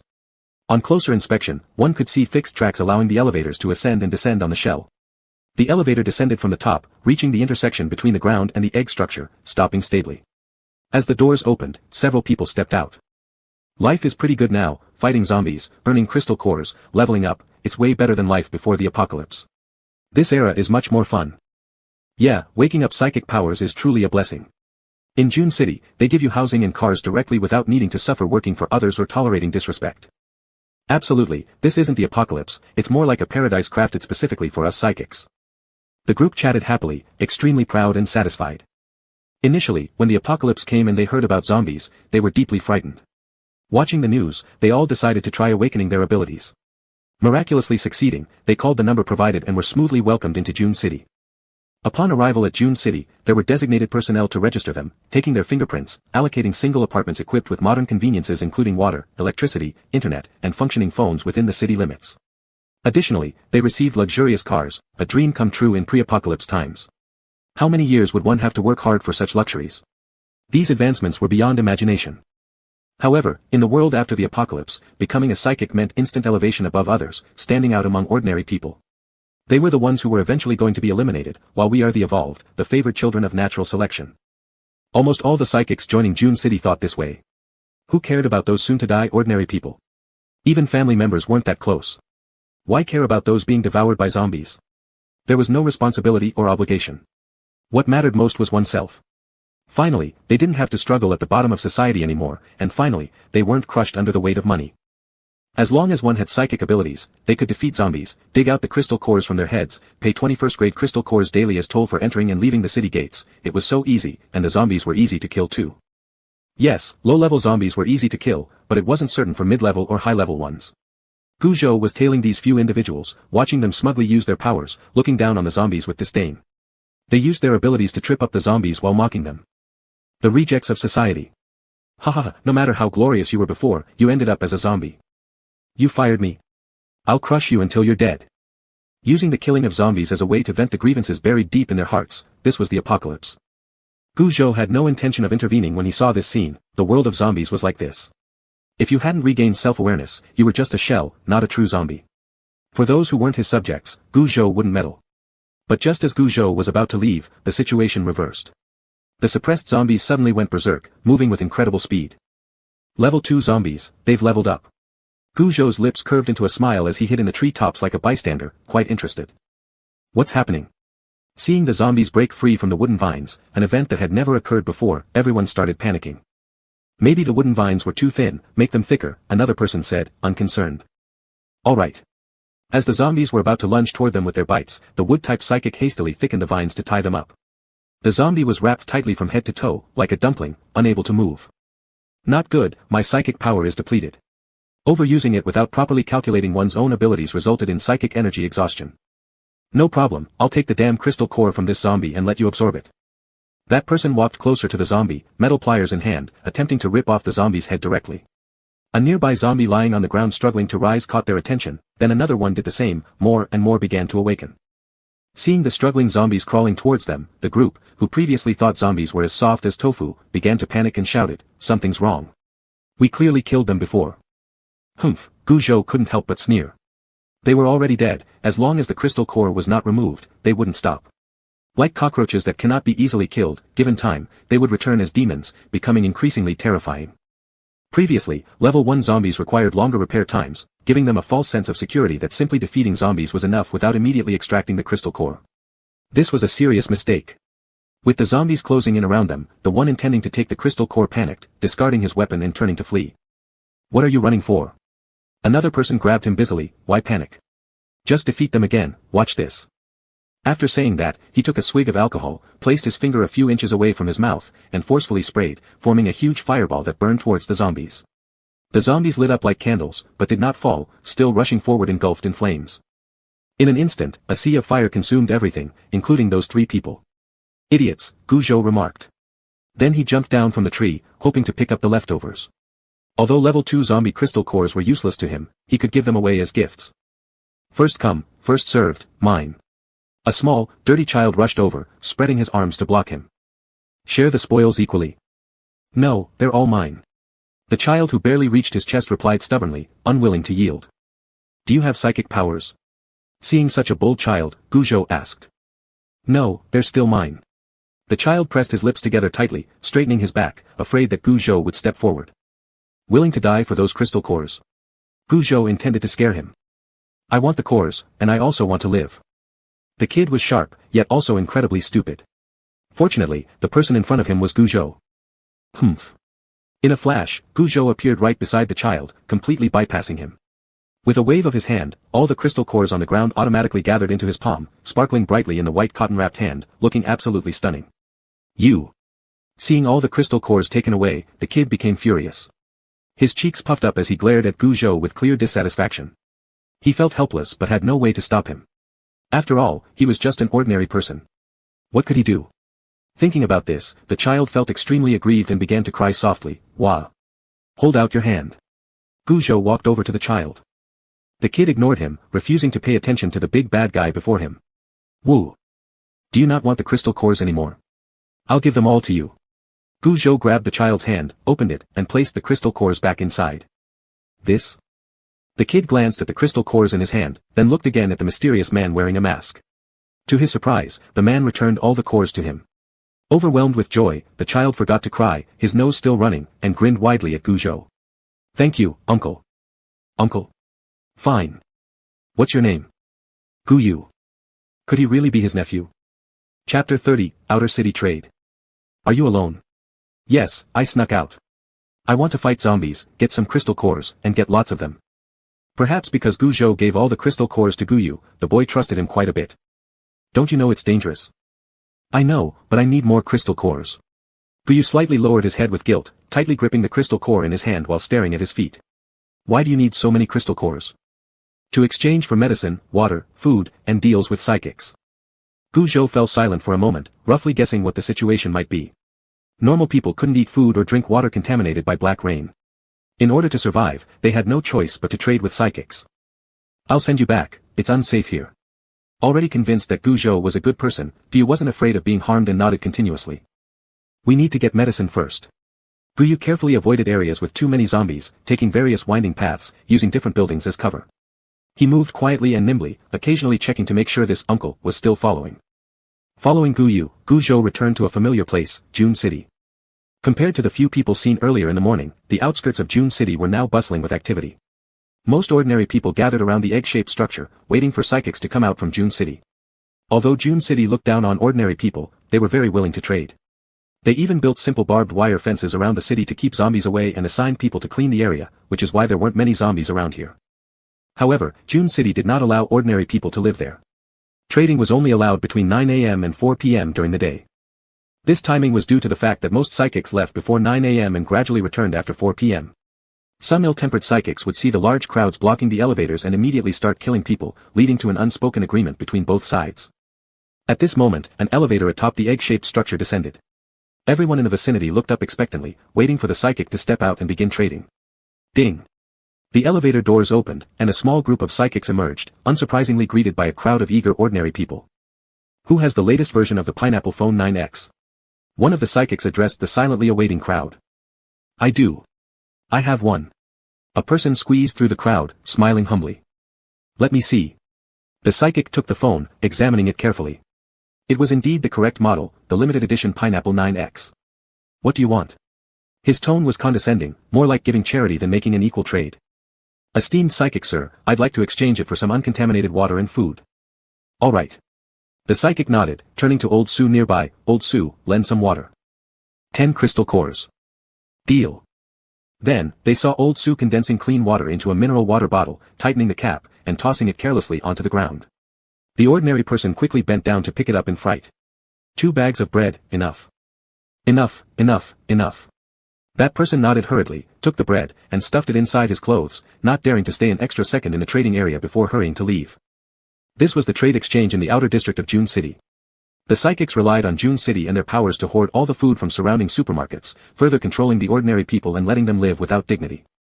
At the same time, through these unequal trades, the identity of psychics was further elevated, making them proud of being psychics and more loyal to June City. We've already exchanged for everything we need. After some time of trading, most psychics obtained items they were satisfied with, items that were luxuries they never dared to dream of before the apocalypse. Unexpectedly, in the apocalypse, they came easily. What other good stuff do you have? Diamonds, Rolex watches, gold, embroidery. Suddenly, it was like a pot boiling over as ordinary people began hawking their goods, hoping to attract the attention of the psychics in exchange for some food and water. Crystal cores. I have crystal cores. Gu Yu shouted out, hoping to catch the attention of the psychic adults, as he was about to be lost in the crowd. Quiet. At the psychic's command, everyone obediently shut their mouths as if switched off by some invisible button. I just heard someone say they had crystal cores. Who is it? Me. Gu Yu jumped up, raising his hand, trying to get the attention of the psychic adult. A kid? Old Su was a little surprised at seeing the scrawny and dirty child squeezing in front of him, disbelieving. Where are the crystal cores? Take them out and let me see. Here. I want to exchange for medicine. Nitroglycerin pills. Gu Yu opened his hand, revealing a few grains of rice-sized level 1 crystal cores and 5 corn kernel-sized level 2 crystal cores.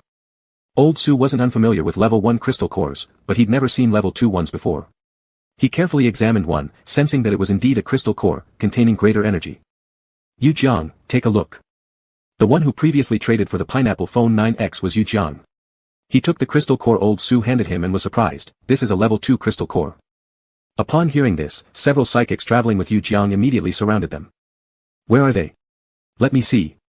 Kid, I'll trade with you. What do you want, name it.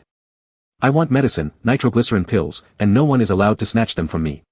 Gu Yu had never seen such a scene before, being surrounded by psychics trying to grab the crystal cores from his hands. I want medicine, nitroglycerin pills. Gu Yu clutched his fists tightly, refusing to show them. Alright, here you go. Just give me the crystal cores first. One of the psychics squatted down and tempted him. Medicine, I want medicine first, give me the medicine. Guyu refused to let go. Humph, not recognizing a favor when you see one. We'll just snatch it and divide it among ourselves. Another psychic, seeing the boy's stubbornness, spoke disdainfully. I think so too, chop off his hand. These psychics didn't even consider exchanging medicine for crystal cores. They were thinking, since it was their territory, what could those ordinary people possibly do? Moreover, who knew what nitroglycerin pills even were or where they could be found? Chop off his hand. Having heard the psychic suggest this, Guzhou stepped forward, looking exceptionally striking in white amidst the group of dirty, skinny ordinary people who hadn't washed due to lack of water. Yes, chop off his hand. That psychic lifted Guyu high and taunted. So be it, then I'll help you with that. As soon as Guzhou spoke, in the next moment, the hand holding Guyu was severed. Guzhou caught Guyu just as he was about to fall to the ground. Seeing how powerful Guzhou was, Guyu tearfully complained, Uncle, they wouldn't give me the medicine, they wanted to chop off my hand. If you call me brother, I would gladly chop off all their hands. Brother. The young fellow cleverly changed his title. You talk big, don't you? Do you even know where you are? Old Su's tone turned cold upon seeing Guzhou's arrogance. Old Su, avenge me. My hand. The psychic whose hand was chopped off wailed, demanding vengeance. Guzhou, who hadn't had a good fight in a long time, looked at the row of psychics getting ready to attack. He appeared calm, without panic, but only lamented how slow their psychic abilities released. Just as Guzhou was about to move and end it with one strike, someone else moved before him. An invisible wind blade cleanly slid across the carotid arteries of the psychics, killing them instantly before they even had time to react, and they all fell down. All the ordinary people present sucked in a cold breath, looking at Guzhou with fear in their eyes, worried about being implicated and getting into trouble with the people from June City. They fled the trading area. Brother, you're so awesome. Thinking that Guzhou had made the move, Guyu clapped his hands in praise. Guzhou neither admitted nor denied it, his gaze sweeping over those who were fleeing. Then he looked at Jiang Hanyu, who had disguised himself and blended into the crowd. Give your crystal cores to this brother, and he'll exchange medicine with you. Guzhou pointed at Jiang Hanyu and said to the child in his arms. Upon hearing this, Guyu immediately jumped out of Guzhou's arms and ran to Jiang Hanyu's side. Without hesitation, he handed over the tightly held crystal cores. Brother, give me the medicine, nitroglycerin pills. All right. Jiang Hanyu bent down, taking the crystal cores from Guyu, patted his head, and agreed. Let's go, get the medicine. We shouldn't stay here too long. The ordinary people in the trading area had mostly left, but there were still a few hesitatingly walking toward them, their eyes filled with pleading. We want medicine and food too. Seeing their prowess, that not even a team of psychics could withstand them, they figured they'd rather take the risk and beg these few than ask the psychics of June City. Jiang Hanyu glanced at the several ordinary people who were looking at him with pleading faces and nodded. Come along. Yes, yes, yes. Unexpectedly succeeding, their eyes lit up instantly, and they nodded continuously. Where is the nearest pharmacy? Jiang Hanyu opened the car door, sat on the driver's seat, and asked. The medicines in small-town pharmacies have been looted clean. There are the most zombies in Jichuan, and very few dare to go there. The few people sitting at the back answered quickly. Alright, let's go to Fukan Pharmacy. Since Jichuan was the only option, then they might as well go to the largest pharmacy. Sir June, 6 local psychics from the outer trade area of June City died. Wang Zhua knocked and entered Wei Wenjun's office. How did that happen? Wei Wenjun stopped writing and looked at Wang Zhua. They said a kid was holding a level 2 crystal core and wanted to exchange for medicine. Those psychics didn't have any medicine but wanted the crystal core, and the kid's brother killed them. Wang Zhua sat across from Sir June, reporting. What does he look like? Is it Jiang Hanyu? Thinking about Jiang Hanyu, whom they've never managed to capture, Wei Wenjun asked. It should not be him, his height is less than 180 centimeters. He wore a white suit, clean and wrinkle-free, with a gold wire mask on his face that obscured his looks. On his head was a black top hat, and the exposed skin outside was wrapped in white cotton. His outfit was peculiar and eye-catching. For this matter, Wang Zhua especially went to the civilian area and used food to question the ordinary people who were present at the time. Wei Wenjun tapped his fingers on the desk. Interesting, see if you can win him over. Wouldn't that cause dissatisfaction among internal psychics? Wang Zhua's tone was cautious. So what if it causes dissatisfaction? If they have the skills, they can leave June City. I understand, I will tell my subordinates to keep an eye on him. Chapter 31, Highway Tunnel. You wait here, I'll go alone. It was Yun Chu's territory, and all the zombies inside belonged to him. Guzhou thought it best not to reduce his forces unnecessarily. I'll go with you, Jiang Hanyu said. He wanted to check out how things were going in Jichuan. Guzhou looked at Jiang Hanyu once. No, if it gets dangerous, I won't be able to carry you. Besides, you have to take responsibility for these few in the car. All right. Though not in a hurry at the moment, Jiang Hanyu nodded. Seeing Gu Zhou disappear momentarily, Jiang Hanyu felt empty. If he were stronger, would he be able to enter and exit Jichuan with Zhou Gu together? Later, Jiang Hanyu realized he was overthinking. Gu Zhou wasn't worried about him but was feeling jealous and concerned for Yun Chu. Where do you live? Taking this opportunity, Jiang Hanyu planned to find out about the lives of these ordinary people who weren't accepted. In the highway tunnel. Deng Jia, who replied, was a father of 2 children in his 40s. Highway tunnel. Sigh, there are zombies in both the city and county. The only places with fewer zombies are the tunnels and service areas on highways or remote rural areas. There's no other way. If we arrive late, there will be no spot left at the service areas or rural areas. Living alone inside a house is also scary. Living together in the highway tunnel gives us more vitality. We can chat and share one candle, encouraging each other, otherwise, none of us could survive alone. Yeah, even though conflicts arise among people, there's mostly mutual support. Some good psychic ability users haven't abandoned us either, another person enthusiastically agreed. Sharing whatever we find, everyone can barely survive for as long as possible. 10-mile highway tunnel. Please, help me find my son.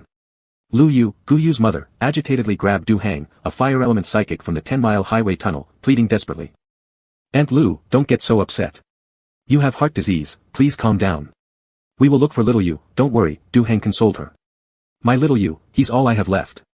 Thinking about her missing son, Lu Yu couldn't help but feel a sharp pain in her chest. Don't get so worked up, stay calm. Song Zhen, a hypnotic element psychic from the 10-mile highway tunnel, held Lu Yu's hand, stared into her eyes, and softly spoke. Lu Yu looked at her eyes, gradually calming down, and soon closed her eyes to fall asleep. How could little Yu disappear? Who was on duty watching the door today? Song Zhen asked others after stabilizing Lu Yu, dissatisfied. Regardless of who was on duty, can you even manage that? Everyone's busy to death, how can you take care of an unmanageable kid? Hi Chow. I know we're all busy and frustrated, it wasn't about deliberately blaming anyone, but adults can't tell the difference between a child's safety and danger. Allowing such a small child out to face such peril outside. Don't argue. It was me who let little Yu go out.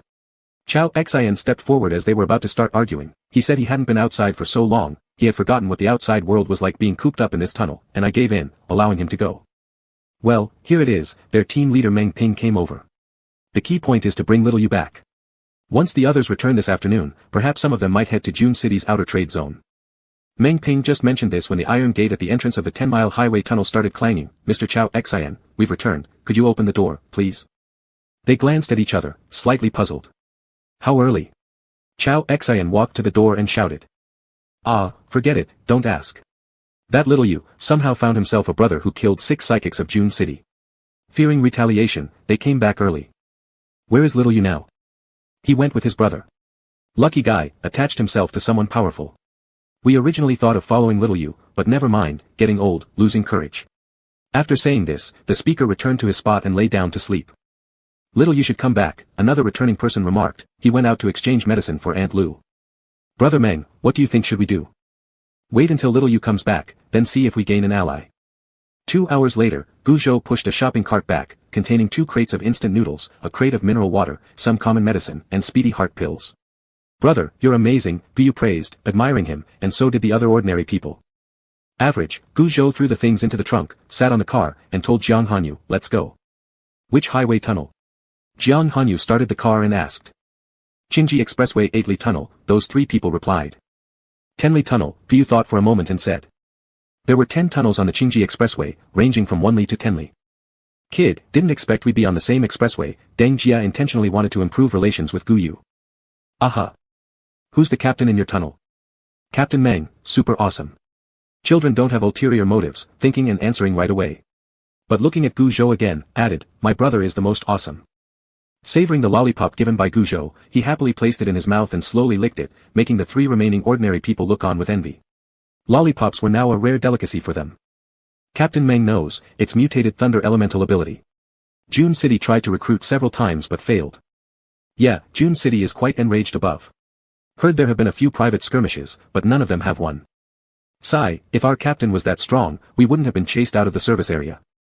But with Captain Meng's strength, he could have seized a service area already. Why does he stay at the Tenli Tunnel? The 3 discussed behind while Jiang Hanyu didn't bother to manage them. Useful information could still be obtained from their talk. The 8li Tunnel is here. Jiang Hanyu reminded the 3 who were reluctant to leave. They hesitated, thinking it over, then decided against it. After all, there were relatives in the 8li Tunnel.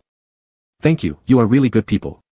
The three holding a box of instant noodles sincerely thanked, then watched as their car bypassed the tunnel and disappeared down the side road.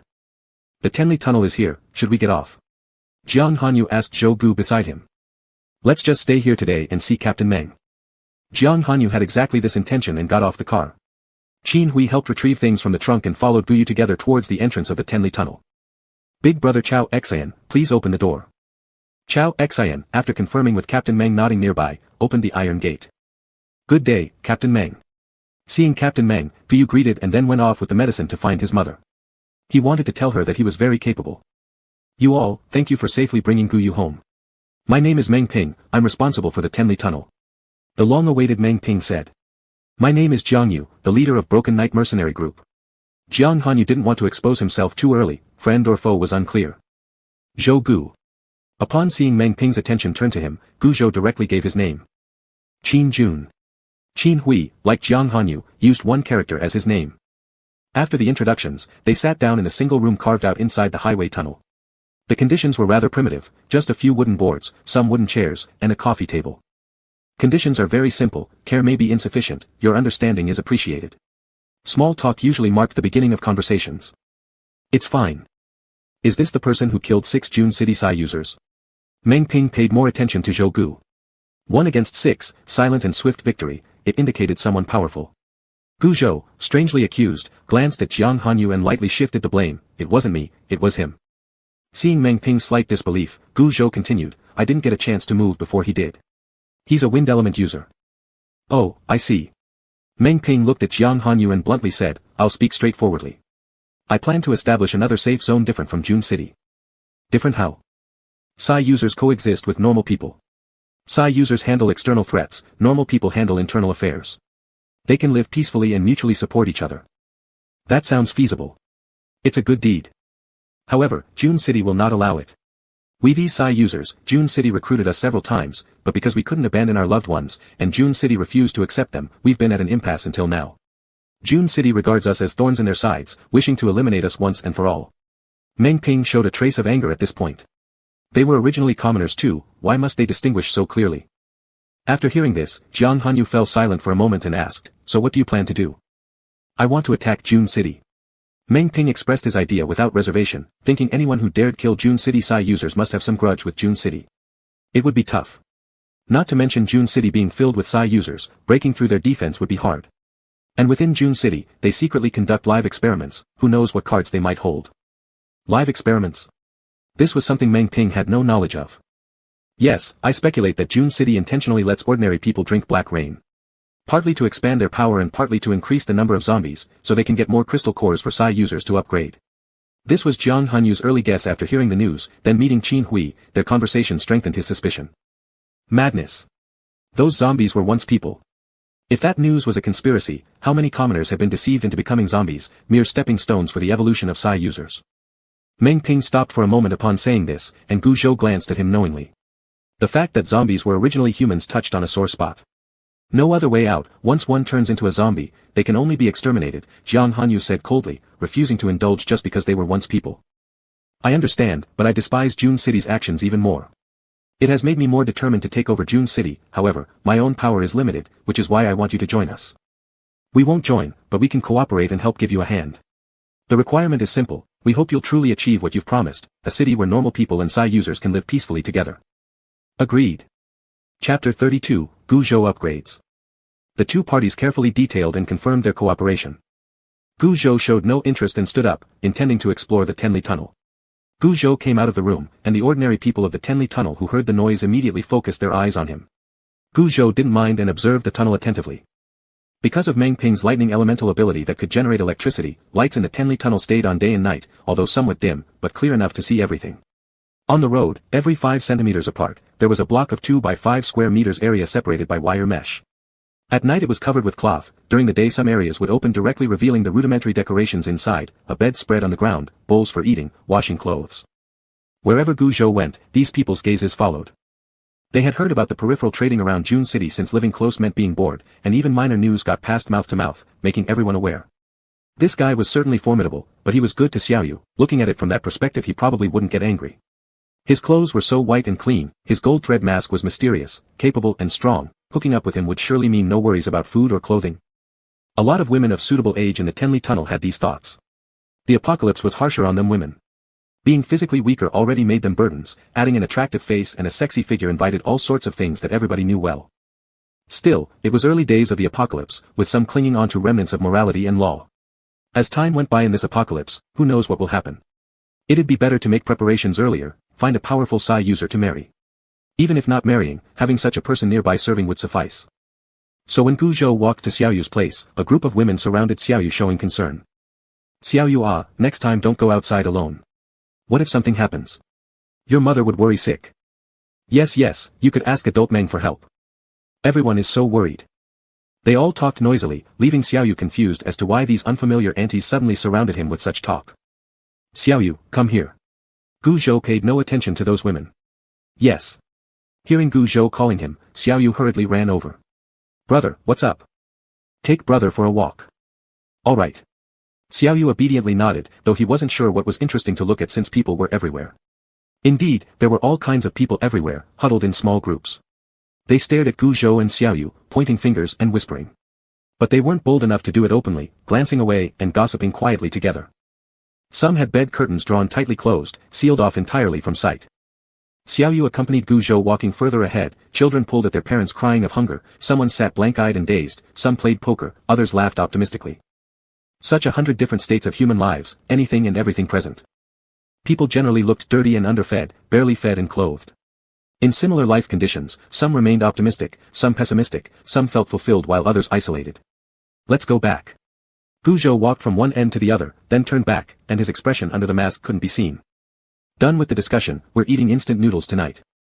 I don't want to eat them. I'm going out. Gu Zhou felt inexplicably restless and said casually, ignoring Jiang Hanyu's worried look and directly pushing open the iron door. I'll check on you. Jiang Hanyu was concerned about Gu Zhou. Where are you going? Jiang Hanyu caught up with Gu Zhou and walked side by side with him. You don't need to worry about me. Gu Zhou sped up, trying to get rid of Jiang Hanyu. You don't even need me. Jiang Hanyu attempted to use wind to increase his speed. Zhou Gu, calm down. Suddenly speeding up, Jiang Hanyu firmly grabbed Gu Zhou's hand as they approached a river, not knowing what mysterious mutated creatures might lurk within. All right. Gu Zhou stopped his steps and took off his gold thread mask, revealing a pair of deep, bright eyes. I want to take a bath to cool off, okay? Gu Zhou made a surprising statement. I'll stay with you. Looking at Gu Zhou who didn't seem to be joking, Jiang Hanyu decided to accompany him all the way. As soon as Gu Zhou's abilities were about to reach level 7, he found Jiang Hanyu annoying like a small tail that just wouldn't go away, and he was struggling to control himself. Dark powers upgrade easily in the apocalypse but are susceptible to the negative effects of dark energy. Even small matters could escalate, causing sorrow, irritability, or even mass killings. Especially unintentional zombie waves. A zombie wave refers to large-scale movements of zombies under the influence of a top-tier zombie king, creating collective unrest which can only subside after massive releases of energy. Before his rebirth, as the highest-tier zombie, Gu Zhou unknowingly initiated destruction when unprepared during an upgrade. He only realized afterward that under his leadership, an entire safe zone had been obliterated. Now, familiar feelings resurfaced, the uncontrollable emotions and the desire to obliterate everything. You want to come with me? Gu Zhou stood by the riverbank, looking coldly at Jiang Hanyu as if he were already dead. Yes, I'll come with you. Step by step, Jiang Hanyu resolutely approached Gu Zhou. Good.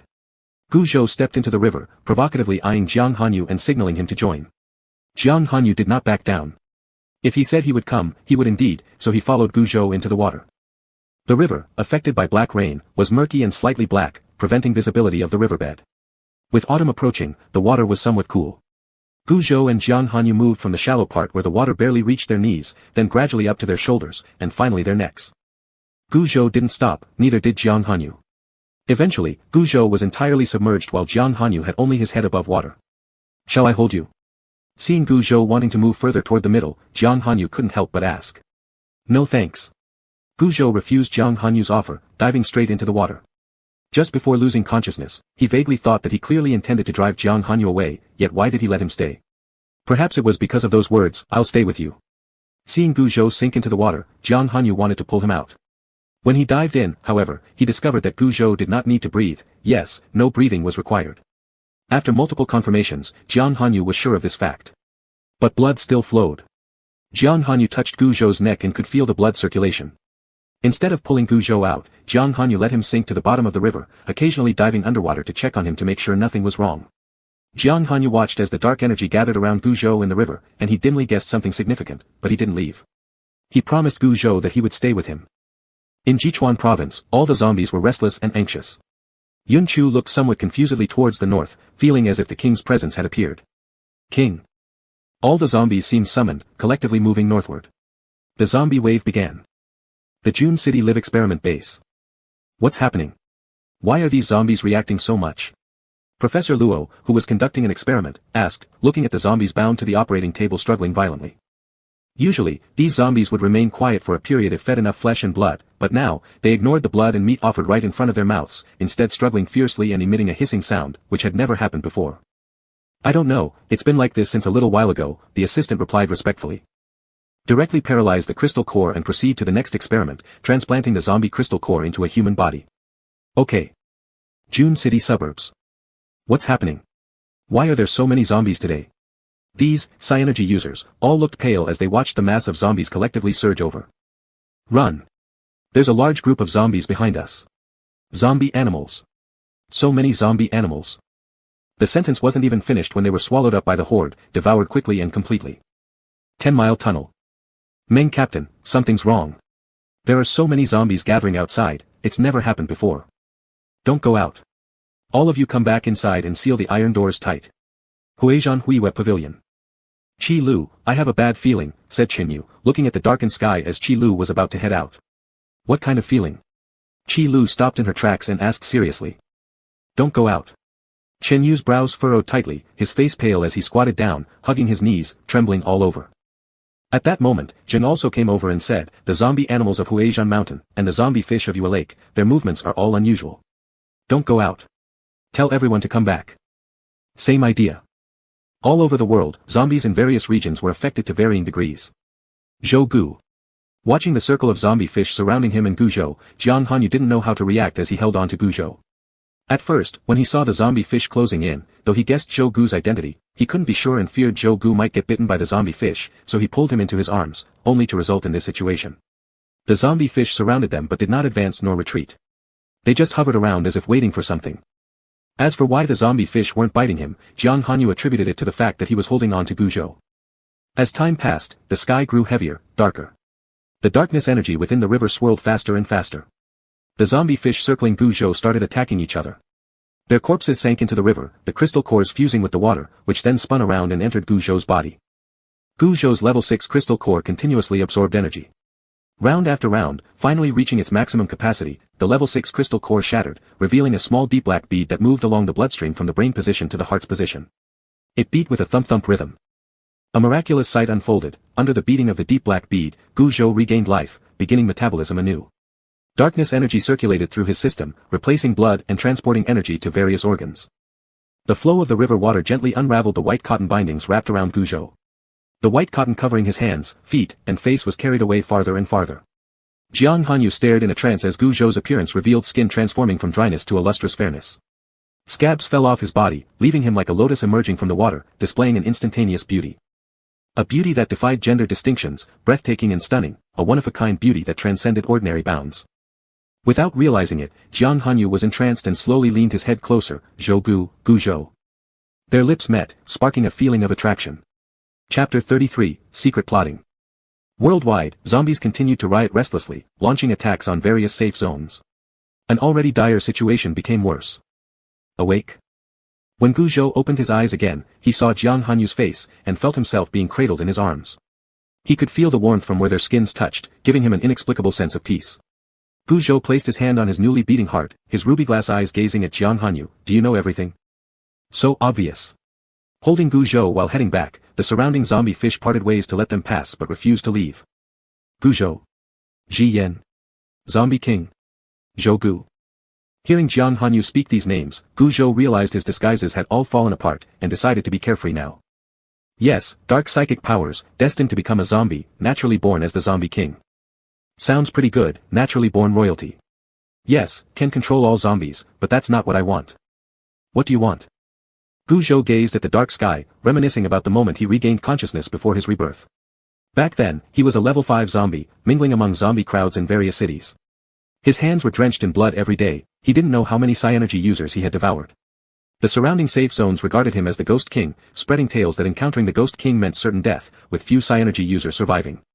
Over time, fewer Psy-energy users ventured into his area. Influenced by the zombie nature, he sneaked into the safety zone to hunt them. By this point, he already possessed a certain level of intelligence, needing only to recover his memories. For any safety zone, every Psy-energy user was precious. However, frequent deaths and disappearances within their sight caused the zone director to take high alert, initiating citywide searches. Guzhou narrowly avoided being captured by the Psy-energy users from the safety zone. But someone saved him. Badly injured, he hid under a bed in a shabby little house. "Little girl, did you see any zombies?" "Ah, yes, they ran in that direction." It was a little girl, about 6 years old. She knew he was hiding under the bed but didn't reveal his location. She squatted beside the bed and said, "You're a zombie, huh? I've never seen one before. I've been here since birth, in this broken-down house. Dad told me not to go out, not to talk to others, not to trust anyone." The little girl babbled on and on. "I don't have a mom, she was bitten by a zombie and turned into one. Dad can't come back either, he was also bitten and turned into a zombie. I want to become a zombie too, but seeing you, you look so ugly. I've been hungry for 2 days now, all the food at home is gone. Are you hungry? Do you want to eat me?" Ignoring her completely, Guzhou still listened as the girl chattered non-stop. At the time, without human memory, he felt more like an unending killer as a zombie. Still, dimly sensing that this little girl had saved him, he decided he couldn't eat her or he'd regret it. He endured for 1-2 days. On the 3rd day, his memories returned, and the taste of blood lingered in his mouth. "Whose family member could you be? How much I miss my parents." This was the end world, mocking all, absurd beyond belief. "In my previous life, I wanted the world to end, in this one, I want peace. What do I desire?" Guzhou struggled out of Jiang Hanyu's embrace. "Right now, I need a clean set of clothes." He then repositioned the gold mask over his face. Previously grotesque, now stunning. Such was the wonder of creation, where rot blossomed into flowers. Guzhou was even more flawless than when he was human, beautiful almost beyond comprehension. "Coincidentally, I need some as well." Jiang Hanyu pointed to his clothes soaked by the river, requesting company. Glancing at him, Guzhou made no objection. After changing, Guzhou led Jiang Hanyu to the cloud top. Without hiding anything from him, his disguises had long since slipped, he openly brought him along. "Before the apocalypse, I always wanted to visit the cloud top. Then came the apocalypse, thinking I'd never get the chance. But now, here I am." Jiang Hanyu stood atop the glass-surrounded peak, looking toward the Jichuan military zone, sighing. "Before my rebirth, I exploded as the zombie emperor, never expecting to wake up and return to this world, truly miraculous." Guzhou stood next to Jiang Hanyu, equally moved by the scene before them. "I often think, why doesn't time just stop there, everything fading to nothing, wouldn't that be better?" Jiang Hanyu looked at Guzhou's profile, how dull would that be? All vanishing, quiet, lonely, desolate. And besides, this isn't your world alone, it's countless people's world. They haven't given up, struggling to live despite the odds. You, as the zombie king, with your power, bear greater responsibility. But somehow, the harm is brought upon them by me, like this zombie wave." Guzhou glanced far off at the riotous zombies stirred up due to his level up. "Yes, the damage was done by you, so it should be ended by you. All right." Guzhou stared seriously at Jiang Hanyu for several seconds, then suddenly smiled, like golden wheat swaying gently in the wind, exuding warmth. Guzhou closed his eyes, using his mental power to communicate and soothe the emotions of all the zombies: sorrow, anger, helplessness. "Stop it all, it's fine now. Your king is unharmed, and he will lead you back to humanity, to be accepted by the world. The emotions of nearby zombies are basically stable, I can't reach those far away right now." Guzhou opened his eyes and said to Jiang Hanyu, "You've done an excellent job. Thank you for your prophecy, thank you for your courage," Jiang Hanyu suddenly said. "And thank you for trusting me." Guzhou knew what Jiang Hanyu referred to. Looking into his sincere eyes, Guzhou felt a bit uneasy and shifted his gaze to the distance. "Let's go back. Have we agreed on the cooperation?" "Yes, it's been agreed. In a few days, several teams of Psy-energy users will gather at the Jinkong service area to discuss specific plans. The defensive works of Junqing technically involve you as well. Don't you have a good way to destroy them?" "Yes. Before, I told you about embedding an informer. Later, they'll infiltrate Junqing to confirm the actions, and I'll make him turn off the shell surrounding Junqing at the right time. Seems like having an undercover agent really does work." "Exactly. But I wonder if there's any spy from Wei Wenjun's side within our group. If there is, let him come without return." The next day at 9 a.m., Jinkong service area. Jiang Hanyu and his people followed Meng Ping's team to the Jinkong service area. This place doesn't welcome outsiders, please leave quickly. At the guard booth of the automatic iron gate, a middle-aged man was standing watch.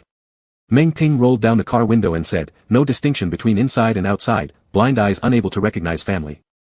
"Ah, my poor eyesight, I'm too old to recognize."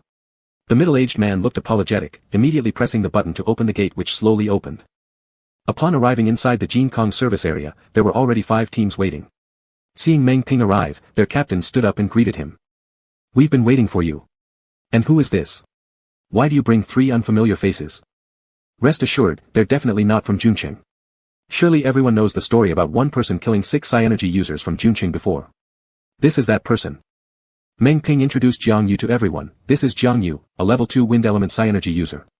Level 2, ah.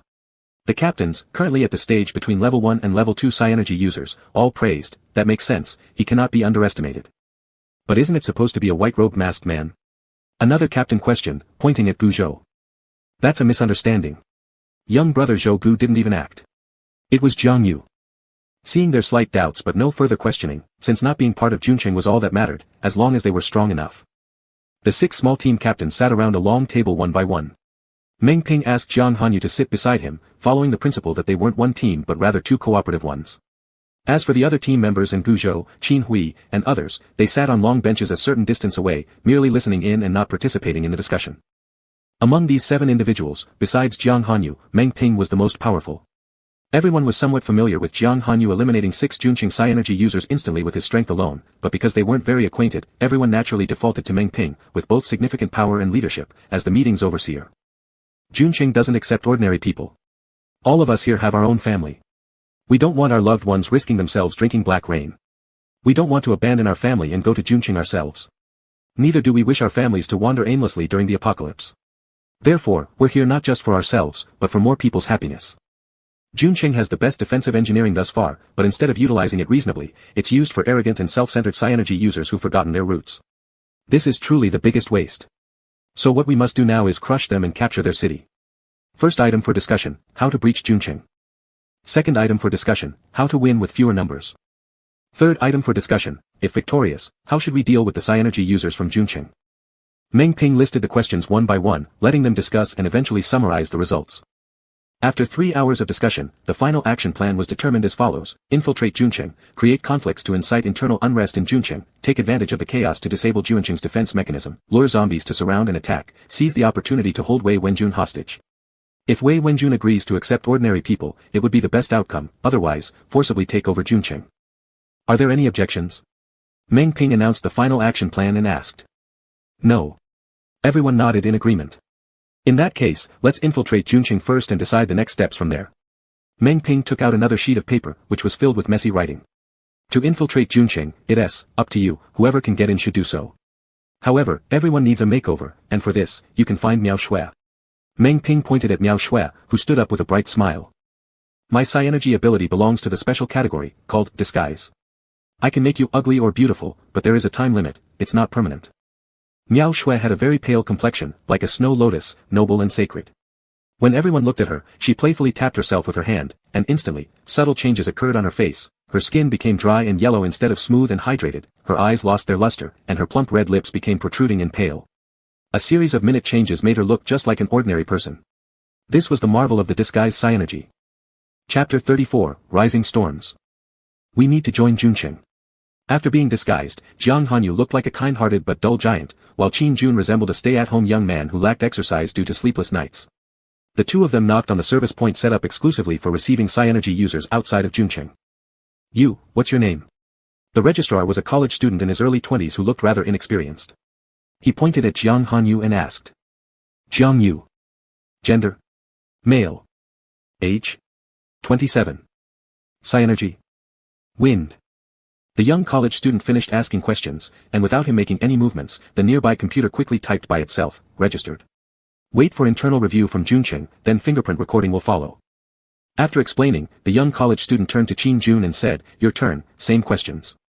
Qin Jun, male, 25 years old, control Psy-energy. Control Psy-energy? What kind of control? Like this.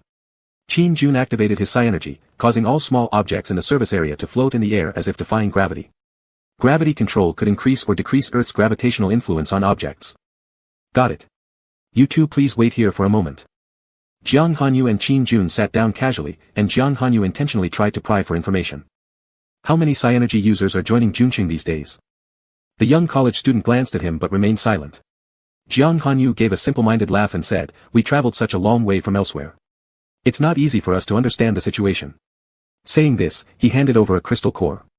The young college student understood and smiled, saying, "Indeed, traveling from far away isn't easy. Let me give you a brief introduction. There are about 1,000 Psy-energy users in Junqing. The most common 5 categories, gold, wood, water, fire, and earth Psy-energy users, are predominant, whereas psychic, control, and mutated Psy-energy users are relatively few. Inside Junqing, there are numerous small groups. Among those with significant scale and reputation are the Twilight Mercenary Team, the Gods Mercenary Team, and the Black Feather Mercenary Team. The captain of the Twilight Mercenary Team, Mo Ming, is a light element Psy-energy user. His damage inflicted on zombies is twice that of an ordinary Psy-energy user. For this reason, his team members call him the Holy Sun and claim their leader represents a glimmer of hope for the apocalypse world. The Twilight Mercenary Team generally does not harm innocents indiscriminately, and their attitude toward ordinary people is still acceptable. They sometimes distribute aid. The captain of the Gods Mercenary Team, Zhuge Yu, is a fire element Psy-energy user. His personality is rather hot-headed and straightforward, favoring brute force. All team members are fire element Psy-energy users. They love fighting and enjoy various challenges. They constantly pick fights daily, delighting even when they provoke retaliation and end up bruised all over. Within Junqing, there's no shortage of complaints that the Gods Mercenary Team is made up of lunatics. The Black Feather Mercenary Team is the most mysterious. Their captain remains unknown, and all team members wear black ghost masks uniformly. They come and go stealthily, and no one knows what they do every day. However, rumor has it that among the 3 mercenary teams, the Black Feather Team is the most powerful. There are plenty of small teams and squads. It's impossible to go through all of them. Recently, more Psy-energy users have joined Junqing. Perhaps it's because the zombies have become stronger. I've heard from other Psy-energy users that after that zombie wave, the zombies became much more powerful in general. Or maybe they can't hold on any longer, or perhaps they're drawn here just like you two. The young college student pocketed the crystal core and spoke without pause, reciting effortlessly, clearly experienced in answering questions from others. Having obtained the information he sought, Jiang Hanyu nodded simply and said, "Thank you so much. You've been a big help, such a kind person." At this moment, someone arrived from within Junqing. "These two?" "Yes. Follow me," the person instructed, indicating for Jiang Hanyu and Qin Hui to follow along. "My name is Liang Ciyuan, and I'm responsible for the induction process," Liang Ciyuan briefly introduced himself. "Place your palm here, and the elevator will sense it and descend automatically." Liang Ciyuan placed his entire right hand over the exposed electronic sensor. After the electronic sensor finished scanning and confirmed everything was correct, it beeped and emitted green light. The elevator at the top received the instruction and descended along the external track. This is the only way to enter and exit Junqing, by taking the elevator. Liang Ciyuan stepped onto the elevator first, followed closely by Jiang Hanyu and Qin Hui. "You need to press your fingerprint one more time to activate it." Liang Ciyuan pointed at the square-shaped raised button on the right side of the elevator door. As the button sank down, the elevator began its ascent.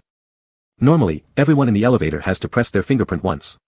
However, since you're new arrivals, the riding permission for this elevator was disabled earlier at the base. Jiang Hanyu and Qin Hui already knew this but showed no signs on their faces, nodding cooperatively while displaying eagerness for Junqing. Seeing the rural appearance of Jiang Yu and Qin Jun, looking around the elevator as if they'd never seen anything like it and occasionally emitting cries of surprise, Liang Ciyuan felt an immense sense of satisfaction inside, and started talking more. "Haven't seen much of the world, have you? The eggshell structure of Junqing is good, but what's inside is even better. Compared to other places where there's no water or electricity, how pitiful they look, Junqing is filled with everything one could possibly need. It's truly a paradise on earth." "Yes, yes, yes." Jiang Hanyu and Qin Hui quickly nodded, gazing at Liang Ciyuan with eager eyes, showing envy. "I own an apartment in Junqing, equipped with advanced computer facilities, a massage chair, and an ultra-soft bed. And I even have a life-size doll," Liang Ciyuan said with a lewd expression. "Who cared about me back then? No one wanted to associate with me when I was over 30. Now, look how people line up for me to choose from." Liang Ciyuan looked utterly proud, loving the apocalypse world more than ever. Jiang Hanyu's eyes darkened slightly, lowering his head carefully to conceal himself, restraining the urge to blow this beast's head off. In the span of these few words, the elevator ascended to the very top, reaching the central exposed area of the eggshell structure. From above, the interior of Junqing could be clearly viewed, although certain areas remained hidden underground. When observed from top to bottom, Junqing was clearly zoned out into different sections. Residential apartments were located in the north, the Mission Trading Hall stood on the west, Wei Wenjun's villa and office compound were situated on the east, and to the south lay the training and entertainment area specifically designated for Psy-energy users. The elevator descended straight from the topmost point. The location where the descent stopped was called the Central Zone, which had the highest daily foot traffic. There were even Psy-energy users setting up stalls to trade items they scavenged outside, hoping to exchange them for crystal cores or something they desired. Let's go this way. Noticing Jiang Hanyu and Qin Hui captivated by the prosperity of the Central Zone, Liang Ciyuan reminded them gently. After the identity registration is complete, you'll officially become residents of Junqing, and you can come visit at your leisure then. Jiang Hanyu and Qin Hui politely thanked him and apologized for zoning out, behaving like unseasoned peasants entering the city, appearing awkward and clumsy, with wide eyes full of naivety and ignorance. This is the administrative area. Come here for official matters to find the managers of Junqing. Liang Ciyuan explained. He then guided Jiang Hanyu and Qin Hui through a check of whether their Psy-energies were genuine and assessed which tier their abilities belonged to. Once everything was verified, their fingerprints were registered. Jiang Yu, level 1 wind element Psy-energy. Here's your room card. Qin Jun, level 1 gravity control element Psy-energy. Here's your room card. That's it. My task is done. The rest is for you two to explore Junqing. Oh, and every month, bring your room card to pay the fee for entering and exiting Junqing. The computer will display all access records. Liang Ciyuan handed over the room cards to Jiang Hanyu and Qin Hui, waved his hand, and walked away. Let's head to the central area first. I saw Zhou Gu there just now. Jiang Hanyu did not go directly to the room after receiving the card. Instead, he recalled seeing Gu Zhou setting up a stall in the central area. Gu Zhou hadn't joined them in infiltrating Junqing but had somehow managed to enter the city alone using an unknown method. When they passed through the central area right after getting off the elevator, Jiang Hanyu didn't recognize Gu Zhou at first glance, but Gu Zhou's blood held an immense attraction to him, one that grew increasingly irresistible as Gu Zhou leveled up. Rationally, Jiang Hanyu told himself to stay away from Gu Zhou, but once Gu Zhou came into his vicinity, rationality vanished. His body betrayed him, urging him to get closer, closer still.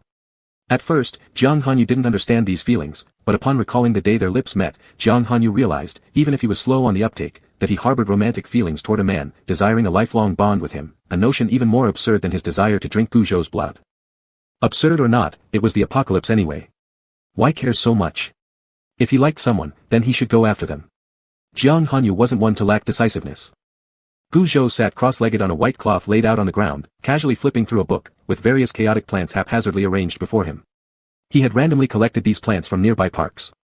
Among them were weeds contaminated by the black rain, which had become mutated special plants.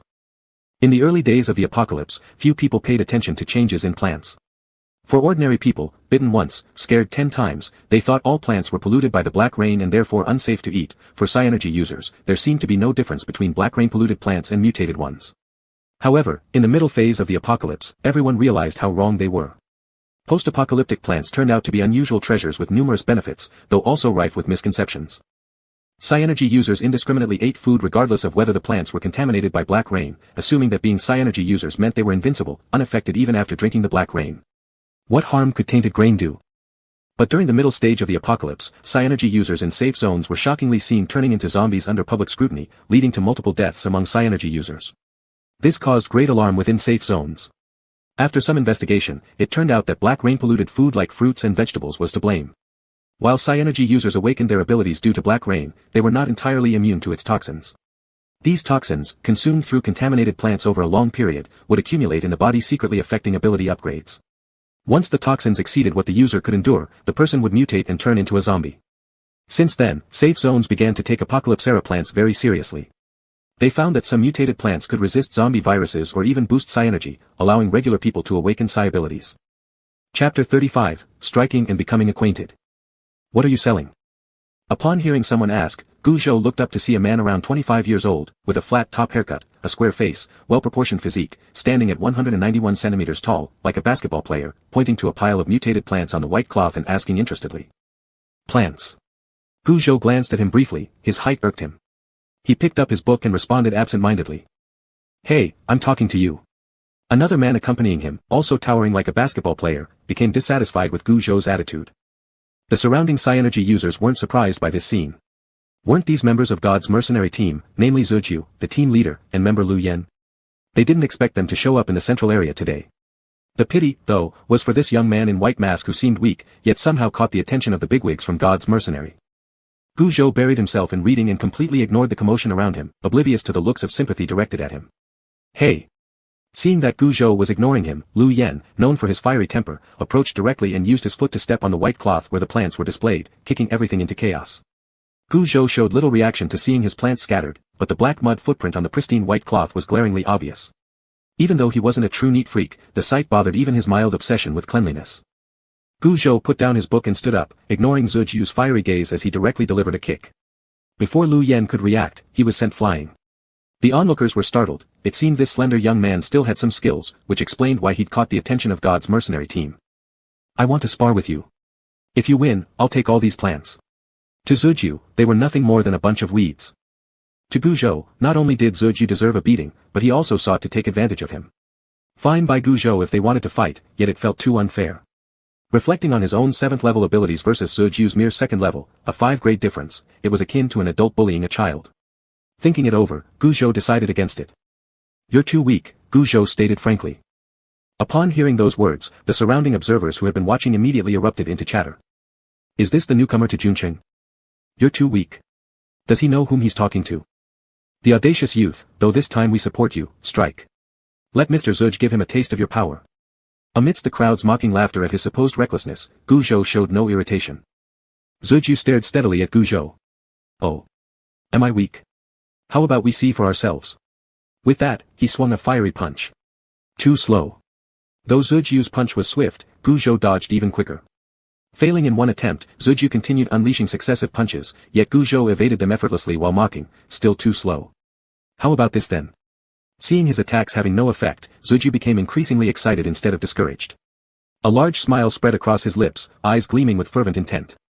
With a single punch slammed onto the ground, suddenly, a massive flame emerged from where his fist struck, outlining a circle of fire to restrict Gu Zhou's movement range. Let's see how you dodge now. Saying so, Zhu Ju advanced quickly and closed the distance with ease, his long strides bringing him close to Gu Zhou. No longer dodging, Gu Zhou let Zhu Ju approach, the flames encircling them burning intensely and gradually narrowing. Despite the heatwave surging around him, Gu Zhou remained unruffled. As Zhu Ju neared, Gu Zhou moved his hands to block. In the blink of an eye, several moves had already been exchanged. Just as Jiang Hanyu and Qin Hui arrived, they saw a group of Psi-energy users surrounding Gu Zhou and Zhu Ju in focused observation. At this point, there was no longer anyone calling Gu Zhou a reckless weakling, instead, everyone watched the two sparring with admiration. Pushing through the crowd, Jiang Hanyu noticed that while Zhu Ju was utilizing his abilities, Gu Zhou refrained, although his martial prowess remained impressive. Jiang Hanyu's eyes glimmered as if sighting prey, yearning both to conquer and possess. What about your ability? Becoming somewhat irked as Gu Zhou prolonged using his ability, Zhu Ju wondered how he couldn't even coax out Gu Zhou's Psi abilities. Speed ability. Multiple times, Gu Zhou skillfully dodged into Zhu Ju's blind spots. Tisk, boring. Upon learning Gu Zhou possessed speed abilities, Zhu Ju immediately lost interest. Although Gu Zhou's martial arts were exceptional, focusing mainly on dodging left the fight unsatisfying. Initially tolerable, continuing with the fire circle maintenance proved taxing on Zhu Ju's abilities, knowing the outcome would surely disadvantage him due to speed abilities being unfairly advantageous. Well, stop fighting then. Zhu Ju voluntarily retracted his fists, losing interest in Gu Zhou. The abrupt end of the sparring session disappointed the audience of bystanders. Fight. Keep going. Someone urged on. Exactly, Captain Zhuj, it's not like you to quit mid-fight. It's not that I don't want to fight, it's just not exciting. This brother is skilled, sure, but his Psi ability is speed-based, making the battle frustrating. Failing repeatedly to land hits isn't fun either. If this brother doesn't use his Psi ability, it wouldn't be fair to him, admitted Zhu Ju. Frankly, he preferred direct fist-to-fist combat, a fair Psi-energy exchange, rather than this type of engagement, towards which he found little motivation, possibly because he lacked satisfying sensations when facing opponents like Gu Zhou. Why not both refrain from using abilities? Someone suggested. That's right. Hearing the suggestion, Zhu Ju agreed, swinging his fists without consulting Gu Zhou and charging forward again. Gu Zhou. Witnessing this scene, Jiang Hanyu noticed Gu Zhou's despairing expression, a mix of resignation toward life and questioning heaven itself, finding him unexpectedly adorable. Unconsciously grinning, Jiang Hanyu darted through the crowd, using his fists to meet Zhu Ju's attack. Seeing someone coming to his rescue, Gu Zhou immediately stepped out of the fighting range and became one of the onlookers. Zhu Ju noticed someone rushing over and directly intercepted the punch. With such immense strength, it forced him back several steps unprepared, as if encountering new prey. I usually go to fight others, it's rare that someone comes to me today. Zhu Ju was still self-aware enough to keep burning flames on both fists while exchanging punches with Jiang Hanyu, resembling a tireless monster solely focused on battle. Having heard much about Captain Zhuju of God's mercenary team, I seek this duel, Jiang Hanyu said after listening to a few sentences from those standing around. It wasn't hard for him to guess the identity of this person in front of him based on what he had learned previously regarding Juncheng. Good, straightforward. Upon meeting a kindred spirit, Zhuju laughed cheerfully but grew more serious in his gaze. The fiery punch radiated brilliantly towards Jiang Hanyu's face. Employing wind abilities, Jiang Hanyu increased the flames through the wind's aid, instantly causing Zhuju's fire to swell dramatically and redirected it toward him, momentarily blinding Zhuju as flames obscured his vision. Before he could react, Jiang Hanyu unleashed an irregular wind cluster, landing a strong punch that struck Zhuju squarely in the face, leaving it bruised, fast, accurate, and ruthless. With one successful hit under his belt, another followed swiftly. However, Zhuju wouldn't let him succeed again, dodging by tilting his head and releasing a wave of fire, forcing Jiang Hanyu to retreat his close-range attacks. Realizing Jiang Hanyu aimed to alter the fire's momentum using wind, Zhuju strengthened his control over the flames. Wind assisted the fire, wind directed its path. Fire thrived due to the wind, yet excessive fire might extinguish it. Both of their abilities complemented and countered each other. Now, only the subtlety and unpredictability in controlling these powers determined the winner. Their clash of abilities captivated everyone's attention. More spectators gathered, each adopting unique poses for better observation. Some relied on vines to hover in the air, others stood atop magically rising stone pillars, while a few detached their eyes via abilities, floating them above the crowd for optimal viewing. Since Jiang Hanyu was a bodyguard, various martial arts were second nature to him. Meanwhile, Zhuju had been obsessed with martial arts before the apocalypse but lacked time to focus on training due to survival needs. Yet, endowed with talent, he managed to grasp some key aspects during his spare hours, achieving skill levels comparable to Jiang Hanyu's, a rarity indeed. Back and forth exchanges saw the two matching punches against punches, abilities against abilities, managing multiple techniques simultaneously without hindrance. The more they fought, the deeper regret for not meeting earlier crept in. Their competitiveness rose exponentially. They mustn't lose. Exchanging glances, both found in the other's eyes the determination to win. All surrounding observers watched in silent anticipation, fearing even whispers might interrupt the fierce combatants. Jiang Hanyu battled fiercely with Zhuju, spreading great flames everywhere, while summoning winds into long howls, creating a mini tornado centered around himself that prevented encroaching fires from advancing further. Upon seeing Jiang Hanyu harness the tornado to amplify his own flames, the fire reached heights exceeding a meter under the wind's assistance, allowing all spectators to feel the heat wave. They retreated cautiously. It seems the captain of the gods' mercenary team will prevail. Yeah, such tall flames. Still, the burly brother is impressive, persisting despite challenges. When Gu Zhou observed the use of wind abilities, he deduced that the newcomer was Jiang Hanyu. As Jiang Hanyu became surrounded by flames, hearing others say his defeat was certain, Gu Zhou didn't share their sentiment, he believed in Jiang Hanyu's capabilities. While fire could grow stronger aided by wind, excessive amounts risked loss of control. Observing Zhuju's expression closely, Gu Zhou concluded his rival teetered on losing command. Indeed, Zhuju hovered at the brink of losing control. Just a little more effort would suppress the wind ability, leading him closer to victory. Alas, contrary to expectations, Jiang Hanyu intentionally shrank his wind circle, conserving strength. At the sight of Zhuju's slight tremor in punches indicating vulnerability, Jiang Hanyu seized the opportunity, adjusting wind direction. He swept a kick, masked by the fire, sending a subtle wind blade cutting straight toward Zhuju's fist. Zhuju only perceived the flames approaching him, dismissing any concern since fire users could withstand certain flame temperatures. Unbeknownst to him, Jiang Hanyu's kick stirred the air, transforming it into a concealed wind blade, cutting across and slicing his knuckles, leaving a bloodied scar. A merciful act from Jiang Hanyu, or otherwise, severing 4 fingers remained entirely plausible. I admit defeat. Zhuju extinguished the flames and admitted his defeat graciously. Name's Zhuju. May I ask this brother's name? Jiang Yu. Witnessing their exchange of names, those around them quietly memorized the name Jiang Yu, thinking another new figure was emerging in Juncheng. As for Gu Zhou, he'd long been forgotten, not to mention anyone asking for his name. Chapter 36, Underground Experiment. After the duel ended, the onlookers dispersed one by one. Zhuju paid a fine for damaging public property and then invited Jiang Yu and the others for dinner at My Wei, a renowned hotel in Juncheng. My Wei was located at the southern end of Juncheng and specialized in various mutant animals. If you had enough crystal cores, you could even hire someone to hunt fresh mutants. Since My Wei was costly, ordinary psychics couldn't afford it. Hence, when Zhuju brought this group there weren't too many people present. 5 people. Alright, follow me. Jiang Yu, take a look at the menu. Order whatever you like, said Zhuju as he tossed the menu to Jiang Yu. I don't care. Then he passed the menu to Gu Zhou. Take a look. What do you want? Jiang Hanyu began making a good impression while trying to pursue Gu Zhou. Gu Zhou took the menu and didn't hesitate. Since Zhuju forcibly claimed his plants earlier, pretending as if he had done him an enormous favor, Gu Zhou figured he should return the favor with interest. 1 roasted porcupine, crispy swanching bird slices, steamed big crabs. Gu Zhou reeled off 6 expensive dishes, each costing at least hundreds of crystal cores. The waiter who recorded the orders was elated. "All right, give us a moment." The delighted waiter promptly left and served several complimentary snacks. "Ordering so extravagantly, why don't you just rob someone instead?" Lu Yen slapped the table after the waiter departed, visibly dissatisfied.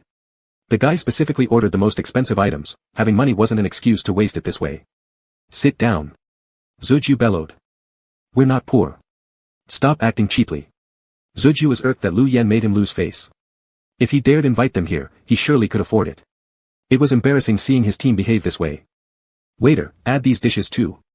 Zuju ordered more dishes, considering there were 5 men, 6 wouldn't be enough.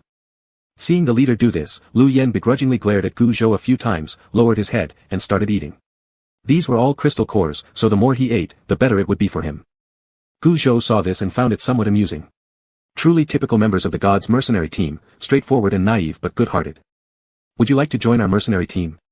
Zuju extended an invitation to facilitate future spars without having to challenge on the streets every time. "Sure." Jiang Hanyu and Qin Hui immediately accepted. The God's mercenary team, one of the 3 great psychic organizations, an invitation not easily rejected. "I'll pass." Gu Zhou declined, this group wasn't suited for him. Zuju didn't press further. Although Zhou's character didn't entirely fit into the team, his absence wasn't problematic. "However, I can offer you mutated plants at a preferential price." Gu Zhou changed the topic, mentioning end-world plants. "What use are piles of plants? Mutant animals contain energy instead." Zuju still undervalued the plants from earlier, dismissing their worth. Knowing Gu Zhou wasn't one to repeatedly bring up useless things, he being reborn ensured any statement held significance. Jiang Hanyu inquired, "What special uses do mutated plants have?" "Humph, try it yourself." Given Zuju's dismissive attitude, Gu Zhou stopped explaining further, confident Jiang Hanyu would conduct his own investigation without prompting. After dinner, Zuju led Jiang Hanyu and Qin Hui to the group's base.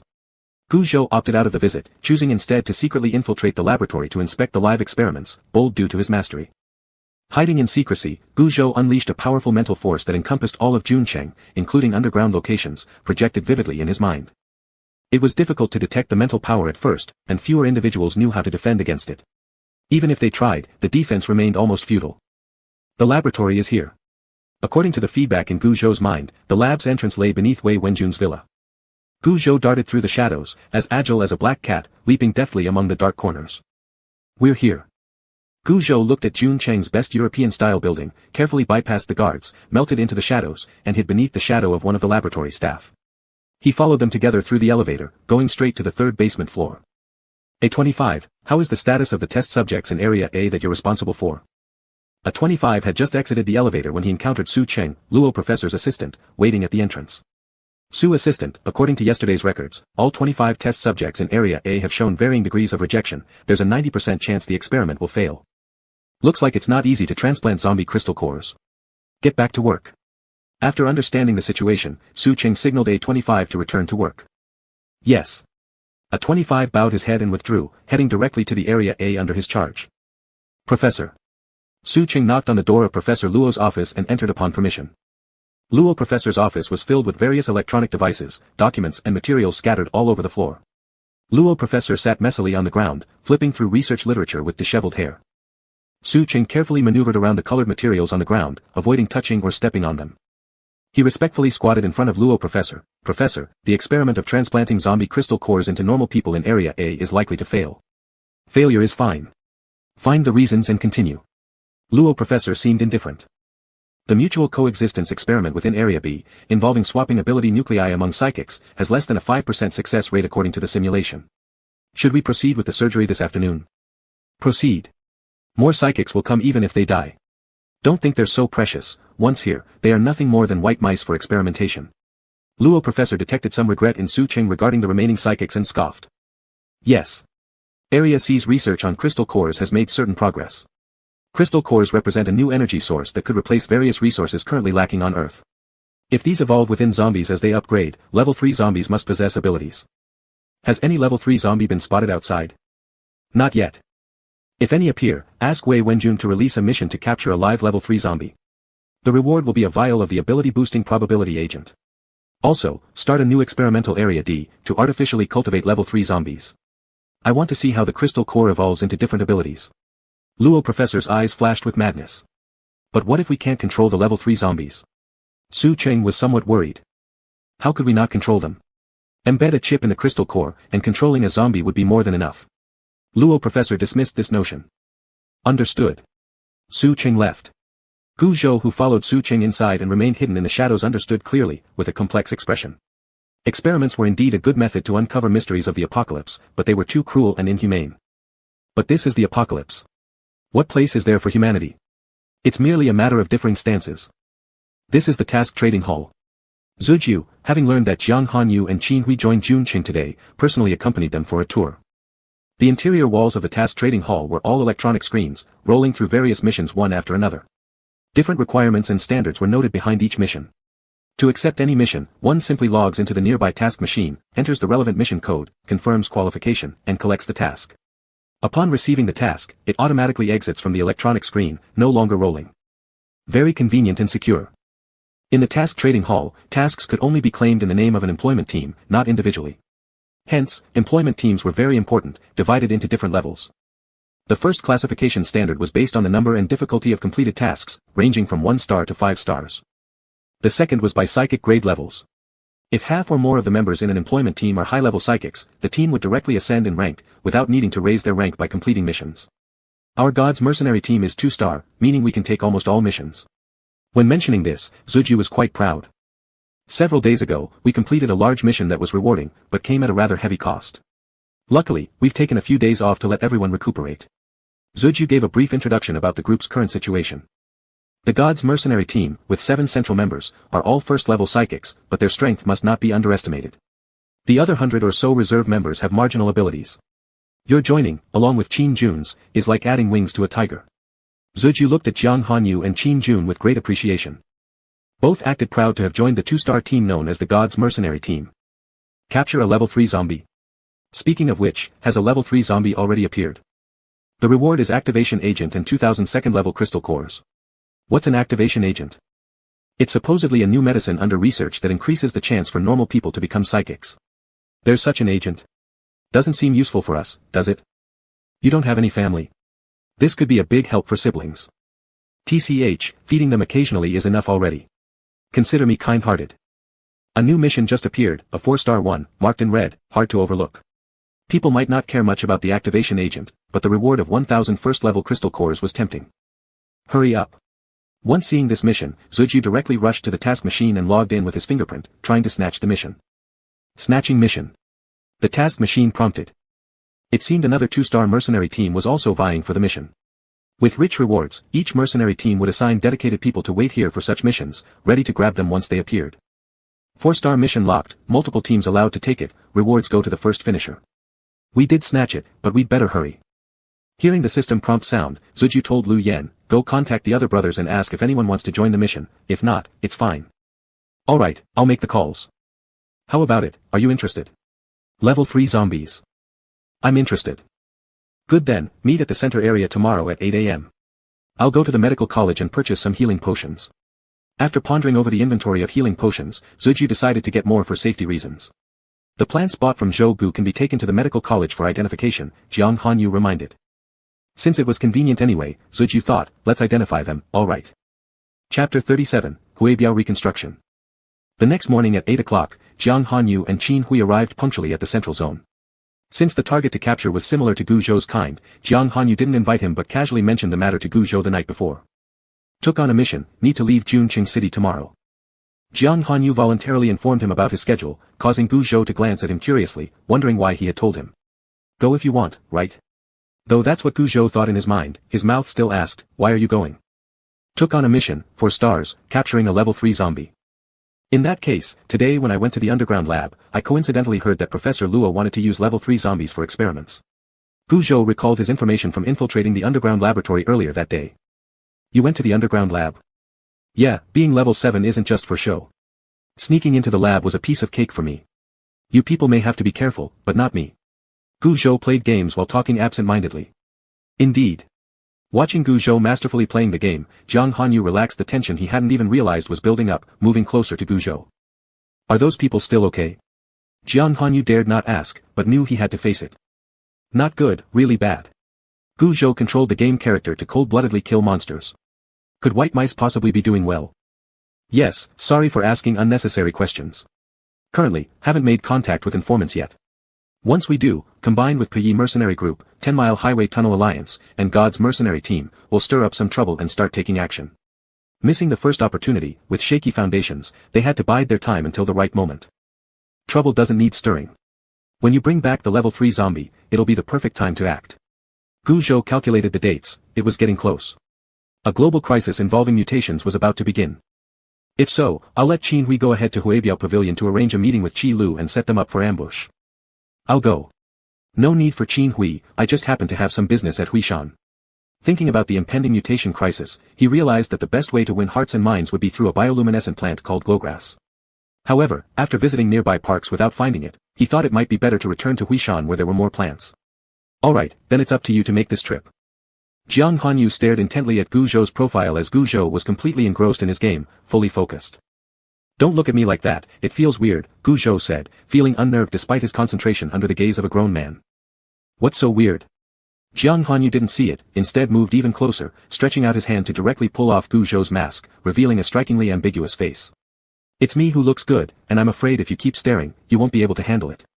Upon noticing Jiang Hanyu coming closer, Gu Zhou turned to face him, his face devoid of expression until he suddenly flashed a brilliant smile akin to fireworks blossoming, breathtaking beauty, leaving Jiang Hanyu momentarily dumbfounded. Your face certainly suits you. The slightly foolish big dummy now appeared stupefied, prompting Gu Zhou to mockingly retrieve his mask from Jiang Hanyu's hand, put it back on, and continue gaming. It's your face that suits you, indeed, it's too attractive for my own good.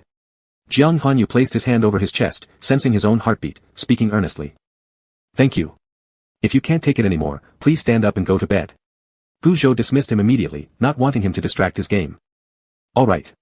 Jiang Hanyu's lips curved upward as he cast a glance at the computer screen showing Dragon Drift Online, with character ID labeled Zhou Shang Xiao Zhou. He then opened the door, intending to leave.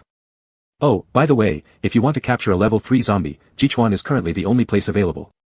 Gu Zhou revealed Yun Chu's location, thinking that capturing from inside while having someone outside coordinating would be ideal. Understood. Go to sleep early, good night. Jiang Hanyu closed the door. An hour later, why does it rain in this universe, killing me every time? After being killed for the nth time, an exasperated Gu Zhou pulled out the computer cable and went to sleep. When he woke up, it was already past 9 o'clock in the morning. Gu Zhou stretched lazily, bought some gifts at the central zone, and set off towards Huiwe Pavilion. Huiwe Pavilion now looked incomparably different compared to before, bustling with life, gradually gaining fame within surrounding regions. Word spread that Huiwe Pavilion welcomed all who were willing to work and follow its internal rules. By crossing the floating bridge, they could become part of Huiwe Pavilion. To those struggling in this world after the calamity, it was nothing less than paradise, attracting families despite numerous obstacles along the way. Although it may pose temporary dangers, upon reaching Huiwe Pavilion, people could attain relative safety and sustenance. With the help of Poya Mercenary Group, newcomers safely crossed the floating bridge with minimal peril. After household registration, they became residents of Huiwe Pavilion, allowed to choose their living spaces among the earth buildings and family units. One room was allocated per family while everything else was shared due to limited availability. At present, only Huiwe Pavilion's interiors remained relatively secure, as external areas had yet to be thoroughly cleared.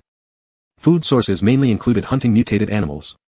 The soil tested safe within greenhouses without any contamination from black rain, thus seeds gathered from farmers' markets were planted accordingly. Meanwhile, Earth-type and Water-type psychics took charge of additional greenhouse construction, minimizing use of materials possibly contaminated by black rain. Psychics and ordinary people alike consumed identical resources, heeding advice relayed by Kong Hua from Gu Zhou about cautioning against consuming contaminated food, whether psychic or otherwise, believing immunity against black rain was dangerous misconception. Regular individuals seeking refuge at Huiwe Pavilion were assigned jobs with corresponding crystal core rewards. They could trade these crystals for necessary clothing and food supplies, gradually restoring normalcy.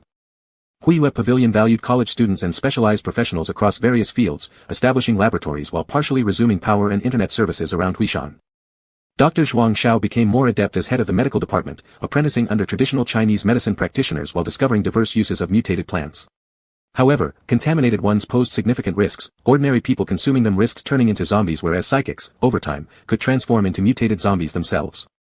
Upon learning this, Huiwe Pavilion placed greater emphasis on researching mutated plants. Blood-stop grass, effective for rapid hemostasis. Lantern vine, glowing brightly, suitable for lighting.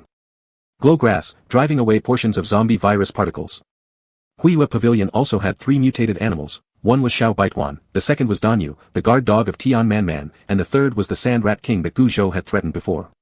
These three mutated animals were symbols of Huiyue Pavilion, with their presence ensuring other mutated animals didn't easily cross into Huiyue's territory. At a glance, it seemed like Huiyue Pavilion was developing positively, with humanity uniting everything to rebuild their home together. As Gu Zhou stepped onto the floating bridge, he saw the scene before him, a tranquil and peaceful sight as if it were before the apocalypse. Xiao Baituan smelled Gu Zhou's scent, swiftly stood up from under the cool shade of a tree, flailed its limbs, sped towards him, and jumped right into Gu Zhou's arms. Ayo! There you are, finally.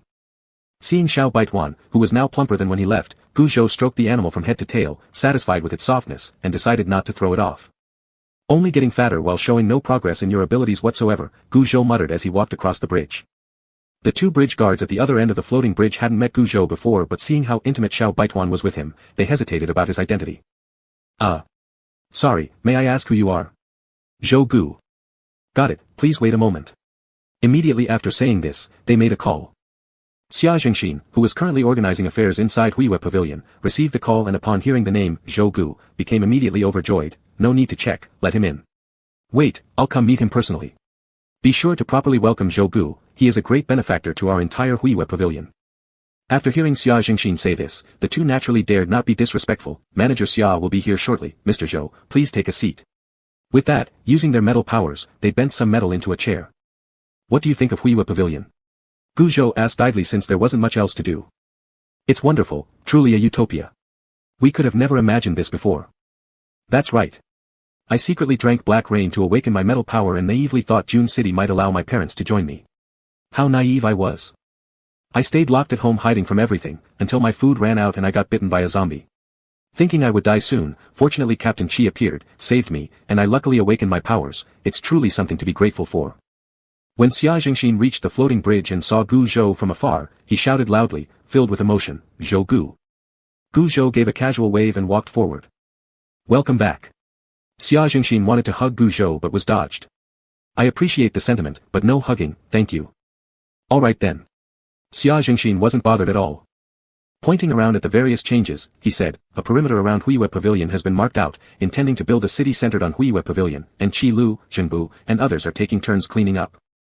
As they walked, Xia Zhengxin explained each change so that Gu Zhou would understand why he had asked him to wait by the floating bridge, not because of any mistrust, but to share the new developments at Huiyue Pavilion with him.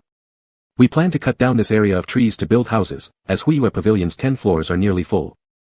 The soil contaminated by black rain here will be dug out and replaced with a layer of fused metal underneath, then purified soil will be laid on top to create new ground. This is a massive water reservoir where polluted water is purified and stored. It's such a hassle, there's never enough glowgrass.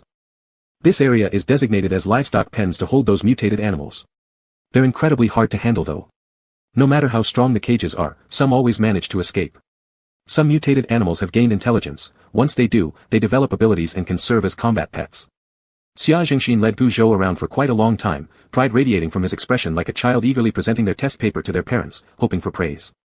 Indeed impressive. This was precisely the reason Gu Zhou had prophesied about the apocalypse even at the risk of exposing himself.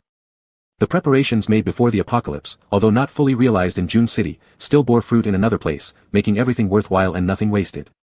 Chapter 38, Predetermined Different Paths. Glowgrass has run out again, we just don't have enough of it. Zhuang Xiao extracted the last bit of glowgrass into juice, looking mournfully at the purifying agent which barely filled a third of a glass. All the glowgrass in this area has been harvested, and other areas haven't been cleared yet, so we don't dare to venture further. A young apprentice nearby said. I know that. Forget it, I'm going on strike and will go learn from master. You guys can handle the rest of the potion preparation. Zhuang Xiao stood up and said to the others. The medical department recruited only those specialized in medicine, and as the minister, he was actually a half-baked expert. But he had healing abilities, which became more powerful with increasing ability levels, quicker than science, instant hemostasis, fast anesthesia, painless bone connection. So he pushed through despite his lack of experience at first, diligently studying both traditional Chinese medicine and Western medicine. At the beginning, he truly knew nothing, but over time and relentless practice, he started developing an interest. Learning is good, it makes me happy. Kong Hua. Turning a corner, Zhuang Xiao saw Kong Hua and immediately called out enthusiastically, as if he hadn't seen him for a long time. Dr. Zhuang, hello. Kong Hua seemed a bit cold when he met Zhuang Xiao. Zhuang Xiao didn't notice that Kang Hua's calling him Dr. Zhuang was deliberately putting some distance between them. He thought it was just a casual tease and pulled the white coat he wore, saying, "I never expected this day to come, now I've become an angel in white." Congratulations. There's nothing to congratulate. Every day, I'm exhausted trying to keep up with learning this and that, always busy. That's not bad. I have other things to do too, so I'll take my leave first. Without hesitation, Kang Hua passed by Zhuang Xiao.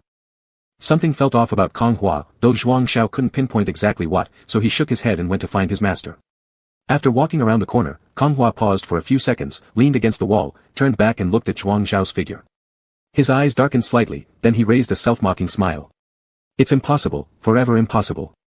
After discussing the later stages of the plan to attack June City with Qi Lu, Gu Zhou wandered aimlessly with Xiao Baituan in his arms, without anyone accompanying him. Just then, he happened to see this scene. Kang Hua. Gu Zhou called out. Zhou Gu. Kang Hua thought he was hallucinating. Hadn't the person left for a long time? Yes, it's me. I've just returned and there's something I need to do. Thought I'd stop by to check on you. Check on me? What's there to check? Be honest, after careful consideration, before the apocalypse, I really didn't have you as a friend, I didn't even know you. So, how do you even know me? This insignificant person? You don't need to care how I know you. Right now, we are good friends, and even if you're an ordinary person, you're still a good friend. Seeing that Kang Hua seemed a little skeptical, Gu Zhou continued, anyway, there's no benefit for you, and yet you could get benefits from me. Why be afraid? It's not fear. Of course, I understand the advantages of having an ability user as a friend, but I want to leave, this place isn't suitable for me. This isn't the Kang Hua I know. Everyone would jump at this opportunity, but you avoid it. Yes, fine, I'll tell you the truth, I like Zhuang Xiao. Although Kang Hua said he wouldn't regard Zhou Gu as a friend, he ended up revealing his biggest secret to Zhou Gu. He didn't know why, maybe because it had been bottled up inside him for too long. Like. Gu Zhou carefully examined Kang Hua's expression. It probably wasn't the normal kind of brotherly affection, or else Kang Hua wouldn't be so troubled. Not a brotherly liking. Then what was it? Never having encountered male-to-male love himself, Gu Zhou didn't dare to speculate. I like Zhuang Xiao, I want him, I fantasize about sleeping with him, it's that kind of liking. Seeing Gu Zhou hesitant to think along these lines, Kang Hua threw caution to the wind and spoke frankly. Gu Zhou had heard about same-sex love before, but he had never personally encountered it among his circle.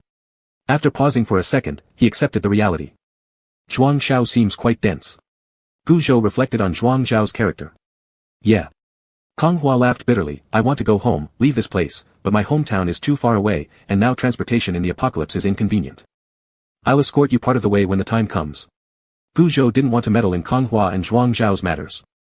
Since Kang Hua had already made up his mind, he would help this old friend one last time. After we conquer June City, I'll come pick you up. Right now, I need to go to Huishan Mountain to collect glowgrass and comheart leaves.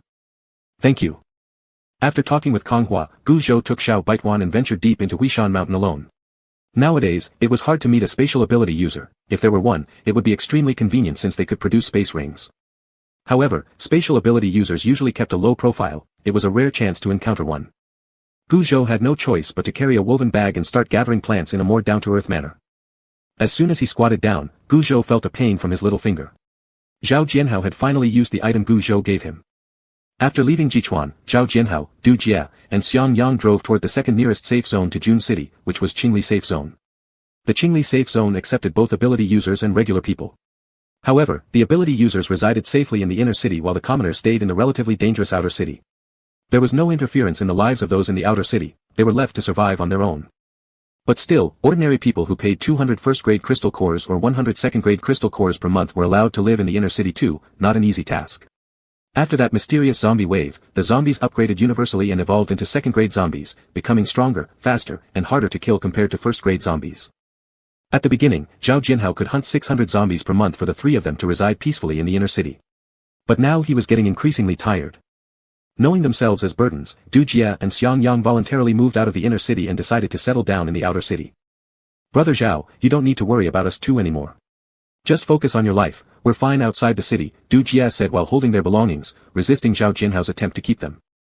You are not leaving this room, no exceptions. Zhao Jianhao insisted stubbornly. But it's unreasonable. Eating, drinking, living off you, and doing nothing in return, how is that fair? Du Jia voiced his discontent.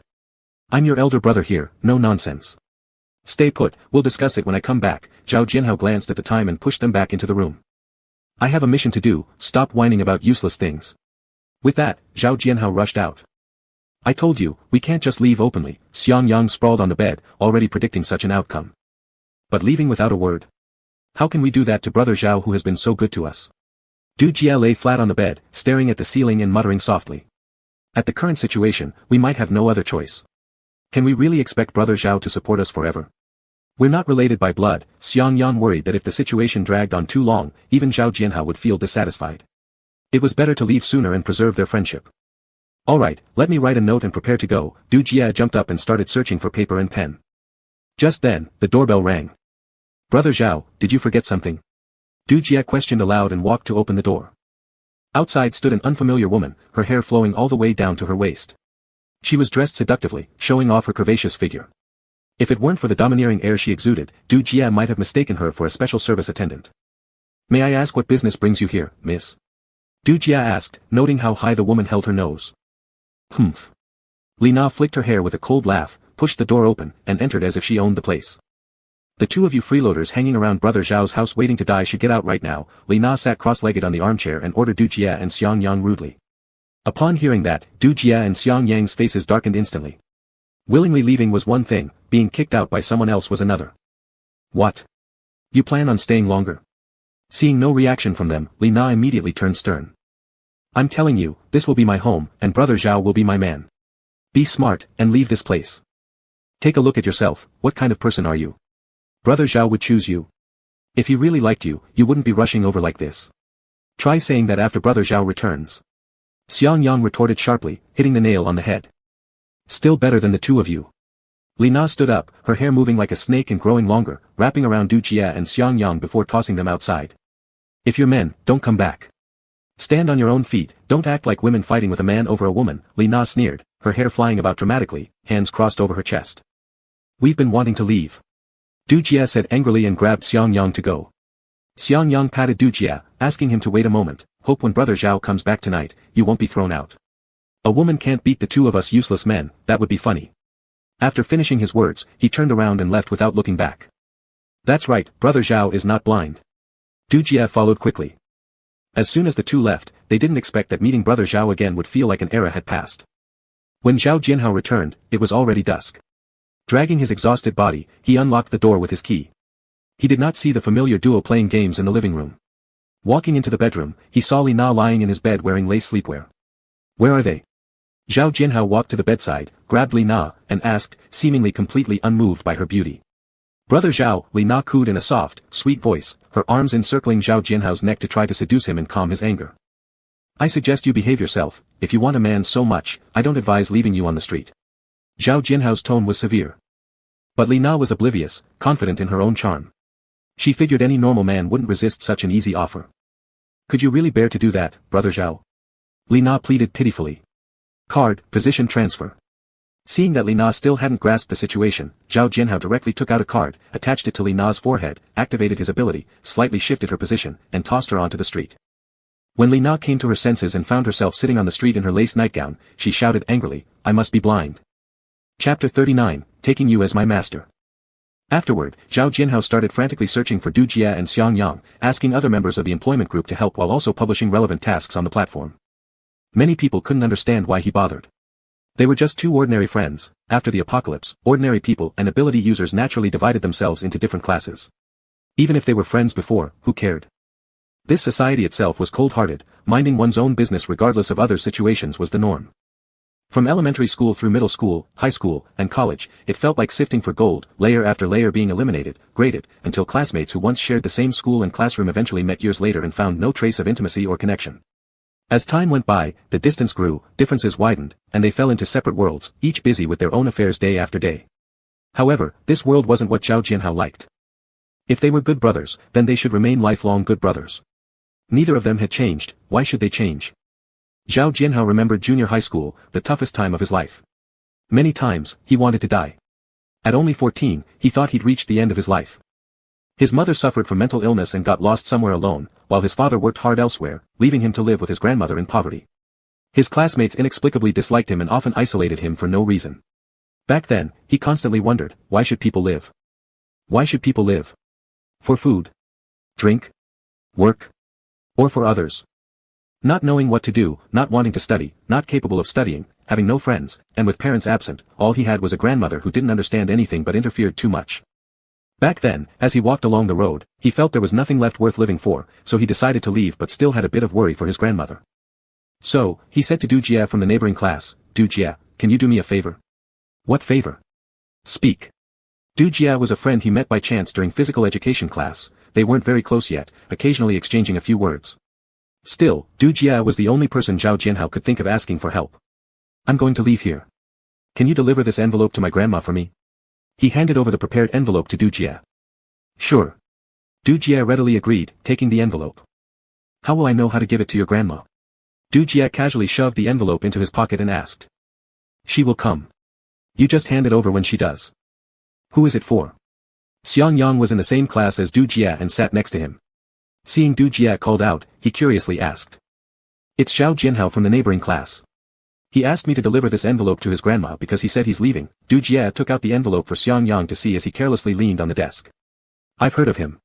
A friend from the neighboring class told me that his father passed away, and the homeroom teacher, taking advantage of Zhao Jianhao not being present, specially warned them not to upset him and be more cautious in talking to him."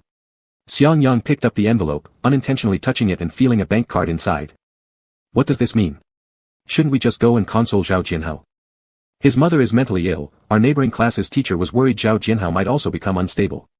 As Xiang Yang spoke, he directly tore open the envelope. "What are you doing?" Upon seeing Xiang Yang about to open the envelope, Du Jie was startled and immediately stood up, trying to grab back the envelope since he had promised Zhao Jianhao to deliver it to his grandma. "I need to confirm my guess. Zhao Jianhao may be contemplating suicide." Xiang Yang lowered his voice and spoke to Du Jie, who was attempting to grab back the envelope. Du Jie, assuming Zhao Jianhao was merely moving away, hadn't thought about anything related to death, something too far removed from him, and thus paused his action, stunned, watching Xiang Yang take out the contents of the envelope. A bank card, a letter.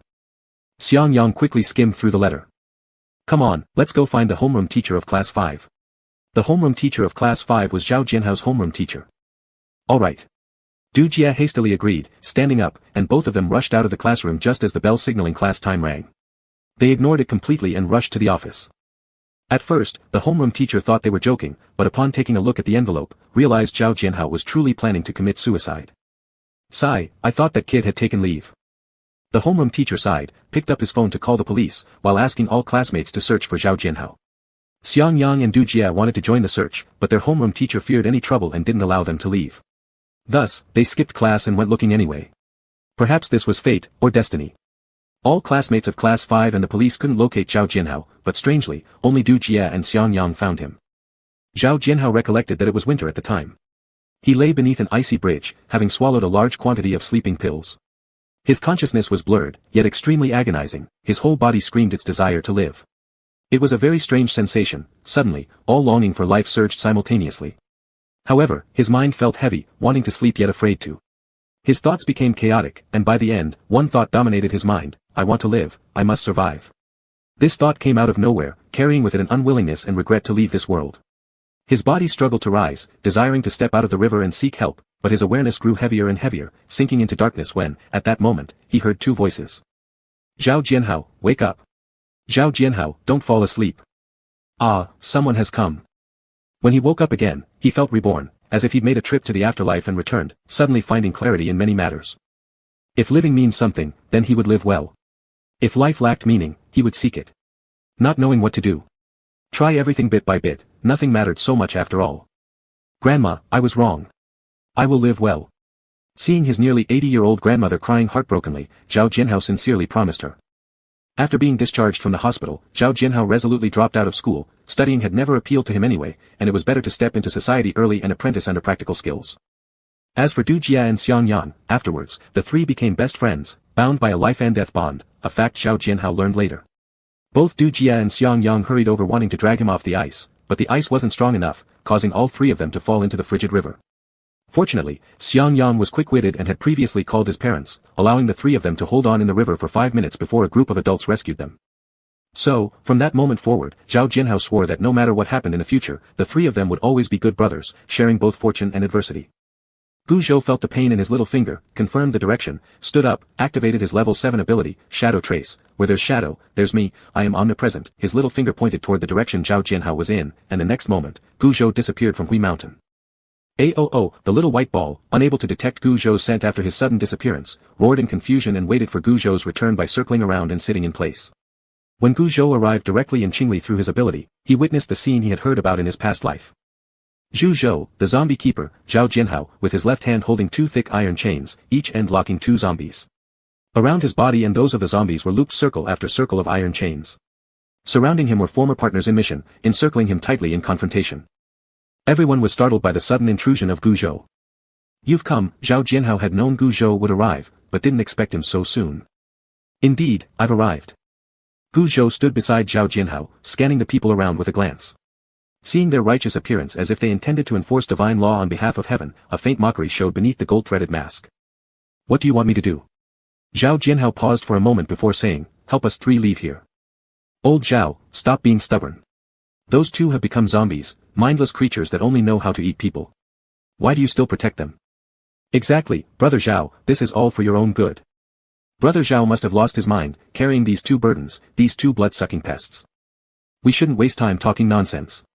Get rid of these two zombies. Brother Zhao will eventually understand our kindness." The five surrounding Psi ability users spoke one by one, acting as if they were doing it for Zhao Jianhao's own good. "I've said it already, don't meddle." Zhao Jianhao roared furiously. "Who do you think you are? Damn it, boss over my head. I'll keep maintaining these two for nothing, they aren't using your essence crystals, why do you get envious? Isn't it interesting?" Zhao Jianhao finally couldn't hold back and yelled. "These are my brothers, damn it, what are you compared to them? Ha, all of you trying to flatter me, and failed, now becoming embarrassed and angry. Not knowing when one's well off, persistently delusional, consorting with zombies. If we don't eliminate you this menace now, sooner or later you'll run into the zombie herd and turn against us."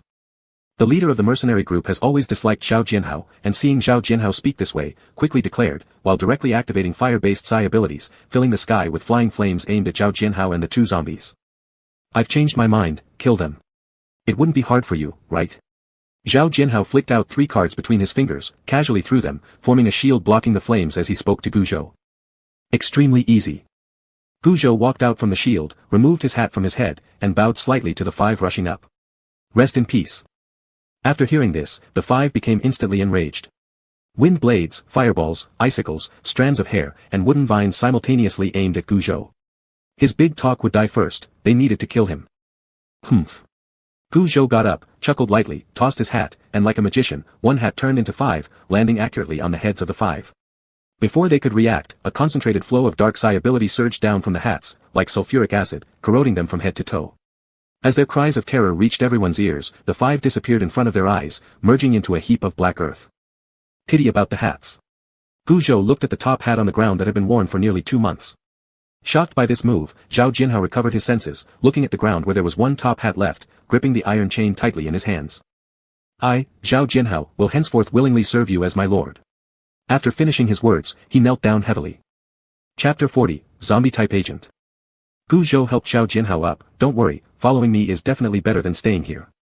It doesn't matter, whether it's good or not is fine with me now." Zhao Jianhao, looking at Du Jie and Xiang Yang who had already become zombies, felt somewhat regretful. "Is that so?" Gu Zhou approached Du Jie and Xiang Yang who were tied up with iron chains, using dark Psi ability to corrode the chains, allowing Du Jie and Xiang Yang to break free and obediently surround Gu Zhou. "Since that's the case, follow me. I will let you see another world." Under the setting sun, the afterglow stretched Gu Zhou's shadow exceptionally long, warm light casting on his golden thread mask with a faint shimmer, akin to a heavenly deity descended to save the world. "Alright, I'm waiting to see it." Zhao Jianhao began to look forward to the other world that Gu Zhou had mentioned. On the other side, 7 people including Zhuge Yu, Lu Yan, Jiang Hanyu, and Qin Hui drove near the largest gas station in Jichu. "Get out of the car." Zhuge Yu stopped the car, signaling for Lu Yan's team in the car behind to get out. "We'll walk over there," Zhu said to his 6 team members. "Isn't that too dangerous? If there are too many zombies, we won't be able to run away without the car." One of the team members raised a doubt. "If we drive straight over, it will attract even more zombies. It's better to park nearby and spray some zombie agent to blend in." Zhu unslung his backpack and took out a black-sealed spray bottle. Apart from Jiang Hanyu and Qian Hui, everyone else retreated a few steps when they saw Zhu's move. "Not really. Boss. Can we not spray this? Boss, please let us go. I want to quit this mission. Is it still in time?" Jiang Hanyu and Qian Hui didn't know what was going on. Zhu praised them, saying, "You guys should learn from Jiang Yu and Qian Jun. This is how real men act. After finishing his words, Zhu put on a gas mask tightly, and then sprayed the zombie agent on Jiang Hanyu and Qian Hui. Realizing what was happening but being too late, Jiang Hanyu and Qian Hui were immediately drenched with the zombie agent. An indescribable smell spread instantly, making everyone's faces turn green. Gee! Boss, you promised you wouldn't use such lethal weapons. Special times call for special measures, Zhu said innocently while spraying the zombie agent on other members who had lost their mobility due to the smell. The zombie agent was a spray researched by the medical college to disperse zombies. Once sprayed, zombies would avoid it immediately, giving one a way out. It was supposed to be an essential item for traveling or outings. But far from it. Although it was supposed to be a wildly popular product because it allowed people to enter any corner of zombie-dense areas, the fact that it smelled so bad made people prefer being devoured by zombies than enduring the smell. It was utterly inhumane. If forced to describe it, the smell was like a tangible yellow gas, carrying the salty stench of dried fish, the intense fumes of vomit after drinking, and the sickly sweet odor of banana mixed with dates. Various odors mixed together, which explained why zombies avoided it at all costs, even humans couldn't tolerate it. It was ridiculously expensive and smelly, making it inaccessible to regular psi-ability users and also feared by extraordinary ones, as the smell lingered for 3 days. Within 20 miles, both humans and livestock avoided the area. You're wicked, boss. Only Zhu, wearing a gas mask, looked relaxed. The other members exchanged glances, enduring the foul smell and getting angry. Holding their breaths, they all rushed forward together. Hey, don't go too far. Don't you dare. I'm about to get mad. God. So smelly, ugh. The Jushin mercenary team faced total annihilation, the mission failed. Alright, not yet. The 7 of them lay on the ground in despair, and after a while, barely adapted to the smell. Let's go. It'll be dark soon if we don't leave now. Zhu picked up his spirit, kicked his teammates one by one awake, and set off. When Jiu Zhou arrived at Ji Chu with Zhao Jianhao, Diu Jia, and Xiang Yang, he smelled an indescribable odor. Since they were far away, the smell was barely tolerable. What's that smell? Zhao Jianhao, who had just been teleported here, felt dizzy but immediately woke up upon smelling it. I don't know. Before his rebirth, Jiu Zhou was used to the smell of corpses on himself, indicating that it could still be tolerated. Then, he led Zhao Jianhao to the Yunding.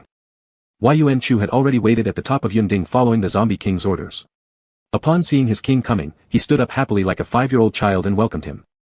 SSSSSS. King, happy, happy, happy. Jiu Zhou patted Yuan Chu's head affectionately, you've improved a lot, ready to upgrade. SSSSSS. Upgrade, upgrade, upgrade, the king is happy. Yuan Chu's abilities increased a little, and his intelligence slowly rose, enabling him to do simple thinking. Yes, I'm very happy. Jiu Zhou lavished praise without reservation, and Yuan Chu squeaked happily non-stop. Zhao Jianhao, looking at the scene where all zombies gave a warm welcome after they entered Ji Chu, felt astonished inside, guessing something secretly but dared not confirm or believe it. Seeing Zhao Jianhao lost in thought beside him, Jiu Zhou sat on the crystal sofa and said, let me introduce myself again. My name is Jiu Zhou, a level 7 zombie. Jiu Zhou dropped a bombshell. Level 7 zombie? Zhao Jianhao couldn't believe it and couldn't help but question it. Yes, level 7, zombie. But you're so different from zombies, how could that be? How couldn't it? Zombies will continue to evolve, at level 6 they can regain their memories, and at level 7 they can restart their metabolism. Jiu Zhou directly explained to Zhao Jianhao. So, zombies can turn back into humans? Upon hearing this, Zhao Jianhao became exceptionally excited. Yes, as long as zombies aren't hunted by other psi-ability users early on or eaten by other zombies, and if they manage to grow smoothly, they'll return to the human world. This is really good. Zhao Jianhao was shaking with excitement all over his body after hearing Jiu Zhou's words, his eyes filled with tears as he shook 2 zombies next to him who had no idea what was going on. It's great, Diu Jia, Xiang Yang. I will work hard to get you to level 6 as soon as possible. After Zhao Jianhao finished speaking, his voice choked with emotion, my wife and son have also turned into zombies, but I can't find them. There's nothing I can do about that, it all depends on their own fate. Whether one can become a level 6 zombie relies entirely on instinct. I understand. Zhao Jianhao didn't insist further. This is Yuan Chu, currently a level 3 zombie. I have entrusted all the zombies in the Ji Chu area to him. However, Yuan Chu's intelligence is equivalent to that of a 6 or 7-year-old child. It's difficult for him to reach level 6 in a short period of time, so you'll temporarily assist him. I will make Yuan Chu follow your orders. Jiu Zhou asked Zhao Jianhao to assist Yuan Chu, enabling Yuan Chu to control the other zombies in the Ji Chu region, meaning Zhao Jianhao indirectly controlled these zombies. I allow you to feed Diu Jia and Xiang Yang through cannibalism, but remember one thing, don't be greedy or overly eager. Yes, I understand. Every zombie has the potential to return to humanity, but some are destined to disappear completely. I want to establish an empire for zombies, giving those who return to humanity a place to belong. For zombies that have already eaten humans, humans probably cannot tolerate their existence. Do you understand that feeling of having a home but not being able to return? Ji Zhou thought of his parents, missing them but unable to meet because they were no longer the same kind. I can understand. Not part of my race, their hearts must be different. Someone is coming, it's Jiang Hanyu and his group. Ji Zhou scanned far away with mental power and saw all the zombies avoiding them instinctively, smiling slightly. Jiang Hanyu is? Zhao Jinhao didn't know Jiang Hanyu but felt familiar with the name and asked. Former district chief of June City Safe Zone, current team leader of Puyi Mercenary Group. He knows my identity and is a temporary ally. While monitoring them with mental force, Ji Zhou explained. You take out a deck of cards. Ji Zhou noticed Jiang Hanyu enter a hotel and decided to check it out later. Now, he needed to deal with Zhao Jinhao's issue. Zhao Jinhao pulled out a deck of cards from the pocket closest to his chest, handed them to Ji Zhou, and intently watched Ji Zhou's movements. Then Ji Zhou placed his hand over a small devil card, dark psi energy emanated, making the original strange smile on the small devil card more intense. This small devil card carries my psi energy and can act on my behalf temporarily. Keep it close to your body, and other zombies will think you're a level 5 zombie, but you still can't truly command them. You'll need to control them indirectly through Yuan Chu. If you encounter danger, you can throw out this card to save your life once. Ji Zhou returned the small devil card along with the other cards to Zhao Jinhao. Thank you. Seeing Ji Zhou's earnestness, Zhao Jinhao didn't know how Ji Zhou knew he would ultimately follow him, but this feeling wasn't bad, someone cared for him. Don't thank me, work hard, I see potential in you. Ji Zhou walked to the railing outside of Yunding and after saying this to Zhao Jinhao, waved his hand and directly jumped down. Ji Zhou loved the feeling of jumping off and ignoring everything as he plummeted from a high place. But Jiang Hanyu, who had been watching from the top window of a hotel facing Yunding while thinking about something unknown, suddenly saw this scene, got tense inside, and immediately flipped the window and jumped from the 25-story hotel. Boss, what are you planning to do? Qin Hui, also startled, quickly ran to the window and looked down. Seeing Jiang Hanyu use wind psi power to land safely without any injury, Qin Hui sighed in relief. Jiang Hanyu's feet were swift as he ran in big steps towards the Yunding. Despite being sure that Ji Zhou would certainly be unharmed, he could not help running over to confirm again, wanting to see him with his own eyes. Ji Zhou enjoyed the fierce wind rushing past as he fell freely, like a bird without worries, forgetting all troubles and problems for just a moment. His mind was blank except for the intense thrill of the rapid descent, feeling the line between life and death so clearly, an extremely stimulating experience. However, why was the smell getting increasingly foul? Before Ji Zhou could stabilize himself after landing, a stinky Jiang Hanyu suddenly embraced him. Immediately detecting the offensive odor, Ji Zhou teleported away without hesitation, returning to the top of Yunding. Feeling his embrace turn into nothing but air, Jiang Hanyu could only smile helplessly. Chapter 41, Anomaly Crisis. Realizing Ji Zhou had disappeared, Jiang Hanyu chuckled despite himself, knowing Ji Zhou must have been repelled by his stench. Deciding it was best to wait until he returned to June City, where he could freshen up before seeing Ji Zhou again. Zhao Jinhao held the small devil card deep in thought, raising his head when he saw Ji Zhou leap back only to return unexpectedly and smelling unpleasant. Knowing better than to ask questions, Zhao Jinhao pretended not to notice and glanced around again. To his surprise, Ji Zhou had already vanished from sight. In the hotel where Jiang Hanyu stayed, Zhu Guyu and others gathered in the hotel lobby, each one glaring at the other in mutual disdain. Although reluctant to even speak to one another due to their body odors, they pushed through the discomfort for the sake of the mission, searching for level 3 zombies and figuring out how to capture them. Search each one. Try each one. What exactly are the features of a level 3 zombie anyway? I've never seen a level 3 zombie, how am I supposed to find it? I don't think we need to look. Zombies run away from us whenever they see us now, who's gonna stick around? The logic of this statement left no room for argument. Thinking things through, Jiang Hanyu suggested, we don't actually need to spray ourselves with zombie deterrent. We can use it on the car and wear protective gear. After arriving in Jichu, find a suitable place to settle as our base, then spread the deterrent on buildings instead. As for capturing level 3 zombies, having enough crystal cores as bait should work. Zombies also require crystal cores to upgrade themselves, which makes these cores highly attractive to them. Alright, sounds reasonable. After some thought, Zhu Guyu agreed first. Hearing this, the rest of the team nodded. As long as they didn't have to spray themselves, they could accept it if used on other surfaces. There is still some zombie deterrent left. Minglang and Li Tong, go get the car ready. The rest of you, don't sit idly around either. If we can't find any level 3 zombies, try gathering useful supplies and load them into the vehicle, we'll take them back to June City later to exchange for more crystal cores. Zombie deterrent was both smelly and expensive. Every drop had to be worth its price, otherwise, it would be too much of a loss. After Zhu Guyu spoke, everyone started acting accordingly. With the zombie deterrent available, moving around in Ji-Chu felt much easier. That night, after spending the whole day working hard, Jiang Hanyu returned to his room. Due to the abundance of hotel rooms and the mutual distaste among the group members, they all tacitly chose to stay separately. Upon entering his room, Jiang Hanyu faintly heard water trickling, surprising him. How could there be water here in Ji-Chu, which had been abandoned for so long? Closing the door behind him, Jiang Hanyu moved closer to the bathroom and pushed it open. Coincidentally, Ji Yuzhou stepped out wrapped in a bath towel. Back. Ji Yuzhou gave him a glance before casually using the towel to dry his hair. Jiang Hanyu stared at him for a moment, startled as though under some sort of spell. Then he quickly retreated from the bathroom with a loud bang shutting the door. Ji Yuzhou smirked upon hearing the door slammed shut. Looking at his reflection in the foggy mirror, he marveled at his own allure that captivated minds and hearts. Yet, Jiang Hanyu's gaze was not simply about appreciating beauty, it carried unmistakably suggestive undertones understood by men everywhere. Ah, perhaps Jiang Hanyu liked him? Realizing this, Ji Yuzhou wasn't disgusted but rather amused, finding it intriguing.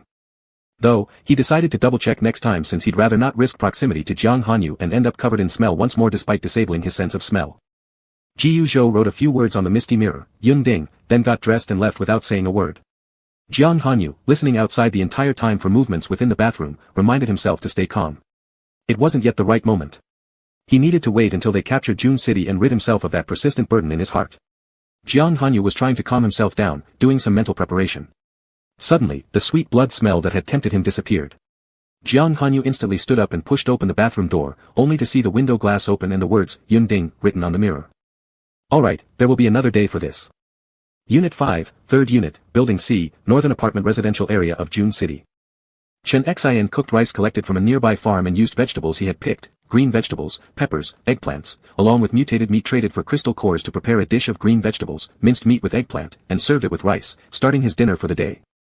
Chen Xian has always been grateful for awakening as an ability user, becoming a person with special powers, otherwise, eating food contaminated by the black rain would have been impossible, how regrettable that would have been. Life now is more interesting than before. Chen Xian turned on the TV to watch videos about battles between ability users, learning small techniques of using abilities while enjoying his meal. Suddenly, the flavor of the food in his mouth disappeared, all colors around him faded in Chen Xian's eyes, his hands became stiff, his thinking slowed, and Chen Xian couldn't help but let out a hiss as his consciousness sank into darkness, unknowingly transforming into a level 3 zombie. Yes, ability users could transform into zombies, and when they did, they started at level 3, whose main feature is awakening or possessing abilities. Hissing, the transformed Chen Xian lost interest in the food in front of him. Sensing the energy emitted by other ability users surrounding this building, Chen Xian excitedly clawed its way through the door and walked toward the neighbor's house. Upon reaching the neighbor's door, Chen Xian paused slightly and knocked on the door with its rotten palms. Who's there? The person inside walked to the door in confusion, opened it without hearing any response, and was immediately tightly bound by wooden vines from the ability-wielding zombie. Seeing the successful capture of his prey, Chen Xian happily enjoyed what would become his dinner. Upon finding out that ability users can turn into zombies, panic spread among people in June City upon learning that level 3 zombies were found inside the city, creating widespread fear. Qi Lu and others who arrived promptly met with Meng Ping and other members of the 10-Mile Tunnel Alliance. Both sides agreed that this was a suitable time for action, with level 3 zombies appearing within June City and the potential for ability users still inside the city to transform into zombies, causing internal chaos and self-concern, plus the allure of purification agents, making it a perfect opportunity to strike. June City quickly began operations to capture the level 3 zombies. These creatures, possessing abilities and capable of basic reasoning, resulted in the loss of 2 ability users during their capture. Even after the level 3 zombies were captured, June City attempted to control public opinion. However, rumors kept leaking out, spreading fear that June City was dangerous, that ability users could also become zombies. Have you thought it through? Wei Wenjun once again confirmed with Yan Ming. Yes, I've thought it through. Yan Ming confirmed resolutely. Alright then, may success be yours. Wei Wenjun didn't prevent him, hoping that Yan Ming would gain the favor of Lady Luck. Professor Luo, let's begin. Yan Ming entered the operating room and said to Professor Luo who was holding the scalpel. Alright. Professor Luo signaled for the nurse to administer the anesthesia and carefully cut into the brain nucleus of the tightly secured level 3 zombie. 3 days later, Zhuge Yu and his team luckily encountered a level 3 zombie that wasn't deterred by their foul odor. After a struggle, they successfully captured it. When they returned to the city with the zombie, they noticed something strange. Why were there suddenly more people outside the city? Zhuge Yu and his team approached June City and wanted to take the elevator. A nearby person immediately came forward. Excuse me, who are you? Zhuge Yu raised an eyebrow. When did this rule get set? Returning to the city requires questioning. Noticing Zhuge Yu's hostile demeanor, the person responded kindly, "It's like this, all ability users in June City must undergo re-examination to check for hidden zombie viruses." Zombie virus? That's right. If ability users eat contaminated grains, zombie viruses remain in their bodies. Once there are too many zombie viruses, ability users will turn into level 3 zombies.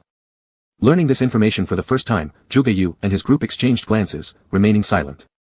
Alright, how do we conduct the examination? Zhuge Yu gave in, wanting to complete their mission first. After passing the examination, no significant issues were found with the group, allowing them to take the elevator back into the city. Looking down at June City from the elevator, they noticed that there were significantly fewer people out and about. Everyone stayed indoors, fearing unexpected calamity. Zhuge Yu arrived at the medical college with the level 3 zombie. "We've brought the level 3 zombie. Apologies, Commander Zhuge, but the mission has already been completed by Black Feather Mercenary Group. What about this zombie? Should we extract its crystal core right here?" That's how it is. The medical college accepts all level 3 zombies, but the reward will be slightly less than before. How much reward? 1,500 secondary crystal cores.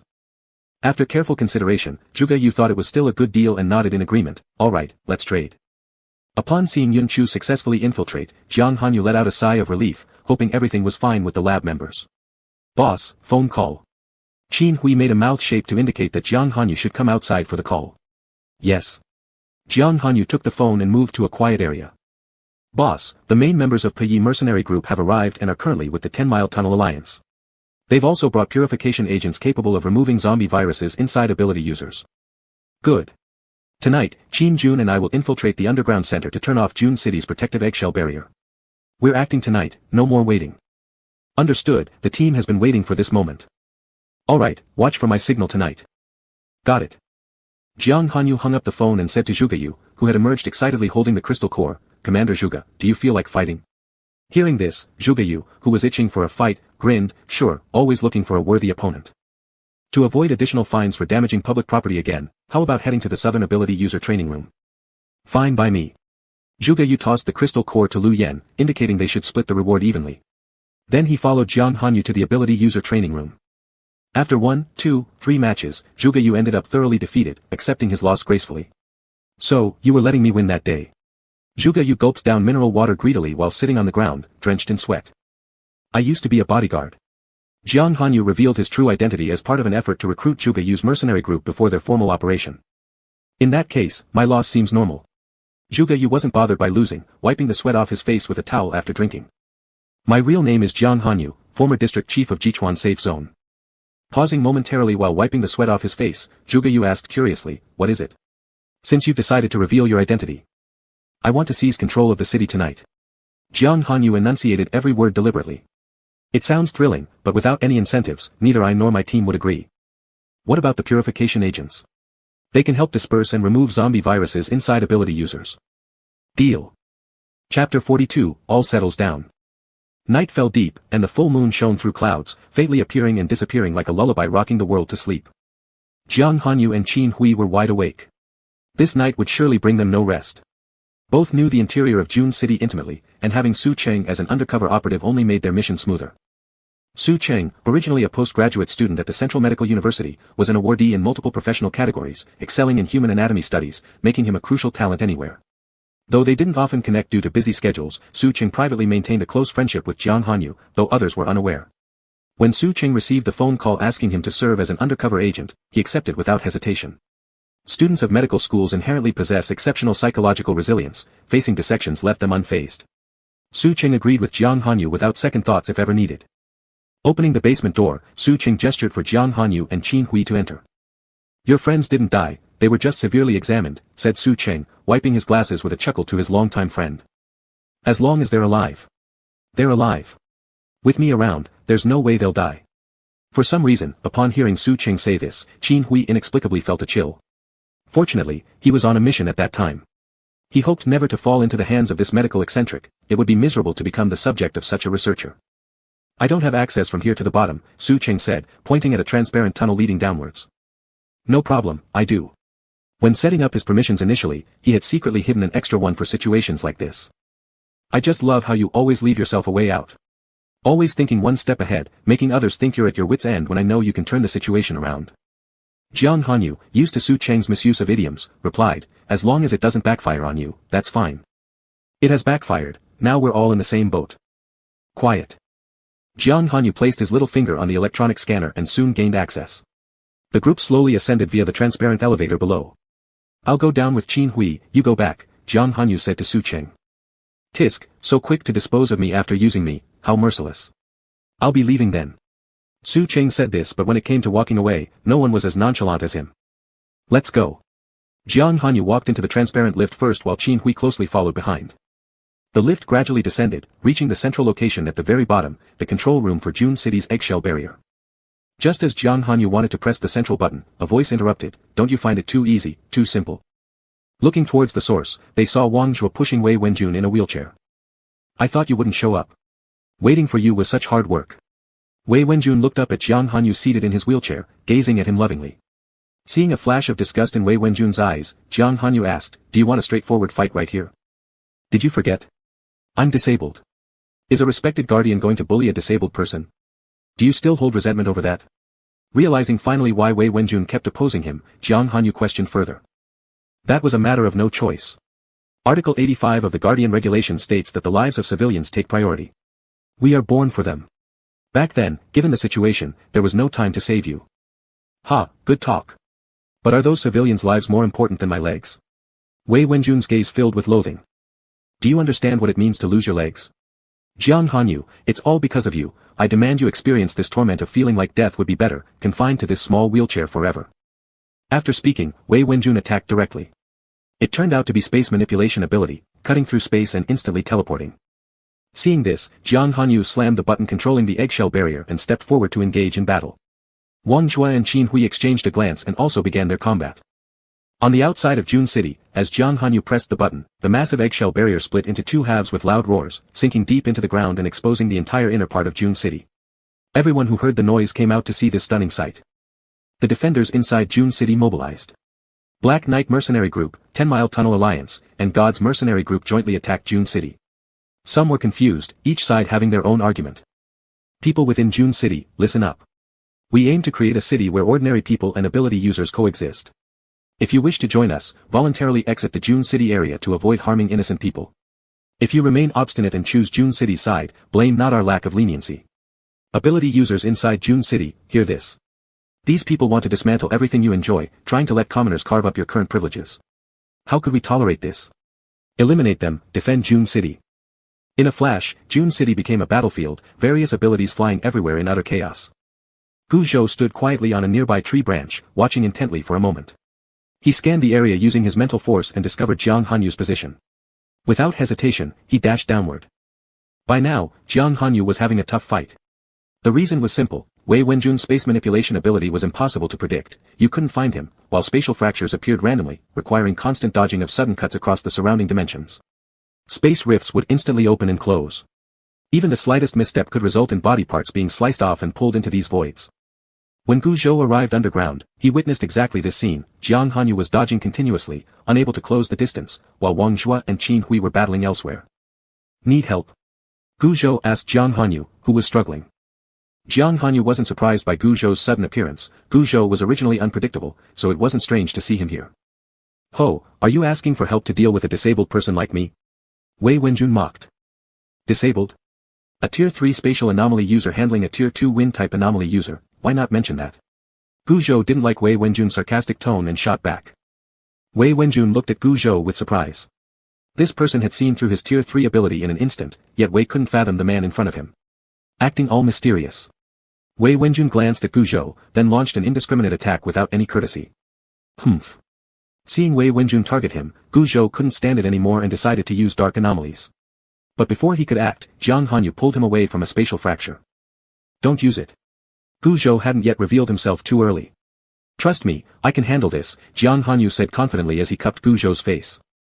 Caught off guard by having his face held, Gu Zhou quickly reacted and slapped away his hand. Do you expect anyone to believe a level 2 can beat a level 3? That's why I need your small assistance so I can show you a win, how about it? Jiang Hanyu brimmed with confidence, completely disregarding Wei Wenjun. Wei Wenjun watched the slightly intimate moment unfold between them, stopping his attacks momentarily, curious about their plan. Alright. Gu Zhou readily agreed, somewhat intrigued. In that case, don't move. Jiang Hanyu stepped closer to Gu Zhou, bent down, touched his neck, then bit down hard. With his head pinned against Jiang Hanyu's chest, Gu Zhou felt the most vulnerable part of him being bitten, sending tingles throughout his body, leaving his mind blank, fermenting some inexplicable feelings inside him. After drawing blood, Jiang Hanyu felt a continuous flow of energy from Gu Zhou's blood into his own system, instantly leveling up. He felt an itch on his spine as two tiny flesh wings burst through his clothes. They were miniature bat wings. Good. Jiang Hanyu gently kissed the spot where he had bitten him, then took advantage of Gu Zhou's stunned reaction by planting another kiss on his lips. I'll confess after I win this fight. Jiang Hanyu affectionately patted Gu Zhou's head, speaking earnestly. Okay. Gu Zhou looked at Jiang Hanyu in slight bewilderment, nodding indirectly agreeing. Not bad, worth trying out. Guess what? Turns out you're into men. Wei Wenjun caught on to the situation and teased them. None of your business. Jiang Hanyu said this, activating his wind-type anomaly. Countless wind blades rained down like arrows from crossbows, rushing toward Wei Wenjun. With a smirk, Wei Wenjun opened a spatial tunnel that swallowed them all. Failing once didn't deter Jiang Hanyu. Leaping through the wind, every breeze around Wei Wenjun turned razor-sharp, aiming at different parts of his body. But again, these were devoured by spatial fractures. There's no point struggling. The spatial fractures consume everything. But Jiang Hanyu didn't listen, moving fruitlessly like a hamster trapped in its wheel, continuing his struggle but never advancing. 10 minutes passed. Jiang Hanyu saw the mockery in Wei Wenjun's eyes deepening, treating him like a toy mouse toying with him for fun. Finally realizing it was time, Jiang Hanyu whipped up a great wind that swept up all lightweight items below into chaos. How come you still don't get it? It's useless. Wei Wenjun stretched open a massive space fissure, proudly watching all Jiang Hanyu's efforts be wasted as both wind blades and air itself got sucked into the crack. How is it useless? Before Wei Wenjun finished his sentence, he felt his throat sliced open by a blade of wind cutting straight into his heart through his mouth and nose. Inhalation and exhalation also create wind. Unfortunately, you were careless and got fooled by my futile attempts. As Jiang Hanyu spoke, Wei Wenjun reluctantly breathed his last. I've won. I'll confess later, let me help Qin Hui first. Seeing Qin Hui hadn't come over, Jiang Hanyu grew concerned and told Gu Zhou nearby. Gu Zhou rolled his eyes and vanished instantly, annoyed at such presumptuous talk, not as if he had been waiting just for a confession. The defenders inside June City had failed. Qi Lu and others rushed into the lab to find Yan Ming there looking neither human nor zombie-like, blocking the entrance. My experiment has failed. Yan Ming sighed bitterly, looking at his old comrades. Serves you right. Qi Lu showed absolutely no sympathy. That's right, I deserve it, but I don't regret it. Why should he feel regret? He just did what he wanted to do. Yan Ming bitterly mocked himself with a laugh and then self-detonated. Failures had no place in this world. Everything is over. The incident at June City was finally resolved, and the comrades who had been confined as lab rats were rescued, reuniting with the outside world. Gu Zhou stood atop a high cloud peak, gazing toward June City. If his rebirth brought anything, it was certainty of acceleration. He came from the end times, spanning a dark era, only to return to its starting point. It was like pressing an accelerator button, shortening the end times process drastically. There was no sudden panic about the end times anymore, only a certain order for exploration and reconstruction. Humans rapidly adapted within a brief time, beginning new lives. Ordinary people were accepted into society despite the evident rank divisions, allowing them to lead stable lives unlike their rootless existence in the previous life. Abnormal ability users gradually got used to their powers, developing a fitting set of abilities suited to themselves. Animals experienced some degree of mutation, constantly evolving to adapt to the new environment. Plants revealed numerous marvels, leading to the emergence of a new profession, alchemists. Except for zombies, who were not tolerated by society and were considered the root of disasters, the source of all evil. Black rain was regarded as spiritual rain, a form of judgment. Only the wicked would reveal their true nature under the punishment of spiritual rain.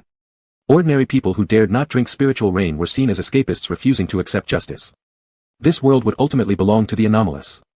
This statement spread widely with the gradual establishment of various safe zones, where anomaly users held no resentment towards black rain but revered it as sacred rain, setting June 30, 2017, as Spiritual Rain Day. February 15, 2017, Chinese New Year's Eve.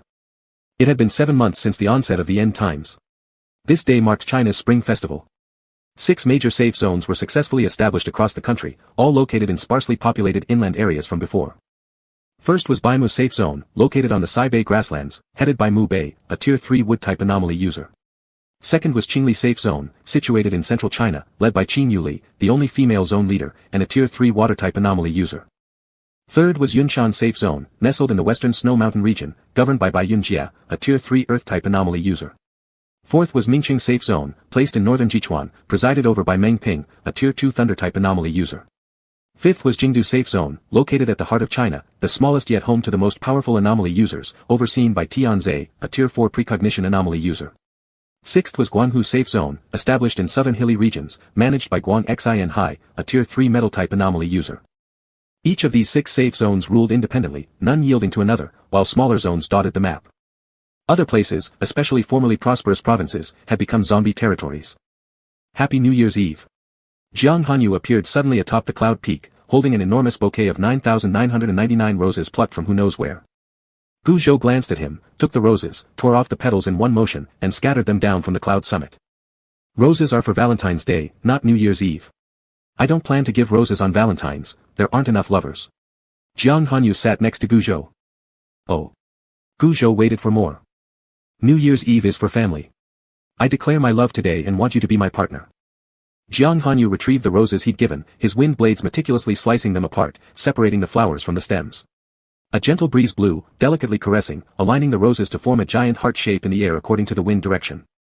At the same moment, 10,000 fireworks erupted from the direction of June City, igniting the pitch-black sky with sparkling brilliance in a spectacular display. Paired with Jiang Hanyu's wind anomaly-controlled roses floating gracefully in the sky, it was indeed extremely romantic. Never imagining someone would confess this way, Gu Zhou momentarily froze, staring quietly at the firework-laden sky. Suddenly, he pinned Jiang Hanyu beneath him, removed the golden wire mask, revealing his handsome face, inches away from Jiang Hanyu. However, his firm hands pressed against his chest, preventing any further closeness. Jiang Hanyu, I am a man, not a delicate woman. If you wish to conquer me, you must first defeat me. After speaking, he aggressively leaned forward, biting Jiang Hanyu's lips forcefully, and then disappeared through teleportation. Qi Lu, who has yet to defeat Gu Zhou, can't marry Qin Yu. Jiang Hanyu, who must defeat Gu Zhou to be with him. Why is it so hard to get married? Sympathizing with Qi Lu and himself for a second, Jiang Hanyu touched his bitten lips. Well, he'd better go home and explain to his parents, he wouldn't be bringing back a wife today. Lord Wang. Seeing the sudden appearance of Wang before him, Zhao Jinhao rose slightly to show respect. Would it be convenient to add a set of utensils? Gu Zhou glanced at Du Jie sitting obediently beside Yang and Yunchu, then looked at the table filled with delicious food. It's convenient. Zhao Jinhao immediately took out clean bowls and chopsticks from the kitchen and placed them in front of Gu Zhou. The dishes are good. Gu Zhou praised, having not tasted normal meals for a long time. Years of being away made me practice cooking something decent. Zhao Jinhao laughed heartily. They used to rush over whenever they heard I was cooking, but now it seems they don't know how to enjoy it. Zhao Jinhao served Du Jie and Xianyang, the latter staring blankly at him like a soulless puppet. Don't worry, everything will get better in the future. Yes, everything will get better. The end.